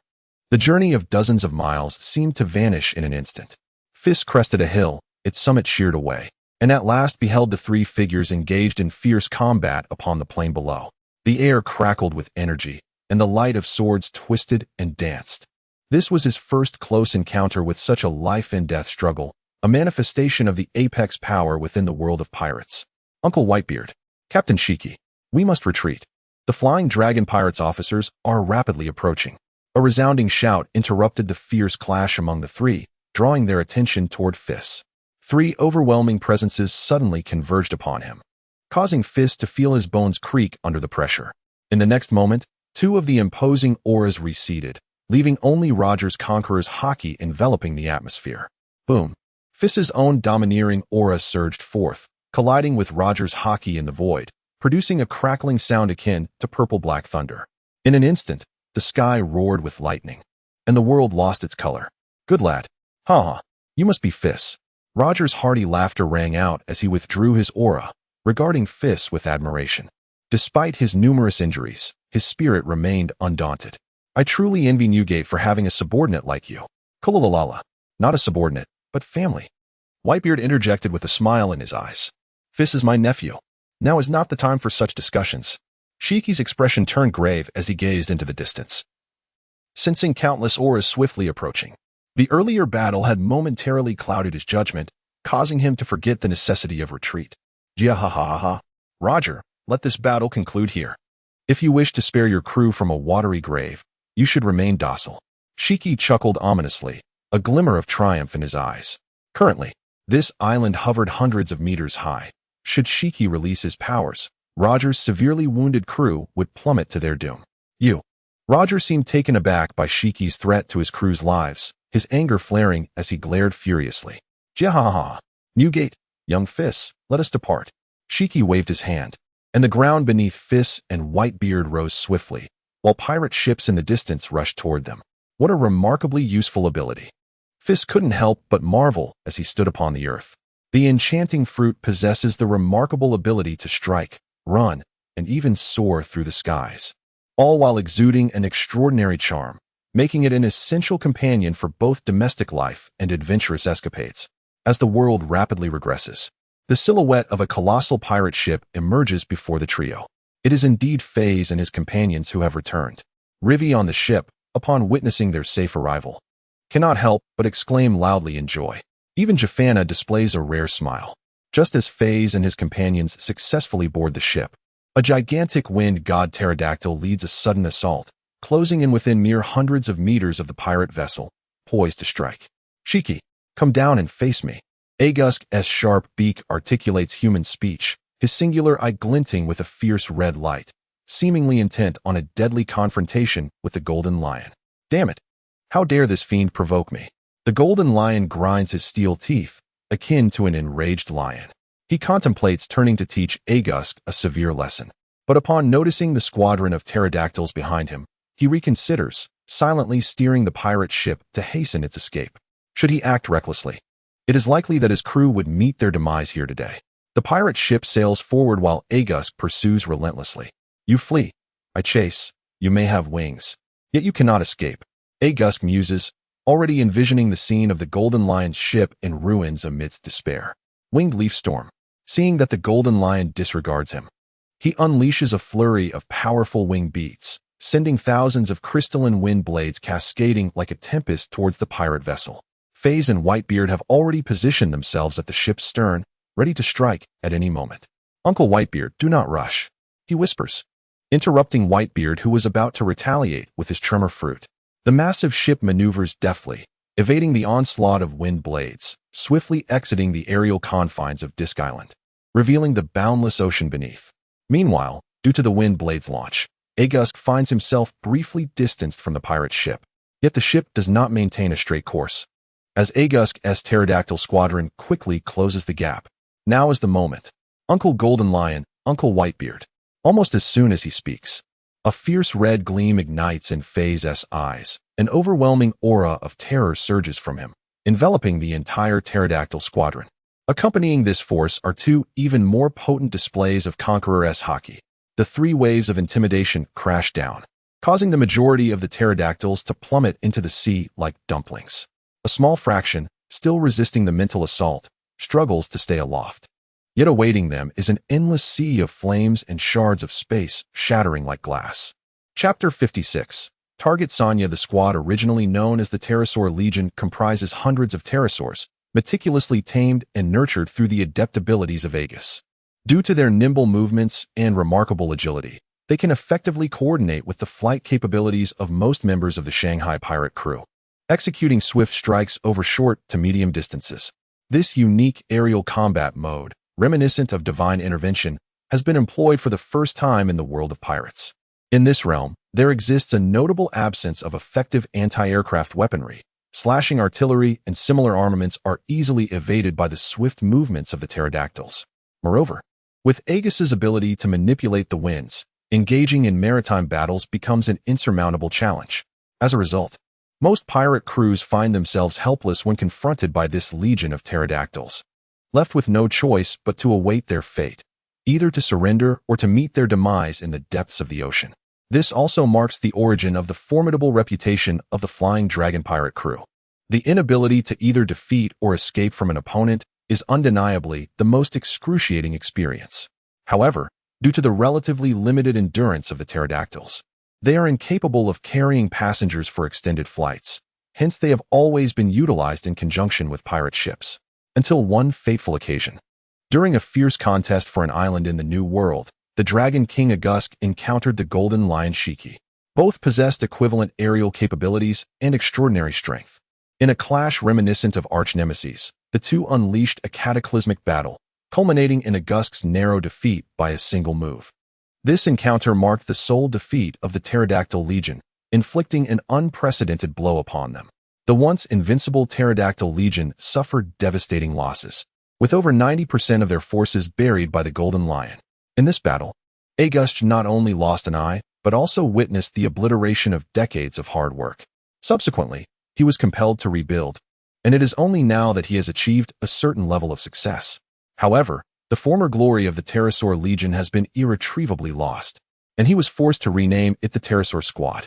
This conflict garnered considerable attention from numerous factions, with various newspapers reporting on it, their headlines declaring lions and dragons. The archives of the Beehive Library contain records of this event, prominently displayed, as if to deliberately flaunt the achievements of the Rocks pirates. Thus, Feis naturally became aware of this, and he felt no surprise at August's current state. After all, when enemies meet, the animosity is palpable. Having seen a lifetime of effort laid to waste, August must harbor a profound desire to feast upon the flesh of the Golden Lion. Suddenly, August's wings flared, dispelling the vast sea of flames.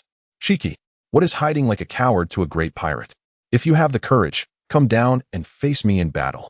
The amber eye of the wind god Pterosaur was tinged with crimson as he led the remaining officers in relentless pursuit.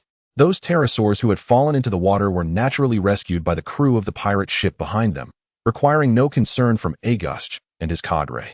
The singular objective of this group of individuals is the pirate ship soaring in the sky before them. What awaits them next is the ominous creaking sound of space fracturing.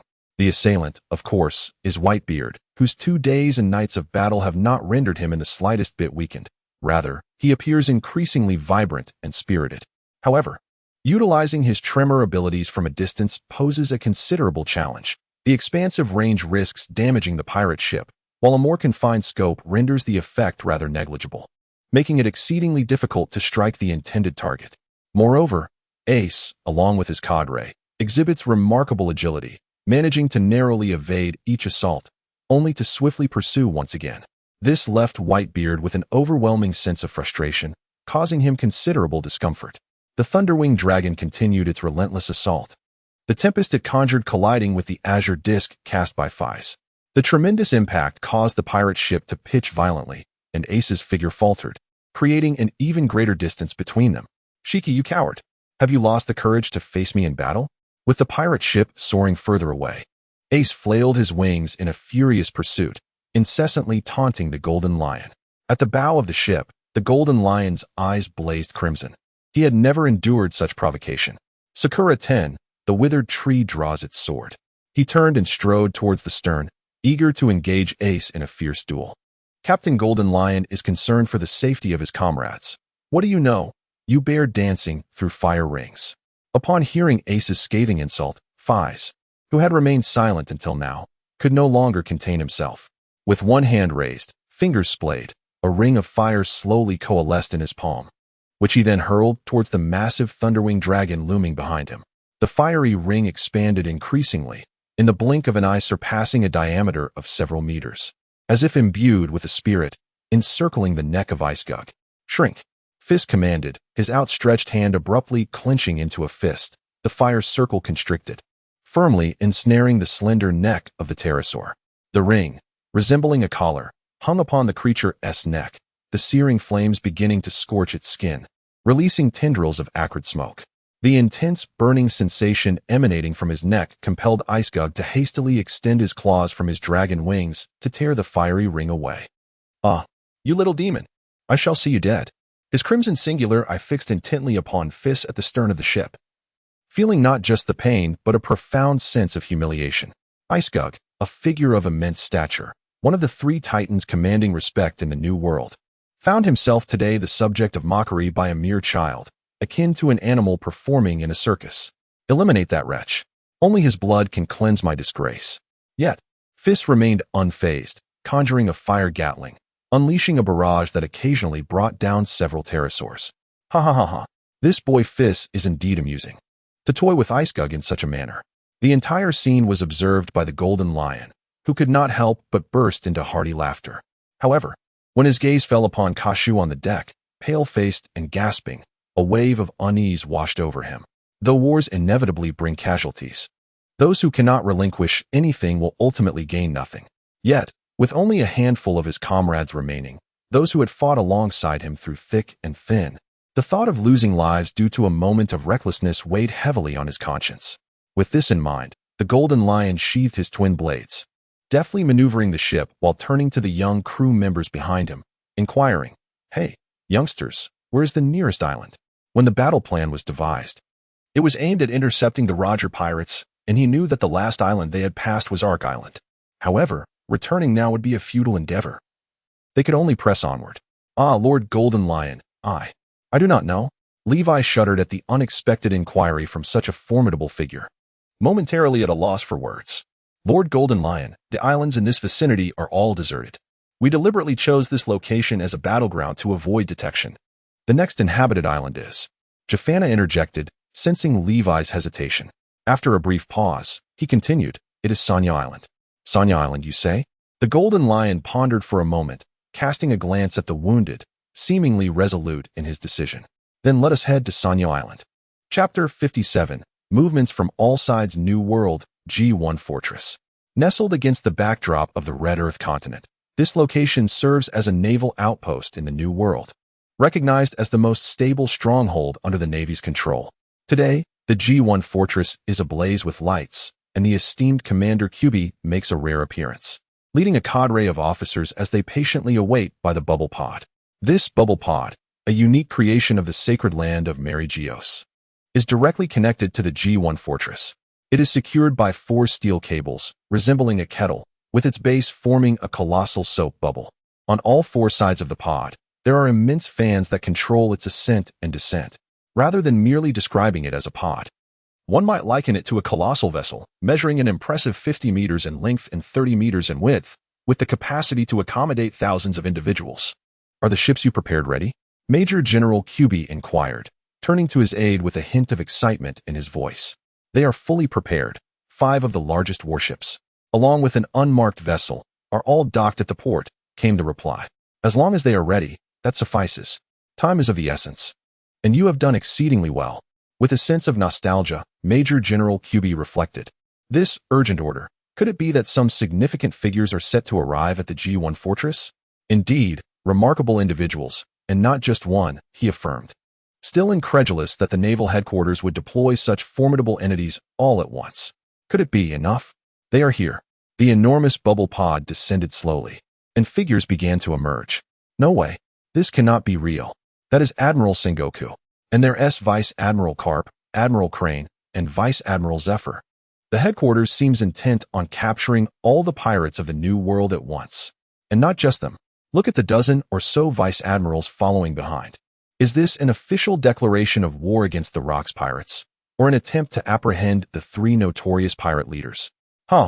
Those unruly pirates are in for a spectacle this time." The naval officers at G1 Fortress were brimming with excitement, for such a formidable lineup seemed poised to annihilate the pirates of the New World in one fell swoop. As more and more Navy personnel emerged from the bubble pod, the count eventually reached over 1,000. "Major General QB, is everything in order?" Sengoku, leading the way, was the first to speak. They had come here, of course, to engage in battle with the Rocks pirates and their 3 leaders, seeking an opportunity to eradicate both sides' forces in one decisive strike.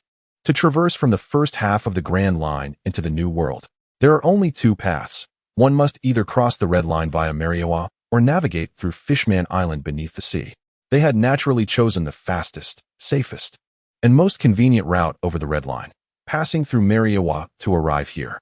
Due to the overland journey, ships could not pass, necessitating a change of vessels at G1 Fortress. This is also the reason why pirates are unable to traverse the Holy Land to reach the New World. Report to Admiral Sengoku. 5 warships are fully prepared and ready to set sail at any moment. Colonel Chubi's demeanor was grave as he displayed utmost respect towards the individuals before him. In this world, whether it be pirates or the Navy, the strong are revered. Otherwise, the admirals of the Navy headquarters could not possibly embody the symbol of strength. Furthermore, according to reports from frontline intelligence personnel, at noon today, the Rocks pirates descended upon Sanya Island, with Captain Rocks and Vice Captain Albert leading a cadre of over 10 senior officers in a fierce battle against the demon god pirates, which, it is said, have already suffered heavy casualties and are on the verge of collapse. Meanwhile, the Roger pirates, the other faction in this alliance discussion, were embroiled in a fierce confrontation against the 1st and 2nd Divisions of the Rocks Pirates on Circular Island in the New World, only to be pursued by the arriving Flying Dragon Pirates, whose apparent target is also Sanya Island. This intelligence has already been communicated to the world government. Our objective this time is also Sanya Island, so please take us aboard your ship. Upon hearing Colonel Chubi's report, Sengoku, accompanied by a contingent of Navy personnel, boarded the pristine warships at the port. As the 5 colossal warships gradually departed the harbor, Colonel Chubi let out a sigh of relief and gestured for his subordinates to disperse. Half an hour later, a massive bubble pod ascended back to Mariewa, and moments later, it descended once more. A group of men in suits swiftly emerged from the pod, adorned with various peculiar masks. They moved silently like phantoms, directly boarding a seemingly ordinary vessel docked at the port. This time, the world government has officially commenced its actions against Rocks and the 3 great powers.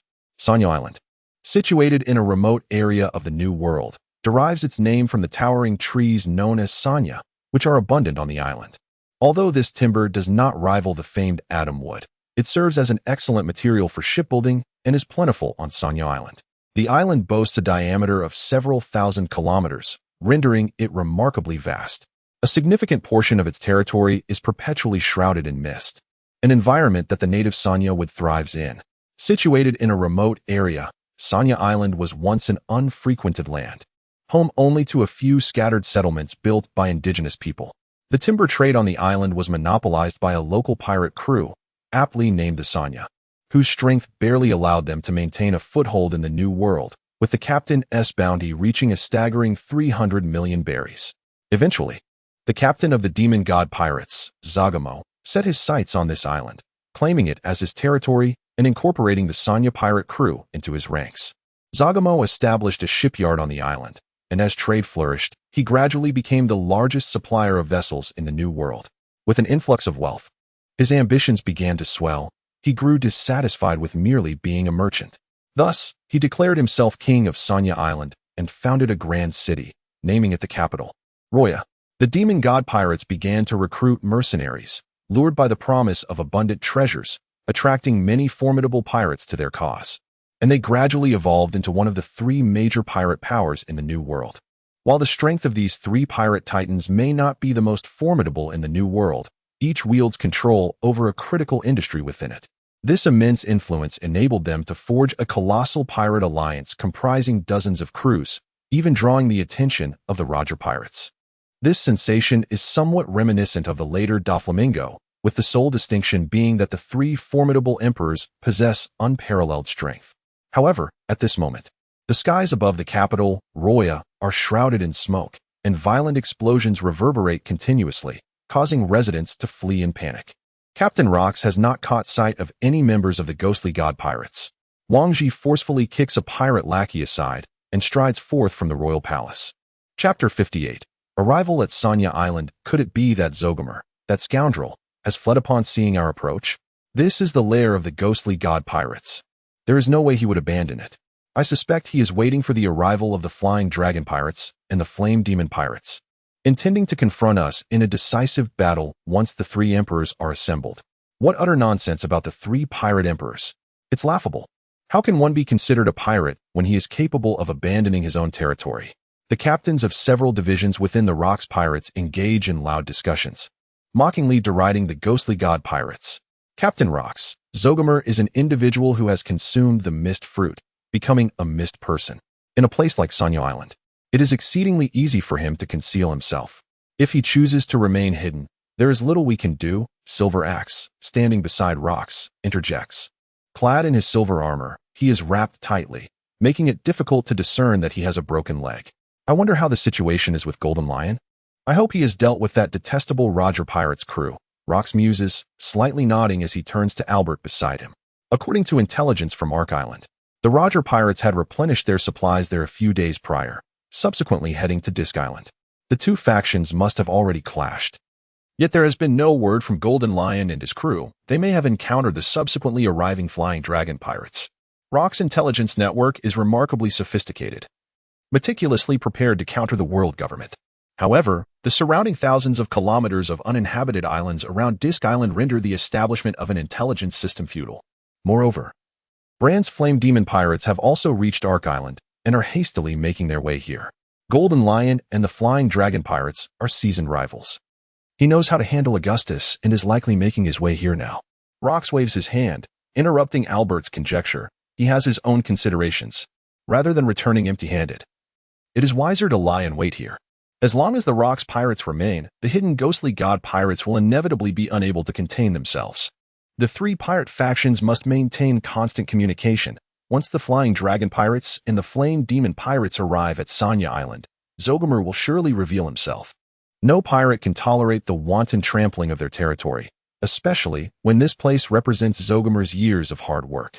It is the very foundation upon which the ghostly god pirates have established themselves in the New World. You all focus on clearing out the riffraff of the ghostly god pirates, and we shall await their arrival here. Yes, Captain Rox. The members of the Rox pirates disperse, sweeping through the capital, Roya, to eliminate the forces affiliated with the ghostly god pirates. The recent raid was executed in haste.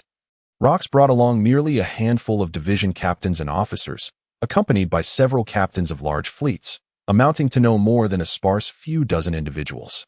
This causes inconvenience to the concluding tasks. However, Rox remains unfazed, striding directly into the royal palace. As the Rox pirates wreak havoc in the capital of Roya, a colossal pirate ship descends upon the largest port of Sanya Island, Neaport. Aboard are members of the 1st and 2nd Divisions. Augustus, accompanied by the pirate crew's officers, pursued them for 2 days and nights, ultimately compelled to turn back due to the exhaustion of some officers. He could not chase alone, as that might jeopardize his own safety. Every ability user expends stamina when activating their fruit powers. Although Zoan-type users possess greater physical resilience, the toll is still immense. Sustaining flight while simultaneously evading sudden assaults not only depletes physical energy but also strains the mind under prolonged tension. At this juncture, the pirate ship is merely a day's journey from Sanya Island, and Golden Lion and his companions resolve to adhere to their original plan, perhaps harboring grievances regarding Rox arrangements.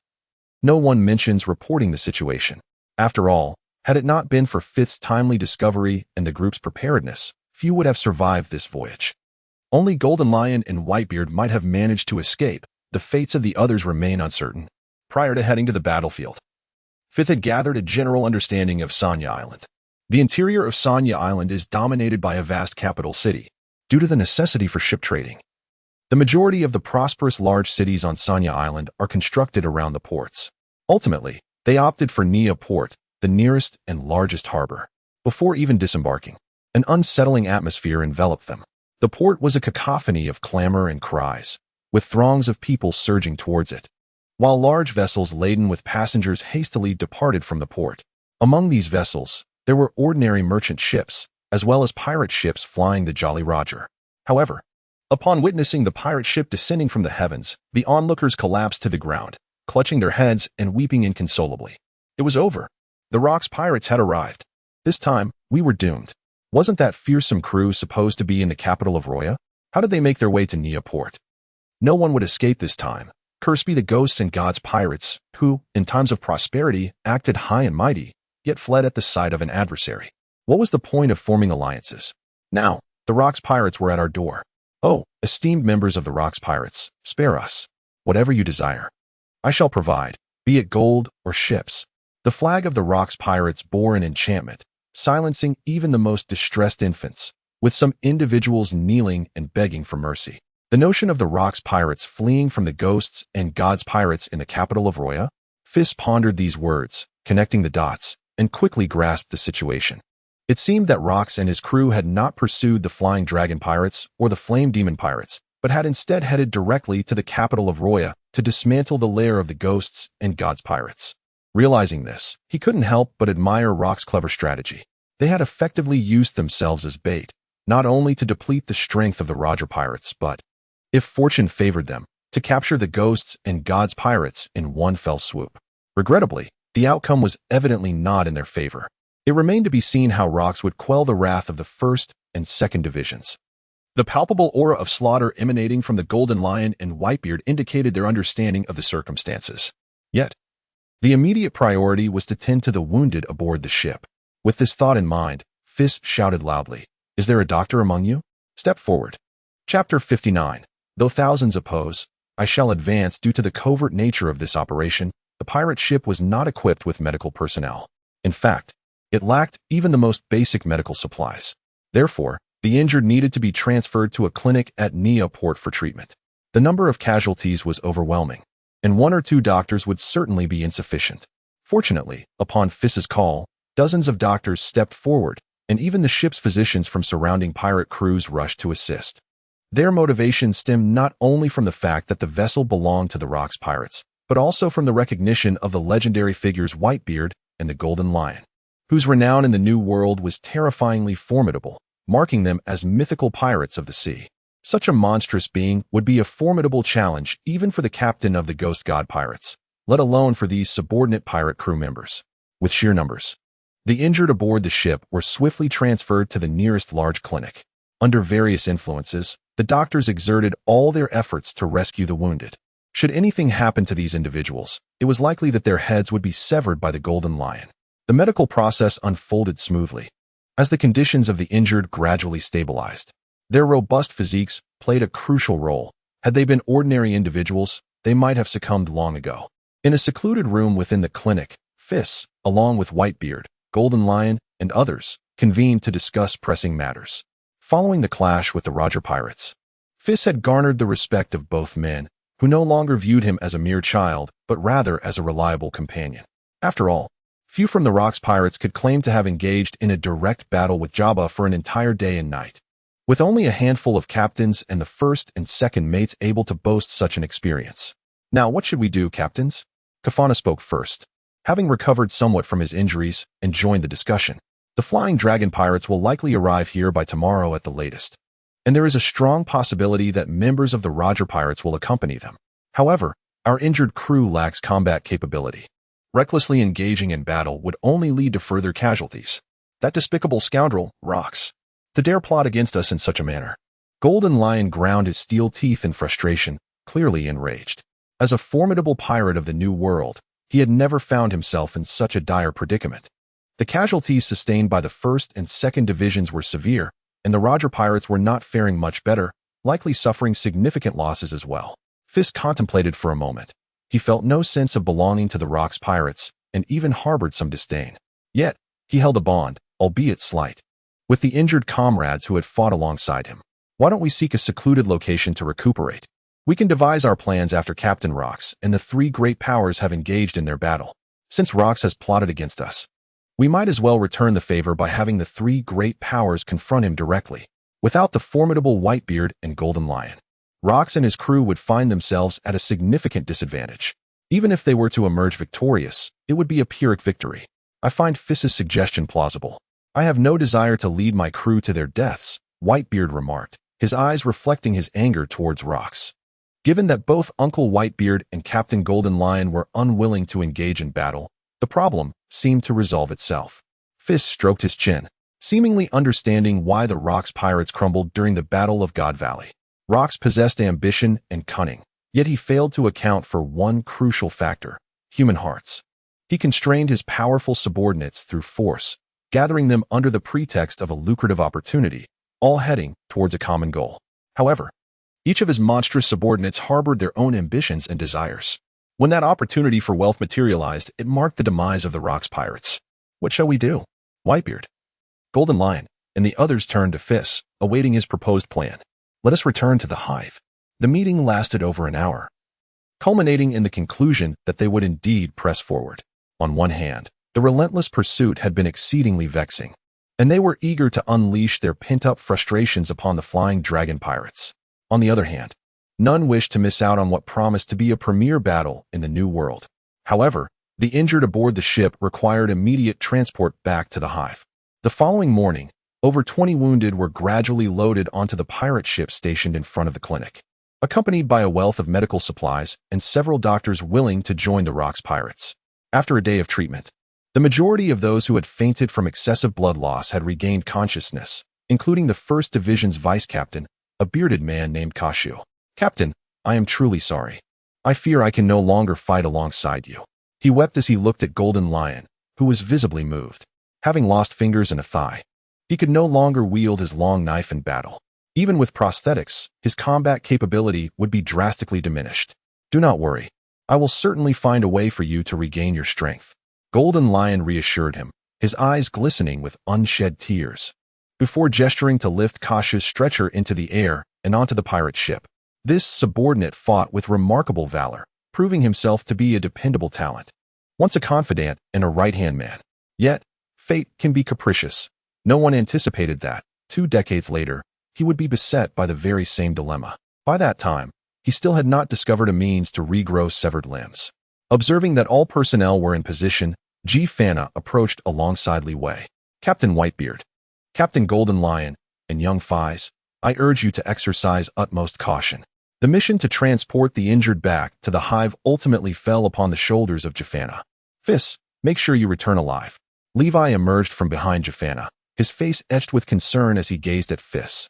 A similar expression of worry adorned Mia's features. Haha, worry not, for I am quite formidable, Feis replied, scratching his head, feeling somewhat uneasy in this scene of parting. It was undeniably melancholic. Moments later, the pirate ship gradually ascended, maintaining an altitude of several thousand meters, quietly awaiting its course. The Golden Lion utilized a certain ability of the float fruit, allowing the ship to proceed in a specified direction. Should a change in direction be required, one merely needed to adjust the sails on board. When it was time to land, retracting the sails would enable the ship to descend gently. After completing these tasks, Feis and the Golden Lion made their way to the port, which had long been deserted, devoid of any ships. The three stood side by side, gazing out towards the distant sea. There, a pirate ship adorned with a dragon-shaped flag slowly approached, followed by dozens of various pirate vessels. Ha ha ha. Let me unleash my fury. Whitebeard's fist struck the air before him with tremendous force. The space shattered, and colossal waves surged forth, crashing towards the distant flying dragon pirate ship. Dozens of pterodactyls soared into the sky, racing towards the port, with the lead wind god pterodactyl uttering human words. Shiki, let us engage in battle. With a sweeping motion, Shiki directed the airborne pirate ships to advance into the distance. Now I have no worries. I intend to tear apart that beak of Aegis. Indeed, I too wish to experience it. In an instant, Feis entered his second gear, his arms enveloped in a pitch-black coating of haki, flickering with indomitable blue flames. Chapter 60. A Tale of a Tiger and a Snake. Once a bustling coastal port city, it now lay desolate and abandoned. Upon the news of the arrival of the Rock's pirates spreading, numerous wealthy merchants fled overnight.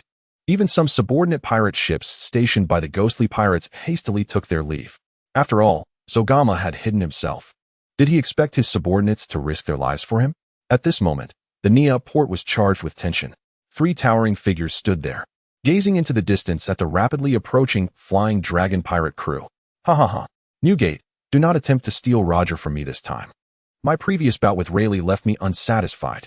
The Golden Lion scratched his ear, evidently displeased with the battle at Round Plate Island, primarily because Whitebeard had attacked Roger first, leaving him to contend with Rayleigh. In his view, only Roger, the captain, was worthy of being his opponent. Ha ha ha. I fear you shall be disappointed. The flock of pterodactyls rapidly approached, mere kilometers from the port. Whitebeard pointed towards the figures seated atop the pterodactyls, his advanced observation haki, having already discerned the situation clearly. Roger was not with the flying dragon pirate crew. After sustaining severe damage in the battle at Round Plate Island, over half of Roger's crew had perished. Even those high-ranking members like Rayleigh and Jabba, who had miraculously survived, were rendered combat ineffective for the time being. Given Roger's nature, it was inconceivable for him to abandon his comrades. Thus, it was highly likely that the Roger pirates were still recuperating at Round Plate Island. Indeed, it seems that fellow Roger has not arrived. Such a pity. The Golden Lion sighed heavily, his golden brows furrowing in lament, seemingly regretting the lost opportunity to engage in a grand battle with Roger. As top-tier powers of the sea, it was simply unacceptable not to engage in a titanic clash for 3 days and nights. This is the manner in which greetings are exchanged in the world of pirates. In truth, Captain Shiki need not resort to such measures. Opportunities for combat abound. Shiki swiftly turned his gaze towards Feis, while his mind was engaged in contemplation. As long as Captain Rox and his crew do not retreat from Sanya Island, there will be ample chances to confront the Roger pirates. The Roger pirates, alongside 2 other formidable pirate crews, have come to Sanya Island with the intention of forging an alliance. Should this alliance falter, It would not only diminish the standing of the three great pirate factions, but would also render the Roger pirates a mere jest in the New World. After all, these individuals aim to overthrow the Rocks pirates. With their stronghold effectively besieged, if they fail to emerge for a confrontation, the credibility of the three great pirate factions would be irreparably tarnished, and future pirate crews would be disinclined to join forces against Rocks. Thus, the negotiations for the alliance must, and undoubtedly will continue. Ha ha ha. You truly grasped the situation. Upon hearing Feis's explanation, the furrowed brow of Shiki relaxed into a smile. He is indeed aware of these matters, yet at times he finds it difficult to shift his perspective. Feis and Sky. Now is not the moment for idle chatter. Above the sea in front of Nia Port, the wings of Aegis surged, unleashing an unending tempest in an instant. The tempest bore forth towering waves reaching heights of 100 meters, akin to a fearsome sea monster, vowing to entomb the three individuals before it deep beneath the ocean's surface. The colossal surge swept in, arriving in the blink of an eye. Whitebeard gazed upon the turbulent winds and raging waters, his expression growing grave. With both hands grasping his naginata, his coat billowed without a breeze, as his robust muscles caused the blue shirt to stretch taut. The blade gleamed ominously, an aura of terrifying vibrational power swirling around it. With a creaking sound, as Whitebeard gathered his strength and swung down his weapon, the air before him shattered like a fragile web, instantly expanding to encompass a radius of several dozen meters. In the silence, one could almost hear the thunderous roar echoing. In that fleeting moment, the very fabric of the world began to tilt. A series of colossal booms resonated in the ears as the entire harbor, nay, the entire sea, fragmented like a shattered jade plate, being instantaneously cleaved into numerous pieces. With a resounding crash, vast chasms formed amidst the debris as boundless ocean waters began to surge in. The terrifying waves, towering 100 meters high, had yet to crash upon the shore before they were devoured by these abyssal voids. The feats of human strength could indeed reach such extraordinary heights. The apocalyptic scene, reminiscent of a cataclysm, profoundly shook the souls of everyone present. Wait, is this for real? Are we truly going to engage such a creature in battle? We can't possibly be serious about confronting that monster. We will surely perish. Is that the legendary Earthquake Man, Edward Newgate? This is absurd. How could we ever stand a chance against such a beast? Mother, I don't want to die. I want to go home. When an individual's strength is comparable to yours, people may harbor jealousy, envy, or even disdain, striving to surpass them. However, when there exists an insurmountable chasm between one's strength and that of an ordinary person, they can only gaze in awe, marveling at their might. Feeling utterly incapable of opposition, Whitebeard's tremor-inducing power demoralized the majority of the Flying Dragon pirates, stripping them of their courage and confidence to continue the fight. The disparity was simply too vast. This must be a trick. How could the Rocks pirates possess such a monster? The wind god pterodactyl hovered in the air, hesitating to advance, its large yellow eyes filled with disbelief. It could not comprehend how the usually low-key Whitebeard of the Rocks pirates could unleash such terrifying power. This strength could likely only be matched by Brand, that fiery aberration. It is no wonder that Aegis was so astonished. The outside world had never clearly defined Whitebeard's power, only acknowledging it as monstrous and formidable. This ambiguity stemmed from the rarity of opponents capable of showcasing their strength and Whitebeard's reluctance to fully unleash his might within the Rocks crew. It was likely that even his joining the Rocks was a form of compromise for some reason. After all, this man had never sought immense wealth, but rather the companionship of his family. Ha! Aegis, you feathered fool, weren't you eager for a duel with me? Here I am. What are you waiting for? The Golden Lion, with a defiant expression, could not resist taunting Aegis, who was still hovering in the air. Are you perhaps afraid? Upon uttering those words, the Golden Lion swiftly drew his sword, executing a sharp flying slash aimed at the distant pterodactyl squad. Aegis' colossal pterodactyl claws turned pitch black and, in an instant, sliced through the void, unleashing 3 razor-sharp wind blades. Boom! The wind blades collided with the slash, generating immense waves across the sea. In Aegis' enormous dragon eyes, a flicker of uncertainty danced, as if contemplating whether to continue the assault. Moments later, it redirected its massive form towards the pirate ship. Let us go. No more fighting. Chapter 61. Setting sail again. The brief skirmish that transpired at Nia Harbor ultimately concluded in a rather anticlimactic manner. Captain Egusk of the Flying Dragon pirate ship gracefully descended onto the expansive deck of the main vessel, his expression a tempest of emotions. Following him, dozens of pterosaurs landed in succession, with several officers transforming from their animal forms into their human counterparts beside Egusk. Will Captain Egusk truly let the Golden Lion and his crew go unchallenged? A voice echoed from within the cabin, and soon a refined young man clad in a blue leather coat emerged.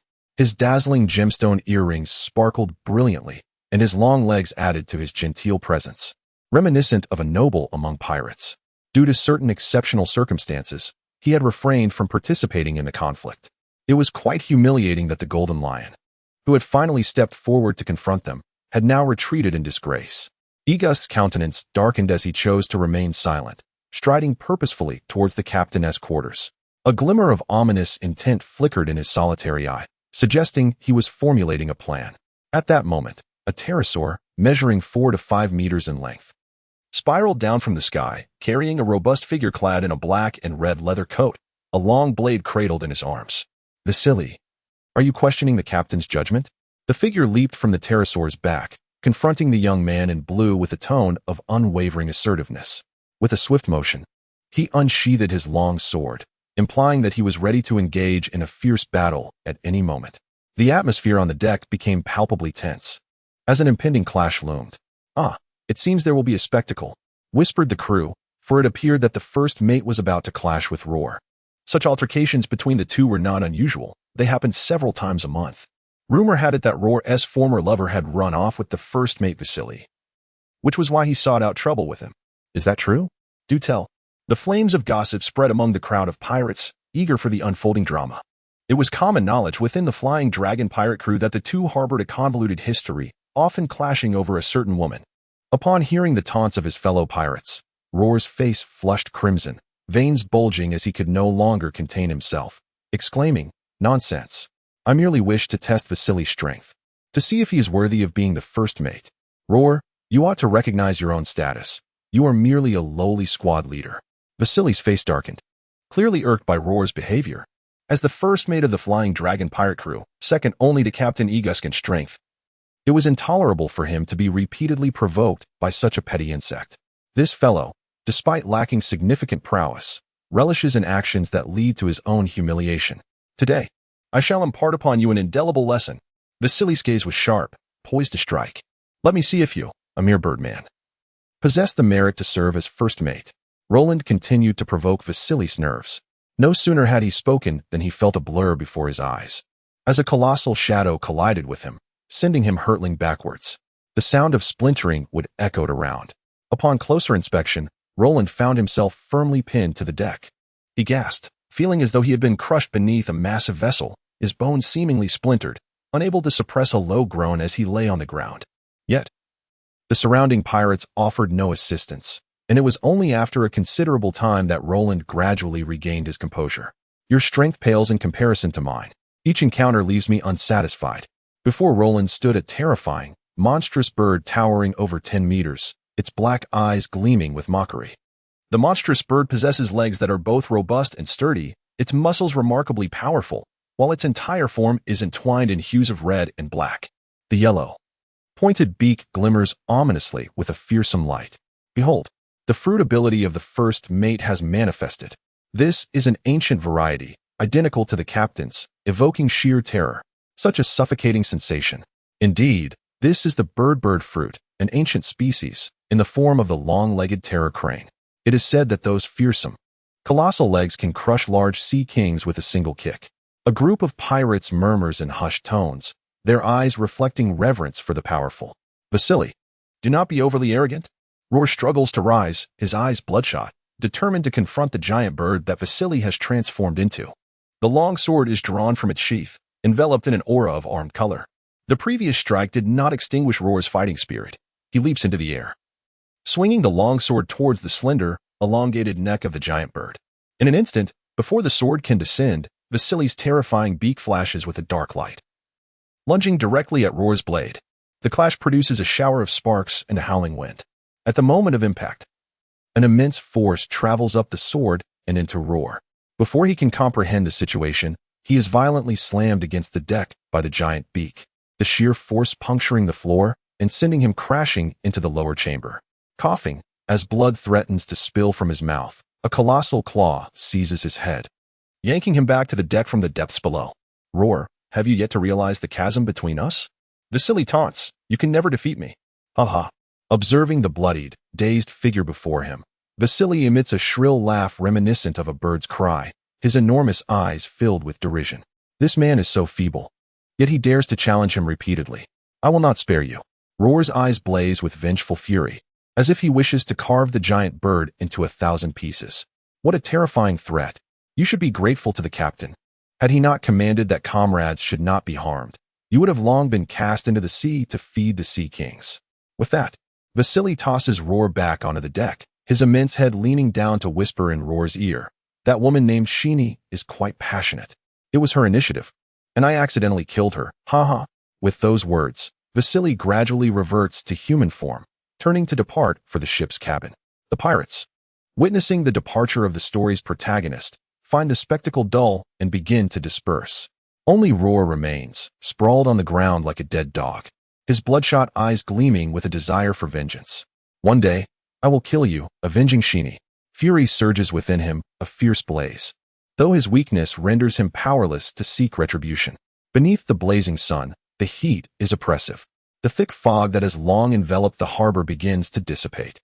Feis transports a plethora of supplies onto a new vessel before retracting the anchor. This vessel was discovered at a nearby shipyard, where an abundance of new ships abounds. Yet the owner of the yard has long since fled. Moments later, the great ship slowly ascended, soaring towards the distant horizon, which lies in the direction of the capital. Roya. Chapter 62. The news spreads. The capital, Roya, the royal palace. This is a magnificent hall, measuring over 100 meters in length and width, adorned with 32 colossal white pillars that soar to the ceiling. Each pillar is as thick as 3 or 4 men can embrace and stretches over 30 meters in height, radiating brilliance and exuding grandeur. It must be said that the Zojakmo truly knows how to indulge in luxury. At this moment, a handful of individuals, approximately 10 in number, have gathered in the hall, all esteemed members of the Rox Pirates.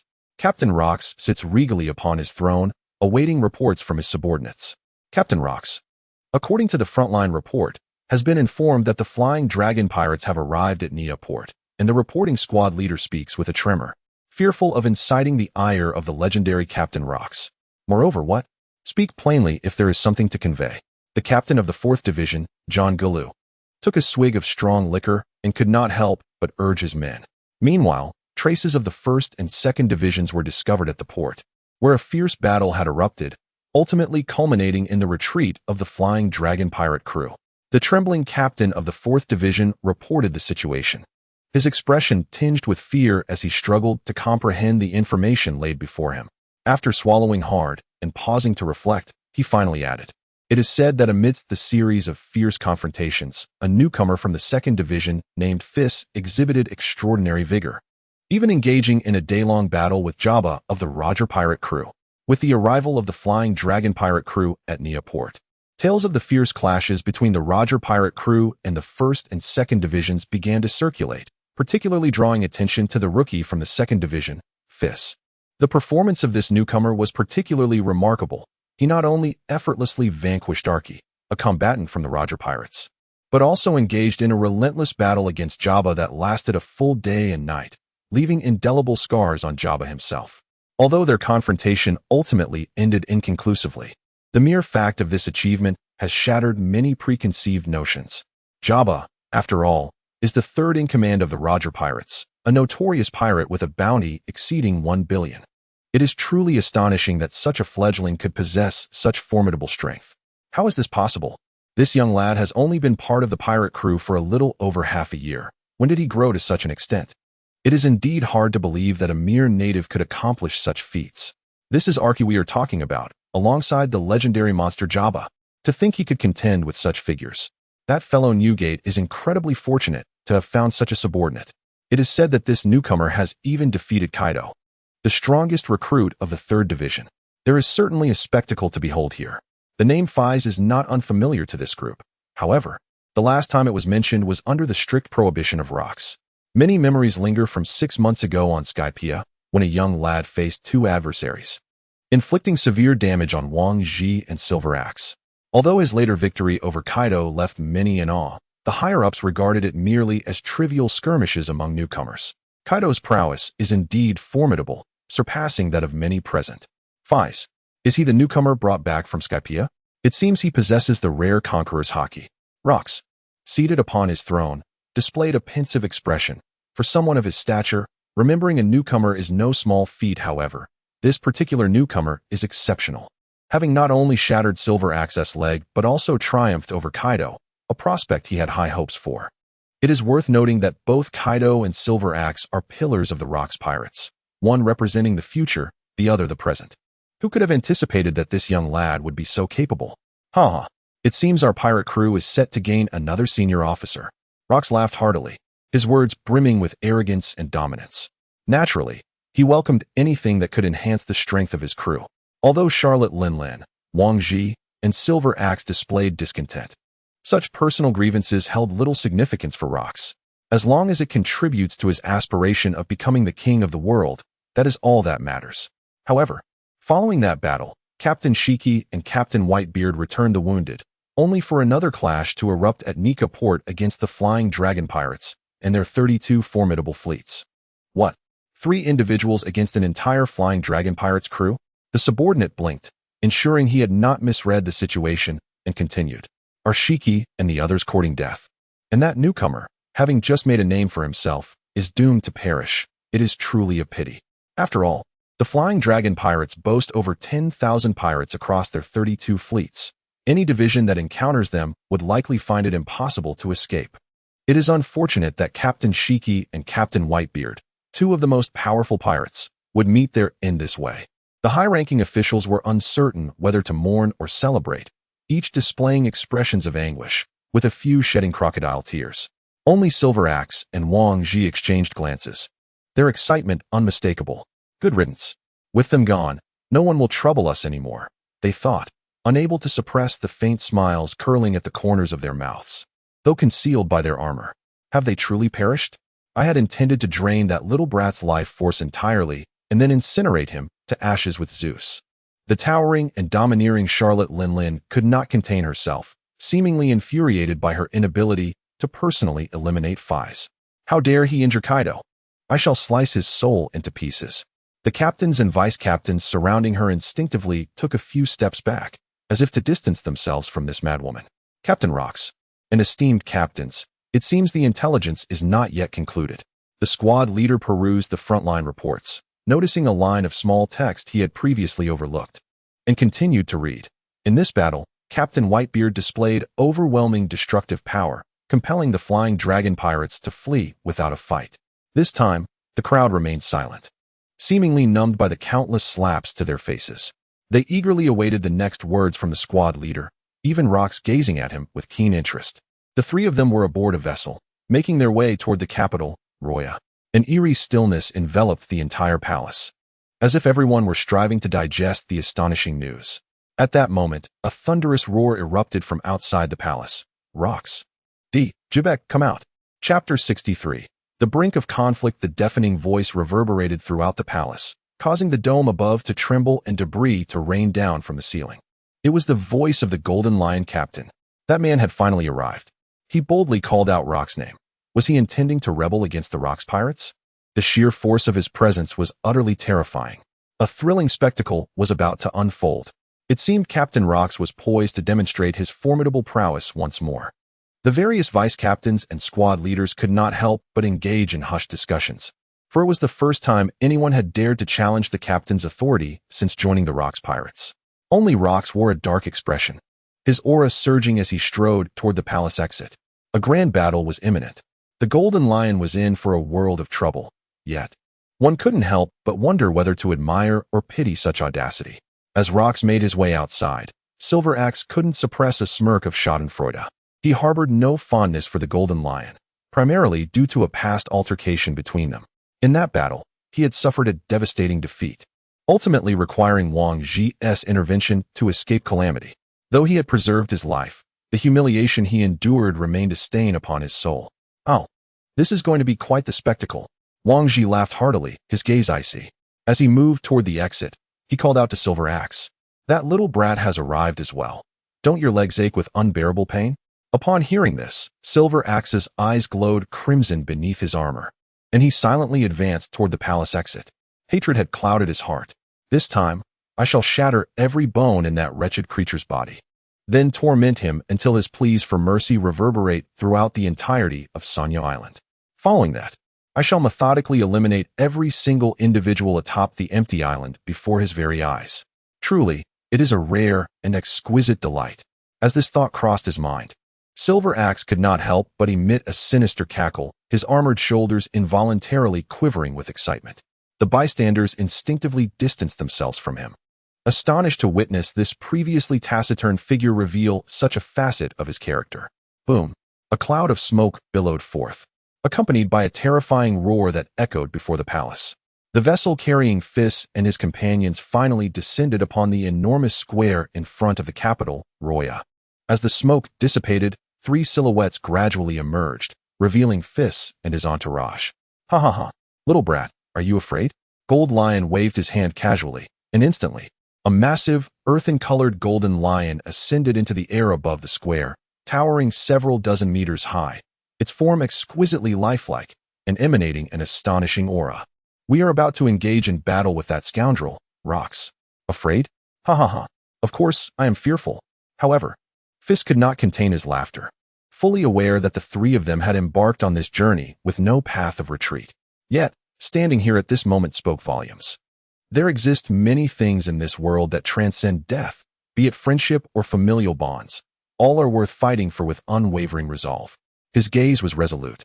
This alliance with Gold Lion to confront Rox was destined to end poorly.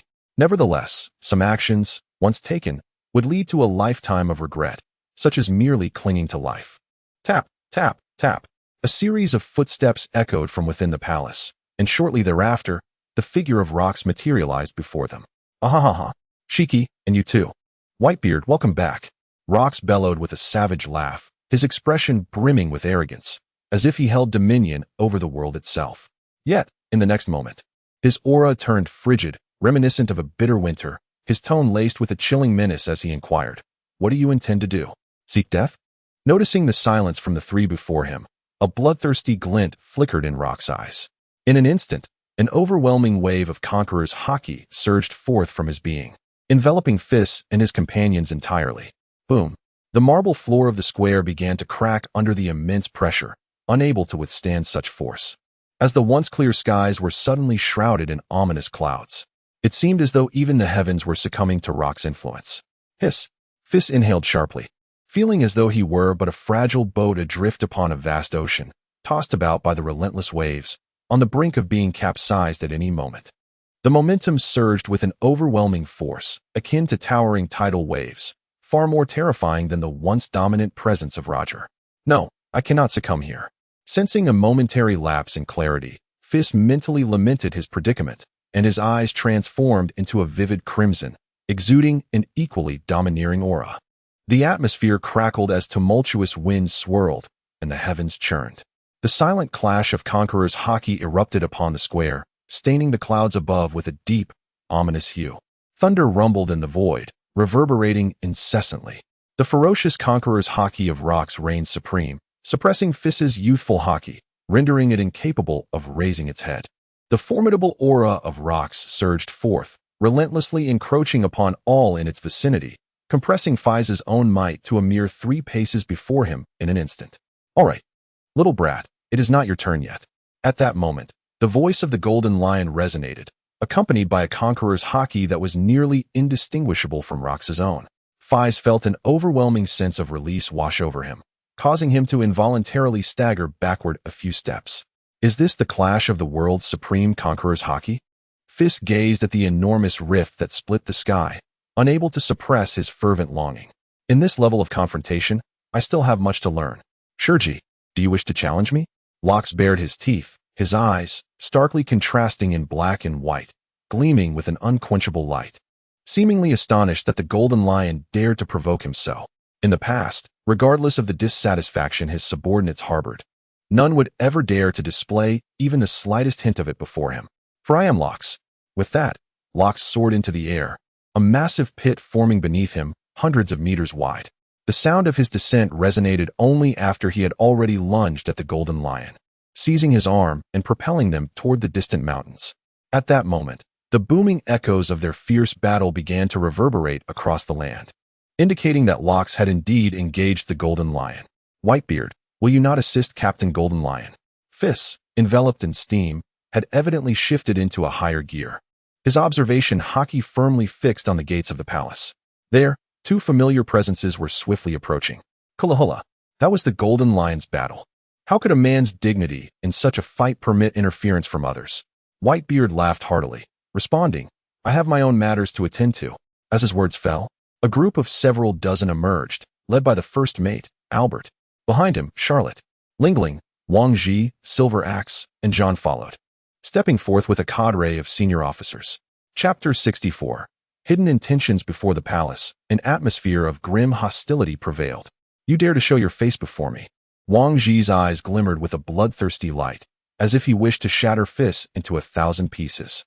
Beside him, Silver Axe slithered like a venomous serpent, fixating on Feis's vital points, poised to strike with lethal precision. Enemies meeting each other sparked an intense enmity. Huh, what a truly fearsome threat, Feis retorted, a mocking smile revealing his gleaming white teeth, though his eyes remained icy. I have come today to send you on your way. He would never forget that day when these two had ruthlessly slaughtered the guardians of Sky Island before his very eyes, forcing him into a near-death situation. Had it not been for the fortuitous intervention of Whitebeard, the entirety of Sky Island would likely have been decimated by their hands. For over half a year, every time he recalls that scene, Feis is consumed by an insatiable desire to rend flesh and drink blood. A deep, ebony hue of hockey envelopes his tightly clenched fists. Just as Feis is unable to restrain himself any longer, he is halted by Whitebeard. Hold on, Feis. It is not your turn yet, he declares, his towering figure shielding Feis, his expression darkening as he gestures towards the tall silhouette emerging from the crowd. Who could stand idly by while their nephew is oppressed? Feis' heart quakes. He never anticipated Whitebeard would defend him so fiercely, even to the point of confronting these legendary pirates. He takes a step back, following the direction of Whitebeard's finger. Before him stands a statuesque woman, her long pink hair cascading down her shoulders, her imposing stature surpassing even that of Whitebeard. She directly pushes aside Silver Axe and Wang Ji, provoking their ire, yet they dare not voice their displeasure. So, you are the one who injured Kaido? How dare you harm my brother? Big Mom is not yet the deranged woman obsessed with bearing children. Her eyes, once clear, now blaze with unfathomable wrath, as if she intends to rend Feis, sheltered behind Whitebeard, asunder. Today, I shall drain your life. Kuareare, you wish to harm my nephew? The crimson glow surges in Whitebeard's eyes as he thrusts his naginata, the Tatsu no O, into the stone slab beside him, his hands clawing at the air before him. I wish to see if you possess the capability. Before his words could fade, the muscles in Whitebeard's arms bulge, and he forcefully pulls downwards. The entire space trembles as if a curtain is being torn down, spiderweb-like fissures rapidly spreading across the square. In an instant, the world seems to invert, the ground beneath the square shattering alongside the sky, a resounding roar echoing through the heavens. The onlookers, feeling the upheaval, hurriedly steady themselves to avoid embarrassment. Yet, it is Big Mom at the epicenter of the assault who feels it most acutely. A violent force of distortion envelopes her, threatening to rend her massive form apart. Danger. Having traversed countless battlefields, Big Mom recognizes the peril of this move. The orange Prometheus coils around her left arm. Heavenly fire.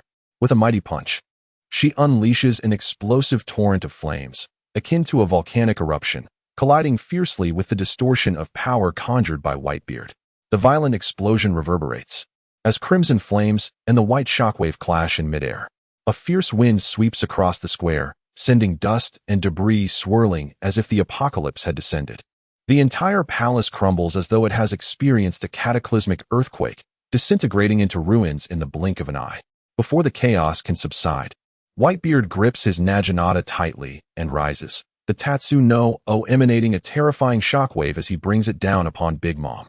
With a single strike, he wielded the might of creation itself, possessing an unfathomable power that could rival the gods. It was evident that Whitebeard had summoned all his strength. A sense of impending doom washed over Big Mom as she felt the overwhelming force enveloping her. In a swift motion, she drew her pink-horned sword, Napoleon, raising it high above her head. Instantly, a deep black hue of hockey enveloped the blade, meeting Whitebeard's colossal sword with a resounding clash. The air was filled with a cacophony of sound, shrouded in smoke and swirling dust. In an instant, the entire plaza was fragmented into countless pieces, with innumerable stones hurtling in all directions. This maneuver vividly showcased the prowess of both individuals. Amidst the chaos of jagged rocks, Whitebeard wielded the Tremor Fruit to its utmost potential, forcing Big Mom into a series of retreats. The battle escalated continuously, expanding its reach to several thousand meters in radius. A cacophony of thunderous roars erupted within the haze, as waves of slashes and tremors radiated outward, intermingled with flames and piercing thunderclaps, compelling the onlookers to instinctively step back. It was evident to the discerning that Big Mom was no match for Whitebeard. At that moment, Whitebeard was on the cusp of peak power, while Big Mom was merely in her mid-20s, highlighting the vast disparity in their strengths.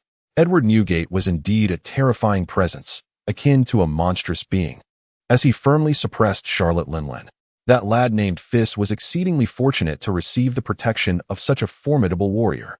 Just observe the expressions of Captain Wang Ji and Captain Silveraxe. One could sense the simmering fury even through their armor.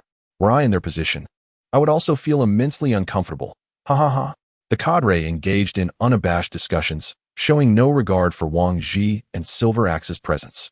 After all, the Rock's pirates were a band of lawless marauders. The sarcastic remarks echoed in the air, casting a shadow over Wang Ji and his companion, leaving their expressions somber. Yet they refrained from expressing their displeasure. Among this group, there are indeed several formidable individuals whose strength rivals that of the others. Lord Albert, shall we simply allow Edward Newgate to act recklessly? Wang Ji whispered into Albert's ear, attempting to persuade him to take action against Whitebeard. Given the current situation on the battlefield, the two of them were undoubtedly no match for that man, placing their hopes solely on this legendary vice-captain. Whitebeard had made it abundantly clear that he intended to protect Feis. With him present, not only would revenge be impossible, but their very lives might also be at stake. What do you imply? Albert turned to face Wang Ji and Silveraxe, his gaze laden with significance. Edward's actions are a blatant provocation against the dignity of the pirate crew, reminiscent of that golden lion. Even Captain Rox has taken matters into his own hands. Wang Ji pointed towards the distance, where Rox was engaged in battle with the golden lion, and continued to coax softly. Such behavior is unequivocally a betrayal of the pirate crew, and according to the rules of the Rox pirates, it warrants a death sentence. Each pirate crew has its own set of rules. Within the Rox pirates, mutual slaughter is not prohibited, but to dare betray the crew is to seal one's own fate. This is also the crux of Rox stance. Your words carry some weight, yet they fall short. If you wish for me to take action against Whitebeard, I shall comply. Albert cast a glance at Feis in the distance, his expression devoid of sorrow or joy, and spoke in a tone audible only to the two of them. However, I require your fealty alongside Silveraxe. Chapter 65. Who is engaging in a transaction? Fealty? Wang Ji appeared momentarily taken aback, seemingly unable to grasp Albert's meaning. Albert was exceedingly enigmatic. He and Silveraxe had not interacted extensively, leaving Wang Ji unfamiliar with his temperament. What does Lord Albert mean by this? Have we not always been loyal to the Rox pirates? Uncertain of the implications, Wang Ji chose to feign ignorance. You must understand that Captain Rox would never truly kill Shiki. He requires Shiki's power to ascend to the throne of the world. Observing Wang Ji's pretense of ignorance, Albert whispered, after this battle, with the protection of Shiki and Newgate, do you truly believe you can eliminate that young man? Yet Captain Rox does not prohibit our skirmishes. As long as we strike down Feis this time, it suffices. Silveraxe, standing behind Wang Ji, interjected. He and Wang Ji were not only close friends, but were also bound by a shared fate. The only viable strategy is to strike first. With this thought, Silveraxe unsheathed his massive axe, instantly enveloping it in the aura of hockey. To him, all problems would be effortlessly resolved beneath the blade. You are exceedingly naive. Silveraxe, Albert scoffed, gesturing towards the distant golden lion and Whitebeard, proceeding to analyze the pros and cons, setting aside whether you can actually kill Feis.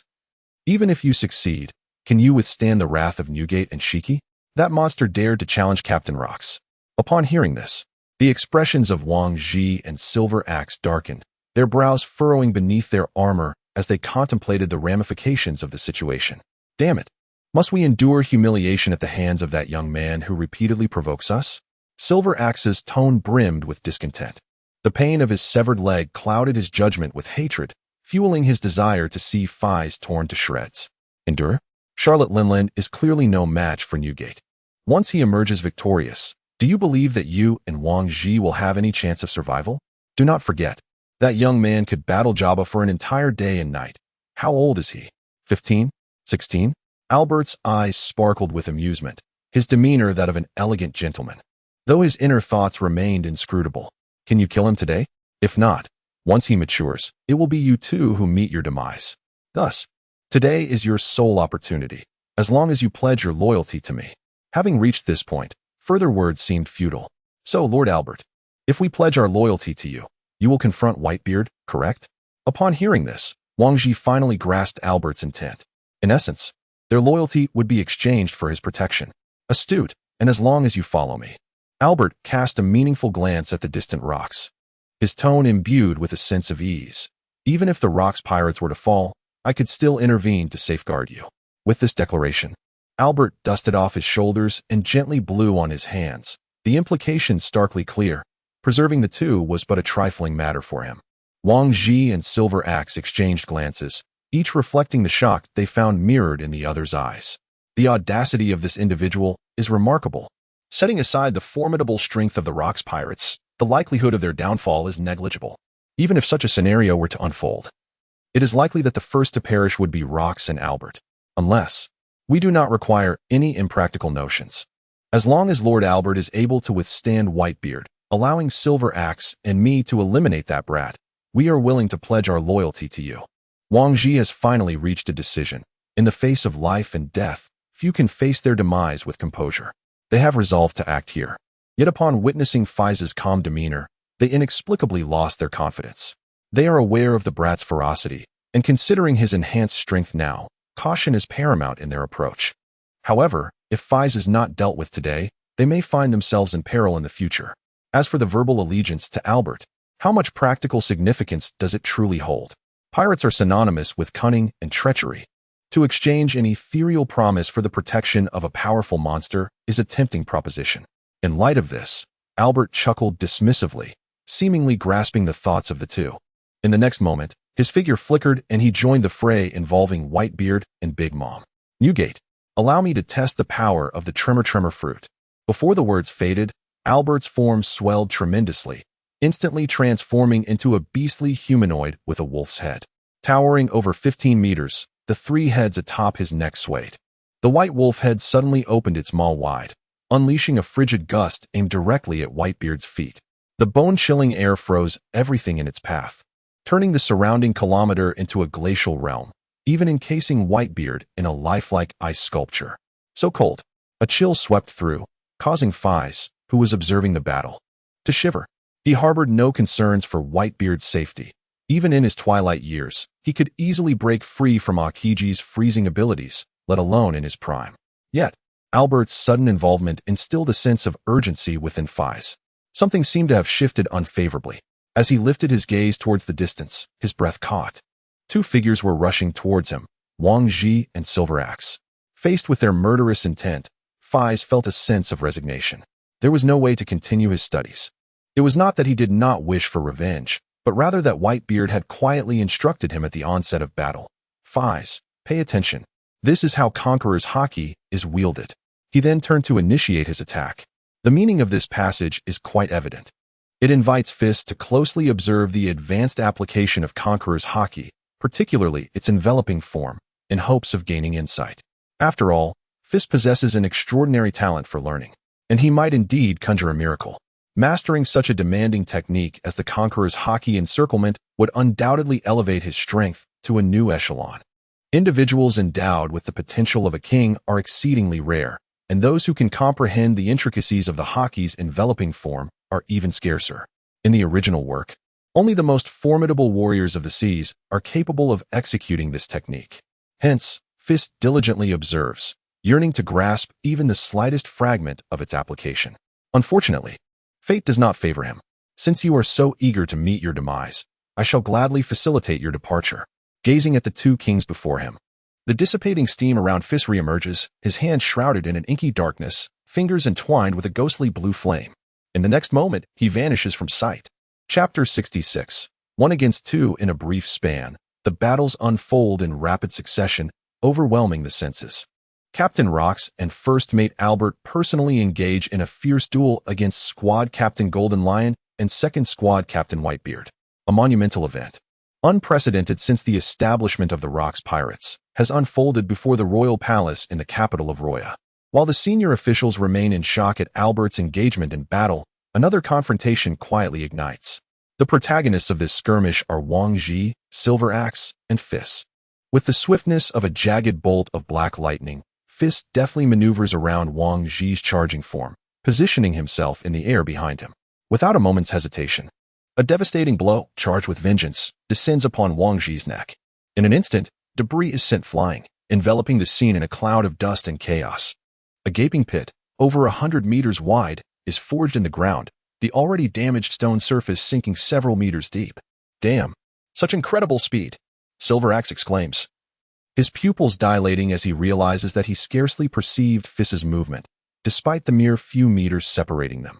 How could this little imp become so remarkably powerful in such a brief span of time? Before Axe could recover from his astonishment, a searing blue flame surged towards him. The 6th level of Hellfire, Tannin Fire. As Feis remained suspended in midair, he unleashed a blazing curtain of fire that enveloped Axe entirely. The azure flames instantaneously expanded, enveloping an area of several hundred meters. A fiery realm rapidly took shape. The stones beneath sizzled, unable to withstand the searing heat exceeding 2,000 degrees, gradually melting into magma. How scorching! How could these flames be so terrifying? I recall when we were on the Sky Island, that Imp's flames were merely yellow. How have they transformed into blue now? Hey, is this really the moment to focus on the flames? That individual is single-handedly challenging 2 squad captains. Indeed, but considering he has already defeated that monstrous Kaido, it seems entirely reasonable for him to possess such strength. A chorus of voices erupted among the cadre, including members from the 5th and 6th squads. The 6th squad had been entirely decimated, from the vice-captain to the members, by Feis, and subsequently, a new batch was recruited from Hive Island. This is Rock's charter, after all. It is impossible to allow Wang Ji to act alone as a solitary commander. For this group, the outcome of victory or defeat holds little significance. On the Rock's pirate ship, concepts such as loyalty, friendship, and companionship shine too brightly. To rashly involve oneself would inevitably invite retaliation from the opposing side. It is better to remain a passive observer and relish the spectacle. Thud. Feis descended gracefully, vigilantly surveying the inferno. His observation haki was honed to perfection, allowing him to discern that the two were not gravely injured. At that moment, a low growl resonated from within the flames. Axe Rampage. A sharp beam of axe light cleaved through the air, aimed directly at Feis's head. Behind him, Wang Ji's massive silhouette soared, his hands gripping a colossal sword as he struck down from above. With a wolf in front and a tiger behind, the two had completely sealed Feis's escape route. However, Feis had no intention of fleeing. He crossed his arms defiantly before him, then spread his fingers outward. Flame Forest. Fire Rejection. A ring of flames swirled at his feet, rapidly expanding, infused with dark armament haki, transforming into a massive shockwave that surged toward Wang Ji and the axe light. Boom. Wang Ji felt a crushing pressure in his chest, as if he had been violently rammed by a frenzied bull, sending him hurtling backward. The axe light met the fiery shockwave, dissipating into nothingness as if it had never existed. Feis was not finished with the two. With a single gesture, flames morphed into gigantic vines, ensnaring the unconscious Wang Ji tightly. In front of him, the silver axe flickered, its wielder swinging the massive weapon down toward Feis's shoulder. Clang. The sound of metal clashing echoed. Impossible. Disbelief clouded the silver axe's eyes as the once mighty black axe was held at bay by Feis's left hand, gripping the blade. Despite exerting all his strength, he could not make an inch of progress. So weak, Silver Axe. Though you wield an axe, you are vastly inferior to Jabba. Though he thought this, Feis's gaze was chillingly cold. His left hand darkened, fingers curling into claws, blue flames entwining around them. Little brat, do not overestimate yourself. The silver axe attempted to taunt Feis further, but a sudden, intense pain in his chest forced him to gasp, his throat involuntarily emitting sounds. Gradually, he lowered his head, only to witness Feis's right hand piercing through his armor, plunging directly into his flesh. Finger gun, 100-finger smoke. In an instant, hundreds of strikes erupted. Wisps of blue smoke billowed from within the silver axe's armor, revealing numerous dark holes across his chest, resembling a black wasp's nest. By the way, I was just about to ask. Observing the silver axe's lifeless gaze, Feis enshrouded his limbs in flames and spoke. Is this armor newly crafted? It seems to be immune to certain flames. From the moment he unleashed the sea of fire, it had been peculiar. The two had walked through the inferno as if untouched. How could his upgraded flames fail to melt the armor? It was utterly incomprehensible. Little brat, I will make you pay. The silver axe finally regained his composure, his eyes bloodshot as he struggled against the fiery bindings. You said so, did you not? Observing the grotesque visage of the silver axe before him, Feis's blue flames flared, targeting his heart, poised to strike. If you choose silence, then you shall perish. I will speak. Please, do not kill me. The silver axe imploded, tears and snot streaming down his face. In the face of death, all dignity was rendered meaningless. This armor was purchased from Brant, crafted with special ores to withstand most flame attacks. Brant. Feis mulled over the name, recalling intel regarding the notorious pirate. I see. You can now die. Weren't you supposed to spare me? Please. Feis, I can be your subordinate. I will do anything you ask. Just do not kill me. The tumultuous ebb and flow of life was stark. Having just exhaled in relief, the silver axe began to thrash violently once more. When did I ever say I would spare you? Before the silver axe could utter more, Feis's armament hockey surged to its peak, preparing for a decisive blow. Just then, a voice resonated from afar. Little brat, do not kill him. It was a commanding tone, unmistakably belonging to Rox. Disregarding the command, Feis channeled his hockey through his fist, ready to shatter the silver axe's heart. Chapter 67 Lunaria. Just as Feis's fist was about to meet the silver axe's chest, a sudden halt in his heartbeat sent a wave of terror through him. Danger! Feis abandoned his attack, stepping back abruptly, swiftly repositioning 5 meters away. As if in a flash, a pitch-black beam shot in from a great distance, whizzing past Feis and crashing into the ground where he had just stood. Uft! Between Feis and the silver axe, a 2-meter diameter black void abruptly materialized, its walls glimmering with a metallic sheen.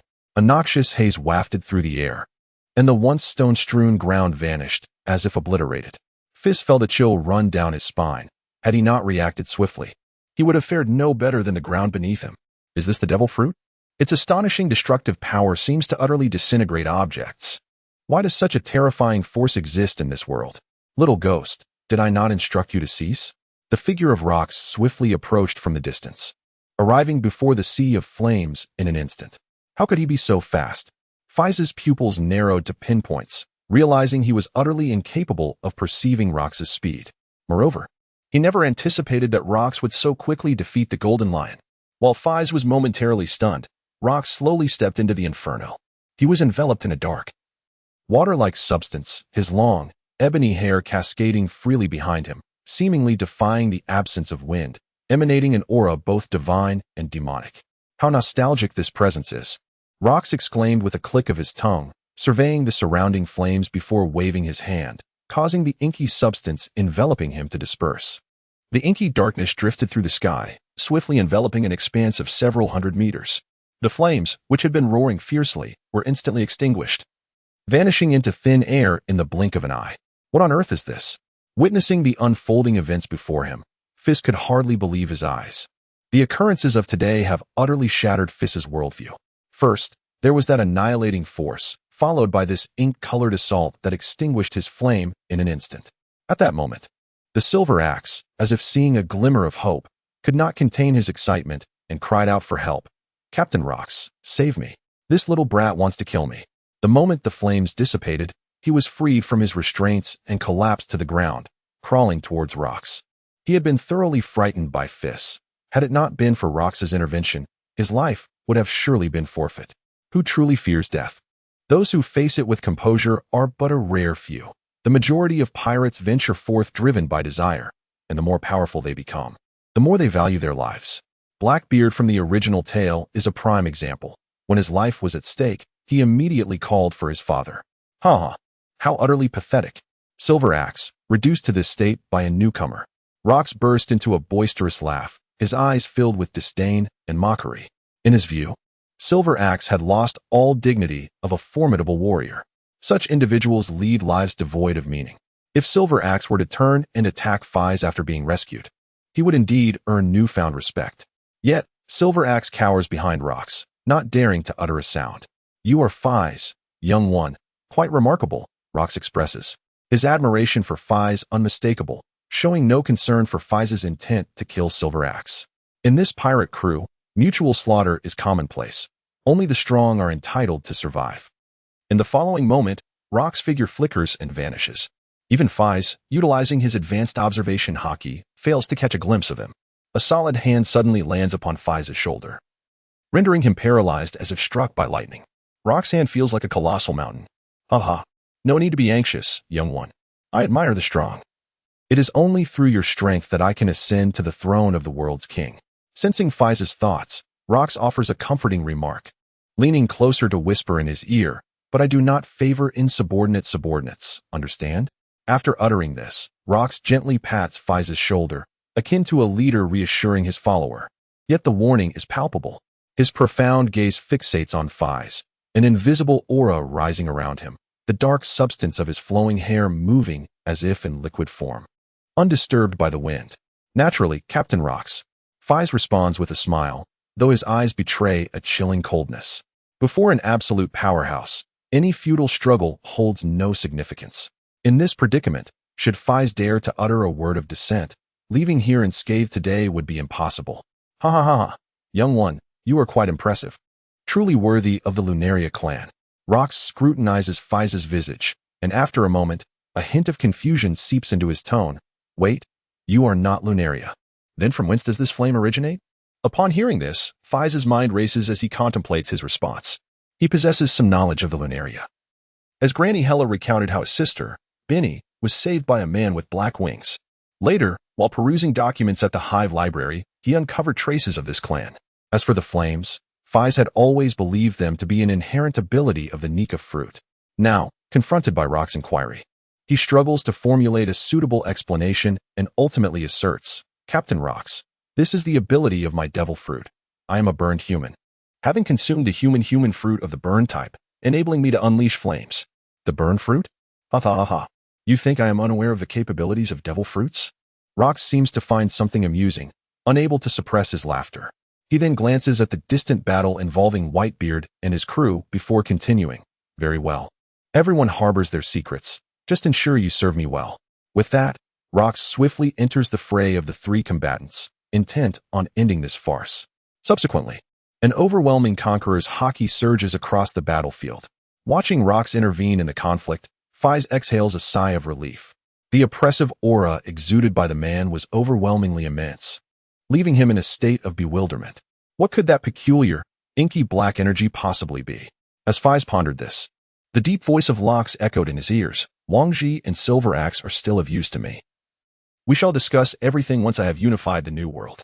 Chapter 68. The curtain falls. Feis clenched his fingers tightly, the joints cracking audibly. A sense of unwillingness gnawing at him. How infuriating. His gaze fixated on Silver Axe. A surge of murderous intent rising within him as he weighed the decision of whether to eliminate these two individuals outright. The atmosphere fell into a tense silence. After a brief moment, Feis made his move. The sound of his footsteps echoed on the cooled, darkened ground as he advanced step by step towards Silver Axe. To kill or not to kill? The threat embedded in Lox's words was unmistakable. He required obedient subordinates, and should he choose to kill, he would likely not leave this square alive today. Yet, to spare them was equally vexing, for the resentment in his heart remained unresolved. No, you cannot kill me. It is Captain Lox's command. Silver Axe exclaimed, retreating further as Feis drew nearer. This little demon is exceedingly terrifying. Within a mere 6 months, his strength has multiplied several times, easily overpowering me. Now, emboldened beyond measure, he dares to defy Captain Rox's orders. It is well known that within the Rox pirates, no one can contravene Rox's will. While the monsters each harbor their own ambitions, none would dare challenge the captain's boundaries. for that man possesses the capability to eliminate them with ease. Who said I intend to kill you? Let me first collect some interest. A smile graced Feis' face as he swiftly approached Silver Axe, his left hand transforming into a claw that clutched firmly around his throat. The swiftness of the moment was overwhelming, leaving one utterly unprepared to react. Silver Axe's pupils constricted as a sudden difficulty in breathing enveloped him. Nevertheless, a seasoned warrior, he wielded his colossal axe with resolve, aiming it towards Feis' skull. In an instant, a fierce gust of wind surged forth, accompanied by a glimmering chill. The axe struck with great ferocity and cunning, poised to launch an assault on Feis. Yet, with a mere 3 feet separating them, the blade found itself ensnared by Feis' formidable grasp. In that fleeting moment of hesitation from the Silver Axe, Feis delivered a decisive blow to its wrist. The axe clattered to the ground, emitting a low, resonant clang. Instantly, the Silver Axe felt its right hand firmly captured by Feis. What do you intend to do? The grip tightening around its throat rendered breathing increasingly arduous, as if its windpipe might snap at any moment. It struggled desperately, but even with all its might, it could not break free from the binding hold. Is this how you dispatch the royal guard? Feis' right hand remained steadfast on the Silver Axe's wrist, and with all his strength, he yanked fiercely. In the next instant, crimson blood gushed forth. A piercing scream erupted from the Silver Axe's lips, as it lost all sensation in that hand. The agonizing pain made it painfully aware of the grim reality. Its hand was severed. I want you dead. I want you dead. The Silver Axe fought desperately against Feis' grip, but the pressure around its throat only intensified. Gradually, due to oxygen deprivation and excessive blood loss, it succumbed to unconsciousness. With a flourish, Feis' right hand ignited with blue flames, instantly incinerating the severed limb, leaving only the silver armor in its wake.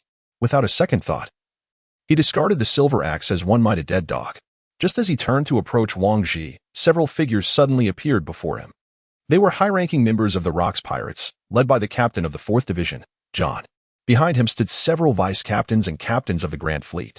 Kid, don't take another step forward.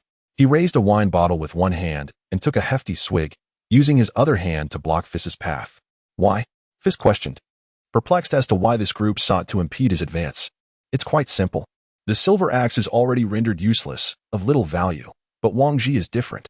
John cast a disdainful glance at the limp Silver Axe, his eyes reflecting derision. A significant portion of the Rocks Pirates' gold was amassed by Wang Ji.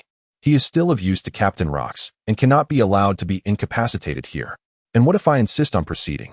Feis' gaze turned icy. These individuals had merely observed from the sidelines before Rocks' arrival, and now sought to ingratiate themselves. Such machinations were transparent. Do you wish to challenge me? No. I am not your match. John waved his hand dismissively, conceding without hesitation. Having witnessed Feis' prowess, the high-ranking officials acknowledged that none could stand against him. This was a person capable of single-handedly vanquishing 2 division captains. But have you considered this? If you engage now, can you withstand Captain Rocks' wrath? Upon hearing this, Feis paused contemplatively, momentarily lost in thought. He was no longer merely an individual. He was a member of the 2nd Division, with the Sky Island as his homeland. The stakes were indeed monumental. While Feis pondered, the battle in the square was nearing its conclusion. In this battle, Rocks once again showcased his unparalleled prowess. Upon joining the fray, he single-handedly withstood the might of Whitebeard's Tremor Fruit abilities, further augmented by Big Mom's heavenly flames summoned through Prometheus. Ultimately, with a resounding roar, he shattered the ethereal energy expelled by Albert. The fierce display left the 3 witnesses with a renewed understanding of the monster before them, highlighting the profound disparity between themselves and Rocks. The battle concluded abruptly, prompting the attendees to disperse. Rocks refrained from commenting on Feis' destruction of Silver Axe's arm. Both Silver Axe and Wang Ji were escorted away by Albert, casting a meaningful smile at Feis as they departed. The old lady, filled with resentment, glared fiercely at Whitebeard and Feis before turning away in frustration. In an instant, only Whitebeard and Feis remained. Ha. Feis, you did remarkably well.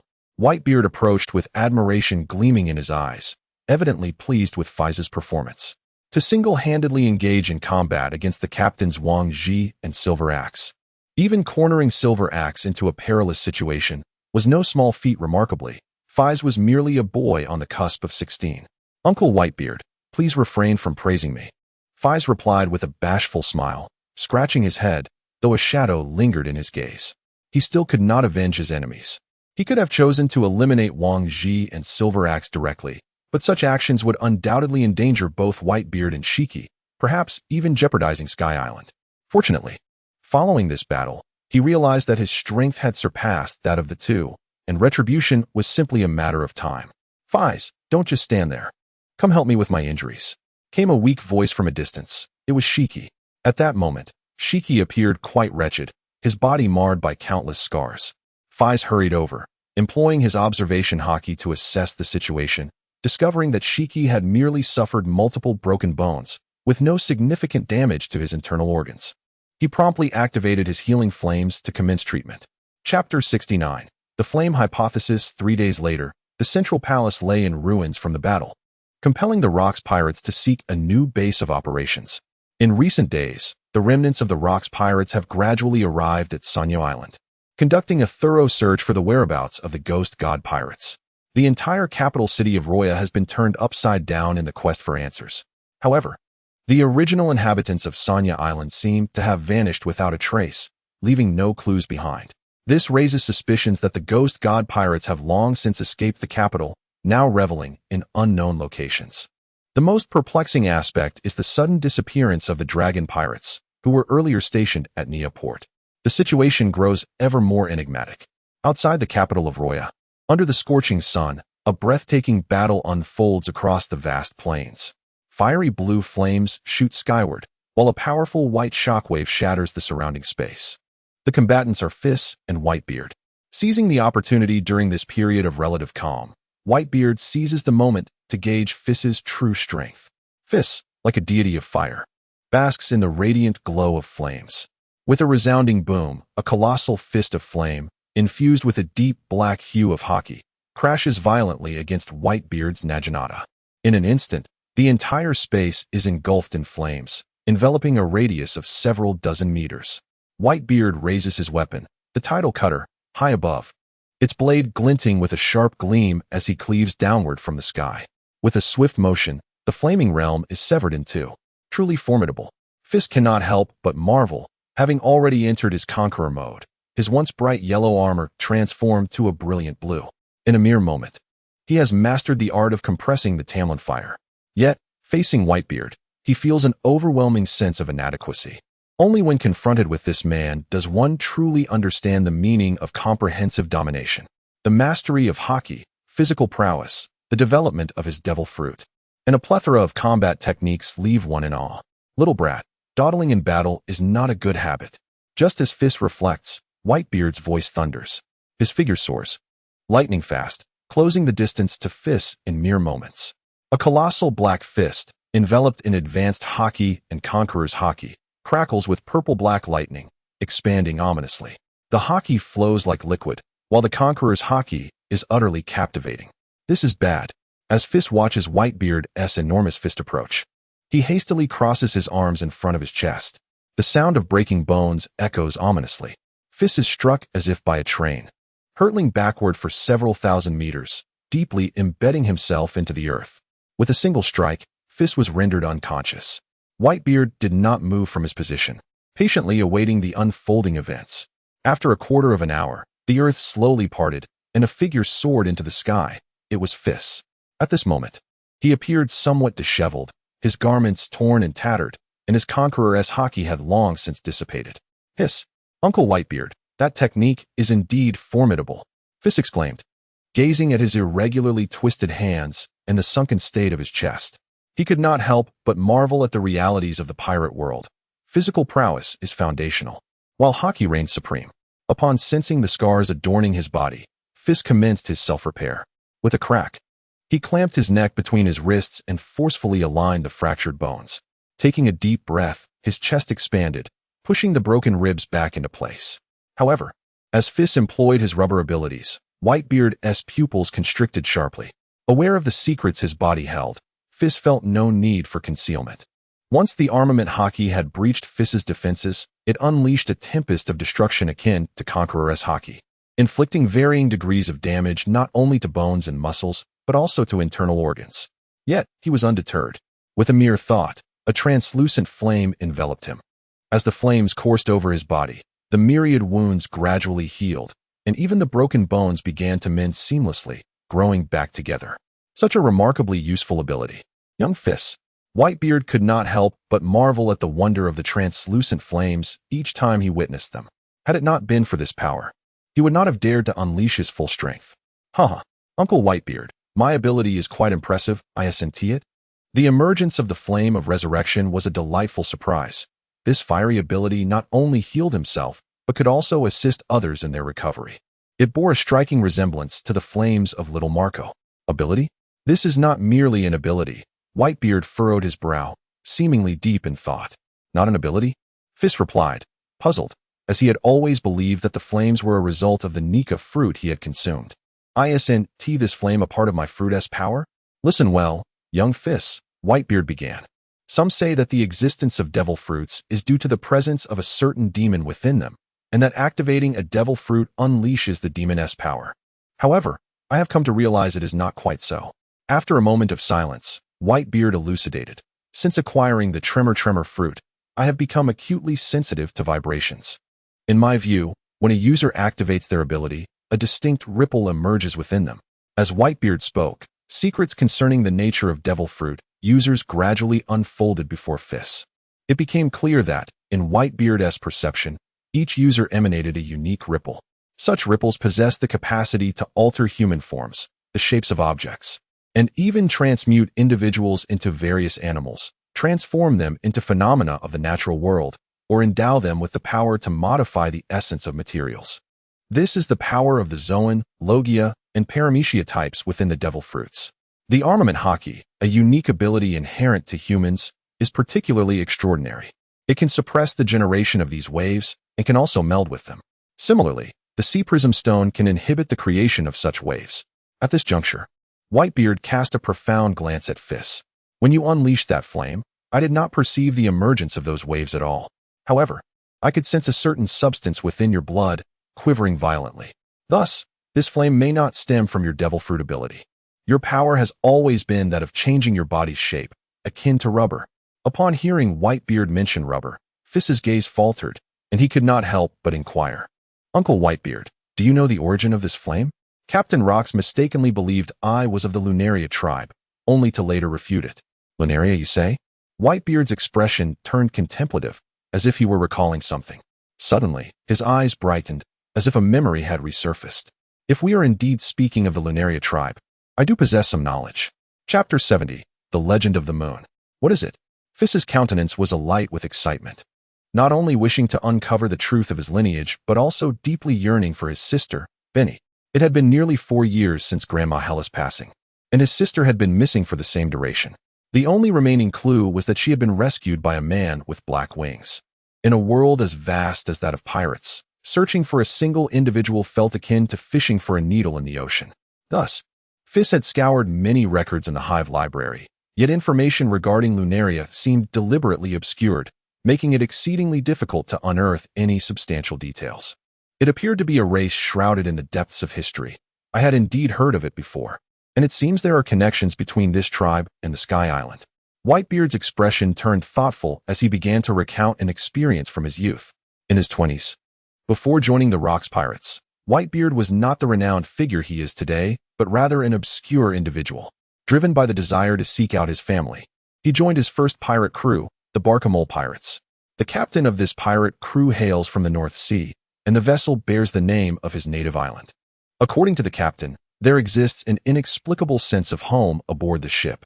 This island is also the birthplace of Vegapunk. After a night of revelry at one of their feasts, the captain regaled them with some secrets about his homeland. In his hometown of Balquamoya, a legend has long persisted. The ancestors of the island's inhabitants were not the indigenous people of the Grand Line, but rather celestial beings who descended from the moon 8 centuries ago, each adorned with white wings akin to angels. At this juncture, someone inquired of the captain why he bore no wings. The captain took another swig of his drink and continued to recount this extraordinary tale. It was revealed that upon their arrival in the frigid Balquamoya of the North Sea, their ancestors, in order to survive the harshness of the island, were compelled to forsake their wings and don heavy garments. This lineage, having inherited the mechanical technologies of the moon, has crafted self-aware robots to assist humanity in overcoming harsh environments. In summary, the lunar inhabitants of Bakamoya have undergone centuries of continuous evolution, rendering them scarcely distinguishable from ordinary humans. Alongside their ancestors who arrived on Earth, several other clans made the journey. One such clan ascended to an aerial island situated 10,000 meters above, where a portion of the lunar people began to thrive and propagate. This group of individuals gradually acclimated to the rarefied atmosphere and the peculiar conditions of the floating islands. Subsequently, they harnessed the technological prowess derived from the moon to transform and utilize various clouds, thereby gradually establishing a civilization upon the aerial islands. However, they preserved the adornment of white wings, as genuine soil was a remarkably precious commodity in the realm of the floating islands, where even the slightest fragment of earth held immense value. This also serves as the root of the Sky Islanders' claim over the land of Sandia. After the lunar tribes departed from the Sky Island, they continued their journey, ultimately reaching the Great Sea, where they dispersed across various islands and established their own civilizations. Among them, the most significant branch is the ancestors of the Sandia people, who, through their exceptional metallurgical skills, forged the illustrious golden city of Zandora through trade in gold. However, following the destruction of Zandora, advanced technologies were lost, and the surviving descendants of the Sandia tribe ultimately devolved into a primitive tribal civilization, retaining only the memory of safeguarding the historical texts found within the ruins of Zandora. This clan was subsequently cast upon the Sky Islands by colossal ocean currents 4 centuries ago, where two factions reunited, yet none could recognize the other. Thus, a nearly 400-year war ensued around Shandora. Ultimately, the last group of moon people neither lingered on the Sky Islands nor truly reached the Grand Line. Instead, they arrived at the vast expanse of the Red Earth continent, the largest landmass in this world. To survive on this harsh terrain, their bodies underwent remarkable transformations. Their hair turned into a striking blend of black and white, their skin adopted a brown hue, and their once white wings morphed into black. Harnessing technology far superior to that of the pirate world, they established a prosperous realm, the Kingdom of the Gods, 8 centuries ago. This tribe possesses extraordinary powers. They are inherently capable of manipulating flames for offense, can absorb damage with these mystical flames, and even utilize them to enhance their speed. What? Flames? Upon hearing this, Feis felt an overwhelming shock that was beyond expression, and he could not help but exclaim. This flame ability is remarkably akin to his own. Could it truly not be a trait inherent to the Nika Fruit? Indeed, Captain Rox had encountered members of that tribe and witnessed the same flames, leading him to mistakenly believe you were of Lunaria descent. At this juncture, White Tiger cast a penetrating glance at Feis before continuing. However, your physical characteristics do not align with those of the Lunarians, which ultimately led Rox to dismiss the notion. Is the information you mentioned from the old man, Whitebeard, merely those legends? A tinge of disappointment washed over Feis, as those secrets of the lunar people seemed to only pique the interest of Enel from the original tale, given his ambition for infinite land. Now that he had gleaned this information, it appeared to hold little substantial value. It's not that simple, young Feis. Allow me to elaborate. Observing Feis' despondent demeanor, Whitebeard erupted into hearty laughter. Perhaps it is due to fear of such terrifying power that the Kingdom of Gods perished into the annals of history, with the remaining Lunarians relentlessly hunted by the world government. This, too, seemed vaguely familiar to Feis. He had heard that reporting information about the Lunarians to the world government could yield a reward of 100 million berries. Feis furrowed his brow, concern for his sister's predicament gnawing at him. After all, under the relentless pursuit of the world government, who could say whether the Lunarians could survive? Driven by this thought, he could not help but urgently inquire, Old Man Whitebeard, have there been any reports regarding the Lunarians in recent years? Perhaps of their capture? In recent years? It seems there have been none, Whitebeard mused, contemplating relevant information. Upon hearing this, Feis exhaled deeply, relief washing over him. As long as there were no reports of the Lunarians being apprehended, his sister should still be alive. At this point, he could only cling to optimism. However, just as Feis had begun to relax, anxiety surged once more, prompting him to implore, "But what is it? Old Man Whitebeard, please finish your thought." It appears that 16 years ago, a significant event transpired. What? A remnant of the Lunarian tribe assaulted the world government's largest laboratory. Chapter 71. Power positioning regarding the major incident instigated by the Lunarians, Whitebeard possessed scant knowledge. All information seemed to have been tightly sealed, yielding little useful insight. By the end, Feis remained utterly perplexed. You seem quite invested in these matters, Whitebeard remarked, noticing Feis's unusual demeanor. The boy, typically composed in the face of any circumstance, was now entirely out of character. Yes, because 3 years ago, my sister was rescued by a Lunarian, Feis recounted briefly, enlightening Whitebeard on the intricacies of the situation. Previously, there had been no trace to follow. Seeking one person felt akin to searching for a needle in a haystack. Now armed with useful information, his spirits soared. Whitebeard felt a mix of sympathy and admiration for Feis. To maintain one's original intentions amidst such tragic circumstances is indeed commendable. The sea is rife with individuals who, after enduring hardships in their youth and gaining power, become blinded by violence. Few, like Feis, prioritize familial bonds above all else. If you seek to uncover the secrets behind this, perhaps you could consult Rox, as he was also a participant in that significant event. What? Captain Rox? He was involved in the laboratory assault? Feis was taken aback. He could hardly fathom that the enigmatic man had ties to the Lunarians. It was indeed a little-known chapter of history. But if I were to approach him unceremoniously, he likely would not divulge anything to me. Indeed, that man aspires to be the king of the world. Only by becoming powerful enough to capture his attention will you obtain what you desire. Whitebeard's eyes narrowed. He did not wholly endorse Rox as a captain. Family was the true pursuit of his life. Yet, such is the nature of the world, there is no room for mutual willingness. For various reasons, Whitebeard had no choice but to join the Rox pirates. Do you need me to inquire on your behalf? No, thank you, old man Whitebeard. Feis lowered his blue sun hat, his chest heaving with excitement. This was a quest for a man. How could he delegate it to another? With the knowledge that his sister might be safe, Feis resolved to search for her. Yet, not at this moment. He felt minuscule, trapped within the hellish confines of the Rox pirates, surrounded by formidable foes, aware that he could meet his end at any moment. Recklessly seeking out his sister would only place her in jeopardy. One day, I will personally confront Captain Rox to inquire. With this thought, Feis's desire to grow stronger swelled within him, his gaze hardening. Old man Whitebeard, please assist me in becoming stronger. Ha ha ha. Naturally. I had promised you that long ago. With that, Whitebeard brandished his naginata, eyeing Feis's intact form, and continued. Then let us see where your limits lie. In the next moment, the clouds parted as the blade cleaved through the sky, as the sun dipped below the horizon. Its gentle rays illuminated the vast expanse of the field, casting elongated shadows of 2 figures, one large, one small. In the center of the field, countless pockmarks scarred the ground, with various crevices crisscrossing in chaotic patterns.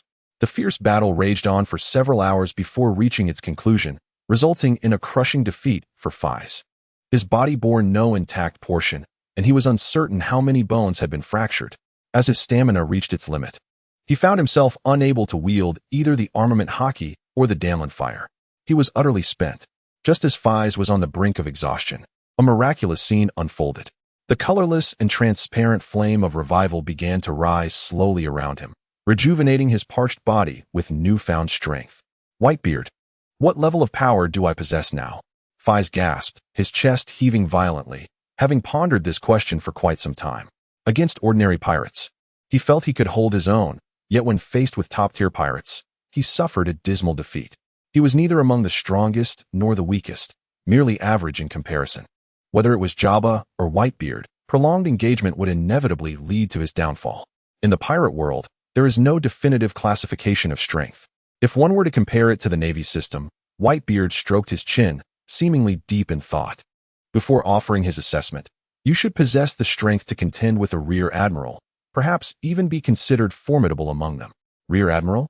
Feis winced as he scratched his head, instantly aggravating his myriad wounds and drawing in a sharp breath. The flame of revival did not heal him directly this time.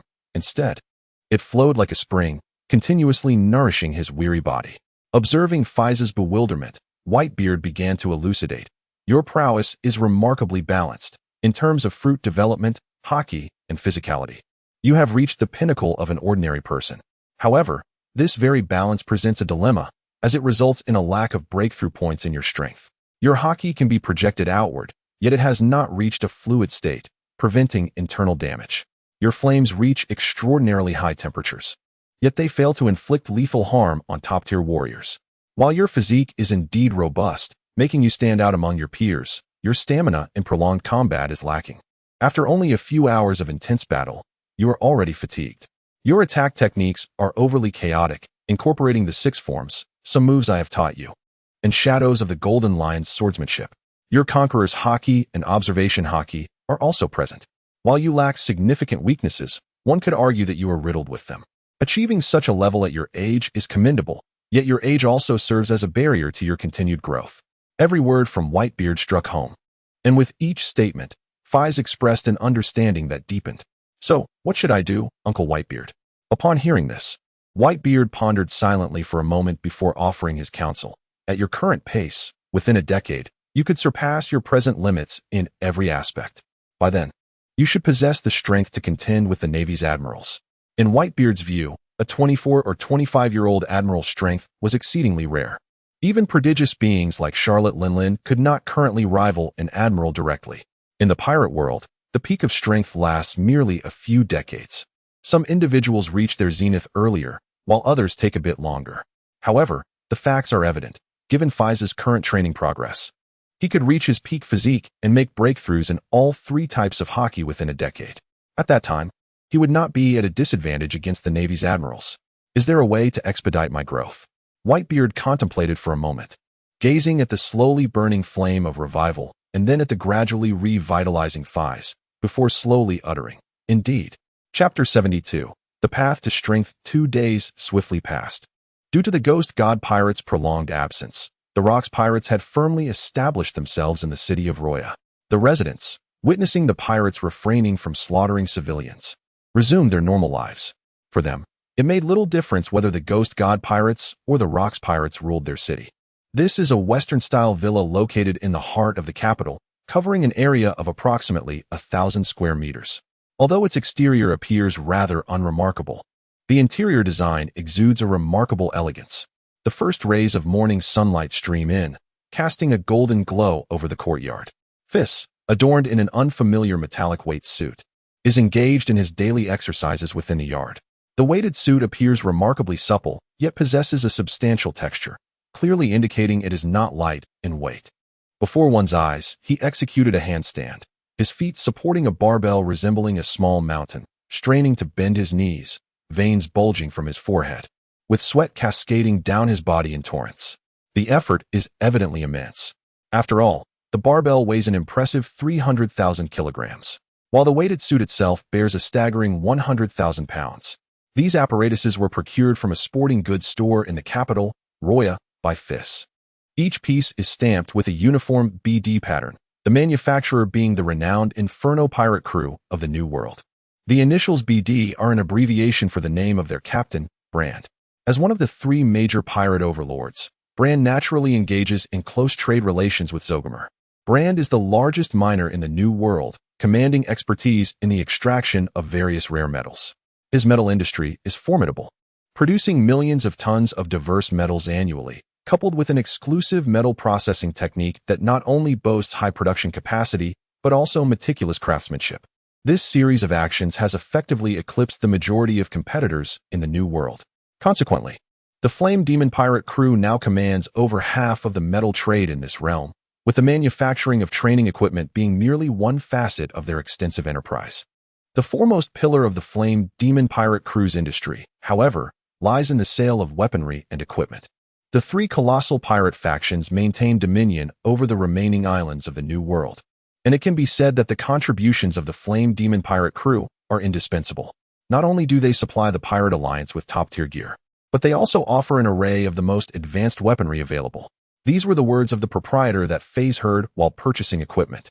As the owner incessantly boasted about the greatness of Brand, proclaiming the inevitable triumph of the 3 great pirate overlords, he was practically a fervent admirer of Brand. In the end, Feis revealed his identity as a member of the Rocks Pirates. 9,281. 9,214. 1,000. As the first 1,000 echoed, Feis propelled himself forward, forcefully slamming the massive barbell to the ground. With a thunderous crash, a cloud of dust erupted, shattering the cobblestone floor beneath him. Cough, cough. Young Feis, What on earth are you causing such a ruckus for so early in the morning? The Golden Lion, stepping out of his room in wooden clogs, was immediately enveloped by the oncoming haze, unable to suppress a fit of coughing. After several days of recuperation, this man had regained his vigor, the scars on his body having long since vanished. One cannot help but admire the formidable physique of the strong in the pirate world. At times, their resilience is truly overwhelming. Captain Golden Lion. After recently clashing with Uncle Whitebeard, I realized the inadequacies of my own strength, prompting me to train with renewed fervor. Feis brushed off the dust from his hands and picked up a towel from the nearby table to wipe himself down, his chest heaving heavily, clearly fatigued. Just as his strength waned, the flame of revival gradually enveloped his form, nourishing every corner of his body like a gentle stream. Moments later, Feis felt a resurgence of power, resuming his training in hockey. Following the fierce battle 3 days prior, Feis discovered another purpose of the flame of revival: the regeneration of physical limits. In essence, whenever Feis reached his threshold, the flame of revival would instinctively emerge, revitalizing his body and facilitating a further transformation of his physical abilities, ultimately allowing him to ascend to a new pinnacle. It bore a resemblance to the effect of rebirth through flames. Although this growth is gradual, it is undeniably palpable.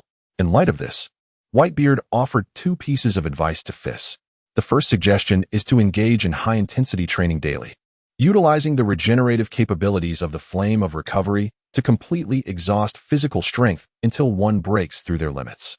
Once new power emerges, he should then focus on honing his Busashoka haki, depleting his energy once more.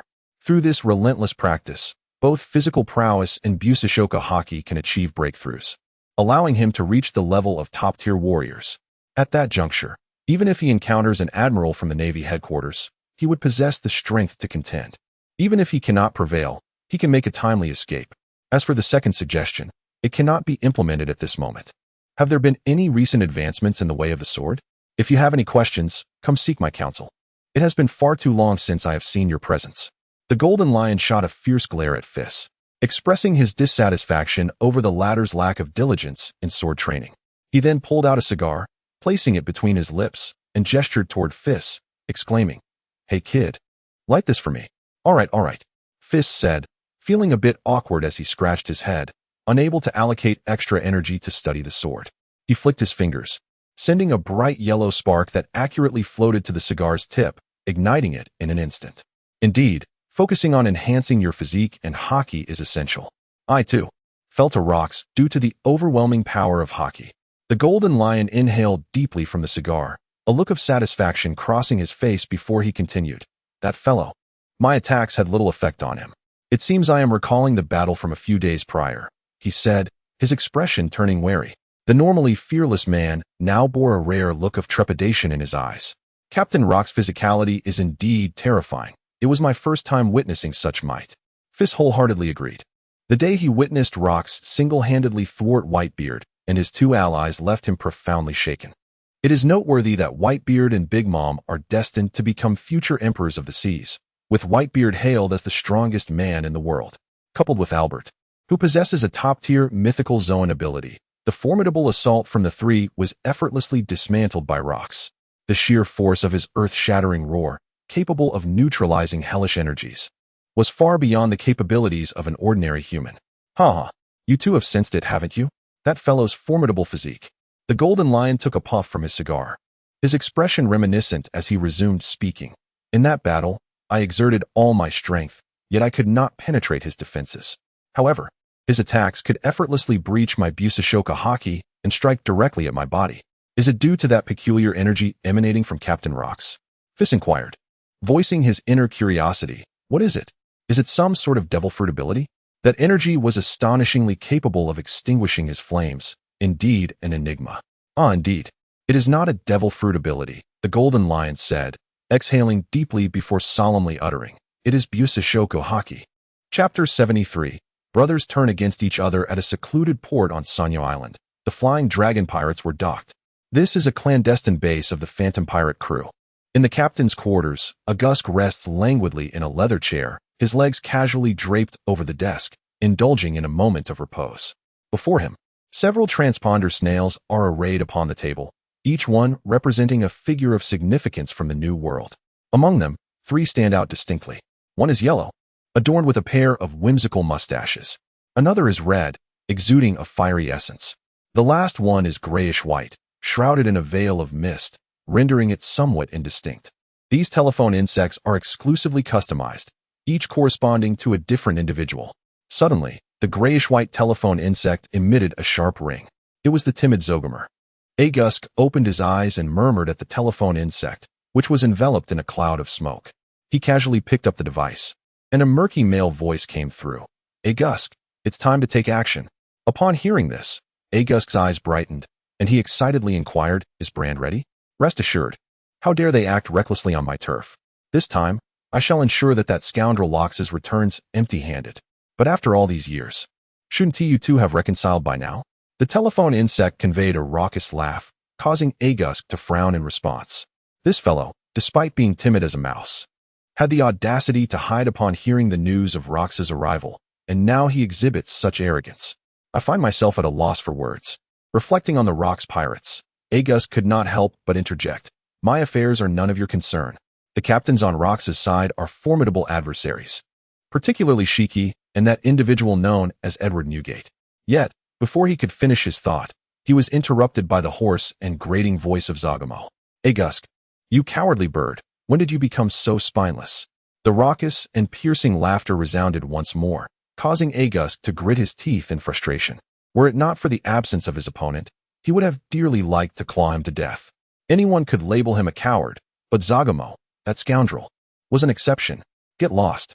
When the time comes, don't blame me for not warning you. Agusk growled before abruptly severing the call.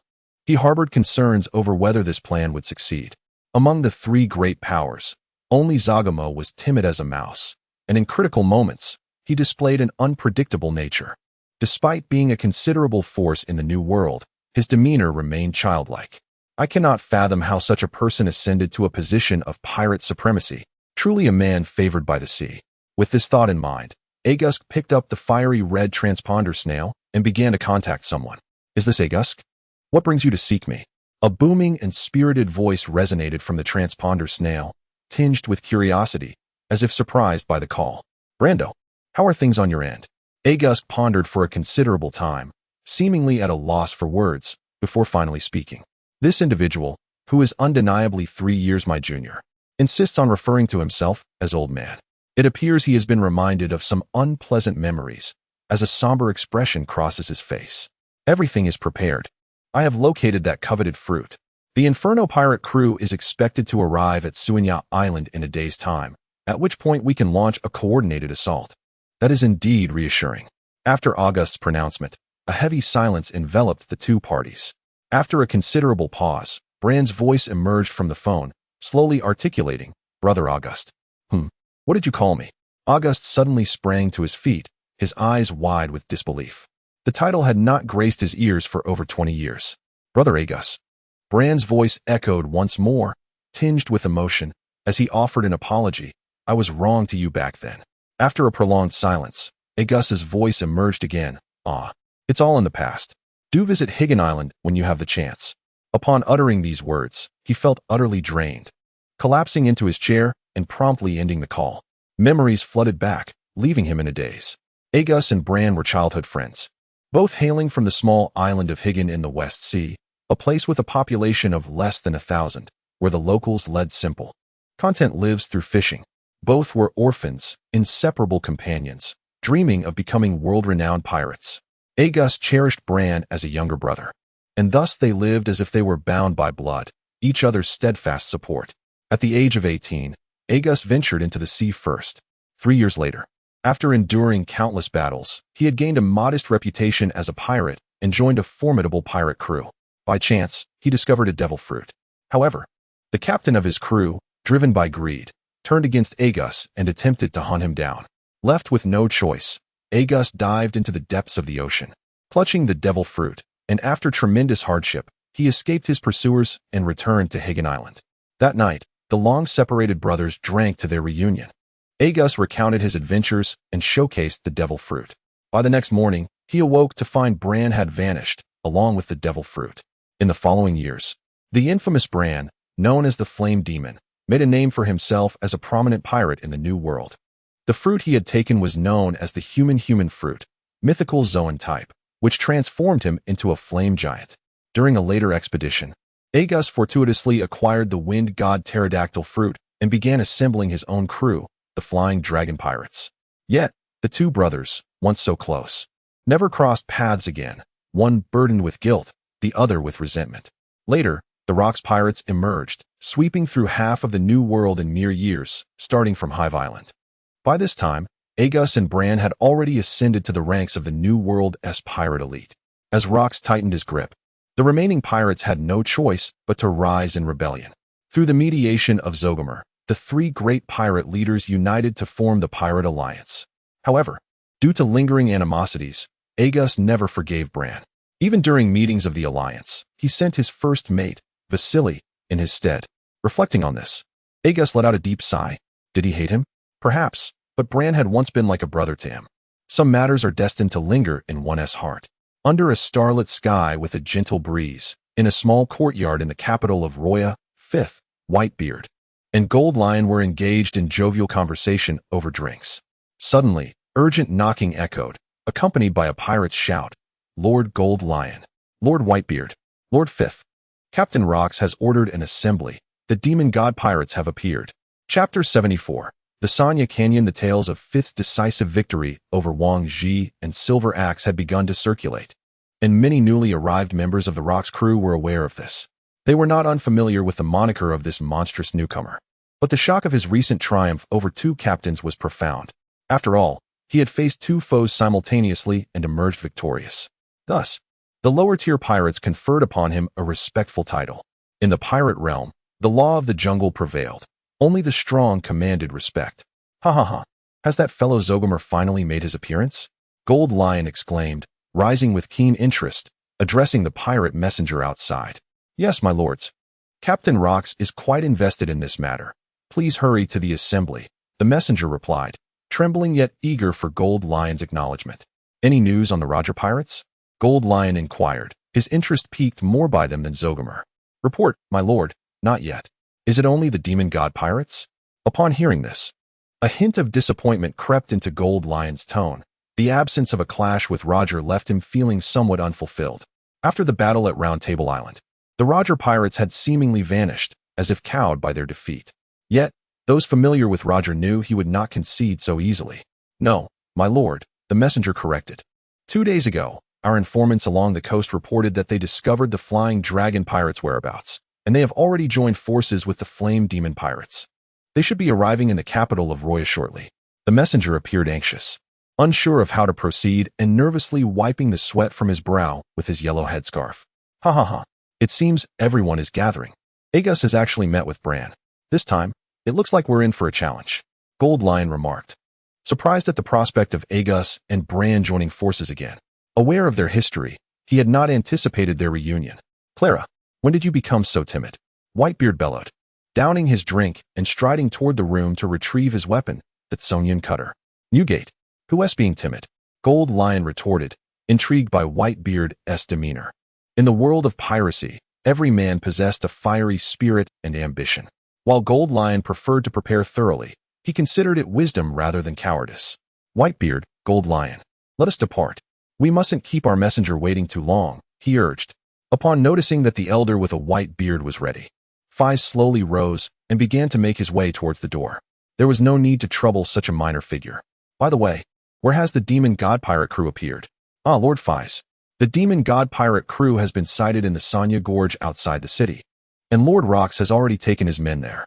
The rotund pirate lackey cast a grateful glance, his heart overwhelmed with emotion. This legendary creature, the newcomer, appears to be rather amiable. The Sanya Canyon, situated in the southern suburbs of the capital, Loya, stretches for several hundred kilometers in length, spans dozens of kilometers in width, and plunges into unfathomable depths. This canyon originates from a distant place, meandering southward and nearly bisecting the entirety of Sanya Island. The Golden Lion elevates a section of ground, soaring like a flying disc, propelling Feis and his companions swiftly out of the capital, Roya. Once beyond the city, a thick fog begins to envelop the sky, gradually shrouding the distant world. Yet, Amidst such unusual natural conditions, the sanya trees flourish in vibrant greenery. The leaves of this peculiar plant rhythmically open and close, seemingly inhaling and exhaling the dense mist, while its trunk soars straight into the heavens, robust and sturdy. Truly an excellent material for shipbuilding. As Feis gazed down from the sky at the sprawling sanya forest, he couldn't help but marvel at the existence of flora that thrives without the necessity of sunlight. Approaching the suburban rift, the fog thickened considerably, ultimately rendering visibility to a mere 5 meters. However, the Golden Lion, a master of the observation hockey, regarded the dense fog as a trivial challenge. After flying for a while longer, the Golden Lion gradually descended with the group, arriving at a vast canyon bustling with a throng of people. The moment they touched down, Feis felt a sudden clarity unfold before him. The mist here has thinned considerably, allowing for a faint glimpse of the distant horizon. In front of the crowd, Rox stands with a cadre of senior officials at the mouth of the canyon, seemingly observing something of great interest. Among them are Albert, the elderly matron, John, and the likes of Wang Ji and Silver Axe. Look, Captain Shiki is arriving. And there's Captain Whitebeard, not to mention the most formidable newcomer, Feis. The atmosphere is palpable. Even a mere glance sends shivers down my spine. Truly, these are the bold warriors who dare to challenge Captain Rox. With Captain Shiki here, the ghostly demon pirates are doomed. Indeed, that fellow has taken refuge deep within the canyon. I've never seen such cowardice in a pirate. Upon the arrival of Shiki and Whitebeard, the pirate lackeys hurriedly part ways. Clearly intimidated, they remember well the fierce battle of yore, where these two stood bravely against their captain. It's Shiki and Newgate. Come, take a look. Rox, hearing the commotion, turns to signal Shiki and Whitebeard forward, his tone laced with ire. Across the canyon, a massive ship looms, exhaling dense fog as it floats above the abyss. Its mast is adorned with a pirate flag, depicting a skull shrouded in mist. Indeed, it is the ghostly demon pirates. Chapter 75, Bondywald. That fellow dares to hide within the canyon. No wonder it took so long to locate them. Gazing at the distant pirate crew, Shiki cannot help but express his astonishment. No one anticipated the ghostly demon pirates would possess such ingenuity, having developed a fog-driven vessel. Zogamer, master of the ship's core technology, he muses. Indeed, had it not been for the daytime patrols that ventured here and noticed the dissipating smoke, who knows how long it would have taken to discover their presence. John, holding a bottle of wine, echoes this sentiment, acknowledging that it was one of his subordinate captains who initially uncovered this location. The abyssal gorge lay shrouded in perpetual mist, concealing the ghostly pirate crew within its depths, a fact that would astound any onlooker. Yet today, the fog had inexplicably lifted, revealing the pirate vessel to the world. There was no time for deliberation. Having identified their target, it was imperative to strike without delay, for they had lingered here long enough. Beside Rox, Big Mom could hardly contain her impatience. After casting a glance at Feis amidst the crowd, a palpable aura of malevolence surged within her. Once the chaos of battle erupted, she might seize the opportunity to eliminate that wretched boy. With this thought, a sinister smile curled upon Big Mom's lips. A chill pervaded the air, and Feis, sensing the impending danger, raised his gaze to meet Big Mom's piercing stare. Their eyes locked, and an overwhelming sense of hostility surged between them. The temperature plummeted, prompting a few bewildered pirates to instinctively draw back. The atmosphere grew tense and foreboding. Both Wang Ji and Silver Axe had also noticed Feis's arrival, but their usual arrogance had dissipated.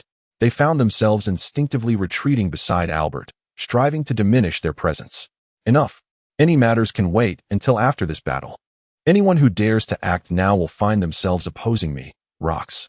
The deep, boisterous voice of Rox resonated, leaving no room for dissent.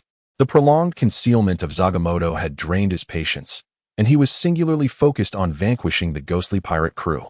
You know what comes next, he added with a scoff. Big Mom, upon hearing this, let out a cold huff, her murderous intent momentarily restrained.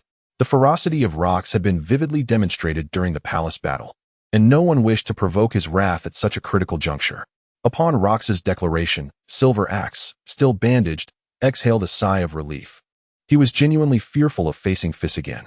The hatred he once harbored had been overtaken by terror. Twice he had fought and lost a leg and an arm. The next encounter might very well cost him his life. Meanwhile, a flicker of cold light flashed in Wang Ji's eyes, accompanied by a fleeting, sinister smile that went unnoticed by all. Could it be a ruse, Captain Rox? One of the high-ranking members murmured cautiously. No matter. Shiki, launch the attack, Rox commanded, gesturing toward the distant ghostly pirate crew, signaling the Golden Lion to commence the offensive. The arrow was knocked. There was no turning back. This vast distance renders many methods ineffective. Should we rashly provoke the ghostly god pirate crew, the timid Zogamer would likely flee with his men once more. However, if the Golden Lion approaches with his pirate crew, we could directly initiate a boarding battle. At that moment, we could utterly annihilate the ghostly god pirate crew. Very well. Let us proceed to eliminate that band of ruffians. Upon hearing this, the Golden Lion bent down, supporting himself with one hand on the ground, and as he made contact, the power of the float fruit was unleashed. In an instant, the earth beneath began to tremble violently, causing the unprepared pirates to stagger and sway. What is happening? Is it an earthquake? How terrifying. I do not wish to perish. There are still countless treasures I have yet to discover. This is disastrous. The canyon is about to collapse. Do not act as if you have never witnessed a grand spectacle. This is the ability of Captain Golden Lion. Although the prowess of the Golden Lion is widely known among the Rox pirate crew, not everyone has had the opportunity to experience it firsthand. Fear spread through the crowd like wildfire. Under the influence of the float fruit, the cliff beneath them detached from the canyon's edge, transforming into a colossal island spanning thousands of meters. The solitary island gradually ascended, inching towards the colossal pirate ship nestled deep within the canyon. At the chasm, immense clods of earth continuously peeled away, plummeting into the unfathomable abyss below. How terrifying. This spectacle was indeed somewhat chilling, rendering some inexperienced pirates weak in the knees. Listen up, lads. When we engage the ghostly pirate crew, ensure that every last one of them is annihilated, not a single soul spared. Lox commanded with a sweeping gesture, issuing his orders as captain. However, that scoundrel Zagamo is to be left for me. I will personally snap his neck. The pent-up murderous intent coursed through his veins, his eyes a vivid crimson, as he yearned to extinguish his fury with blood. To him, Zagamo, the coward who skulked in the shadows, was hardly a worthy adversary, merely a lamb awaiting slaughter. This sentiment resonates among the multitude of formidable individuals within the pirate crew. Should the three great pirate overlords unite in an offensive, there may yet be a glimmer of hope for resistance. However, ultimate victory is destined to belong to Rox. In the captain's chamber of the demon god pirate crew, a mature woman with flowing blue hair stood beside the desk, reporting on the encroaching presence of the Rox pirate crew amidst the swirling fog. Clad in a tailored black suit that accentuated her curves and sporting gold-rimmed half-frame glasses, she exuded an air of sharp competence. Rissia, how many times must I reiterate? This is not fleeing. It is a tactical retreat. Do you comprehend the difference? A murky male voice resonated from within the mist, a gray explosion of hair barely visible. But you have maintained your elemental form solely to facilitate an escape. Rissia couldn't suppress her retort. I am providing power for the pirate ship. Zogama countered loudly, lamenting his secretary's propensity to speak her mind. Connect me to Brand. Certainly, boss. Rissia grasped the vibrant red transponder snail on the desk, and moments later, the connection was established. Brand, have you resolved the situation on your end? If you delay any longer, prepare for me to collect your remains. Fear not, I have arrived at the gorge. Come out and witness a spectacular fireworks display. Brand's confident voice came through the line, accompanied by the sound of rumbling stones. Upon hearing this, Zogama dashed from the captain's chamber, hastening alongside his secretary Rissia towards the deck. Just a few kilometers away, a colossal island, manipulated by the Golden Lion, loomed ever closer. At the canyon's edge, a towering fire giant, hundreds of meters high, materialized, radiating a dense, dark red flame that warped the very space around it. Beneath its feet lay massive boulders, each over 10 meters in diameter. The fire giant casually lifted one of the stones, allowing a nearby man to touch it before enveloping it in a fierce blaze. With a powerful heave, he raised it above his shoulder, his arm muscles rippling. Target the island. Fire.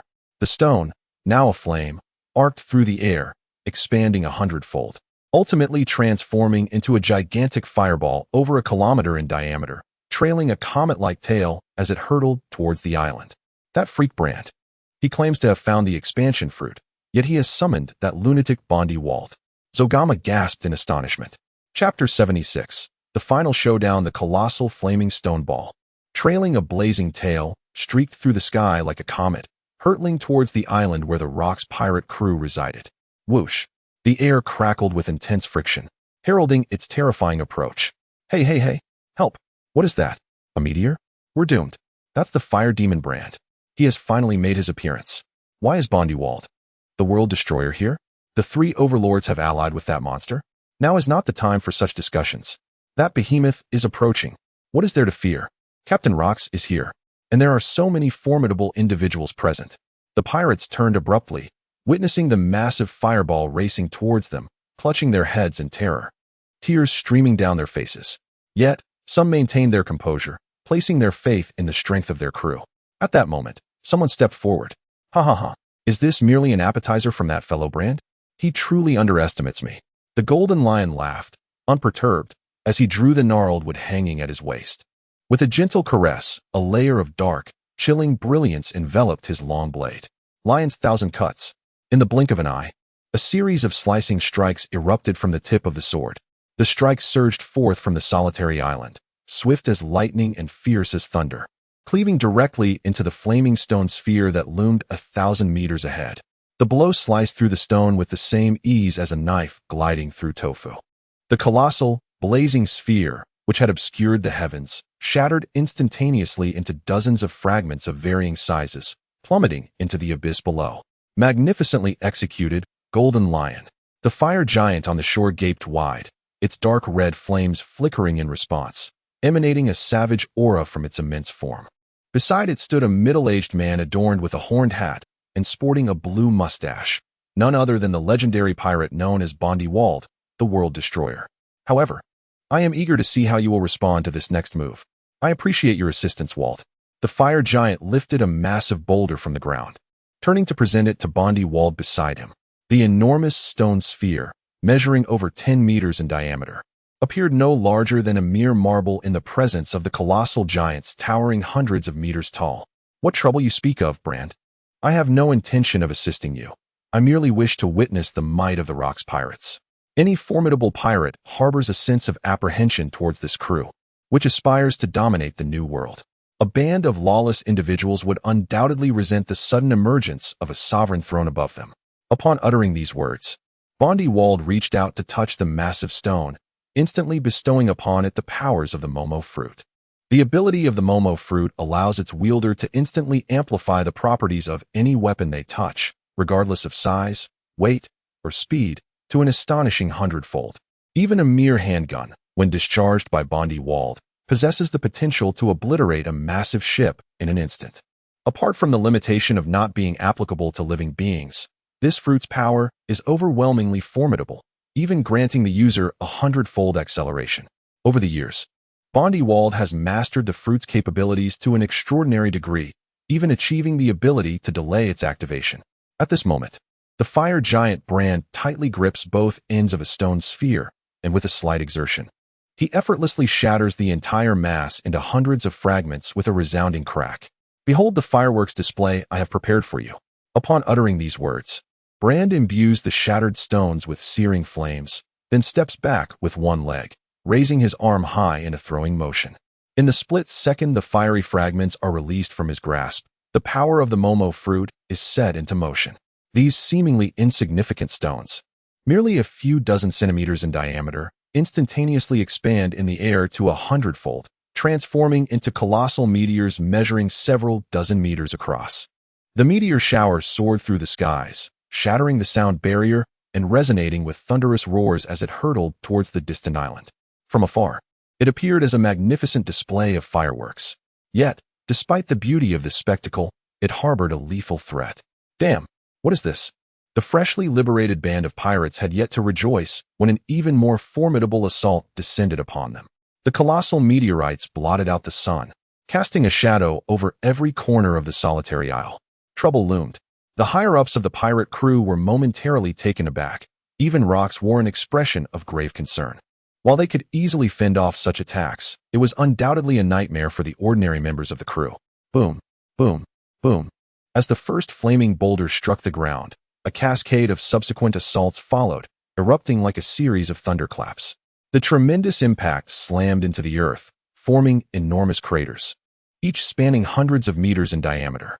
In some areas, the massive stones pierced through, revealing unfathomable abysses beneath. A few pirates, caught off guard, plummeted into the depths. The flames enveloping the rocks clung to the island like a relentless parasite, transforming it into an endless sea of fire. The anguished cries of pirates intertwined with the thunderous impacts of falling stones and the roaring flames, creating a symphony of despair reminiscent of a hell on earth. The impact of this scene was truly overwhelming, leaving Feis momentarily dazed. His figure resembled a drifting leaf, executing the razor-sharp techniques to perfection as he gracefully maneuvered between the vast craters, narrowly evading several fiery boulders hurtling through the air. A multitude of formidable pirates either sought refuge or retaliated directly, employing various tactics to counter this onslaught. Just as the first wave of assault was yet to conclude, a second barrage of meteors descended from afar, enveloping the battered solitary island.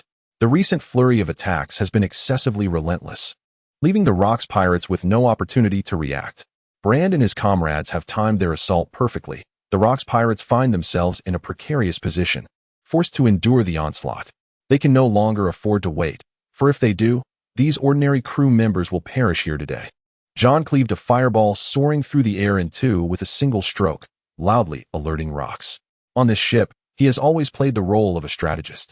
Now, they must split their forces. Shiki will lead the pursuit of the Phantom Pirate crew, while you, Captain, and Charlotte Linlin will confront Brand and his companion. However, it remains uncertain whether they have laid any ambushes behind them. The only ones aboard with the ability to fly, aside from the Golden Lion, are Big Mom's homies. An ambush? It merely amounts to eliminating a few more foes. Rocks shattered a massive boulder with a single punch, a haughty expression adorning his face as he erupted into a boisterous laugh, proclaiming, "The throne of the New World as Overlord has remained vacant for far too long. They wish to thwart my ascent, but I yearn to claim their heads as embellishments beneath my seat of power." He gestured toward the horizon, fingers curled in anticipation, his eyes shimmering with brilliance, as if the entire world lay within his grasp. "Let us go, Charlotte Linlin. After this battle, the Rocks pirates shall stand at the pinnacle of this era.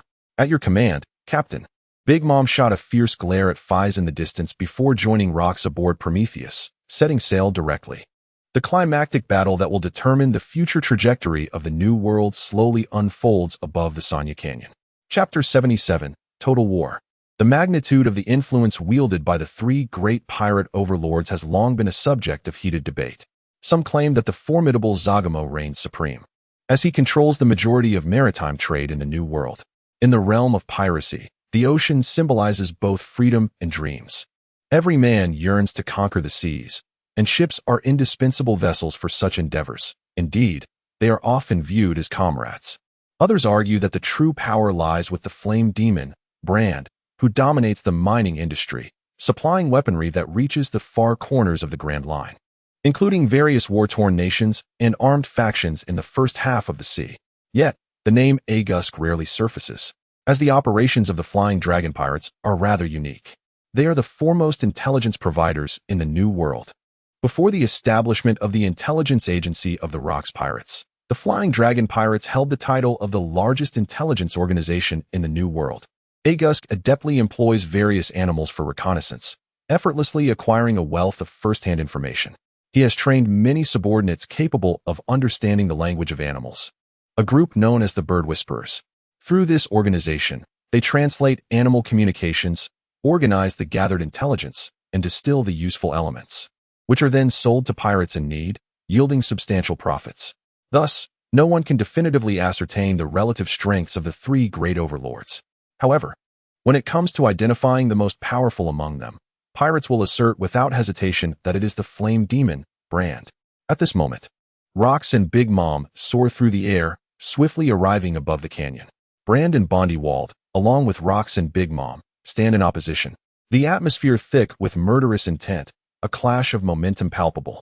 It is a standoff akin to the sharp points of needles, with hockey surging forth from the four figures. In an instant, the winds rage and stones scatter, as purple lightning flickers, and the very air crackles with energy. The fog that had enveloped the heavens gradually dissipates, revealing the sun above the Sanya Canyon, a sight rarely witnessed in a century. Brand, are you prepared to face death? Rox proclaims, his murderous aura boiling, dark energy enveloping him. Although he appears diminutive next to the colossal flame demon, his presence firmly eclipses Brand's. Dare to provoke the Rox pirates, and you shall bear the brunt of my wrath.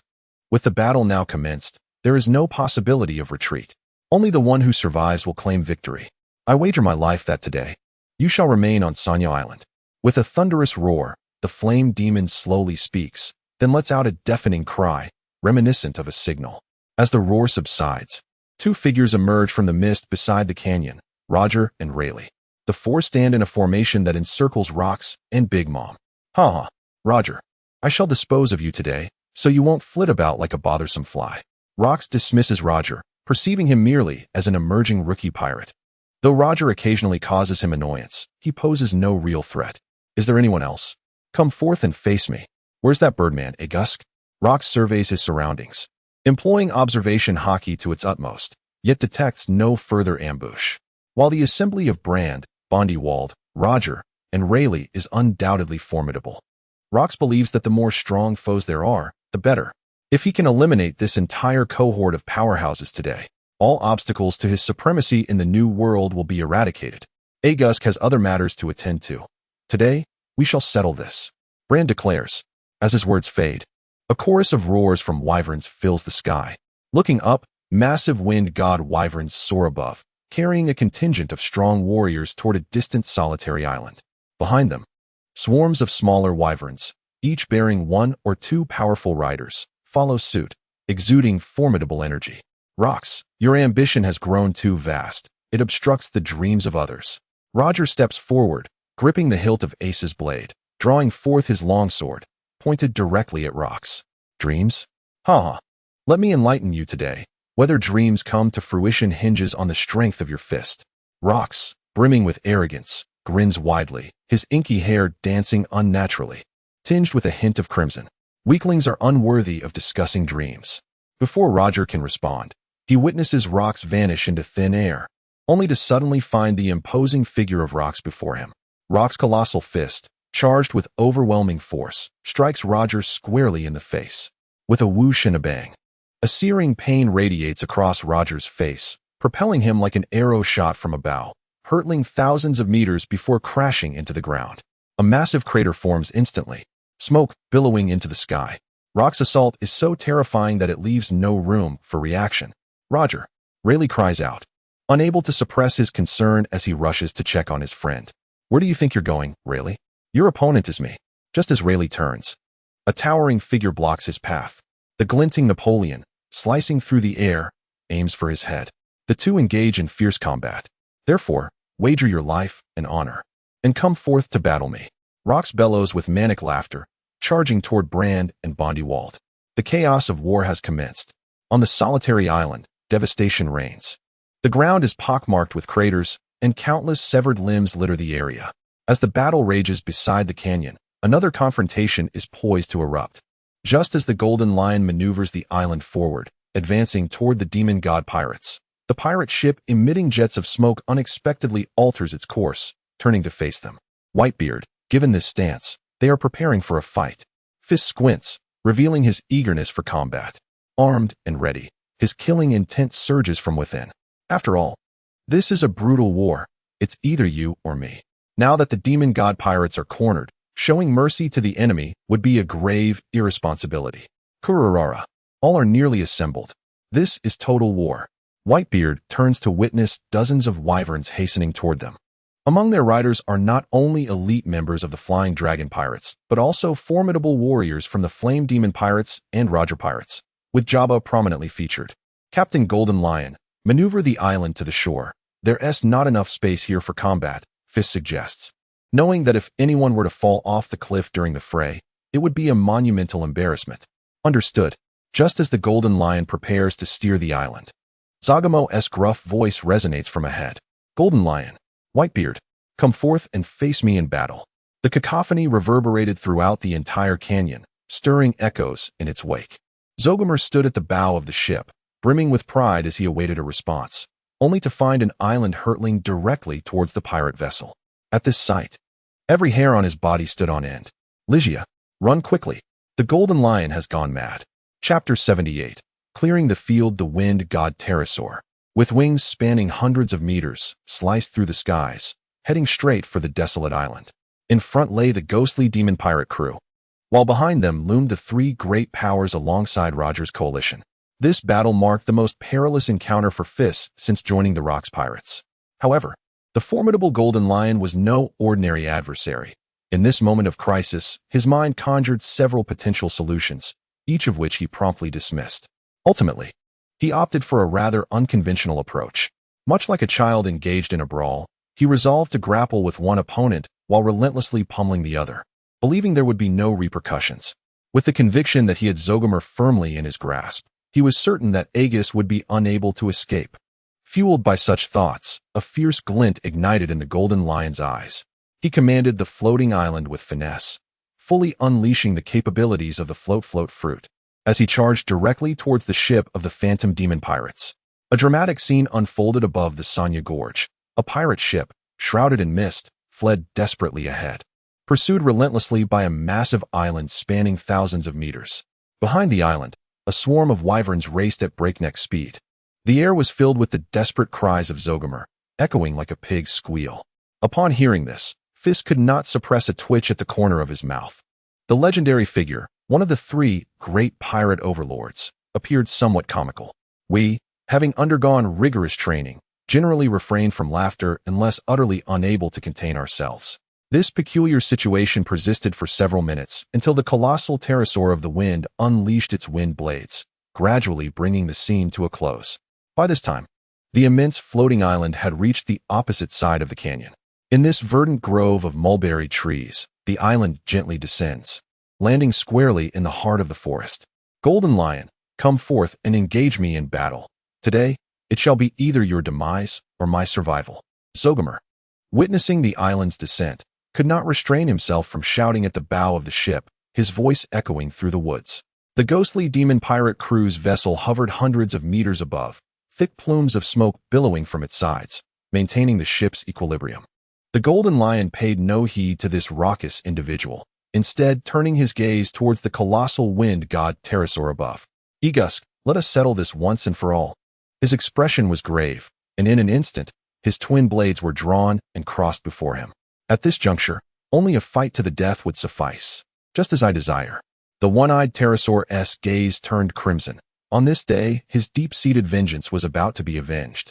It was this golden-haired man before him who had brought about the downfall of his prestige in the New World. Aegis still vividly recalled that fateful day when the Golden Lion had ruthlessly slaughtered the Pterosaur Legion. I shall not rest until this grudge is settled. Lion's thousand cuts. In that fleeting moment of distraction, the Golden Lion launched his assault with blinding speed. This is a battlefield, where no one would utter words decrying a surprise attack as unfair. His twin blades radiated a fierce brilliance, and in an instant, he unleashed dozens of sharp, golden slashes. The glimmering, lethal strikes darted forth, aimed directly at the massive head of the wind god wyvern. Alarmed, Aegis raised his vigilance, frantically flapping his wings to conjure a cataclysmic tempest that surged toward the incoming assault. The thunderous collision resonated through the air, reverberating like a clap of thunder that compelled all to cover their ears. It was terrifying. Is this the confrontation between top-tier warriors? Truly, one of the three great pirate overlords is holding his ground against Captain Golden Lion. Nonsense about holding his ground. Have you forgotten how Aegis lost his sight? This is dire. The ghostly demon pirates are also advancing.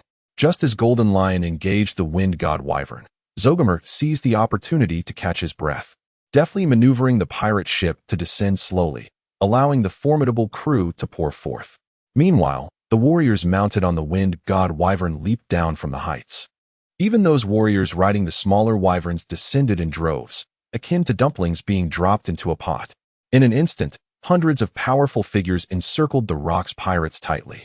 The situation was somewhat precarious. An astonishing number indeed. Witnessing pirate after pirate disembark from the ghostly demon ship, Feis couldn't help but silently click his tongue in disbelief. The number has already surpassed 1,000. However, relying solely on this group of insignificant minions proves utterly ineffective. The strategy of overwhelming numbers is but a jest in the face of the formidable powers within the pirate world. Uncle Whitebeard, Captain Shiki, allow me to clear the field. Kurilalala. Go, Feis. Whitebeard readily agreed, and Shiki nodded in assent. Feis's eyes shimmered with a crimson light, and an overwhelming aura rose around him, instantly enveloping an area of several thousand meters. Under Whitebeard's guidance, his conqueror's haki had made remarkable progress. A colossal mental shock roared through the minds of the surrounding pirate minions like thunder. In the blink of an eye, thousands of pirates from the ghostly demon pirate crew fell to the ground, frothing at the mouth, their eyes rolling back. The sound of bodies hitting the deck echoed continuously, with some pirates collapsing before they even had a chance to react. Conqueror's haki is indeed an effective tool for clearing out the weak. Hey. How is it possible that this young lad possesses such talent? Moreover, he has become this formidable. This must be Conqueror's haki, a quality of kings that even Captain Zagamore did not possess. Do we truly stand a chance against a monster like him? Hiss. Why does the newcomer on the Rock's pirate ship possess such power? The remaining strong individuals, wide-eyed in disbelief, could hardly comprehend that this obscure youth from the Rock's pirate ship wielded Conqueror's haki with such mastery. It was simply incredible. Young man, do not be too arrogant. The colossal wind god wyvern slowly unfurled its wings, and a powerful Conqueror's haki surged forth, clashing violently with Feis's aura. In an instant, the air crackled with electricity as the two forces collided fiercely. Dust and debris flew as the world around them dimmed. Yet, the minions of the Rock's pirate ship were in dire straits. Having narrowly escaped the meteor attack, they now faced the onslaught of Conqueror's haki. In a brief moment, many collapsed. Thus, only the formidable individuals from both sides remained standing. Kurilalala. Agusk, you scoundrel, bullying the young. Did you consult me, your uncle? Just as Feis and Agusk's haki clashed passionately, Whitebeard stepped forth, his aura radiating like a prison, sweeping towards the colossal wind god wyvern. Boom. Whitebeard's conqueror's haki far surpassed Agusk's, crashing down upon every opponent present like a monstrous wave. In an instant, the powerful figures found themselves struggling to maintain their footing.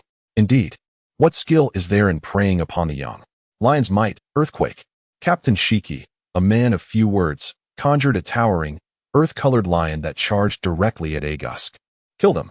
An explosive cry ignited the nerves of every member of the Rock's pirate crew. Since the earlier meteor assault, a torrent of rage had built within them. At this moment, that fury was fully unleashed. Countless attacks surged forth from the throng, recklessly aimed at their adversaries. The great battle commenced. Chapter 79, the second battle with Jabba. The clash of titans was imminent, with neither side holding back as they plunged into a chaotic melee. The pirates engaged in a frenzied bloodlust, intent on tearing each other apart. In such circumstances, showing mercy to the enemy is but cruelty to oneself. Every strike was delivered with full force, every blow aimed at the enemy's vital points, with the intent to shred the foe before them. Devastating moves were unleashed with all their might. In the dance of life and death, any hesitation, concealment, or oversight was a fatal weakness.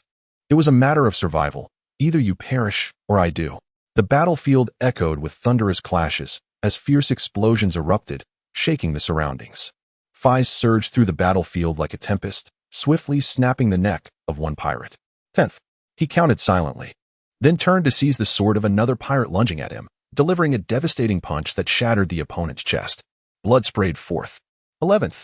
Feis incinerated his next target with a burst of flame before selecting another adversary.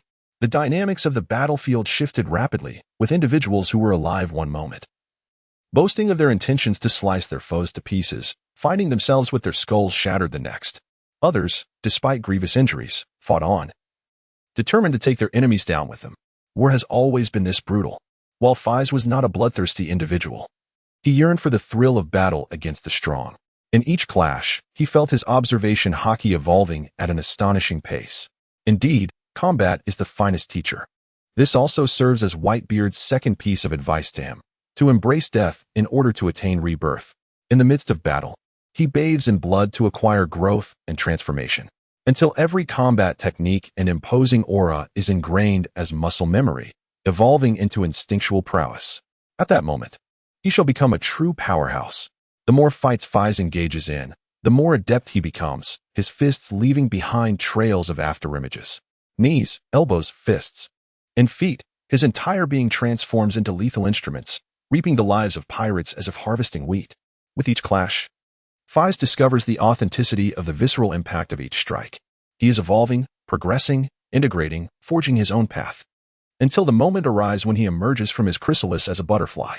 As Feis decapitates one adversary after another, Jabba too fights with ferocity. Each swing of his dual axes cleaves pirates in twain. Whether severing heads or disemboweling foes, the spectacle is utterly horrifying. Blood splatters into the void, and lifeless bodies cover the ground. In no time, a clear vacuum is established between the two. These men are demons. They kill without a flicker of remorse. How gruesome is this scene? That young lad, wasn't he a newcomer from the Rocks Pirates?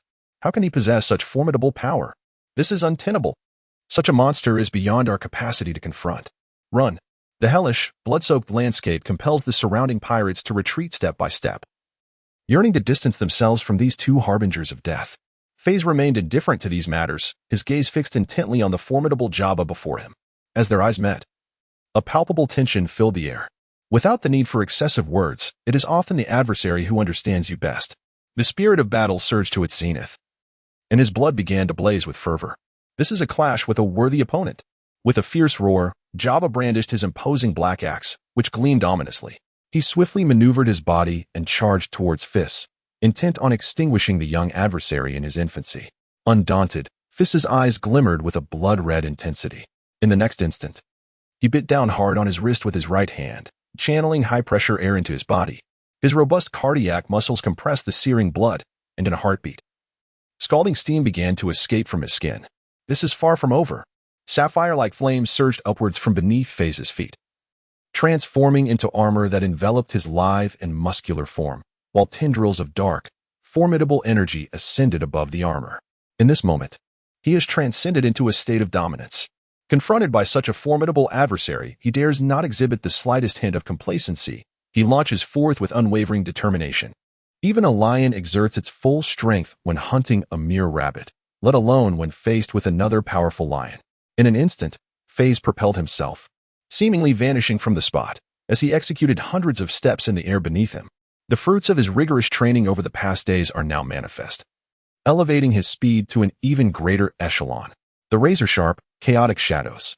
Just as Jabba was about to close in, he found the figure before him had transformed into countless phantoms, scattering in all directions. The figures gradually dissipated into the air, revealing that none were corporeal. How could this happen so swiftly? The battle-hardened Jabba understood that this was no mere illusion, but rather phantoms created by astonishing speed. In the next instant, a blue figure materialized before him. It was Feis. A fist cloaked in ominous flame struck fiercely against Jabba's abdomen. Whoosh! The blue figure soared away like an arrow released from a bow. Razor. Shadow follows. Feis lightly tapped his feet, propelling himself into the air with rapid successions, transforming into a blue phantom that pursued closely behind. Before Jabba could touch the ground, Feis had already reached him, delivering a powerful kick. Jabba was sent soaring into the sky like a bouncing ball. To seize the moment and pursue relentlessly is the true path. When faced with such a formidable foe, one must afford them not a moment's respite. Feis, well versed in this wisdom, rotated his palms, conjuring forth the searing blue flames that danced upon his hands. Sixfold Great Inferno. Sandalwood Jade Pearl. He aimed his alternating palms skyward at Jabba, as the scorching blue flames erupted from within, enveloping the heavens in an instant over 100-meter radius. Amidst the flames, translucent azure orbs intermingled, representing a simplified version of the blue jade plate, filled to the brim with compressed, terrifying fire. As the cerulean flames enveloped Jabba, these spheres shattered instantaneously, releasing an inexhaustible brilliance and warmth. A resounding roar echoed like thunder across the battlefield, capturing the attention of all in attendance. Why has such a fearsome phenomenon emerged? Isn't that fellow a novice? Run. I'm about to be charred. Help. Why won't this fire extinguish? It hurts. I'm doomed. This thing has wedged itself into my trousers. The forceful explosions generated immense thrust, sending tendrils of flames cascading from the sky, splattering like meteors, igniting the bodies of numerous pirates in an instant. In that fleeting moment, the battlefield within a kilometer radius transformed into a purgatory of blue flames. How terrifying. That individual. Many pirates, realizing the peril, hastily evacuated the area, casting wary glances at the flame-wreathed figure that loomed like a deity. In the blink of an eye, dozens of pirates were reduced to mere ashes. This is nothing, truly a formidable adversary, said Feis, furrowing his brow as he gazed upwards. a dark silhouette gradually descended. It was Jabba. The fire-esque glow illuminated Feis's youthful visage, his expression composed, eyes resolute, shimmering with an eerie glint. A fierce wind swept towards him, ruffling the boy's inky hair, and he suddenly broke into a grin. Thus, I shall fight with all my might. Chapter 80. The fray. From the very moment combat commenced, it became a battle to the death. Both factions were driven by their own convictions, aspirations, and ambitions. The only path forward lay in treading upon the corpses of their foes, advancing step by step. In the world of pirates, the victor reigned supreme. All of this, Feis was naturally aware. Ahead, Jabba resembled a wounded beast, his gaze dark and brooding, baring his sharp teeth as if to consume Feis entirely. The two stood facing each other, the atmosphere seemingly thickening with tension. It's not entirely without merit, Mr. Jabba, Feis remarked with a light chuckle. The recent strike had not been in vain. The man before him bore severe burns, emanating a charred scent that even from several dozen meters away, Feis could detect. Indeed. Young one, in a few years, your prowess will be formidable. Jabba's expression grew grave. In a mere span of time, the young man had made significant strides. If left to develop unchecked, he could potentially emerge as a figure of dominance in the future. Such a person must undoubtedly be the formidable adversary of the Roger pirates. With this thought, a surge of murderous intent coursed through Jabba, a chilling aura emanating from his very being. Ah, Mr. Jabba, are you not praising me? Feis said with a smile, scratching his head, yet his gaze burned with a fierce determination. Ever since Levi and the others returned to the hive, he had cast aside all reservations, wholly intent on becoming stronger. With the impending battle at hand, it was only natural to engage in a fierce struggle. Jabba, without a doubt, was the ideal opponent. The man before him possessed an exceptional physique, commanding presence, and unparalleled combat skills, having once pushed him to the brink of death. With this realization, Feis steadied his mind, a composed expression settling on his face as he prepared to strike. If only you were not a member of the Rocks Pirates. Jabba remarked suddenly, observing the young man's stance with a sense of admiration. Despite his youth, Feis exhibited remarkable strength and rapid progress. His steadfast gaze starkly contrasting with the avaricious looks of other pirates he had encountered. He had witnessed far too many pirates with greedy eyes and could easily discern the difference. Had they not been on opposing sides, perhaps they could have shared a drink and become fast friends. Yet, alas, there are no what-ifs in life. Isn't that so, Mr. Jabba? Fate is capricious. Joining the Rocks Pirates was a reluctant decision. Feis replied with a smile, unwilling to delve further into the topic, as sentimentality was not in his nature. Perhaps that day may yet come. He murmured softly, and in an instant, he surged forward like a tempest, launching his assault. With the flames proving ineffective, he resorted to close combat. Boy, the same move will not work a second time. Jabba's eyes gleamed with intensity as he fully locked onto Feis's advancing figure with his observation hotkey, swinging his mighty axe toward the target. The clash of metal rang through the air, sparks flying in an instant. Feis raised his left hand, enveloped in a fiery armor, effortlessly blocking the descending axe blade. Following this, he thrust his palm forward, aiming directly for Jabba's chest. The placement of this strike was neither askew nor misaligned. It directly targeted the very spot where Jabba had once sustained a grievous wound. A second injury. Jabba's eyes widened in fury, silently lamenting that this young man had the audacity to deceive and launch a surprise attack. His chest, firmly enveloped in hardened hockey, braced for the impact of the blow. With a resounding thud, Jabba staggered backward by half a step, only to witness another axe glinting with a menacing dark sheen, hurtling towards the crown of Feis's head. The peril was palpable. It was undeniably fraught with danger. This axe, propelled by a fierce wind, was destined to cleave Feis in two. Sensing the impending peril, Feis narrowly evaded the strike by sidestepping. However, as the axe grazed past him, Jabba unexpectedly altered his maneuver, forcefully redirecting the axe's descent from a downward chop to a horizontal slash. The blade carved an L-shaped arc through the air, directly targeting Feis's waist. Iron block. This sudden maneuver caught Feis off guard, compelling him to resort to his iron defense and armed color for a direct confrontation. The sharp edge of the axe effortlessly sliced through the flames of his armor, revealing the clear contours of his muscles beneath. In the next instant, a distinct streak of blood appeared on Feis's abdomen. Despite employing the same armed color to withstand the blow, the disparity between the two became glaringly apparent. Undeterred by the pain, Feis's eyes glinted with ferocity as he extended his palm, targeting Jabba's face, unleashing a torrent of blue flames. Alarmed, Jabba's gaze faltered. There was no time to evade, and he could only instantaneously envelop himself in armed color. Boom. The flames, adorned with crystalline blue orbs, erupted in succession upon Jabba's forehead. As the intense blaze surged once more, this is far from over. Feis retreated several dozen meters, his palms spread wide as a blue fireball rapidly took shape, unleashing a torrent of fiery spears. The first of the funeral spears detonated, followed by a relentless downpour of spears. His principle was simple: strike when capable, and unleash a barrage when overwhelmed. The thunderous explosions echoed across the battlefield, the shockwaves from the detonation sweeping through the air, uprooting the surrounding Sanya trees. Within mere seconds, a sea of flames engulfed an area of 100 meters. Oh no, that guy again! The surrounding pirates, upon hearing the sound, turned to look, their hearts racing with terror as they fled in panic, abandoning any thoughts of battle. They had witnessed this inferno consume their comrades, reducing them to mere ashes. Feis, that little rascal, certainly knows how to make a commotion. Even the battling Golden Lion could not help but glance back, where three figures stood before him. Leading them was the hovering Agusk, with the sturdy swordsman Roar and the first mate Vasily, transformed into a colossal terror crane, standing beneath him. This is a siege. August was acutely aware that he was no match for the Golden Lion, resorting to this desperate tactic. Golden Lion, look this way. The wind-god pterodactyl spoke with human words, its wings stirring a tempestuous wind blade that surged toward the silhouette ahead. The Golden Lion slowly turned its head, facing the violent wind blades without a trace of fear. Viper. With a mere thought, a towering earthen wall rose from the ground, directly obstructing the path of the wind blades. Clang.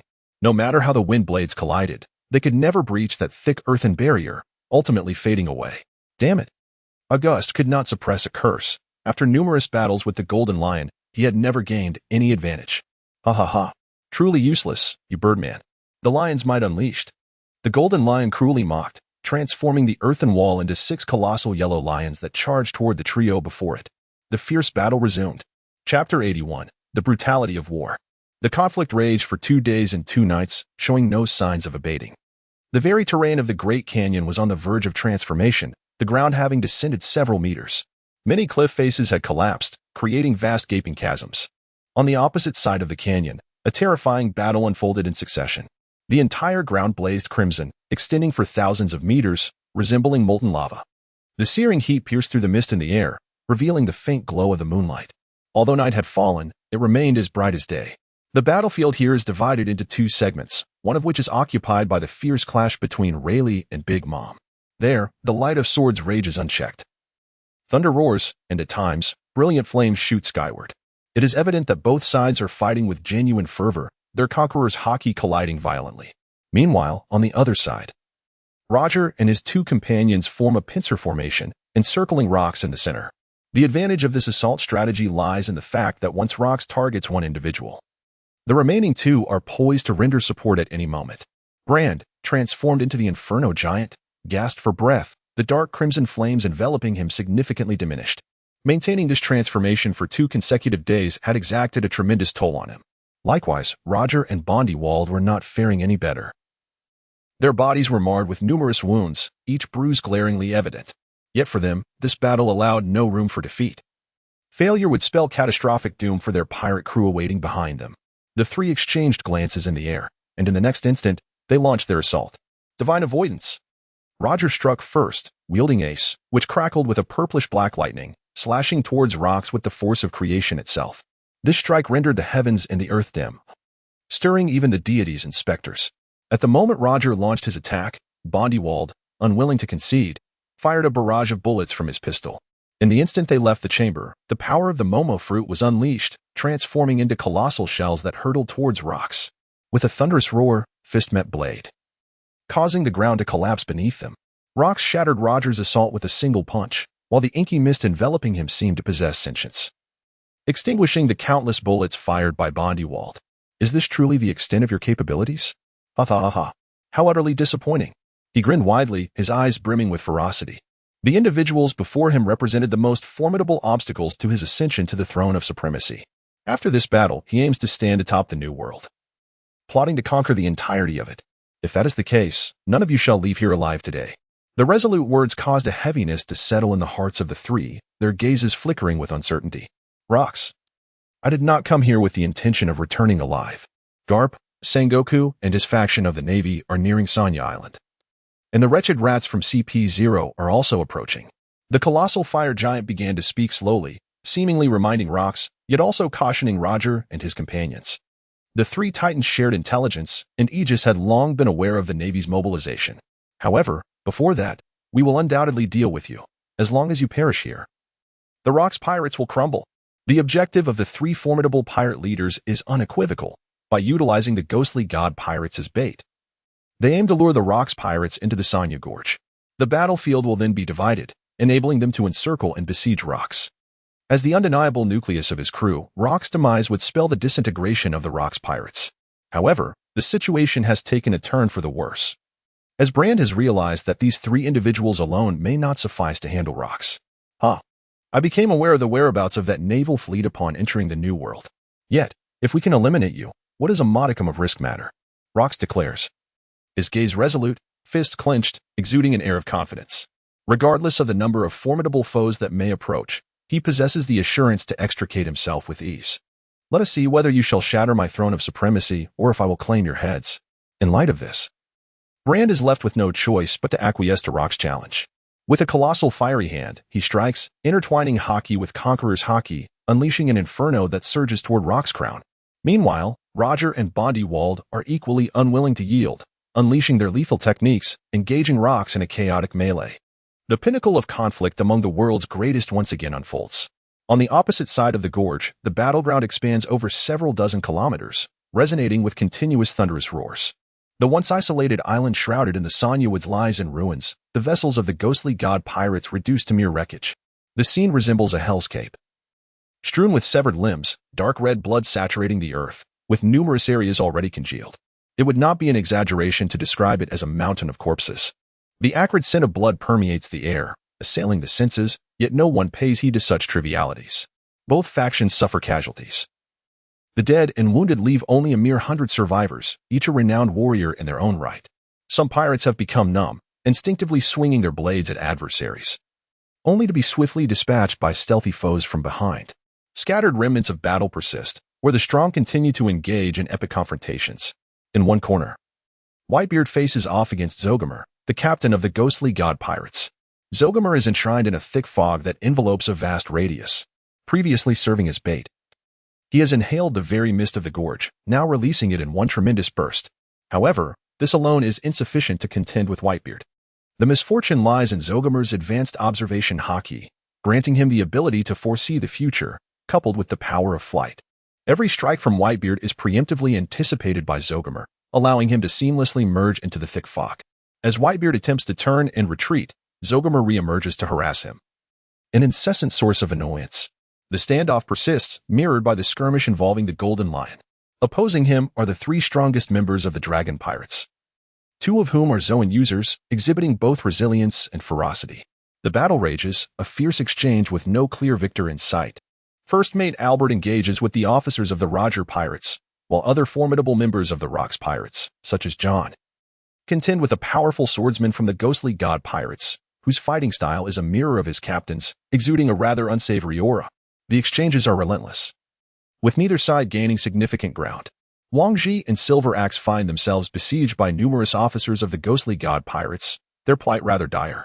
A myriad of elite combatants from the Grand Fleet becomes entwined in fierce clashes with the assembled pirates of the three great pirate leaders. In a corner of the battlefield, blue flames engulf the land, intermittently releasing arcs of axe light. The outcome of this great battle remains shrouded in uncertainty. Chapter 82, The Breakthrough of Dominance. Amidst the Azure Inferno, Feis is engaged in a final life-and-death struggle with Jabba. The clash has persisted for 3 days and nights. The translucent flames of revival gradually rise from Feis, restoring his strength little by little. This marks the second occasion he has exhausted his physical strength. Yet each time he has managed to replenish it. Jabba gasped for breath, his body charred and his eyes betraying a hint of fatigue. The wounds upon him were not severe, but the scorching heat surrounding him distorted the air, rendering each breath a formidable challenge, as if his lungs were on the verge of bursting. Prolonged exposure to this sweltering inferno not only drained his stamina but seemingly diminished his strength by a third. He had contemplated fleeing this fiery abyss, yet each attempt was thwarted by the flames that ensnared him, ultimately forcing him back under Feis's relentless assault. It was evident that this was a tactic employed by his adversary. Particularly, just as he was on the cusp of vanquishing Feis, that ethereal, translucent flame would surge around his opponent, capable of not only mending his wounds but also rejuvenating his energy. It was utterly infuriating. Feis, that translucent flame of yours must be the very thing that saved your life before, isn't it? Jabba couldn't help but voice. He recalled the battle at Disc Island, where this lad had teetered on the brink of death only to reappear, sprightly and vibrant, before him. Feis panted, his body riddled with numerous wounds. Yet he remained unconcerned by them. His opponent was among the world's most formidable warriors, and merely enduring until now was a considerable feat. What did a few minor injuries signify? However, the prolonged combat, with nerves perpetually taut and observation hockey fully engaged, had taken a significant toll on his mental fortitude. This indeed poses a formidable challenge to one's mental fortitude. As Feis sensed the revival of strength within him, a fervent fighting spirit surged anew, compelling him to continue the battle despite his overwhelming fatigue. For defeat equates to death. Indeed, it is thanks to you, Mr. Jabba, that I have been able to master the flame of revival. Without your guidance, I would still be at a loss. Every time he reflects on this, Feis cannot help but regard Jabba as his benefactor. Not only has Jabba devoted himself wholeheartedly to being his sparring partner, facilitating his rapid growth, but he has also awakened within him such extraordinary power. With this thought, Feis cast a grateful glance towards Jabba. What is that look in your eyes?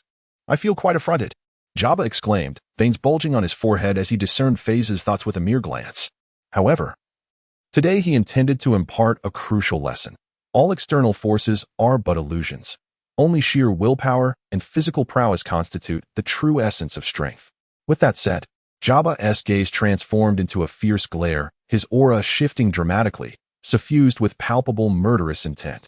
The overwhelming force that enveloped him began to circulate, swiftly converging towards his axe, leaving only a thin layer on the surface to counteract the searing flames. Clearly, Jabba was preparing a lethal move. At this juncture in battle, any further probing was futile. Only a fight to the death remained. Although Feis had witnessed this numerous times, he could not help but marvel at the technique that allowed the aura to flow so fluidly whenever he beheld Liu Ying. It was truly remarkable. His aura had reached the limits of an ordinary person, and to advance further, he needed to master this technique. Though Whitebeard had imparted the skills completely, understanding the principles and learning to apply them were two vastly different endeavors. Thus, he would have to grasp it through combat. With this in mind, Feis's fighting spirit soared, and an overwhelming aura stirred the flames around him into a crackling dance. In the next instant, he had re-entered the Overlord mode. This tale, though lengthy in narration, unfolds in but a fleeting moment. Jabba's form shifted with astonishing rapidity, akin to a descending tiger, as he lunged directly towards Feis. With a single axe stroke, he struck the ground. One could behold him, his hand raised high, wielding the formidable axe entwined with layers of flowing cherry blossom aura, emanating a chilling and captivating brilliance. With a remarkable force, the axe descended directly towards the boy's head. A razor's edge, a feint. Feis felt a momentary pause. Acutely aware of the peril inherent in this move, he transformed into a shadowy figure, tracing a Z pattern in the air, and swiftly positioned himself behind Jabba. Waiting idly was not in his nature. Instead, he executed a mid-air somersault, raising one leg high, striking down towards Jabba like a battle axe. In this maneuver, some techniques of the Gale Step were employed, as his feet sliced through the air, directly landing upon Jabba's vulnerable back. A powerful gust swept through, flames surged, and the crystalline ground shattered into fragments.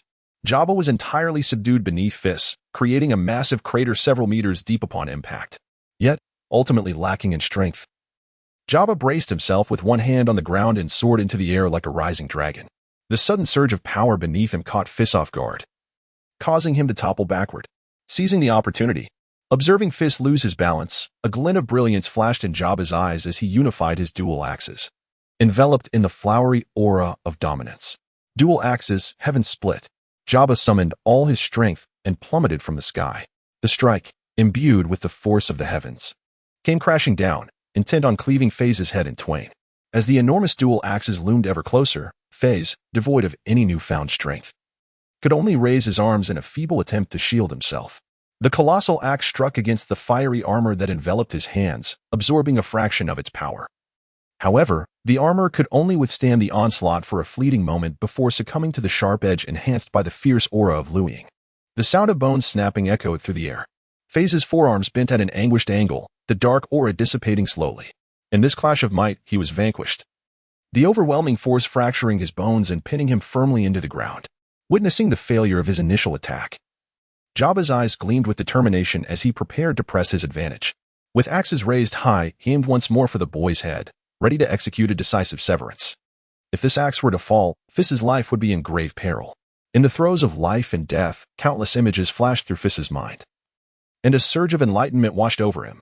Despite the excruciating pain coursing through his arm, he resolved to save himself. With a mere thought, the surrounding blue flames transformed into dozens of whirling vines, ensnaring Jabba's form. Yet, this was merely a temporary measure, as Jabba was on the verge of breaking free. Suddenly, an idea sparked within Feis. Tamlin fire. Roaring flames. The terrifying blue fire erupted forth, morphing into a formidable pillar of flame that surged ahead, sending the unsuspecting Jabba flying. Seizing the opportunity, Feis bent his knees and forcefully propelled himself off the ground, a series of cracking sounds resonating as his bones rejoined. Gradually, he descended from the flames, the restorative fire mending his fractured bones.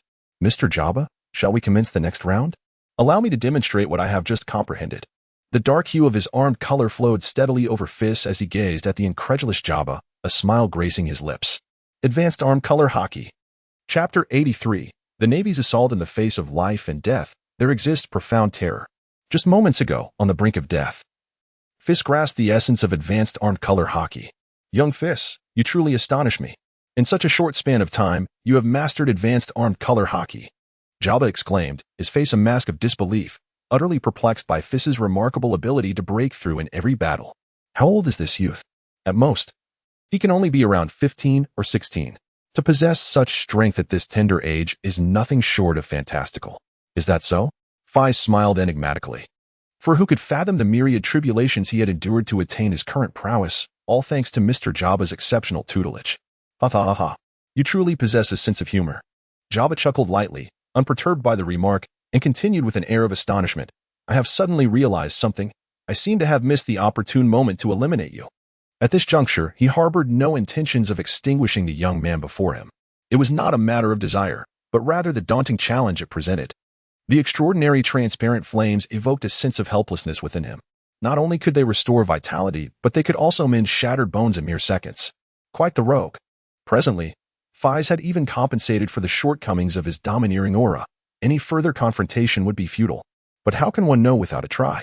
Mr. Jabba, it is not wise to relinquish hope so easily. Feis smiled gently. He indeed yearned for a fierce battle. Thus he continued, you are renowned as a formidable pirate in the New World. Should the news of your defeat by a newcomer circulate, it would be rather embarrassing. Wouldn't it? Ha ha ha ha. You little rascal, spare me your lectures. What does reputation matter? If they mock me, they shall regret it when they face you. Observing Feis' eagerness for a challenge, the usually composed Jabba could not help but utter a curse. He silently marveled at the tenacity of this young prodigy, having never encountered such an indomitable newcomer. However, at this point, I finally comprehend that an extraordinary talent like you will not be content to remain within the Rocks Pirates. The ambitions of those monsters under rocks are glaringly evident. Any rational individual can perceive the inherent contradictions. Never has a pirate captain dared, like Rocks, to constrain a pack of ferocious beasts with sheer will alone. This approach, while capable of swiftly rallying formidable forces, is destined to eventually backfire. Although Feis did not perceive that blazing ambition within Jabba, he understood that the youth must harbor his own aspirations. Yet, what significance does it hold? Whether it be the Rocks Pirates or any other faction, this vast ocean offers countless opportunities for one to claim dominion. Feis reminisced about Sky Island. In the absence of Granny Hela and Sister Benny, it had become a semblance of home. After all, many awaited his return.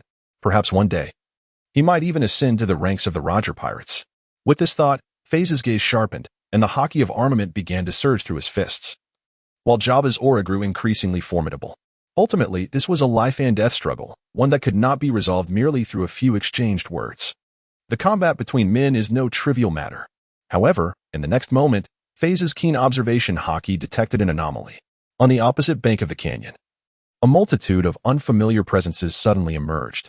Simultaneously, Jabba's pupils constricted sharply, and he addressed the furrowed brow of Feis. Kid, you feel it too? I fear we may not continue this fight. It appears troublesome figures are approaching. It must be the Navy. With that, Feis waved his hand, and a torrent of flames swept back, directly infusing into his being. The abilities of this little devil truly border on the extraordinary. As Jabba gazed at the gradually revealing fiery passage, he couldn't help but feel a sense of awe. The sudden incursion of the Navy did not surprise Feis. With the three Titans joining forces against Roger's crew in a monumental battle against the Rocks pirates, how could the Navy possibly remain passive? Long before the conflict erupted, the Rocks pirates had received news of the Navy's impending assault on Sanya Island. Aware of this, Rocks had no intention of fleeing. The three Titans, emboldened to ignite a war, certainly had no thoughts of retreating. Moments later, Feis slowly emerged from the world of flames.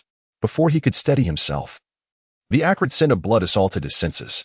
As he surveyed his surroundings, a hellish scene of carnage unfolded before his eyes, with severed limbs and wreckage strewn across the ground. At this juncture, only a handful of individuals remained locked in a desperate struggle.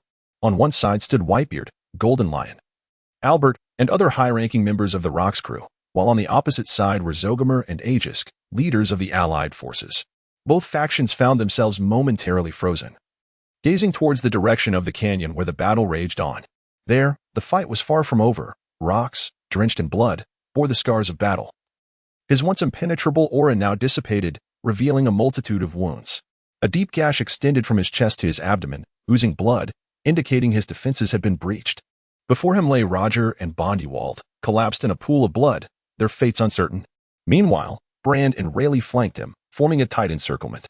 The youthful Big Mom ultimately proved no match for Rayleigh, succumbing after 3 days of relentless combat. Yet Rayleigh too bore the marks of a Pyrrhic victory. His body charred as if freshly out of the oven, with his left arm twisted unnaturally, a testament to the price of overcoming Big Mom. It is those detestable Navy scoundrels. Cough cough, a trickle of blood escaped from Rox's lips, a clear indication that his triumph over Roger and Bondywald came at a significant cost. To his observation hockey, he sensed thousands of figures gradually converging upon this spot, several of which bore familiar auras. Indeed, he had not anticipated their arrival would be so swift. The colossal fire giant spoke slowly, his gaze filled with resignation. His chest bore the marks of numerous impacts, and faintly, broken bones could be discerned beneath the surface. The recent operation against the Rocks pirates can only be deemed a complete failure. No one could have imagined that Rocks, in a 1-against-3 scenario, would emerge victorious against 2 of his adversaries. He is truly a monster among monsters. The ominous black hue of his armament hockey has become a nightmare for many. Had it not been for Rayleigh's timely arrival, Bran would have likely succumbed by now. With the Navy's presence, you might as well await your demise. Ha ha. Rox laughed maniacally, as a thin veil of dark hockey enveloped him once more. In a series of swift movements, he located the unconscious Big Mom, lifting her immense form effortlessly and propelling himself like a shooting star towards the opposite canyon. With a leap spanning several thousand meters, just as Rox was about to plummet, a surge of inky power erupted beneath his feet, propelling him into the distance with remarkable force. After several flickers, Rox was nearing the opposite shore. At that moment, a colossal pterosaur soared overhead. Chapter 84. The realm of the flame demon. A sharp whoosh echoed through the air as someone approached at great speed from afar. The leader was none other than Admiral Sengoku, adorned with a seagull hat, accompanied by the robust Carp and the slender, elegant strategist, Crane. Behind them, 10 renowned vice admirals lined up in formation, creating an expansive fan-shaped net that enveloped the entire canyon's edge.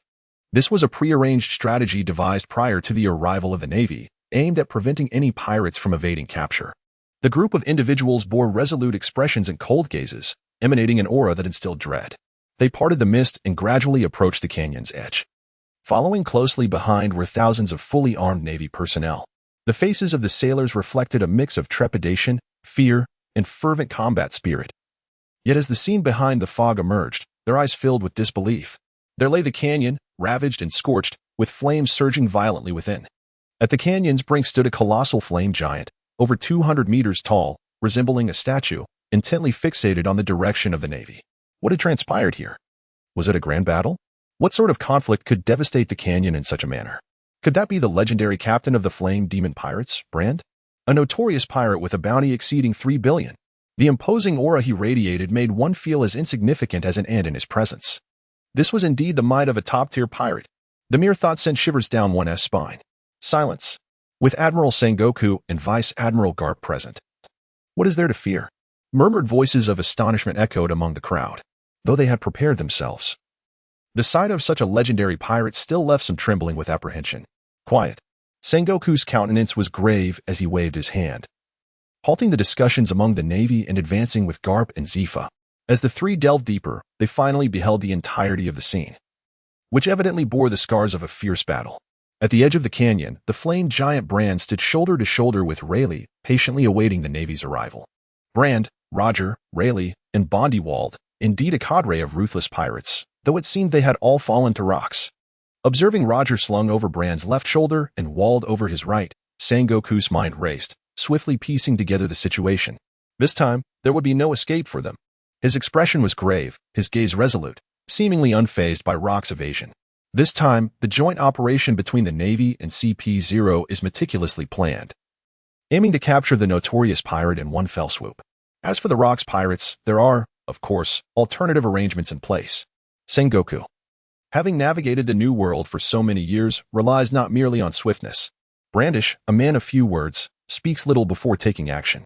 A fierce glint flashes in his eyes as he bends low, and with a colossal fiery hand, he strikes the ground, unleashing an endless surge of flames that erupt towards the depths below. Infernal Demon Realm. The thunderous roar, reminiscent of a volcanic eruption, reverberates through the underground, causing the very earth to tremble.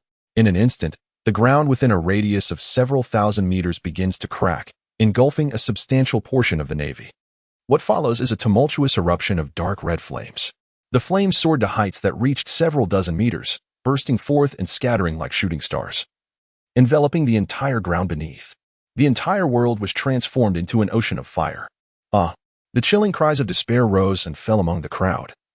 As countless sailors were ignited by the splattering flames, the searing heat swiftly consuming the weaker souls.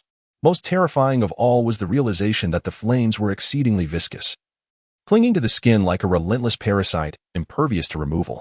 Some soldiers, witnessing the futility of extinguishing the flames, resolutely took matters into their own hands, severing the burning parts with their blades. However, the more timid soldiers hesitated, rolling on the ground in a desperate attempt to quench the fire, ultimately succumbing to the flames and being reduced to mere ashes. With this strike, the naval officers suffered grievous casualties, with at least half of them perishing in the fray. Quite an impressive outcome. The flame demon giant panted heavily, a look of fatigue flickering in his eyes, although this blow drained his already dwindling stamina. The damage inflicted left him immensely satisfied. Standing beside him, Rayleigh wore a bewildered expression, astonished by the audacity of his comrades' maneuvers. This is akin to unleashing a powerful attack in a game to swiftly eliminate minions. It is utterly incomprehensible. The naval forces had never anticipated that Brand would employ such thunderous tactics, targeting these lowly soldiers. Those cursed pirates! Sengoku's eyes widened with fury, radiating a brilliant golden light as he transformed into a colossal golden Buddha towering several meters high, charging directly at Brand. As he drew near, he raised his hand and unleashed a shockwave. Boom! A white circle of light enveloped both Rayleigh and the Inferno Giant, the violent impact causing the already gravely injured duo to spew blood uncontrollably. With a single strike, the fiery demon giant was forced back into human form, transforming into a robust man standing 5 meters tall, his long red hair billowing in the aftermath. Brand's gaze had grown somewhat vacant. The relentless battles and severe injuries he had endured over the past days had pushed his body to its very limits. Now, after such a heavy blow, he lacked the stamina to maintain his fruit-enhanced state. The notorious pirate Brand had been vanquished. Witnessing this scene, the remaining Navy personnel erupted into cheers, celebrating their hard-won victory. At that moment, a colossal wind god pterosaur soared above the canyon, its wings stirring up a tempest that enveloped Sengoku. Just as the situation grew dire, Agusk swiftly arrived to turn the tide. The howling winds and swirling flames intensified. Sengoku, caught off guard, found his massive golden Buddha form tumbling backward like a rolling gourd. The pterosaur reached the skies above Brand and his companions in an instant, its body marred with visible wounds. The left wing bore numerous sword scars, each cutting deep to the bone. It was evident that it had sustained grave injuries and was struggling to fly. On the back of the pterosaur sat several figures, Jabba in one corner, accompanied by Zogomer, his secretary, and a burly swordsman from the Flying Dragon pirate crew. Though Vasilis was noticeably absent, Zogomer's expression was sorrowful, devoid of his usual carefree demeanor. Brand, Rayleigh, they're leaving. Agusk's claws descended like an eagle seizing its prey, one grasping Rayleigh and the others, while the other seized Brand. With a powerful flap of its wings, it summoned a whirlwind and ascended into the sky. It was Agusk, the captain of the Wind God pirate crew. What a terrifying figure. These legendary pirates were indeed monstrous beings. It was over. Brand and the others were about to be whisked away. The situation had taken a sharp turn, leaving the Navy in stunned silence as they watched several severely injured pirates escape before their very eyes. Just as Aegis was about to flee, two figures shot upward, executing a moonwalk towards the wind god pterosaur. It was Vice Admiral Carp and Vice Admiral Zephyr. They wouldn't escape now. Excitement flashed in the eyes of the Navy as they pointed towards the figures above. The ascending duo was none other than Carp and Zephyr. After Sengoku was attacked, the two had stepped forward, determined to apprehend the pirates. Every Navy officer understood that missing this once-in-a-lifetime opportunity would make capturing this crew next to impossible. Carp and Zephyr raced through the air, their moonwalk technique so refined it seemed as effortless as walking on solid ground. Meanwhile, the wind god pterosaur, despite enduring excruciating pain, desperately flapped its wings, attempting to shake off the relentless pursuit of the two vice admirals. Blood rained down from the heights, glistening like jewels. Damn it, if this continues, we'll be caught. Aegis' eyes were filled with reluctance. However, the continuous battles had drained too much of his energy, compounded by the severe injuries he had sustained, rendering rapid flight impossible.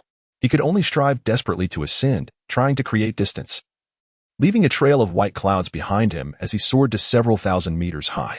Yet Carp and Zephyr were no ordinary foes. They closely followed, accelerating their speed to an astonishing degree, their distance to the pterosaur dwindling rapidly. The intense aerial race is on the verge of revealing its victor. In mere moments, Carp and Zephyr find themselves beneath the wind god pterodactyl, a mere 100 meters apart. With a powerful stride, Carp leaps upwards, soaring over 100 meters to directly intercept Aegis. Aegis and Brand, there is no escape for you. His colossal iron fist, enveloped in layers of armament hockey, flickers as he charges towards Aegis's head. Is this where it ends? Aegis's solitary eye reflects a growing panic as the rapidly enlarging figure looms closer, leaving him with no means of evasion. The inevitable punch threatens to seal their fate. In a moment of despair, Brand, ensnared within the claws of the wind god pterodactyl, realizes the gravity of the situation. He understands Aegis, gravely injured, cannot withstand Carp's assault. With time slipping away, Brand's mind races, yet determination crystallizes in his gaze. It is now or never. His pallid complexion flushes with vitality, and his muscles swell as he forcefully pries open the pterodactyl's talons, his body propelled upward by inertia. As Carp's iron fist descends, Brand transforms midair into a fiery giant, his immense flaming palms pushing the wind god pterodactyl backward, narrowly evading the lethal strike. Brand, what are you doing? The pterodactyl struggles to stabilize, its golden eyes wide with disbelief. Brand, on the brink of exhaustion, is clearly risking his life with this transformation. Yet, as he plummets, he cannot afford to respond to Aegis. Instead, he unleashes flames from his back, allowing his gargantuan form to hover momentarily. Now is the moment. Seizing this fleeting opportunity, Brand grasps Carp firmly, adjusts his massive frame, and kicks the approaching Zephyr downwards, casting Carp from nearly 10,000 meters into the abyss below. Having accomplished this, Brand's fiery form hurtles downward rapidly. Aegis, run. The voice of the fiery giant reverberates through the skies, filled with resolve. Brand. The pterodactyl's solitary eye widens, pivoting to dive in an attempt to rescue Brand. Having grown up together, Aegis has always regarded Brand as a younger brother. Despite their previous fallout due to the devil fruit, that is now a distant memory. After reconciling, Aegis has fully embraced his brother once more. Go. Don't let my sacrifice be in vain. Your actions will only doom us all. Brand's thunderous shout pierces through the air as he urges Aegis to flee. The weight of those words strikes Aegis deeply, his heart torn between anguish and choice. Faced with such a dire scenario, even Rayleigh and the others can only sigh softly, unable to provide further counsel. The majestic wind god pterodactyl flaps its wings, circling in the air, tears glistening in its eyes before soaring away. This is for the best. Brand smiles, a look of contentment gracing his features. In a matter of seconds, his body plummets from nearly 10,000 meters, the ground mere hundreds of meters below. There, countless naval forces stand ready, prepared to capture this legendary pirate, while some powerful individuals ascend with moonwalks, pursuing the wind god pterodactyl. You shall not succeed. Observing the naval movements, Brand bears a sinister grin. To prevent Aegis from being pursued by the Navy once more, he must expend his final strength to buy Aegis precious time. At this moment, memories unfolded in Brand's mind like a series of vivid slides. He recalled the playful days of his childhood, when he trailed behind Augustus like a devoted shadow. He reminisced about his youthful ambitions. The grand vows exchanged with Augustus to become legendary pirates renowned across the world. He remembered the exhilaration he felt upon seeing Augustus return on that fateful day, and the thrill that coursed through him as he listened to Augustus recount his adventures. There was also that night, when an inexplicable impulse led him to steal the devil fruit, filled with a mix of trepidation and excitement. For many years, guilt has enveloped Brand, preventing him from daring to seek out Augustus in person. It was not until that fateful day when Augustus' call arrived that the two were finally able to dissolve their long-standing grievances. In an instant, everything flashed back like a fleeting glimpse, yet it felt as though a century had passed. Brother Augustus, let this moment serve as my atonement for the transgressions of my youth. With this thought, Brand closed his eyes slowly, emanating boundless light and heat from his colossal form. The dark red flames erupted like missiles. Run! Seeing this, the warring states shouted urgently, warning the navy to flee. However, it was already too late. A deafening roar reverberated across the heavens and the earth, rendering many sailors instantly deaf. Following this, an endless torrent of dark red flames surged forth, enveloping a radius of 10,000 meters. The flames swept and soared, engulfing the majority of the navy, with the searing heat vaporizing those of lesser strength. Those formidable individuals who danced like shadows were unable to evade in time, swallowed whole by the onrushing waves of heat. Above, the figure of the wind god Pterosaur had vanished. Chapter 86. Facing death with valor. An hour earlier, Feis emerged slowly from the ocean of flames. His eyes met with the stark contrast of two factions. One side was led by Augustus, standing alongside Zogomer. Behind them were Vasily and the swordsman Roll, while the other was flanked by Secretary Lista and the first mate swordsman. Opposite them stood Albert, leading the Rocks Pirates, his back guarded by the captains of several divisions, including the renowned Golden Lion, Whitebeard, and Wang Ji. War is indeed a brutal affair. This unprecedented battle resembled a meat grinder, staining the entire gorge in crimson. By now, both sides have suffered grievous losses, with only a handful of high-ranking officers managing to survive, each bearing their own share of wounds. A rough estimate suggests that at least several thousand pirates perished in this conflict, including numerous grand fleets from both factions. Presently, the balance of victory has begun to tip in favor of the Rocks Pirates, as the Pirate Alliance is left with but a few stragglers. What no one anticipated was the arrival of the Navy at such a critical juncture. Albert, is there still a necessity to continue this fight? August looked on in astonishment, noting that despite the chaos, Albert's black suit remained pristine. It was nothing short of incredible. Cease? That would be simple enough, if the three great pirate lords could concede, relinquish their territories in the New World, and scurry off to a corner like mice. I could represent the Rocks Pirates and let you go. Albert's deep, magnetic voice resonated as he loosened his black tie, a smile gracing his handsome visage, exuding confidence. Cough, cough. Albert, that is impossible. Our pirate alliance has not been defeated. However, prolonging this will only benefit that pack of navy dogs. If you wish for us to perish together, then so be it. August erupted into a violent fit of coughs, evidently gravely injured, with deep sword wounds on his left arm bleeding profusely. At this stage, he no longer wished to entangle himself with the Rocks Pirates. He was acutely aware of the Navy's strength. Had the Pirate Alliance been at its zenith, they could have fought back. Yet now, after the fierce battle with the Rocks Pirates, countless pirates lay dead or wounded, leaving only a few clinging to life. Once the Navy arrived, the Pirate Alliance would be ensnared entirely. The Navy? Should we cower before the lapdogs of the world government? Our Captain Rocks aims to become the king of the world.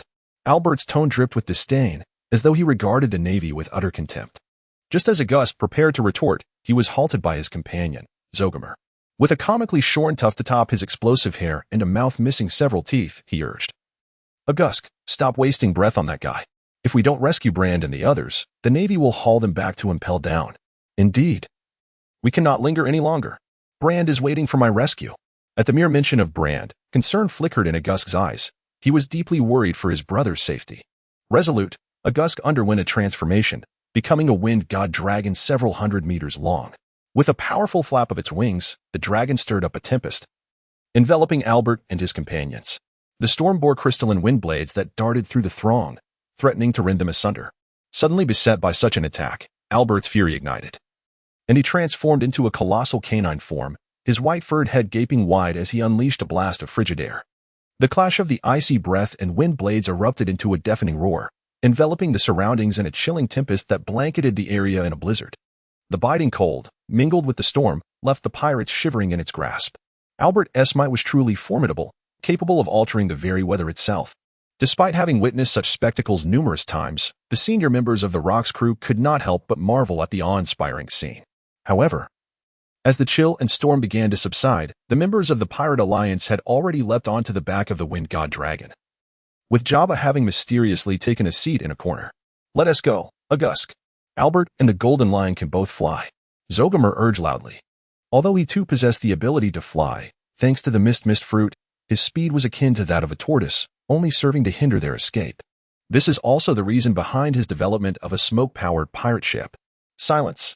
Aegis shouted vehemently. He yearned to soar, yet the injuries to his wings were too severe, nearly causing him to plummet from the sky upon transformation. Each flap of his wings now elicited a piercing pain. "Kenshiro, pursue with me." Seeing the enemy attempting to flee, Albert propelled himself towards the wind god wyvern, his feet gliding upon the icy clouds.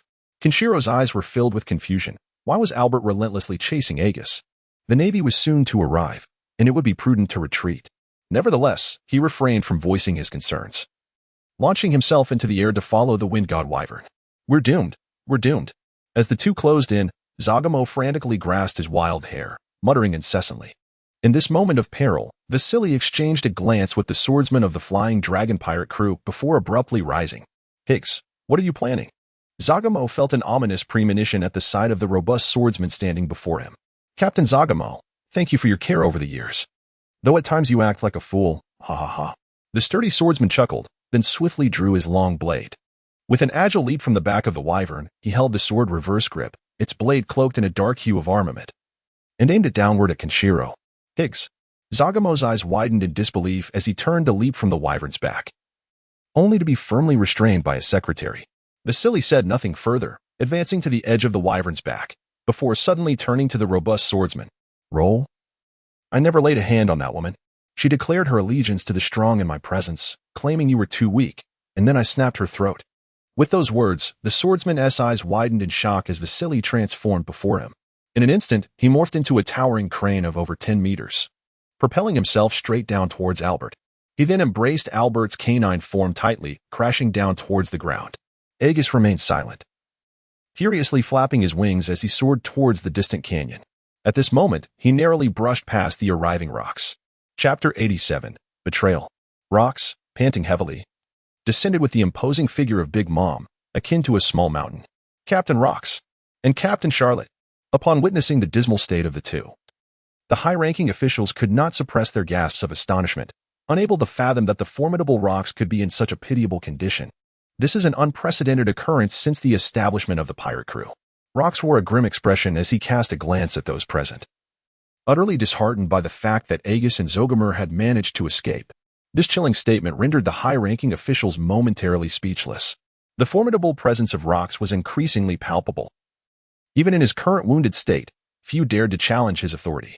Feis had long positioned himself behind Whitebeard, remaining silent at this juncture. The atmosphere grew tense, punctuated only by the occasional clash of steel, as the Golden Lion engaged in combat with Higgs. At that moment, a colossal three-headed canine emerged from a pile of ice, behind which lay Vasily, frozen solid. Albert gradually transformed into human form, adjusting his suit while inquiring, "Captain Rocks, the Navy has arrived. Should we not consider a retreat?" His eyes darted, surveying the myriad wounds adorning Rock's body and the faint, inky aura of Haki, as if contemplating something. The objective of this battle had been tenuously achieved. Perhaps it was time to depart. Rock's voice was somewhat feeble. Facing 3 opponents was no trivial task, as evidenced by the multitude of injuries he bore.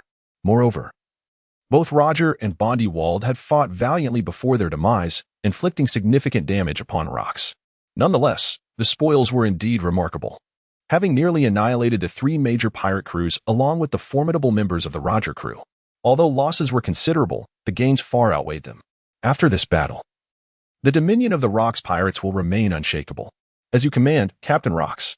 Albert doffed his top hat and performed a gentlemanly bow, then transformed into a colossal 3-headed hound towering over 100 meters. The giant waves were entwined with gray hellish mist, resembling a demon emerging from myth, exuding an overwhelming aura. His 6 canine eyes gleamed with a ghostly light as he scanned the upper echelon of the Rocks crew. The White Wolf had spoke first. "Come forth, everyone. Upon hearing this, Wang Ji and Silver Axe stepped onto the hound's back, followed closely by the rest of the high-ranking members. Only Whitebeard and Feis remained motionless, watching from their place. "What is it, Newgate?" the black dog had inquired, gazing curiously at the two men before him. "No need to trouble Lord Albert. We'll manage just fine with Shiki," Whitebeard replied dismissively. He had never held a favorable view of Albert, and after their earlier conflict concerning Feis, he was reluctant to ally with him. Moreover, with Wang Ji and Silver Axe already on the wolf's back, any potential conflict could prove troublesome. "Indeed, as long as I am here," the Golden Lion declared, effortlessly plunging his blade through an opponent's heart before making his way toward them. Seeing this, Rock's expression darkened further. "Enough. That's enough. Shiki, you may return to the hive on your own," he commanded, lifting Big Mom and leaping toward Albert's back. "Now's the moment." Albert's wolf eye sparkled with cunning as he observed the approaching Rocks. He extended his massive claw, pinning Rocks firmly to the ground. Simultaneously, both the white and gray heads opened their mouths, unleashing beams of light, one white and one gray. Boom! The white icy energy intertwined with the gray hellish mist, emanating a chilling aura of death, instantly encasing Rocks and Big Mom in a frozen sculpture. Surrounding the icy figures was a dense shroud of gray hellish mist. "What are you doing, Albert?" The senior members of the Rocks pirates exclaimed in fury, utterly taken aback by Albert's audacity to strike against Rocks. Albert's canine gaze was filled with derision as he scoffed at their indignation. He then howled towards the heavens, as if issuing a command. "You scoundrel! How dare you betray the Rocks pirates?" John shouted, realizing at this moment that Albert had indeed turned traitor. He swiftly drew his twin blades, preparing to strike down the colossal wolf. "Betrayal? How utterly laughable!" The gray dog head retorted mockingly, channeling the swirling hellish mist into a cage that ensnared the crowd. "I never claimed to belong to the Rocks pirates." Before he could finish, a dozen men clad in various masks shot forth from the depths of the forest. The leader, donned in a blue tiger mask, approached the giant wolf and spoke in a grave tone. "Captain Albert, Vice Admiral Bolit sends his regards." Albert's black canine had shifted slightly, his eyes scanning the masked figures, instantly recognizing several familiar presences. Vice Admiral Bolit is indeed bold, dispatching 6 captains all at once. Indeed, Vice Admiral Bolit is poised to ascend to the position of CP0 Chief. With such a significant achievement, the Vice Admiral position should rightfully belong to you, Captain Albert. The tiger-masked man glanced at the frozen Rocks, then at the formidable beings on Albert's back, his eyes brimming with admiration. Though both were of the same rank as CP0 captains, Albert's credentials far surpassed his own, especially after successfully capturing Rocks. CP0? Vice Captain Albert? Bah. That scoundrel is actually an undercover agent for CP0. The senior members of the Rocks crew were left dumbfounded, unable to fathom that Albert was a pawn of the world government. At that moment, cracks began to form in the ice surrounding Rocks, who emerged with a murderous glare. "You wretch! How dare you deceive me?" Before he could finish, Rocks ascended into the sky, his fist enveloped in dark hockey, striking down upon Albert's gray head.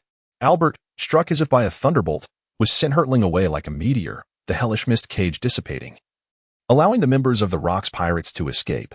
After accomplishing this feat, Rocks landed heavily, panting, only to find himself encircled by 6 powerful figures. Sensing their formidable presence, comparable to Brand, Rocks realized he might be facing his end here. With this thought, he looked skyward and roared, "Flee! Save yourselves while you can!" Boom! At that moment, an earth-shattering roar echoed from afar, and a scorching wave of heat rushed from the opposite shore, capturing everyone's attention. Amidst the flames, a black mass surged forth from the canyon's edge, atop which sat Feis, the Golden Lion, and Whitebeard. The comprehensive war that determined the course of the New World ultimately concluded due to the intervention of the world government. However, this is merely the beginning, as the profound repercussions are just beginning to surface. 3 days later, the world government released the latest edition of the newspaper, titled The Fall of Evil. This newspaper refers to the conflict between the Rocks pirates and the 3 formidable pirate overlords as a struggle for supremacy. It subsequently chronicles the entire sequence of events in detail, from the alliance the 3 pirate overlords sought to forge with the Roger pirates, to the interception led by Whitebeard and the Golden Lion, culminating in a fierce battle on Round Island. Following this, Rocks launched a surprise attack on Sonya Island, where the ominous ghostly pirate crew had taken refuge, ultimately resulting in the occupation of the capital, Roya, by the Rocks pirates. The Flying Dragon pirates then arrived at Round Island, engaging in a dramatic pursuit of the Golden Lion, which erupted into a violent confrontation at Nia Harbor, ending inconclusively. Later, tensions escalated between Rox and the Golden Lion. Ultimately, the alliance of the three pirate overlords, alongside the Roger pirates and the world destroyer Bondi Wald, faced off against the Rox pirates in a final showdown at the Sonya Gorge. It was only when the Navy arrived, at a considerable cost, that they managed to subdue both pirate factions, leaving only a handful of pirates to escape. The intricate details of this monumental event are thoroughly presented. At the conclusion of the article, a significant revelation is disclosed. This operation not only apprehended one of the three formidable titans, Flame Demon Brand, but also successfully captured the captain of the Rox pirates, Rox himself. At the conclusion of the newspaper article, a list of the escaped pirates was appended, along with an update on the final bounties. Among them, the name of Feis stood out prominently. Beside Feis's photograph, a few lines were noted. Kamala Feis, born in the Sky Island, age 15. She joined the Rox pirates 6 months ago as an apprentice in the 2nd Division, a user of the Paramecia type Burn Fruit. She possesses formidable strength. A bounty of 500 million berries is placed upon her, with no regard for life or death. Apart from concealing the existence of CP0 and omitting the details of Albert's betrayal, the narrative of the entire conflict was articulated with remarkable clarity. The publication of this newspaper has reverberated throughout the world like a cataclysmic earthquake. In a bar within the chaotic region of Hive Island, a group of pirates clutched the newspaper, their eyes wide with disbelief. How can this be? That monster, Rox, has actually been captured. I journeyed from afar to participate in the Hive Festival, exclaimed one. Unbelievable. Not only Rox, the captain of the 3rd Division, Charlotte Linlin, and the captain of the 4th Division, John, along with a multitude of high-ranking members of the Rox pirates, have almost all been apprehended. And that fiery demon, Brand, reputed to be the mightiest among the three pirate titans, has also been captured. Is the Navy truly that formidable? If such prominent figures cannot withstand the Navy, what hope do we have as pirates? I might as well return home to tend to my pigs. Have you noticed that fellow named Feis? He has received a bounty of 500 million for the first time. He's already a great pirate. The news was so shocking that it was nearly impossible for them to accept. Similar scenes unfolded in every pirate gathering place along the Grand Line, as many ambitious youths, eager to set sail, began to waver. If even the legendary pirate sovereign, Rox, could be successfully apprehended by the Navy, what was the point of pursuing a life of piracy? It seemed more prudent to seek refuge in the embrace of the Navy. Consequently, numerous Navy branches experienced a surge in enlistment, with recruitment offices bustling with activity. However, there were also many youths who, upon seeing Feis's youthful visage, found their resolve to venture out to sea only strengthened. At just 15 years of age, he had already become a pirate with a bounty of 500 million. Why should they not aspire to the same? Some even collected Feis's bounty notice, hanging it on their walls as a source of motivation.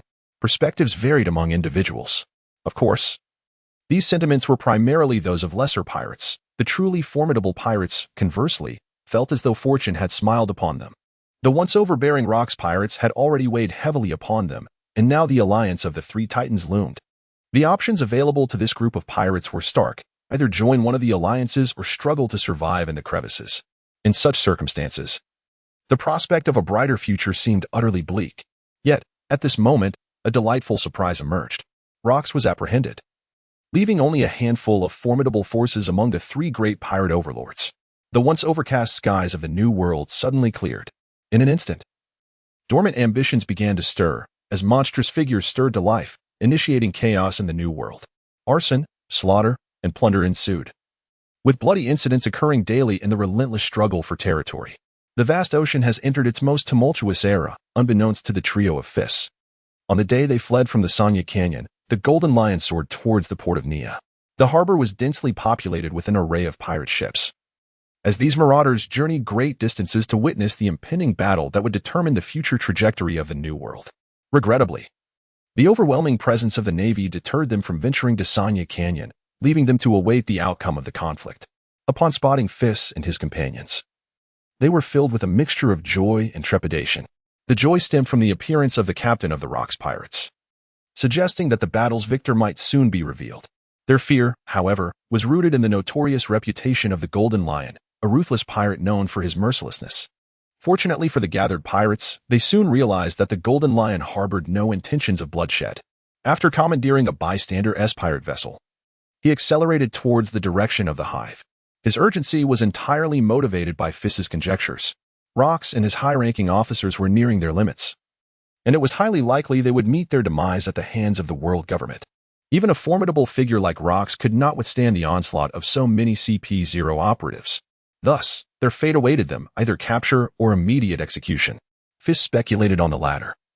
For if Rox were to perish, the legendary battle at God Valley would never transpire. It was also conceivable that his mere existence as a butterfly flapping its wings might alter the course of history itself. These are merely postscript remarks. The immediate priority is to hasten back to Hive Island. The audacious pirates within the Hive, upon receiving news of Rox's capture or demise, are bound to descend into madness. Moreover, the formidable pirates who were once vanquished by the Rox pirates will undoubtedly return, launching an assault on Hive Island, for there still remain numerous members of the Rox crew. A pirate is a pirate. Seizing the opportunity, they will stop at nothing to exact vengeance. Especially given that the treasured spoils amassed over the years by the Rox crew lie within. Everyone is driven by profit, hence the urgency of the trio. Fearing for the safety of Rivy and the other wounded, should misfortune befall them on Hive Island. Chapter 89. Visitors to the Hive on a subsequent morning. Feis rose early aboard the pirate ship. After a brief resupply at Neaport, the Golden Lion commanded the ship to race towards the Hive. However, the remoteness of Sonya Island posed a significant challenge, with the journey to the Hive spanning at least 10 days. Thus, Feis had no choice but to continue his training aboard the vessel. Due to his recent breakthrough in hockey, his training methods had undergone some transformation. He sought to master this new form of attack swiftly, to avoid any clumsiness during combat. Grasping a steel block measuring approximately a foot in length and width, Feis unleashed a torrent of hockey from his other hand, obliterating the interior of the steel without allowing it to touch the surface. This marks the final phase of armed color hockey, internal destruction. It is also a characteristic of advanced armed color hockey, akin to the legendary martial arts technique of striking an enemy from afar. Just as Feis was preparing to practice once more, a seagull clutching a newspaper soared over the ship, subsequently dropping the latest edition. Pinchot Island lay in utter disarray. Since the news of Rox's capture spread, the area had been engulfed in flames that reached the heavens. Countless pirate ships docked at the harbor, and soon throngs of pirates surged towards the skeleton castle. The remaining formidable members of the Rox pirates had split into two factions, establishing a defensive line in the square before the castle. One faction was led by Jafana. Clad in a black leather coat, his demeanor cold and calculating. The glint of his sunglasses reflected a chilling light as he fixed his gaze on the unruly pirates before him. Behind him stood the closely cropped Rivy. In the face of such chaos, Rivy seemed transformed. He exhibited none of his usual panic. Though fear still flickered in his eyes, it was overshadowed by unwavering resolve. The purple toxin emanating from him swirled ominously, ready for battle. Behind the duo stood over 100 individuals. Some were comrades from Round Plate Island, while others were remaining members of the 1st and 2nd Divisions. The other faction was surprisingly led by Kaido, who bore the 8 precepts with an aura of ferocity that warned intruders to stay away. His eyes were filled with murderous intent as they focused on the approaching pirates. Behind him stood the Rhinoceros Man, Shaman. Together, they led the remaining personnel of the 3rd Division into confrontation. However, the 3rd Division was clearly diminished, as many had chosen to flee upon hearing of Big Mom's capture. Jafana, with both Rox and Big Mom captured by the Navy, what purpose does your resistance serve? Taunted a pirate wearing a red sweatband, his matted black dreadlocks framing a face filled with greed. If you let us pass, we can share the treasures of the Rox pirates later. What say you? Jafana's notorious reputation was known far and wide. No pirate would dare underestimate the vice captain of the 2nd Division, especially with the formidable Kaido at his side. Most pirates sought only treasure, and to engage in battle risking their lives would be a grave miscalculation. Jafana remained silent, dismissing the group entirely, yet a profound sense of impending danger surged within him. This group of pirates merely seeks to seize a share amid the chaos. They hardly pose any real threat. The true troublemakers have yet to arrive. As news of Rox's capture spreads, an increasing number of formidable individuals will converge upon Hive Island. The terrifyingly powerful adversaries who were vanquished by Rox will undoubtedly seize this opportunity to dismantle the Rox pirates' influence and reclaim the territories they occupy. Only then will the real battle commence. One cannot help but wonder when Captain Whitebeard will return. Jafana sighed deeply. He had contemplated fleeing. Yet a man must sometimes uphold certain principles. As long as the Rox pirates remain unbroken, he will safeguard the pirate flag that hangs over Skull Castle. He could not abandon the honor of his crew and escape like a frightened dog. Such an act would render him unable to hold his head high for the rest of his days. Hey, you there. Lord Castellan is speaking to you. The dreadlocked man interjected, his demeanor now radiating an audacious bravado as he waved his hand flamboyantly. He harbored his own concerns if this continued. His subordinates might believe he feared Jafana. With this thought in mind, he threatened directly, since he refused to share the spoils with me. I shall have to eliminate you first. With that declaration, the dreadlocked man tossed his head, displaying what he believed to be an impressively fierce expression.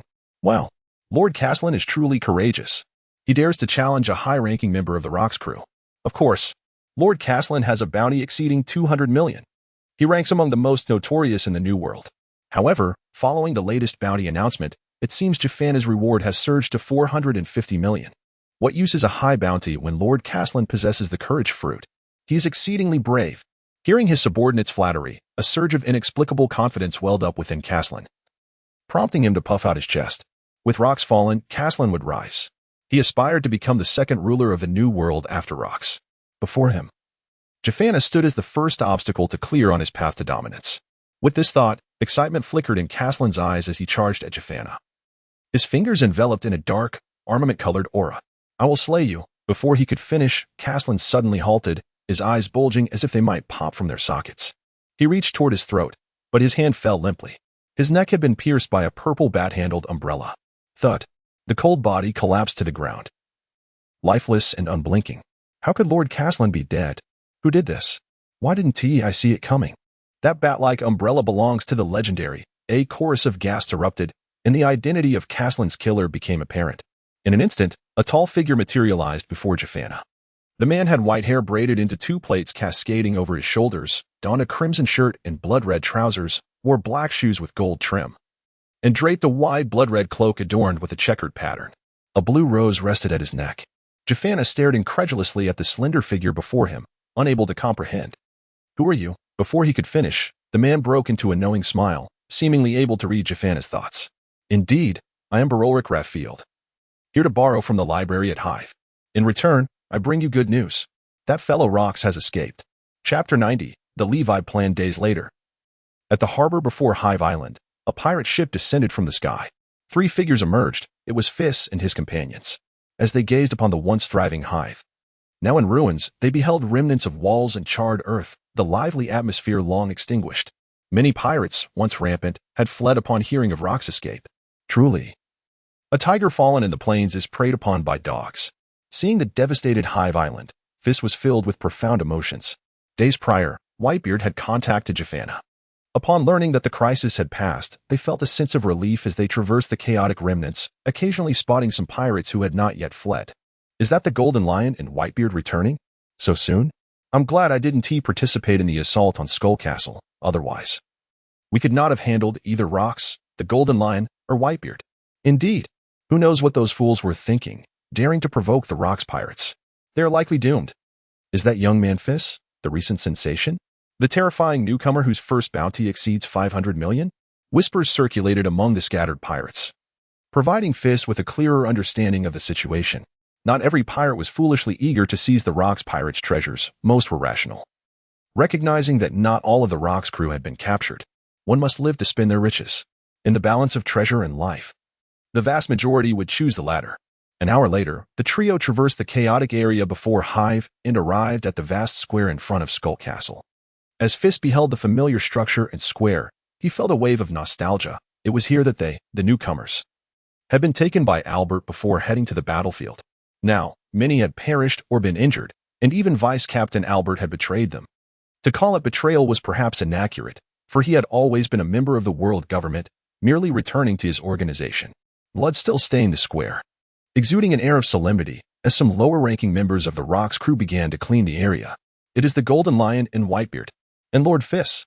Upon seeing the newcomers, the pirates' previously dim eyes brightened, as if they had found a pillar of support. The Golden Lion scanned the crowd, a myriad of complex emotions flickering in his gaze before he inquired, "Has Rox not returned?" Reporting to the Golden Lion, Lord Rox has yet to return. A lean pirate stepped forward, a member of the First Division left behind. The Golden Lion nodded, saying nothing further, as the three made their way toward the towering Skull Castle. Is that Feis, the super newcomer with a bounty of 500 million at such a young age? This has never happened before. He is destined to become a top-tier powerhouse. Watching the silhouettes of the three figures depart, The assembled pirates murmured among themselves. For these low-ranking members, the greater the number of formidable individuals within the pirate crew, the better. Should a top-tier powerhouse take residence in the hive, the pirates would not dare to act so recklessly. Before the Skull Castle, the trio parted ways. Feis made his way directly to the 2nd Division's quarters. Meanwhile, Whitebeard and Golden Lion had numerous matters to attend to. Although Feis could have remained as an observer, such a course of action did not align with his character. He strode through the Skull Castle and arrived at the vast training ground, which, once bustling with activity, now lay desolate, with only a handful of pirates engaged in sparring. Following the recent battle, the Rocks pirates had suffered tremendous losses, with 80% of their core strength diminished, though they ultimately triumphed over the Pirate Alliance. It was a Pyrrhic victory. Yet, for the Rocks pirates, this was merely the darkness before dawn. When Rocks returns to the hive, as the inaugural sovereign of the New World, countless powerful pirates will flock to him, eager to join the Rocks pirates. At that time, the influence and might of the Rocks pirates will ascend to unprecedented heights. These events were entirely foreseeable, yet held no significance for Feis. He meandered left and right, swiftly returning to his dormitory. The familiar 6-story building came into view, evoking a peculiar sense of disorientation within him. Though merely a month or two had elapsed since his last outing, he had experienced more in that brief span than in the entirety of his previous life. Feis. Haha. You're finally back. A familiar voice echoed from above, and without needing to look, Feis recognized it as Levi S. Levi leapt from the 3rd floor and rushed towards Feis, eager to envelop him in a bear hug. Feis, however, swiftly planted a foot firmly against Levi's face, halting his advance. Despite this, Levi remained exuberant, determined to embrace his friend. The scene escalated into a standoff. Get away. I'm not fond of men. With no other recourse, Feis forcefully kicked Levi, sending him crashing into the wall before him. With merely a layer of strength, Feis executed the kick. Otherwise, given his current prowess, such a blow would have surely left Levi either dead or gravely injured. Moments later, Levi transformed into a wisp of purple poison, wafting out from within the wall. Alas, how ruthless you are, Feis. This time, Levi did not leap forward again, merely retreating to a corner with a face full of melancholy, his gaze sending shivers down Feis's spine. It was time to consider having Levi neutered. A sudden thought surged in Feis's mind as he cast a glance at Levi, seemingly contemplating how to put this plan into action. Hey, Feis. What is with that look in your eyes? Why do I sense an overwhelming malice? At this point, Levi fixed a wary stare upon Feis, inexplicably feeling a chill beneath him. He continued, Don't think that just because you become a notorious pirate with a bounty of 500 million, you can do as you please with me. What on earth occupies your mind all day? Feis's expression darkened instantly. Everything that escaped this fellow's lips seemed to twist in meaning. But don't you have a bounty as well? The infamous pirate Levi, ha ha ha. The memory of the latest bounty issued by the world government brought an involuntary chuckle from Feis. He distinctly recalled its description, coward. Levi. User of the natural poison gas fruit. Character, timid, fearful of battle, once fled during a confrontation with Jabba. Bounty, 500 berries. Levi's temples throbbed, though he dared not voice his anger. Thus, Feis returned to Hive Island. Life continued in unremarkable fashion, and several days passed in the blink of an eye. During this time, upon hearing of Feis's return, Tina arrived with several survivors from the nearby islands. After a round of pleasantries, Feis resumed his daily routine. On that morning, after finishing his breakfast, Feis prepared to engage in his daily training when he noticed Jafana hurriedly approaching, calling out loudly as she ran. Feis. Captain Rocks has returned. A high-level meeting is to be convened, and your presence is absolutely required. Chapter 91. The variability of human physiques within the confines of the skeleton castle. On the 5th floor, Feis followed Jafana through the corridor, casting curious glances at his surroundings. The 1st to 3rd floors of the skeleton castle were accessible to all members of the pirate crew. However, the library on the 3rd floor was seldom frequented, as few pirates expressed an interest in its offerings. From the 4th floor onward, the space was designated for the high-ranking members of the Rocks crew, a domain from which Feis, given his former status, was previously barred. The 4th floor served as the administrative level for various divisions, while the 5th floor housed but a single conference room. The decor here starkly contrasts with the 3 lower levels, entirely filled with an enigmatic black stone that exudes a palpable sense of texture. The height exceeds several meters, imparting an air of solemnity. At the end of this corridor lies the conference room on the upper floor. Just then, footsteps echoed from the staircase behind. Familiar figures indeed. As Feis turned, he beheld the silhouettes of Kaido and Shaman, Kaido strode ahead, bearing the ominous Hashasuk, with Shaman closely following. Jafana also noticed their approach. Positioning himself in front of Feis and quietly cautioning him not to act impulsively, Kaido had recently grown significantly stronger. During the upheaval on Hive Island, Kaido had intervened multiple times, displaying a ferocity that left Jafana feeling utterly outmatched. Although he knew Feis was no weakling, he still feared that Feis might not prevail against Kaido. After all, how could a human contend with a monster? Everything is fine. Feis took a step forward, observing Kaido and Shaman with keen interest. In an instant, their gazes locked. As the saying goes, enemies meet with heightened animosity. Upon seeing Feis, Kaido's eyes filled with bloodlust, ready to obliterate Feis' skull. He stomped on the hard floor, transforming into a shadow that charged directly at Feis. "Boss, no?" Shaman exclaimed in alarm from behind. He was aware of the young man's prowess, and Kaido's reckless advance could lead to dire consequences. Yet, Kaido was undeterred, blinded by rage. The pain from the broken horn on his forehead still lingering. Although Shaman had mentioned that Feis had grown stronger of late, Kaido was convinced that, following his grueling training after his previous defeat, he had surpassed Feis. This time, he intended to crush him beneath his feet. "Brat, I want you dead." He bellowed with a low growl, his form darting forward, closing in on Feis. With a whoosh, Kaido swung the dark Hashasuk, summoning a gust of wind as it descended towards Feis' head. "Too slow," Feis murmured, watching the massive spiked club approach. He swiftly sidestepped and glided toward Kaido, evading the ferocious strike, and leaped until he reached Kaido's head. Before Kaido could react, Feis' knee, imbued with armament haki, crashed against his chin. Boom! Smoke billowed as the sound of the rooftop tiles shattering echoed. Kaido became lodged halfway in the stone, rendered unconscious. "Even if I give you time to catch up after falling to me, you shall only watch my retreat in despair."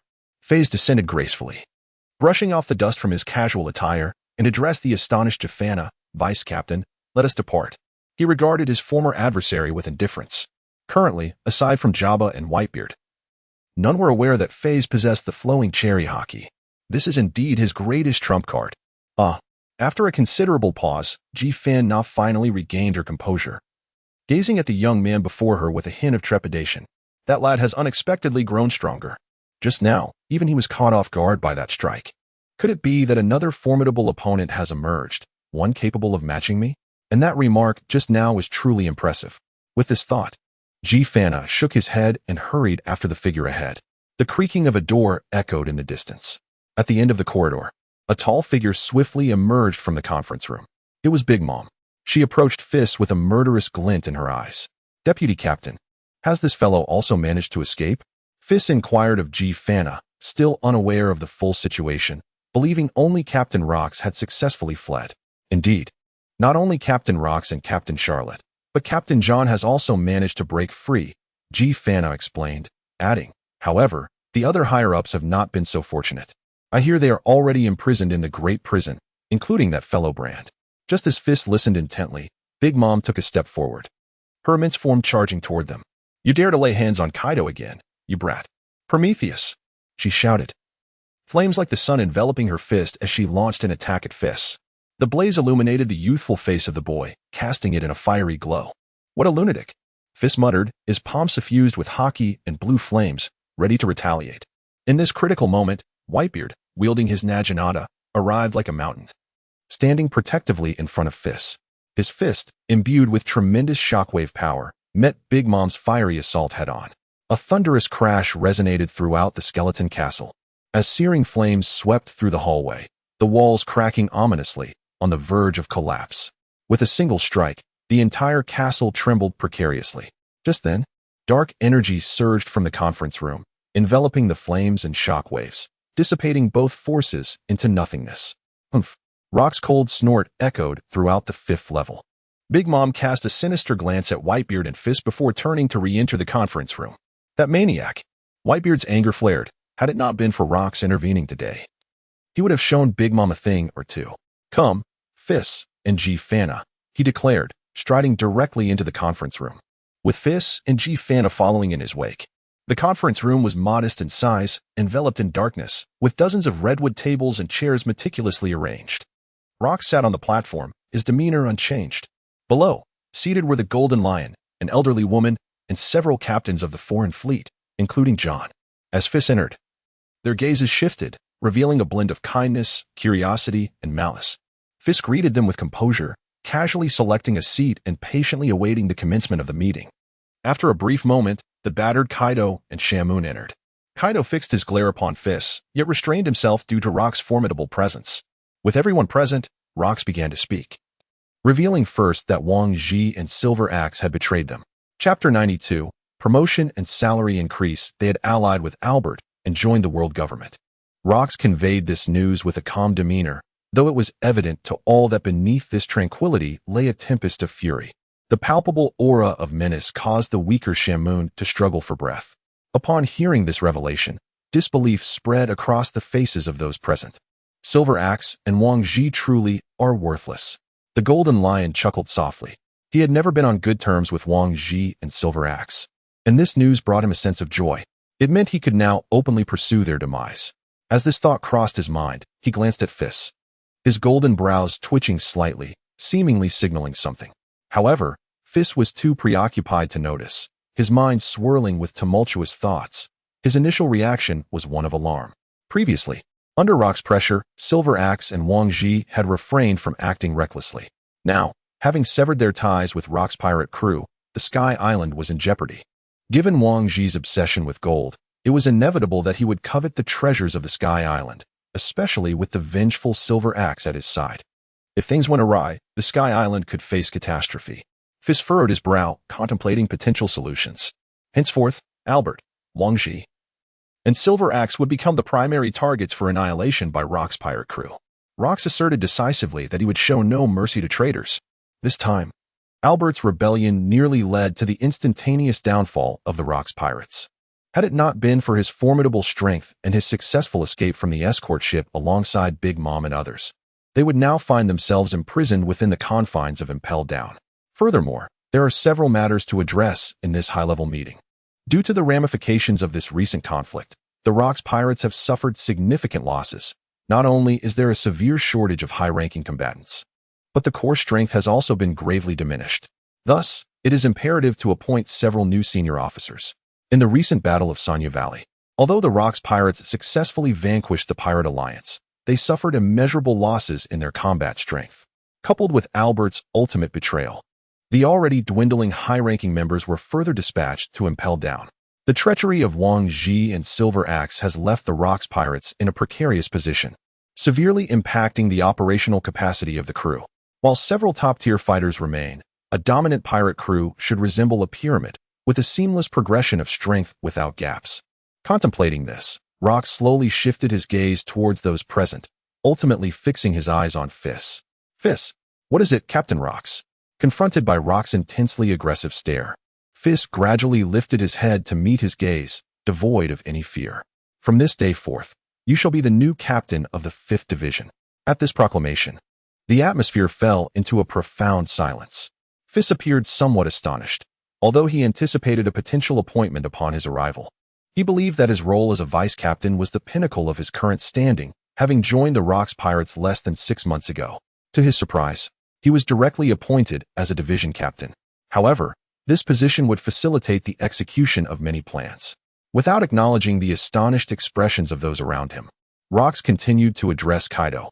Kaido, henceforth, you shall be the captain of the 6th Division. The captain of the 6th Division, Rox, intended to assign the position to Jafana, as his merits and combat prowess surpassed those of Kaido. However, when he inquired, Jafana expressed a desire to remain under the Whitebeard's banner. Consequently, the responsibility fell to Kaido. Ha ha ha. Thank you, Captain Rox. Upon hearing this, Kaido broke into a boisterous grin and willingly accepted the role. He did not place much significance on the title of division captain. Rather, he felt a sense of rivalry since Feis had already ascended to the position of 5th Division captain, and he was unwilling to lag behind. With this thought, Kaido cast a challenging glance at Feis, only to find himself in an awkward position. Now, regarding the appointment of the division captain, does anyone have any objections? Rox asked symbolically, his gaze sweeping across those present. This high-level meeting, at its core, is merely a platform for his unilateral decisions, where typically no one would dare to voice dissent. I have an opinion. A woman's voice resonated, drawing the attention of the assembly towards the imposing figure of Big Mom. She abruptly rose, her slender arm pointing at Feis, exclaiming, Captain Rocks, I believe this boy lacks the capacity to serve as captain. Allow me to test him. With this declaration, Big Mom's gaze bore down on Feis, akin to a predator eyeing its prey. Captain Charlotte, your doubts are unfounded. Feis responded with unwavering composure. His gaze fixed upon the towering Big Mom, who stood over 8 meters tall. Intrigued, he continued, if I am insufficient in strength, then surely Kaido would be even more challenged. With this remark, the pressure shifted towards Kaido. Ha ha ha. Since Captain Charlotte wishes to assess Feis' strength, shall I not also evaluate Kaido? Whitebeard rose with a grin, his eyes locked on Big Mom. Indeed, in that case, after Newgate's assessment concludes, I too shall test the prowess of this young Kaido. The Golden Lion also stood, joining Whitebeard in focusing intently on Big Mom. Should she dare to strike? His formidable abilities were not to be underestimated. Let us proceed with individual trials, set for the evening 3 days hence, at the training grounds. Rocks observed this spectacle with keen interest, seemingly unperturbed, and adding, regardless of the outcome, both Feis and Kaido will be recognized as the new captains. His resolute words conveyed the authority befitting a captain. Each new appointment at the upper echelons inevitably incited skepticism and challenges among the pirates below. As the Rocks pirates never forbade members from engaging in combat, Rocks had his own considerations, with the crew in a state of rejuvenation. It was the perfect opportunity to showcase the formidable strength of the Rocks pirates to the outside world, thereby intimidating any would-be adversaries. Having settled this matter, Rocks briefly introduced several vice-captain appointments, including Shaman, who was designated as the vice-captain of the 6th Division. There was one last matter to address. As the year drew to a close, the annual Hive Festival was to be held in January. Traditionally, that event had been overseen by the likes of Albert. After a moment of contemplation, Rocks scanned the crowd and declared, let Feis preside over next year's Hive Festival. The recruitment numbers will increase from 10 to 100. If there are no further matters, the meeting is adjourned. With that, Rocks clasped his hands behind his back, preparing to depart. Captain Rocks, I have something to say. Feis and Big Mom's voices rang out simultaneously. Chapter 93. The test approaches. Rocks turned, intrigued by the synchronous voices of the two. Charlotte Linlin, you may go first. Captain Rocks, that boy Feis and Kaido are both newly appointed captains. Why should he alone preside over the Hive Festival? Big Mom understood that controlling the Hive Festival would grant her the first opportunity to select talent, an opportunity that must be seized for Kaido. With the news of Silver Axe and Wang Ji's betrayal spreading, the original 5th and 6th divisions would inevitably undergo a cleansing, leaving only a cadre of lower-tier personnel. Now that a recruitment opportunity was at hand, if Kaido failed to seize it, he would find himself overshadowed by Feis' burgeoning influence once it solidified. Realizing this, Big Mom continued, Kaido should also co-host the Hive Festival. True, Rocks acknowledged with a nod, seemingly in agreement, and added, then let Kaido assist Feis in conducting the Hive Festival. But Big Mom attempted to interject, only to be sharply interrupted by Rocks. His piercing gaze silenced her, rendering her speechless, as the atmosphere shifted palpably in favor of Feis. Many present were perplexed as to why the typically domineering Rocks would show favoritism towards a newcomer. Very well, Feis, what is it you wish to say? Rocks' attention shifted to Feis, inquiring further. Captain Rocks, I can pursue Wang Ji and Silver Axe, Feis stated, his eyes fixed on Rocks, keen to gauge his reaction. Speak freely, what are your requests? Perceiving Feis' intent, Rocks' tone held a hint of curiosity. The audacity of this young imp to present terms is remarkable. However, possessing such formidable strength at such a tender age is not without its merits. In the world of pirates, sheer force is the undeniable truth. The vastness of this grand line renders a haphazard search for the two of them unfeasible. Thus, I seek to utilize the intelligence network of the pirate crew. Feis spoke slowly, finally articulating his intent. The might of the Rocks crew's intelligence system is unquestionable, as demonstrated vividly during the battle at Round Island. Yet, this system has always been under the control of Rocks himself, with even Albert unable to gain the necessary clearance. If I could acquire some degree of authority, I could monitor the vicinity of Gaia Island at will, and should the likes of Wang Ji appear, I could strike with immediacy. Is that so? The expression on Rock's face remained inscrutable, devoid of joy or sorrow, leaving no hint of emotion. Yet, those familiar with him understood that this fearsome individual was indeed provoked. I implore Captain Rocks to grant my request. Feis was aware that the other party was likely cognizant of his thoughts, So he chose to speak plainly. You are not capable. You are the captain of the combat team. In a few days, arrange for a trustworthy individual to come, and I shall bestow upon him partial authority. Rox fixed his gaze intently upon Feis, and for reasons unknown, ultimately acquiesced. There is one more matter. When your strength surpasses that of Whitebeard, then you may approach me regarding the events of years past. Otherwise, your current self is merely courting death. With that, Rox transformed into a shadow, gradually dissipating into the air. Does this fellow truly possess the ability to read minds? Feis' mind was engulfed in turmoil.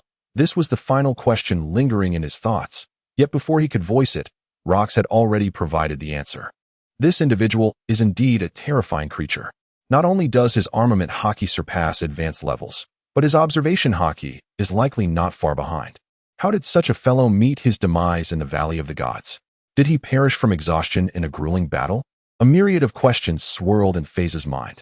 After this year, it would be the year 1482 of the Sea Circle calendar, leaving merely 2 years until the great conflict in the Valley of the Gods. Contemplating this, Feis' resolve to grow stronger intensified. Even that scoundrel Rox had fallen in the valley, and if he were not careful, he too could meet a similar fate. As for Rox's mention of appointing someone, Feis already had a candidate in mind. Feis, my boy. The voice of Whitebeard interrupted his thoughts. What is it, Uncle Whitebeard? He glanced around and noticed that most people had departed, leaving only himself and Whitebeard. Do you have confidence in confronting Charlotte Linlin? Whitebeard's expression turned grave, as he held a particular concern for his only nephew. That madwoman's soul fruit is not to be trifled with. Any hint of fear, and she could siphon away your lifespan. It should not pose too much of a problem, as long as that woman does not employ Conqueror's hockey. Feis scratched his head, speaking uncertainly. During the previous clash between Whitebeard and Big Mom, she had not utilized her Conqueror's hockey. Yet, Feis remained oblivious to any hidden trump cards she might possess.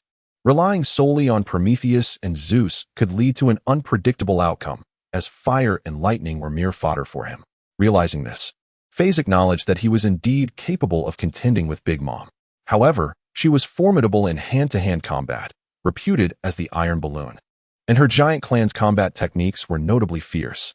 It's a 50-50 chance, Feis concluded. Ultimately, only through combat would the truth reveal itself. The outcome was not of paramount importance. Victories alone could be deemed valorous, while resilience amidst adversity spoke of true courage. Feis had never feared defeat. Whitebeard gazed solemnly at the young man before him, and finally sighed softly. You shall train with me for the next few days, and strive earnestly to master Conqueror's hockey. As time flew by, 3 days swiftly passed. Upon learning of Rox's return, Hive Island gradually regained its former splendor. All pirates were aware that this sea had welcomed its inaugural sovereign. Countless powerful pirates flocked to join the Rox pirate crew, eager to ride this colossal ship of the era to fame and fortune. The number of pirates on the island swelled as they awaited the recruitment in January of the following year.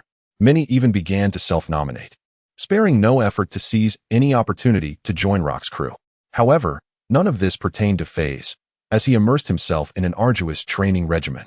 Countless pirates sought to curry favor with the youngest captain of the Rox crew, only to discover that they could barely catch a glimpse of him. On that early morning, Feis, with a dazed expression, slowly emerged from the clandestine training grounds of the 2nd Division and, upon reaching his dormitory, promptly succumbed to a deep slumber. In recent days, the grueling training has utterly drained his spirit. Currently, the 5th Division is left with only Feis, a solitary commander, who holds no regard for any of Silver Axe's former subordinates. Thus, he has taken residence within the 2nd Division, facilitating his training alongside Whitebeard.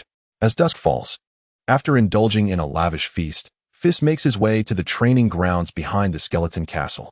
There, a cacophony of voices fills the air, heralding an imminent epic confrontation. Chapter 94. Kaido's reluctance. How could there be so many people? Feis scratches his head in astonishment at the tightly packed training grounds, surrounded by layers of spectators. Unbeknownst to him, the announcement of the new captains has stirred a tremendous response. There is simply no denying it. These 2 new captains are remarkably youthful, one merely 16 years old and the other a mere 15. Since the establishment of the Rox Pirates, such an event has never transpired, capturing the attention of countless pirates. Amidst the escalating fervor surrounding this topic, another significant announcement emerged. In 3 days, A strength test for the newly appointed captain will take place at the training grounds. The combatants will be none other than Kaido and Whitebeard, alongside Feis and Charlotte Limlin. Initially, a third match was anticipated, pitting the Golden Lion against Kaido.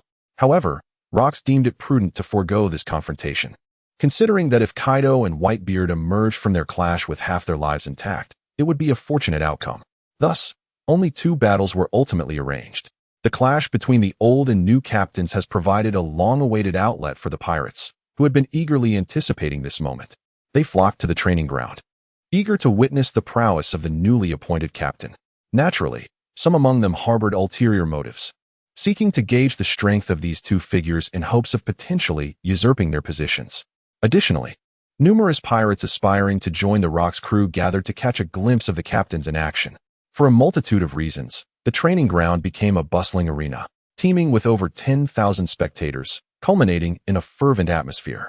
However, Feis was not particularly fond of such grand spectacles. He lowered the blue sun hat atop his head, his bright eyes reflecting a sense of resignation, before gradually making his way through the crowd. Approaching the brink of 16, Feis towered over 2.5 meters, his black coat accentuating his tall and slender frame, his well-toned muscles, a testament to years of training, causing his gray shirt to stretch slightly. Amidst the throng of pirates, he stood out like a crane among chickens. "Excuse me." After gently pushing aside 2 pirates, Feis finally reached the front row. The training ground is vast, surrounded by pirates. Yet it boasts an expansive central area, marked by a circle approximately 10 miles in diameter. Everyone understands a fundamental truth: they are mere spectators, and any misfire could prove disastrous. At the center of this circle, Whitebeard and Kaido stand facing each other, poised for battle. 2 contests are scheduled. These 2 warriors are set to engage in the first, while the second will feature Feis and Big Mom. The atmosphere is electric, with fervent cheers for Whitebeard and Kaido echoing throughout, as supporters rally for both sides. Even the high-ranking members of Rocks observe from a corner, intrigued by the unfolding spectacle. This is, after all, a contest infused with a performative essence, where the outcome has long been predetermined, allowing everyone to revel in the experience. At that moment, a melodious female voice resonated from behind Feis. "Excuse me, could you please step aside? You're too tall, and I can't see the competition ahead." He turned his head to discover a young woman with raven hair and dark eyes, clad in a top adorned with a spider motif. The woman stood over 6 feet tall, exuding a slender and statuesque elegance. A cigarette dangled from her lips, imparting an air of wisdom. "Ah, splendid." As Feis gazed at her familiar attire, memories began to surface, prompting him to take a half-step aside, allowing the raven-haired woman to join the front row. "Haha, what a kind-hearted gentleman. Are you here to witness the battle of the white-bearded one as well? My name is Xiachi. It's a pleasure to meet you." The dark-haired woman laughed heartily before revealing her identity. "Xiachi, greetings, I am Feis." He repeated her name softly a few times, finally recalling where he had encountered it before. Isn't she the proprietor of the bar run by Shaki in the original work? Moreover, she is the enigmatic woman whom Rayleigh speaks of in ambiguous terms. As for her current position, she is likely the chief financial officer of the Rocks Pirates. Feis, the newly appointed captain of the squad. Feis, truly an impressive figure. Shaki feigned astonishment, yet her gaze remained tranquil. For one of her experience, a squad captain is hardly remarkable. It is merely a title of little significance. Feis spoke in a tone as calm as still water, seemingly indifferent to the attitudes of others, before directing his attention towards the 2 combatants poised to engage, stating, "The match is about to commence." In the heart of the battlefield, Whitebeard and Kaido stood mere meters apart, an invisible tension surging between them. Kaido's eyes were filled with an indescribable emotion. Before him stood Whitebeard, a figure who could be considered a half-guide. Yet, their dreams were fundamentally at odds. To Kaido, overthrowing the celestial dragons was his lifelong ambition, while Whitebeard ventured forth solely in search of true family. The stark divergence in their ideologies ultimately led to their discord. In this moment of reflection, Kaido found himself unexpectedly envious of Feis. This scoundrel, not only possessing power surpassing his own, but also receiving the endorsement of the formidable Whitebeard before him, has monopolized all the good fortune. Why, despite his relentless efforts, must he remain beneath others? Why, apart from Big Mom, does everyone align themselves with Feis? Why do figures like Rocks, the Golden Lion, and the present Whitebeard all endorse that wretch? With this thought, a fierce light ignited in Kaido's eyes, and a singular notion consumed his mind. He must prove to the world that he is not inferior to Feis. Captain Newgate, I shall make the entire world comprehend what true dreams ought to resemble. Kaido bellowed, his voice a tempest of fury, bloodshot eyes ablaze. As the black brilliance of his Hachisai Ketsu emanated a captivating aura. With a surge of acceleration, he charged ferociously towards Whitebeard. Observing Kaido's advancing figure, Whitebeard's expression morphed into a complex tableau, his thoughts shrouded in uncertainty. Ultimately, he swung that Sonyun cut, delivering a cleaving blow toward the approaching Kaido. The clash of Hachisai Ketsu against Sonyun cut resonated through the air, unleashing an invisible shockwave that swept in all directions, causing the ground to plummet several meters in an instant. The tempestuous winds surged through, rendering the surrounding pirates unable to open their eyes. How formidable! Is this the prowess of our captain? Captain Kaido, merely 16 years of age, possesses such extraordinary strength. I have made my decision. I shall join the 6th Division. A chorus of astonished exclamations arose among the pirates, as Kaido's formidable display of power drew many eager souls wishing to enlist in the 6th Division. Yet, the discerning observers were well aware that Whitebeard had not revealed much of his true strength.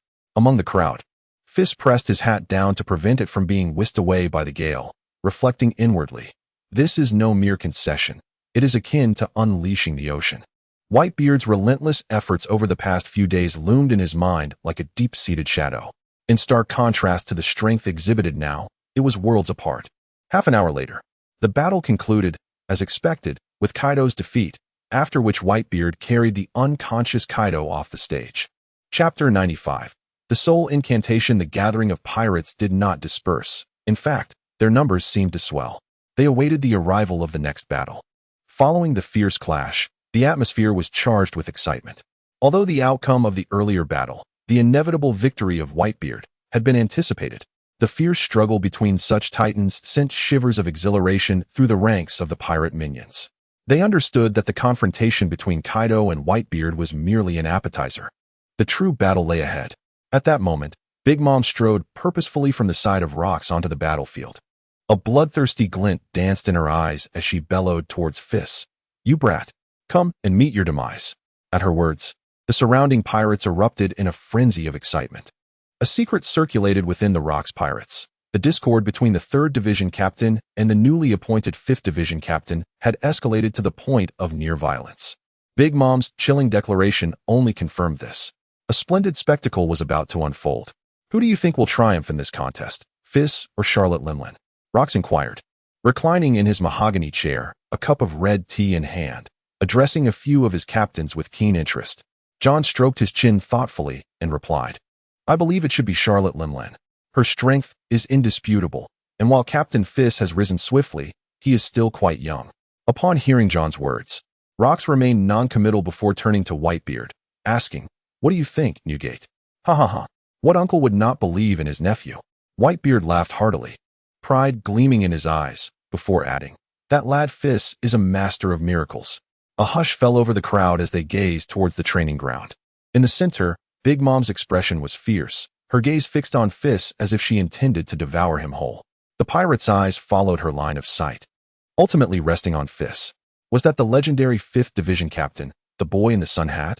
It was said he had once defeated the pirate Archie with a single punch and had battled Jabba of the Roger Pirates for 3 days and nights, even triumphing against both Wang Ji and Silver Axe simultaneously. Indeed, I initially wished to join the 5th Division, but Captain Feis's whereabouts were too mysterious, and I ultimately enlisted in the 6th Division. You actually joined the 6th Division? Captain Kaido was defeated by Captain Feis. But regardless, Captain Feis cannot possibly rival Captain Charlotte. After all, Captain Charlotte set sail to form her own pirate crew at a young age. Yes, I heard she was able to defeat the giants of Elbaf at the age of 5, later forming a pirate crew with the Longbread chef, ultimately laying the foundation for a nation. Low murmurs of discussion arose. Pirates were invariably intrigued by the exploits of the strong. Yet, this group generally looked down on Feis. Though he rose like a comet, many believed there remained a substantial gap in strength between him and the seasoned captains. In response to these doubts, Feis remained unfazed, knowing that the outcome of any battle could only be determined through combat. He removed his sun hat, draping it over his back, revealing his handsome, sun-kissed visage, and strode confidently towards the center of the arena. "Go, brother Feis. You must win." Suddenly, Shaki's voice rang out from behind him. At her words, Feis paused momentarily, then waved his hand, leaving only the silhouette of his retreating figure. Just then, Levi's booming voice erupted from a corner of the training ground. "Go, Feis. Victory is yours." He waved a large flag proclaiming Feis's inevitable victory, rallying alongside Tina. Beside Levi stood several newcomers who had survived the trials of Round Island. Among them the white-haired girl Mia. Having endured life-and-death battles together, they had all come to cheer for Feis. "What is this guy's deal?" The pirates beside Levi exchanged disdainful glances, instinctively stepping back to distance themselves from the peculiar youth. Feis turned in confusion, locking eyes with Levi, their silent communication unmistakably conveying one message: be quiet. Levi, perceiving Feis's strange gaze as criticism of his volume, seemed motivated to prove him wrong. Drawing a deep breath, he let out a thunderous shout. "Go, Feis. Defeat that madwoman." Perhaps this was what it meant to be a social terror. Feis smacked his forehead, unable to suppress his thoughts. As long as Levi was not embarrassed, it would be he who felt the awkwardness. Yet, amidst such reflections, Feis felt a surge of gratitude. The impulse to take Levi under his wing surged within him. Meanwhile, the unexpected unfolded. Upon hearing herself referred to as a madwoman, Big Mom's crimson gaze fixed on Levi, her overwhelming presence radiating forth, directed towards him. It was imperative to teach these audacious youngsters a lesson. This reflects the inner thoughts of Big Mom, clearly indicating her discontent with the actions of Rivy and the others. Suddenly, a terrifying wave of conquerors' haki swept across the land, threatening to engulf Rivy and his companions. "Madwoman, your opponent is me." As Rivy and his companions braced for the impending impact of haki, Feis stepped forward. His figure moved like a ghostly apparition, swiftly appearing before Big Mom, as he unleashed a whip-like kick enveloped in pitch-black haki. Whoosh! A sound of slicing air resonated. Big Mom's slender form shot through the air like a meteor, ultimately embedding itself into the earth several kilometers away. With this strike, he exerted 50% of his strength. "You little rascal, I shall drain your life essence." Without waiting for Feis to pursue, the old woman rose from the earth, her form twisting and shifting as she directly appeared before Feis. Her eyes widened, bloodshot and fierce, before her pupils transformed into 3 yellow rings, while she chanted, "Life or wedding cake." As the incantation of the soul was uttered, it sought to terrify the spirit of Feis and strip away his lifespan. It has manifested. It is the soul incantation of Captain Charlotte. This incantation serves as a complete judgment upon life. Any hint of fear would result in the forfeiture of one's lifespan. What should I do? I feel my soul trembling, as if it is on the verge of detaching from my body. I am so frightened. What if my life is drawn away? Fear spread through the crowd. Faced with something that could threaten their very existence, no one could maintain their composure. "Feis, be cautious." Rivy and others gritted their teeth, their eyes filled with concern. Yet, Feis in the arena felt nothing extraordinary. He gazed at the elderly woman, her eyes wide like those of a startled deer, the swirling yellow halos around her even evoking a sense of hypnosis within him. "How long do you intend to glare? If you don't strike, I shall take action." With that declaration, Feis propelled himself skyward, his iron fist darkening to an obsidian hue, and he unleashed a powerful blow upon the elderly woman's left eye. Chapter 96. What malicious intent could I possibly harbor? Boom. Smoke billowed and dust swirled. A vast crater, several hundred meters in diameter, formed instantly, with the ground fracturing like a spider's web. The force of Feis's punch was tremendous, sending the elderly woman deep into the earth. With a tremendous exertion of strength, he unleashed 80% of his power. This cannot be true. Why is Captain Feis so unperturbed by the soul incantation? This newly appointed captain seems extraordinarily formidable. His prowess is utterly incomparable to that of Captain Kaido. Indeed, Captain Kaido could not withstand even half an hour under Captain Whitebeard. Yet I believe Captain Feis's battle will be truly spectacular. Haha, this time, it was worth every moment. So powerful. Truly, overwhelmingly powerful. I have made up my mind. I shall join the 5th Division next year. A chorus of astonishment erupted, as the pirates could hardly fathom the dramatic turn of events. The soul incantations, which Big Mom took pride in, had proven utterly ineffective against Feis. However, Feis was too engrossed in his task to heed the praises of the onlookers. His observation haki reaching its zenith as he firmly locked onto Big Mom's aura from the pit. He sensed that his strike had not inflicted any substantial damage. Sure enough, moments later, Big Mom sprang from the abyss, sporting a panda eye, and charged at Feis with ferocity. It appears that it wasn't entirely without effect. Observing the darkened left eye of Big Mom, Feis discerned the extent of her physical fortitude. Today, I shall shatter this steel balloon. With that thought, Feis immediately entered a higher gear, steam billowing from his body, as both speed and strength surged to new heights. Little brat, do not underestimate me. Big Mom's countenance darkened ominously as she maneuvered, her ebony fist descending upon Feis's head with deadly intent. As the massive fist drew near, Feis remained undaunted, retaliating with a swift iron punch. Boom! The clash of the two fists, one grand and one diminutive, resonated through the air, a roar that echoed across the heavens.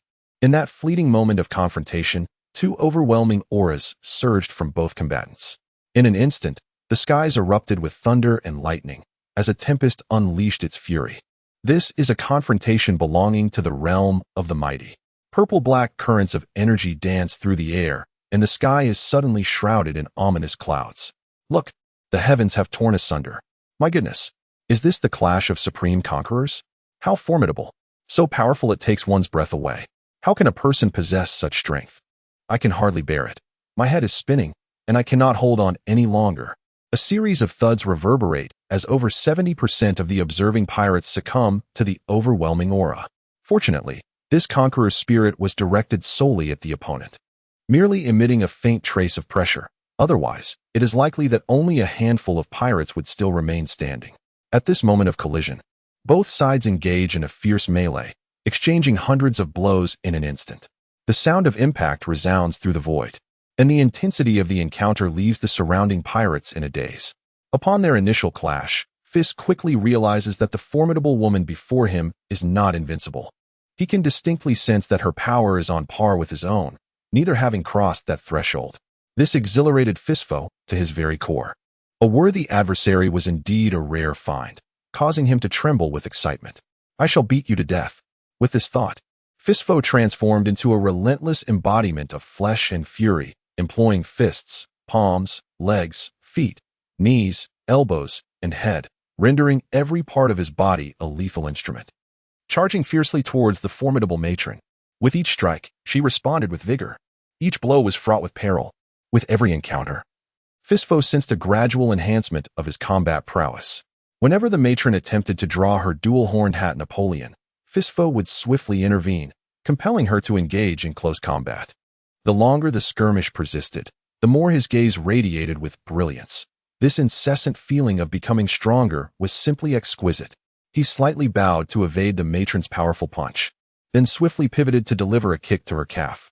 The impact of this strike was profoundly evident, causing the large matron to stagger, her body inclining towards Feis. A splendid opportunity. Feis seized the moment, firmly grasping the matron's considerable head, then raised his long leg high like a battle axe. Enveloped in the majestic aura of flowing cherry blossoms, before delivering a decisive kick aimed at the matron's skull. Boom! The resounding roar echoed throughout the training ground, a cloud of dust enveloping the scene, obscuring the view for the pirates. How intense! Such a level of combat. What has transpired? Has a victor emerged? I tremble with anticipation. How formidable! Truly formidable. If only I could possess such power someday. Though you may be unattractive, your aspirations are indeed lofty. This exhilarating and intense melee battle resonates deeply, as a multitude of pirates yearn to embody the combatants, to engage in the fray and clash. At that moment, an unexpected turn of events unfolded. Prometheus, incinerate this little brat. The sharp voice of Big Mom pierced through the dust, her elevated tone revealing her inner fury. As you command, mother. Prometheus transformed directly into a blazing sun, the searing flames sweeping across the sky, as if intent on reducing the entire world to ashes. In an instant, a tremendous force descended, with flames engulfing a radius of 1,000 meters centered around Feis, aiming to turn the boy into mere cinders. Ah! Mother is truly formidable. Big Mom gazed at the roaring sea of flames, an odd smile creeping upon her lips, seemingly pleased with Prometheus's assault. She then dusted off her fitted suit, as if preparing to conclude the battle. What terrifying flames! I feel as though I might dissolve. The intense heat left the pirates drenched in sweat, sensing the moisture within them evaporating, a painful burning sensation prickling their faces, compelling them to retreat repeatedly. Yet, before the flames could persist for 3 seconds, they gradually thinned, seemingly on the verge of vanishing entirely. At this moment, the pirates finally beheld the unfolding scene on the battlefield. A miraculous spectacle was taking place. Feis, with his mouth agape, was voraciously consuming the sea, as the remnants of flames flowed into his being like a swift current. Once the last flicker of fire vanished, Feis could not help but emit a satisfied belch. What was this? As he fully absorbed the fiery energy, his gaze froze. He felt a gradual transformation occurring within his own flames. Meanwhile, Prometheus, held in the hands of Big Mom, flickered dimly, appearing listless and wilted, much like a frostbitten eggplant. Prometheus, you little brat, what have you done to it? Big Mom exclaimed, her face contorted with astonishment and fury at the sight of the seemingly drained Prometheus. Prometheus was her prized possession, the most formidable of the homies. And she had never encountered a situation quite like this before. I haven't done anything. Don't be alarmed. What ill intentions could I possibly harbor? Feis's gaze remained fixed on Prometheus, his eyes reflecting a hint of intrigue. Perhaps by consuming this entity, his own flames would undergo evolution. A smile crept upon Feis's lips at this thought. Chapter 97. Perseverance. As the battle progressed, the atmosphere grew increasingly fervent. Mama, faced with Feis's aggressively penetrating gaze, the weakened Prometheus cowered, unable to resist hiding behind Big Mom. You seek death, little brat. Although Prometheus was not crafted by Big Mom herself, it undeniably bore fragments of her very soul. Feis's desire to utilize it was, without a doubt, a profound insult. If flames are ineffective against you, then Big Mom's eyes glinted with determination, and she bellowed, Zeus. At your command, Mama. The floating storm cloud, Zeus, immediately responded to her call. Its once pristine form transformed into a menacing dark mass, and its previously gentle demeanor shifted to one of ferocity. Within the tempest, lightning crackled and thunder resonated, filling the air with explosive sounds. In an instant, the clear sky was shattered by a torrential downpour of thunder and lightning, converging upon the young boy with the intent to obliterate him.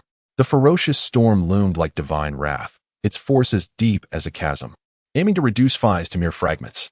The lightning enveloped an area of 100 meters for a full 3 minutes before it finally began to subside. The ground was shrouded in darkness, emanating a peculiar scent of charred remnants. Is he dead, Captain Feis? The crew of pirates murmured quietly among themselves, convinced that Feis could not possibly survive such a tempest of thunder. Just as anticipation hung in the air, a shadow surged forth from the blinding light, launching itself directly at Prometheus in the sky. It was none other than Feis, whose body possessed the properties of rubber, rendering him completely immune to electricity. The reason he had lingered amidst the storm for so long was to lie in wait, poised to strike and seize Prometheus. Mother, save me, Prometheus exclaimed, his eyes wide with terror as he called out for Big Mom's assistance. She, too, keenly sensed Feis's movements and reacted instantaneously. In a swift motion, she drew forth her dual-horned hat Napoleon and aimed a lethal strike at the approaching figure of Feis. The serrated blade glimmered with a sharp brilliance, intent on cleaving the individual before her in two. Unfazed by the peril, Feis transformed his hand into a claw, firmly grasping the descending blade, and then executed a backward flip to create distance. You little brat, why are you unaffected by the lightning? Big Mom questioned, her mind racing with uncertainty as her curiosity finally spilled forth.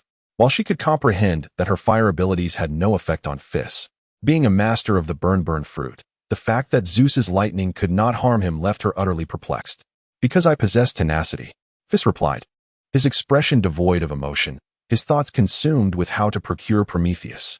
You insolent brat, how dare you mock me? Big Mom's fury ignited in an instant, clearly unsatisfied with Feis's response. This little imp, who not only drained Prometheus but also dares to toy with himself, is utterly unforgivable.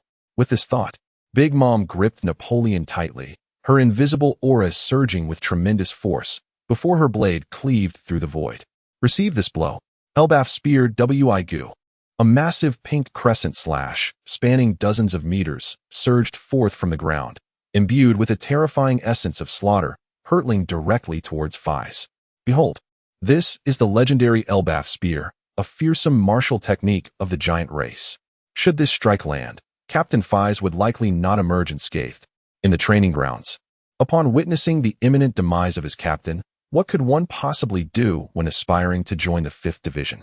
The formidable reputation of the giant's martial arts is renowned across the seas, and in this moment, executed by Big Mom, it appeared even more ferocious. Indeed, it is terrifying. Feis could not help but exclaim, and at this critical juncture, he launched a counterattack. Storm Foot, Flame Chaos. His powerful leg muscles contracted and expanded rapidly, creating a vacuum beneath him, before summoning a menacing blue flame that coalesced into a sharp wave of slashing energy, colliding with Wu in the void.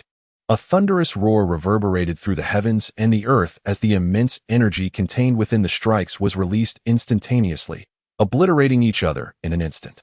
The blue flames, akin to glistening crystals, drifted through the air, igniting all they touched, transforming the surroundings into an ocean of blue fire. Little imp, as a pirate, you dare to employ the techniques of the Navy? Truly disgraceful. Big Mom could not resist licking her plump lips. For some reason, this flame burned exceptionally hot, the temperature far exceeding that of Prometheus's flames, leaving her drenched in sweat. At this point in the battle, she recognized the strength of her opponent, no longer exuding the ferocity she had before. Any pirate would acknowledge a formidable adversary. Yet, this acknowledgement pertains solely to strength, not the individual itself. For Big Mom, Feis remained a target she sought to eliminate.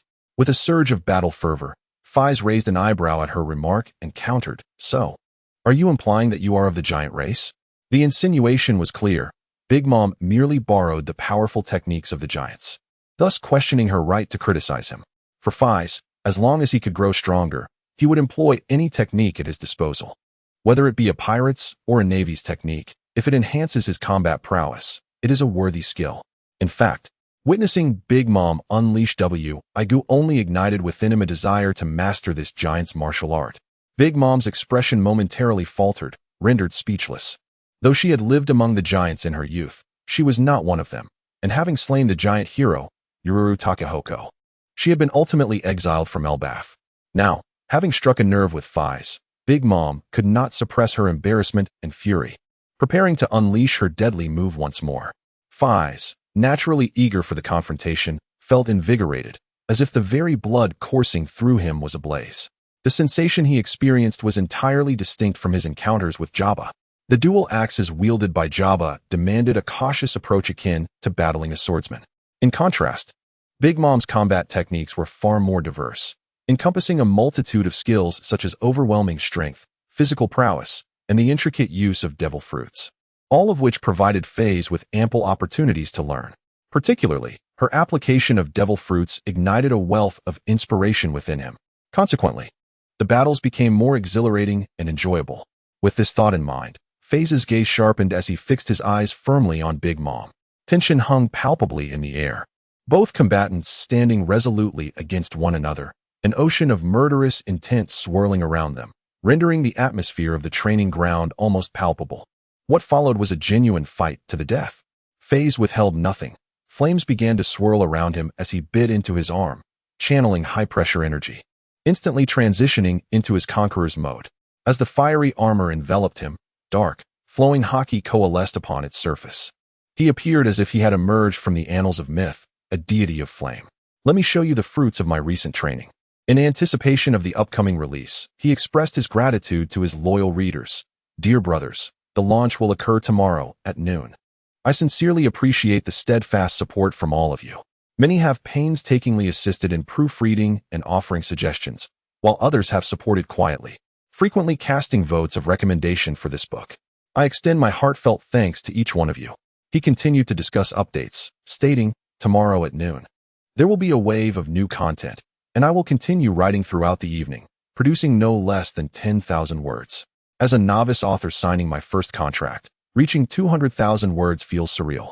However, having committed to this endeavor, I will see this book through to its conclusion, whether to fulfill my obligations or to cultivate goodwill, as a response to your unwavering support. Most importantly, he implored for subscriptions. I shall refrain from further elaboration tonight. I will write through the night. Finally, he wished everyone an early happy Children's Day. The brilliance in Feis's eyes sparkled as he reflected on his relentless dedication to training, all for the opportunity to shine in such life-and-death battles. The recent grueling training has elevated his mastery of the flowing cherry to an extraordinary level, allowing him to wield it with the finesse of a mere extension of his own body. Now is the moment to showcase the fruits of his labor. With this thought, Feis unleashes a primal roar, pouring forth the tumult of his spirit. As the haze on the training ground gradually dissipates, a startling revelation unfolds. Am I seeing this correctly? Captain Feis has decisively vanquished Captain Charlotte with a single blow. Did you witness that ominous black lightning? What on earth could it be? It's utterly terrifying. Indeed, that punch was nothing short of devastating. I can only imagine that had it struck me, I would have been reduced to mere fragments. Time has swiftly passed. It has been a year since the fierce clash between Feis and the formidable Big Mom. The year has quietly progressed to the end of 1482. Throughout this year, numerous events have transpired. The first and foremost is the emergence of a new dominion in the world. At the end of 1481, the Rocks pirates made their audacious move. They commenced with a rapid expansion, swiftly seizing the vast majority of territories in the New World. After a year of relentless training, Feis experienced a significant enhancement in his physique. Although he has yet to surpass that pivotal threshold, he is not far from it. His height has also been steadily increasing, soon approaching the remarkable height of 2 meters and 80 centimeters. Nevertheless, in a world teeming with pirates, where giants abound, this is hardly exceptional. At this moment, Feis gazes down at Rivy with a glimmer of surprise in his eyes, seated atop the highest level of the Skull Castle. He reclines slowly upon the sofa, awaiting the reactions of the two before him. It seems plausible. John pondered for a moment before finally inquiring with a hint of concern on his face. However, this premise assumes that there are no formidable adversaries alongside Wang Ji and his crew, yet the CP0 agents will certainly not allow us to exploit any vulnerabilities. Moreover, if Captain Shiki does not make an appearance, that night, a heavy snowfall blanketed Hive Island. Hive Island experiences distinct seasons, and winters are particularly frigid. Yet such a substantial snowfall is unprecedented. As the snow continued to fall, it gradually adorned the earth in a shimmering cloak of white. The 5th Division barracks were brightly illuminated at this time. After the establishment in Feis, the area underwent a complete renovation. Each exquisite building stands in a harmonious line. 10 days later, the port behind Hive Island was bustling with activity. Due to the rapid expansion of the pirate crew, the original port had become somewhat inadequate. Thus, 6 months prior, the Rocks pirates undertook a transformation of the port behind Hive Island, consolidating the original 7 major ports into one, creating the unparalleled megaport of Jibek in the New World. The Red Earth continent, vast and winding, intersects with the Grand Line, dividing the entire pirate world into 4 major seas. Between them lie 2 intersecting points. The first is Reverse Mountain, and the second is the Holy Land Mariawa. Here lies the headquarters of the world government. After obtaining the consent of the world government, all merchant vessels and naval ships can traverse Mariawa to return to paradise. A beam of golden flame, akin to a laser, erupted from Feis's fingertips, instantly piercing the body of the black-clad bodyguard before him. The flame seared through his chest, reducing his heart to mere ashes. A charred aroma wafted through the air. The black-clad bodyguard's eyes widened in disbelief as he clutched the gaping, inky hole in his chest, collapsing to the ground with a resounding thud. The man could scarcely believe it until his dying breath as the merchant vessel gradually set sail, merging with the multitude of ships. These vessels are all transiting from Mary Geos, subsequently making their way to various nations in the first half of the Grand Line. While the route to Fishman Island through the deep sea incurs no tolls, one may encounter a myriad of pirates and may even fall prey to the attacks of formidable sea kings. A single misstep could lead to the destruction of the ship and the loss of lives. In stark contrast, the recent catastrophic event in which a celestial dragon was slain at Mary Geos has been prominently featured in the latest edition of the world government's newspaper. The incident has been dubbed the Fall of the Deity, signifying the demise of a god. At the conclusion of the article, a detailed description of the perpetrator is provided. The criminal, Borisolino, hailing from Bitcherberg, is noted for his proficiency in laser-based skills and is suspected of being a user of a Logia-type devil fruit. To the vast majority of celestial dragons, figures such as Rocks or the Navy are mere mortals. The celestial dragons are the sole sovereigns of this world. regarded as divine and supremely exalted beings. The audacity of someone daring to slay a god is utterly unforgivable. As the situation escalates, fueled by the machinations of the Charlos family, such sentiments are progressively becoming mainstream within the celestial dragon community. Under the clear azure sky, a gentle breeze wafts through. At an altitude of 7,000 meters above sea level lies an unknown sky island. This airborne island spans 50 miles in length and width, presenting a square shape. Situated merely 100 kilometers from the world government's stronghold at Mana Island, enormous pirate ships hover above the island, casting a shadow that obscures the sky, stretching endlessly into the horizon. Within the conference room of the 5th Division's ship, a slender strait lies between Zuna Island and 6 nearby islets, known as the Mana Strait, approximately several dozen miles wide. The vessel carrying Wang Ji and Silver Axe navigates through this strait, circling around Zuna Island. At this moment, the ship approaches the front of Zuna Island's harbor. The descending airborne island has effectively quelled the threat of a tsunami with Albert's freezing aura. However, it has simultaneously caused the colossal waves at the coastline to freeze entirely, resulting in a towering ice wall with a negative angle of several hundred meters, enveloping many naval forces beneath its icy grasp. The towering ice wall stands majestically, dividing the sea from the shore, creating two distinct realms. While this act has saved numerous naval lives, it has also ensnared them outside the battlefield. In a fleeting moment, two dark flashes streaked across the sky, their fists, enveloped in both armed and conqueror's haki, collided with tremendous force. A thunderous roar echoed through the heavens as a powerful gale swept past, capturing the attention of all present. Following their brief confrontation, both parties plummeted toward the ground, locking eyes in a tense standoff. A terrifying aura enveloped the scene. Is that a legendary dragon? Is this the true extent of that individual's power? What manner of creature is this?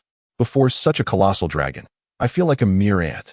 The sound of countless gulps reverberated across the battlefield as the Navy stared, wide-eyed, at the fearsome black dragon looming in the sky, their expressions filled with awe.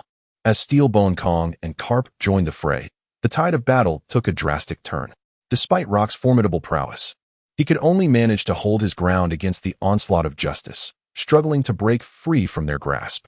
The battle became fiercely contested, with neither side willing to yield. Meanwhile, the Golden Lion found himself ensnared by Albert, with several powerful vice admirals providing relentless support, leaving him increasingly vexed. Shuzboka, agile and swift, executed several moonwalks, arriving beside the thundercloud Zeus. Before the upper echelons of Rock's crew could react, his robust form transformed instantly into solid diamond, shimmering brilliantly under the sun. What is this light? It is blinding. Big Mom and her companions shielded their eyes from the dazzling figure of Shuzboka. Diamond impact. Under the scrutinizing gazes of Wang Ji and Silver Axe, countless massive beams of light surged from the edges of the battlefield, swiftly enveloping the entire arena.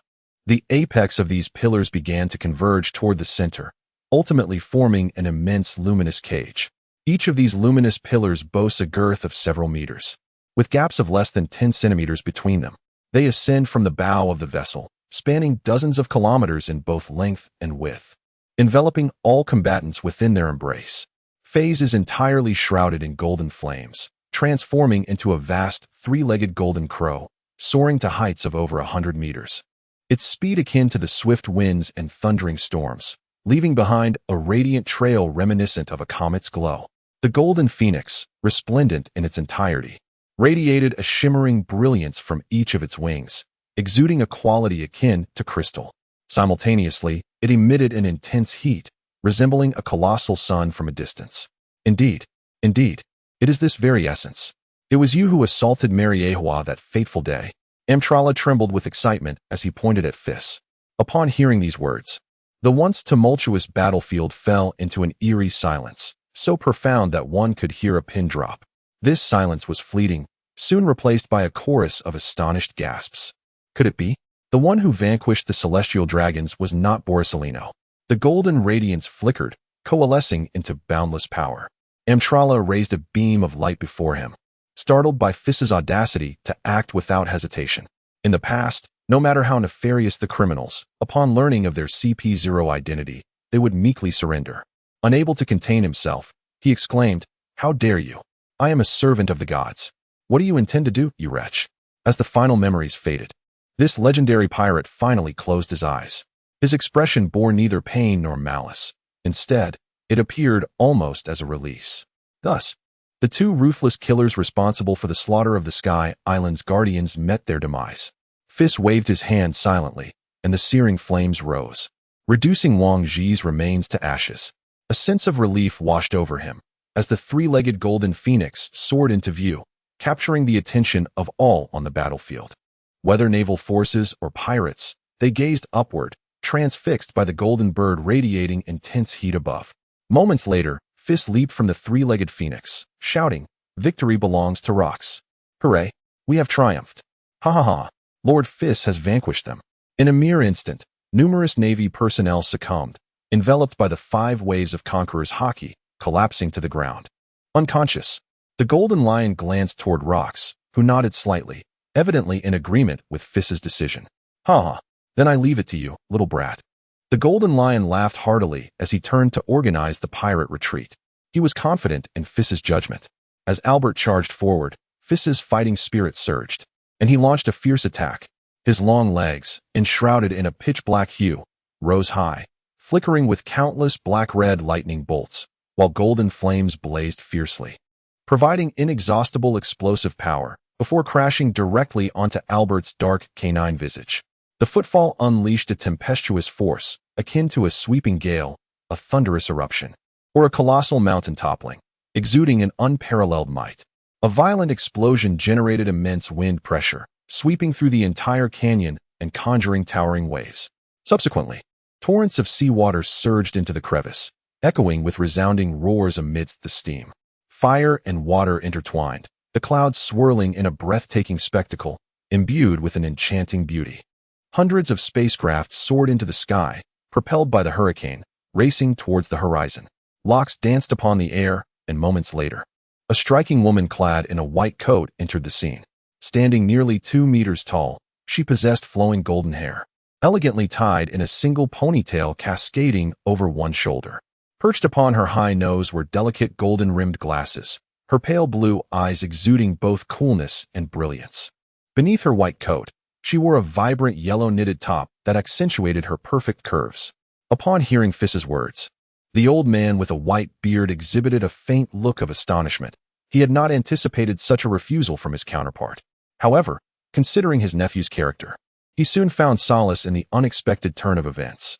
This young man has always adhered to his own principles of conduct, which indeed leads to such actions. Kularalala. Feis, I shall venture forth to conquer a grand territory. At that time, I will be your support. The lengthy aerial journey proved to be exceedingly tedious. Today, Feis arose early, a habit cultivated over many years.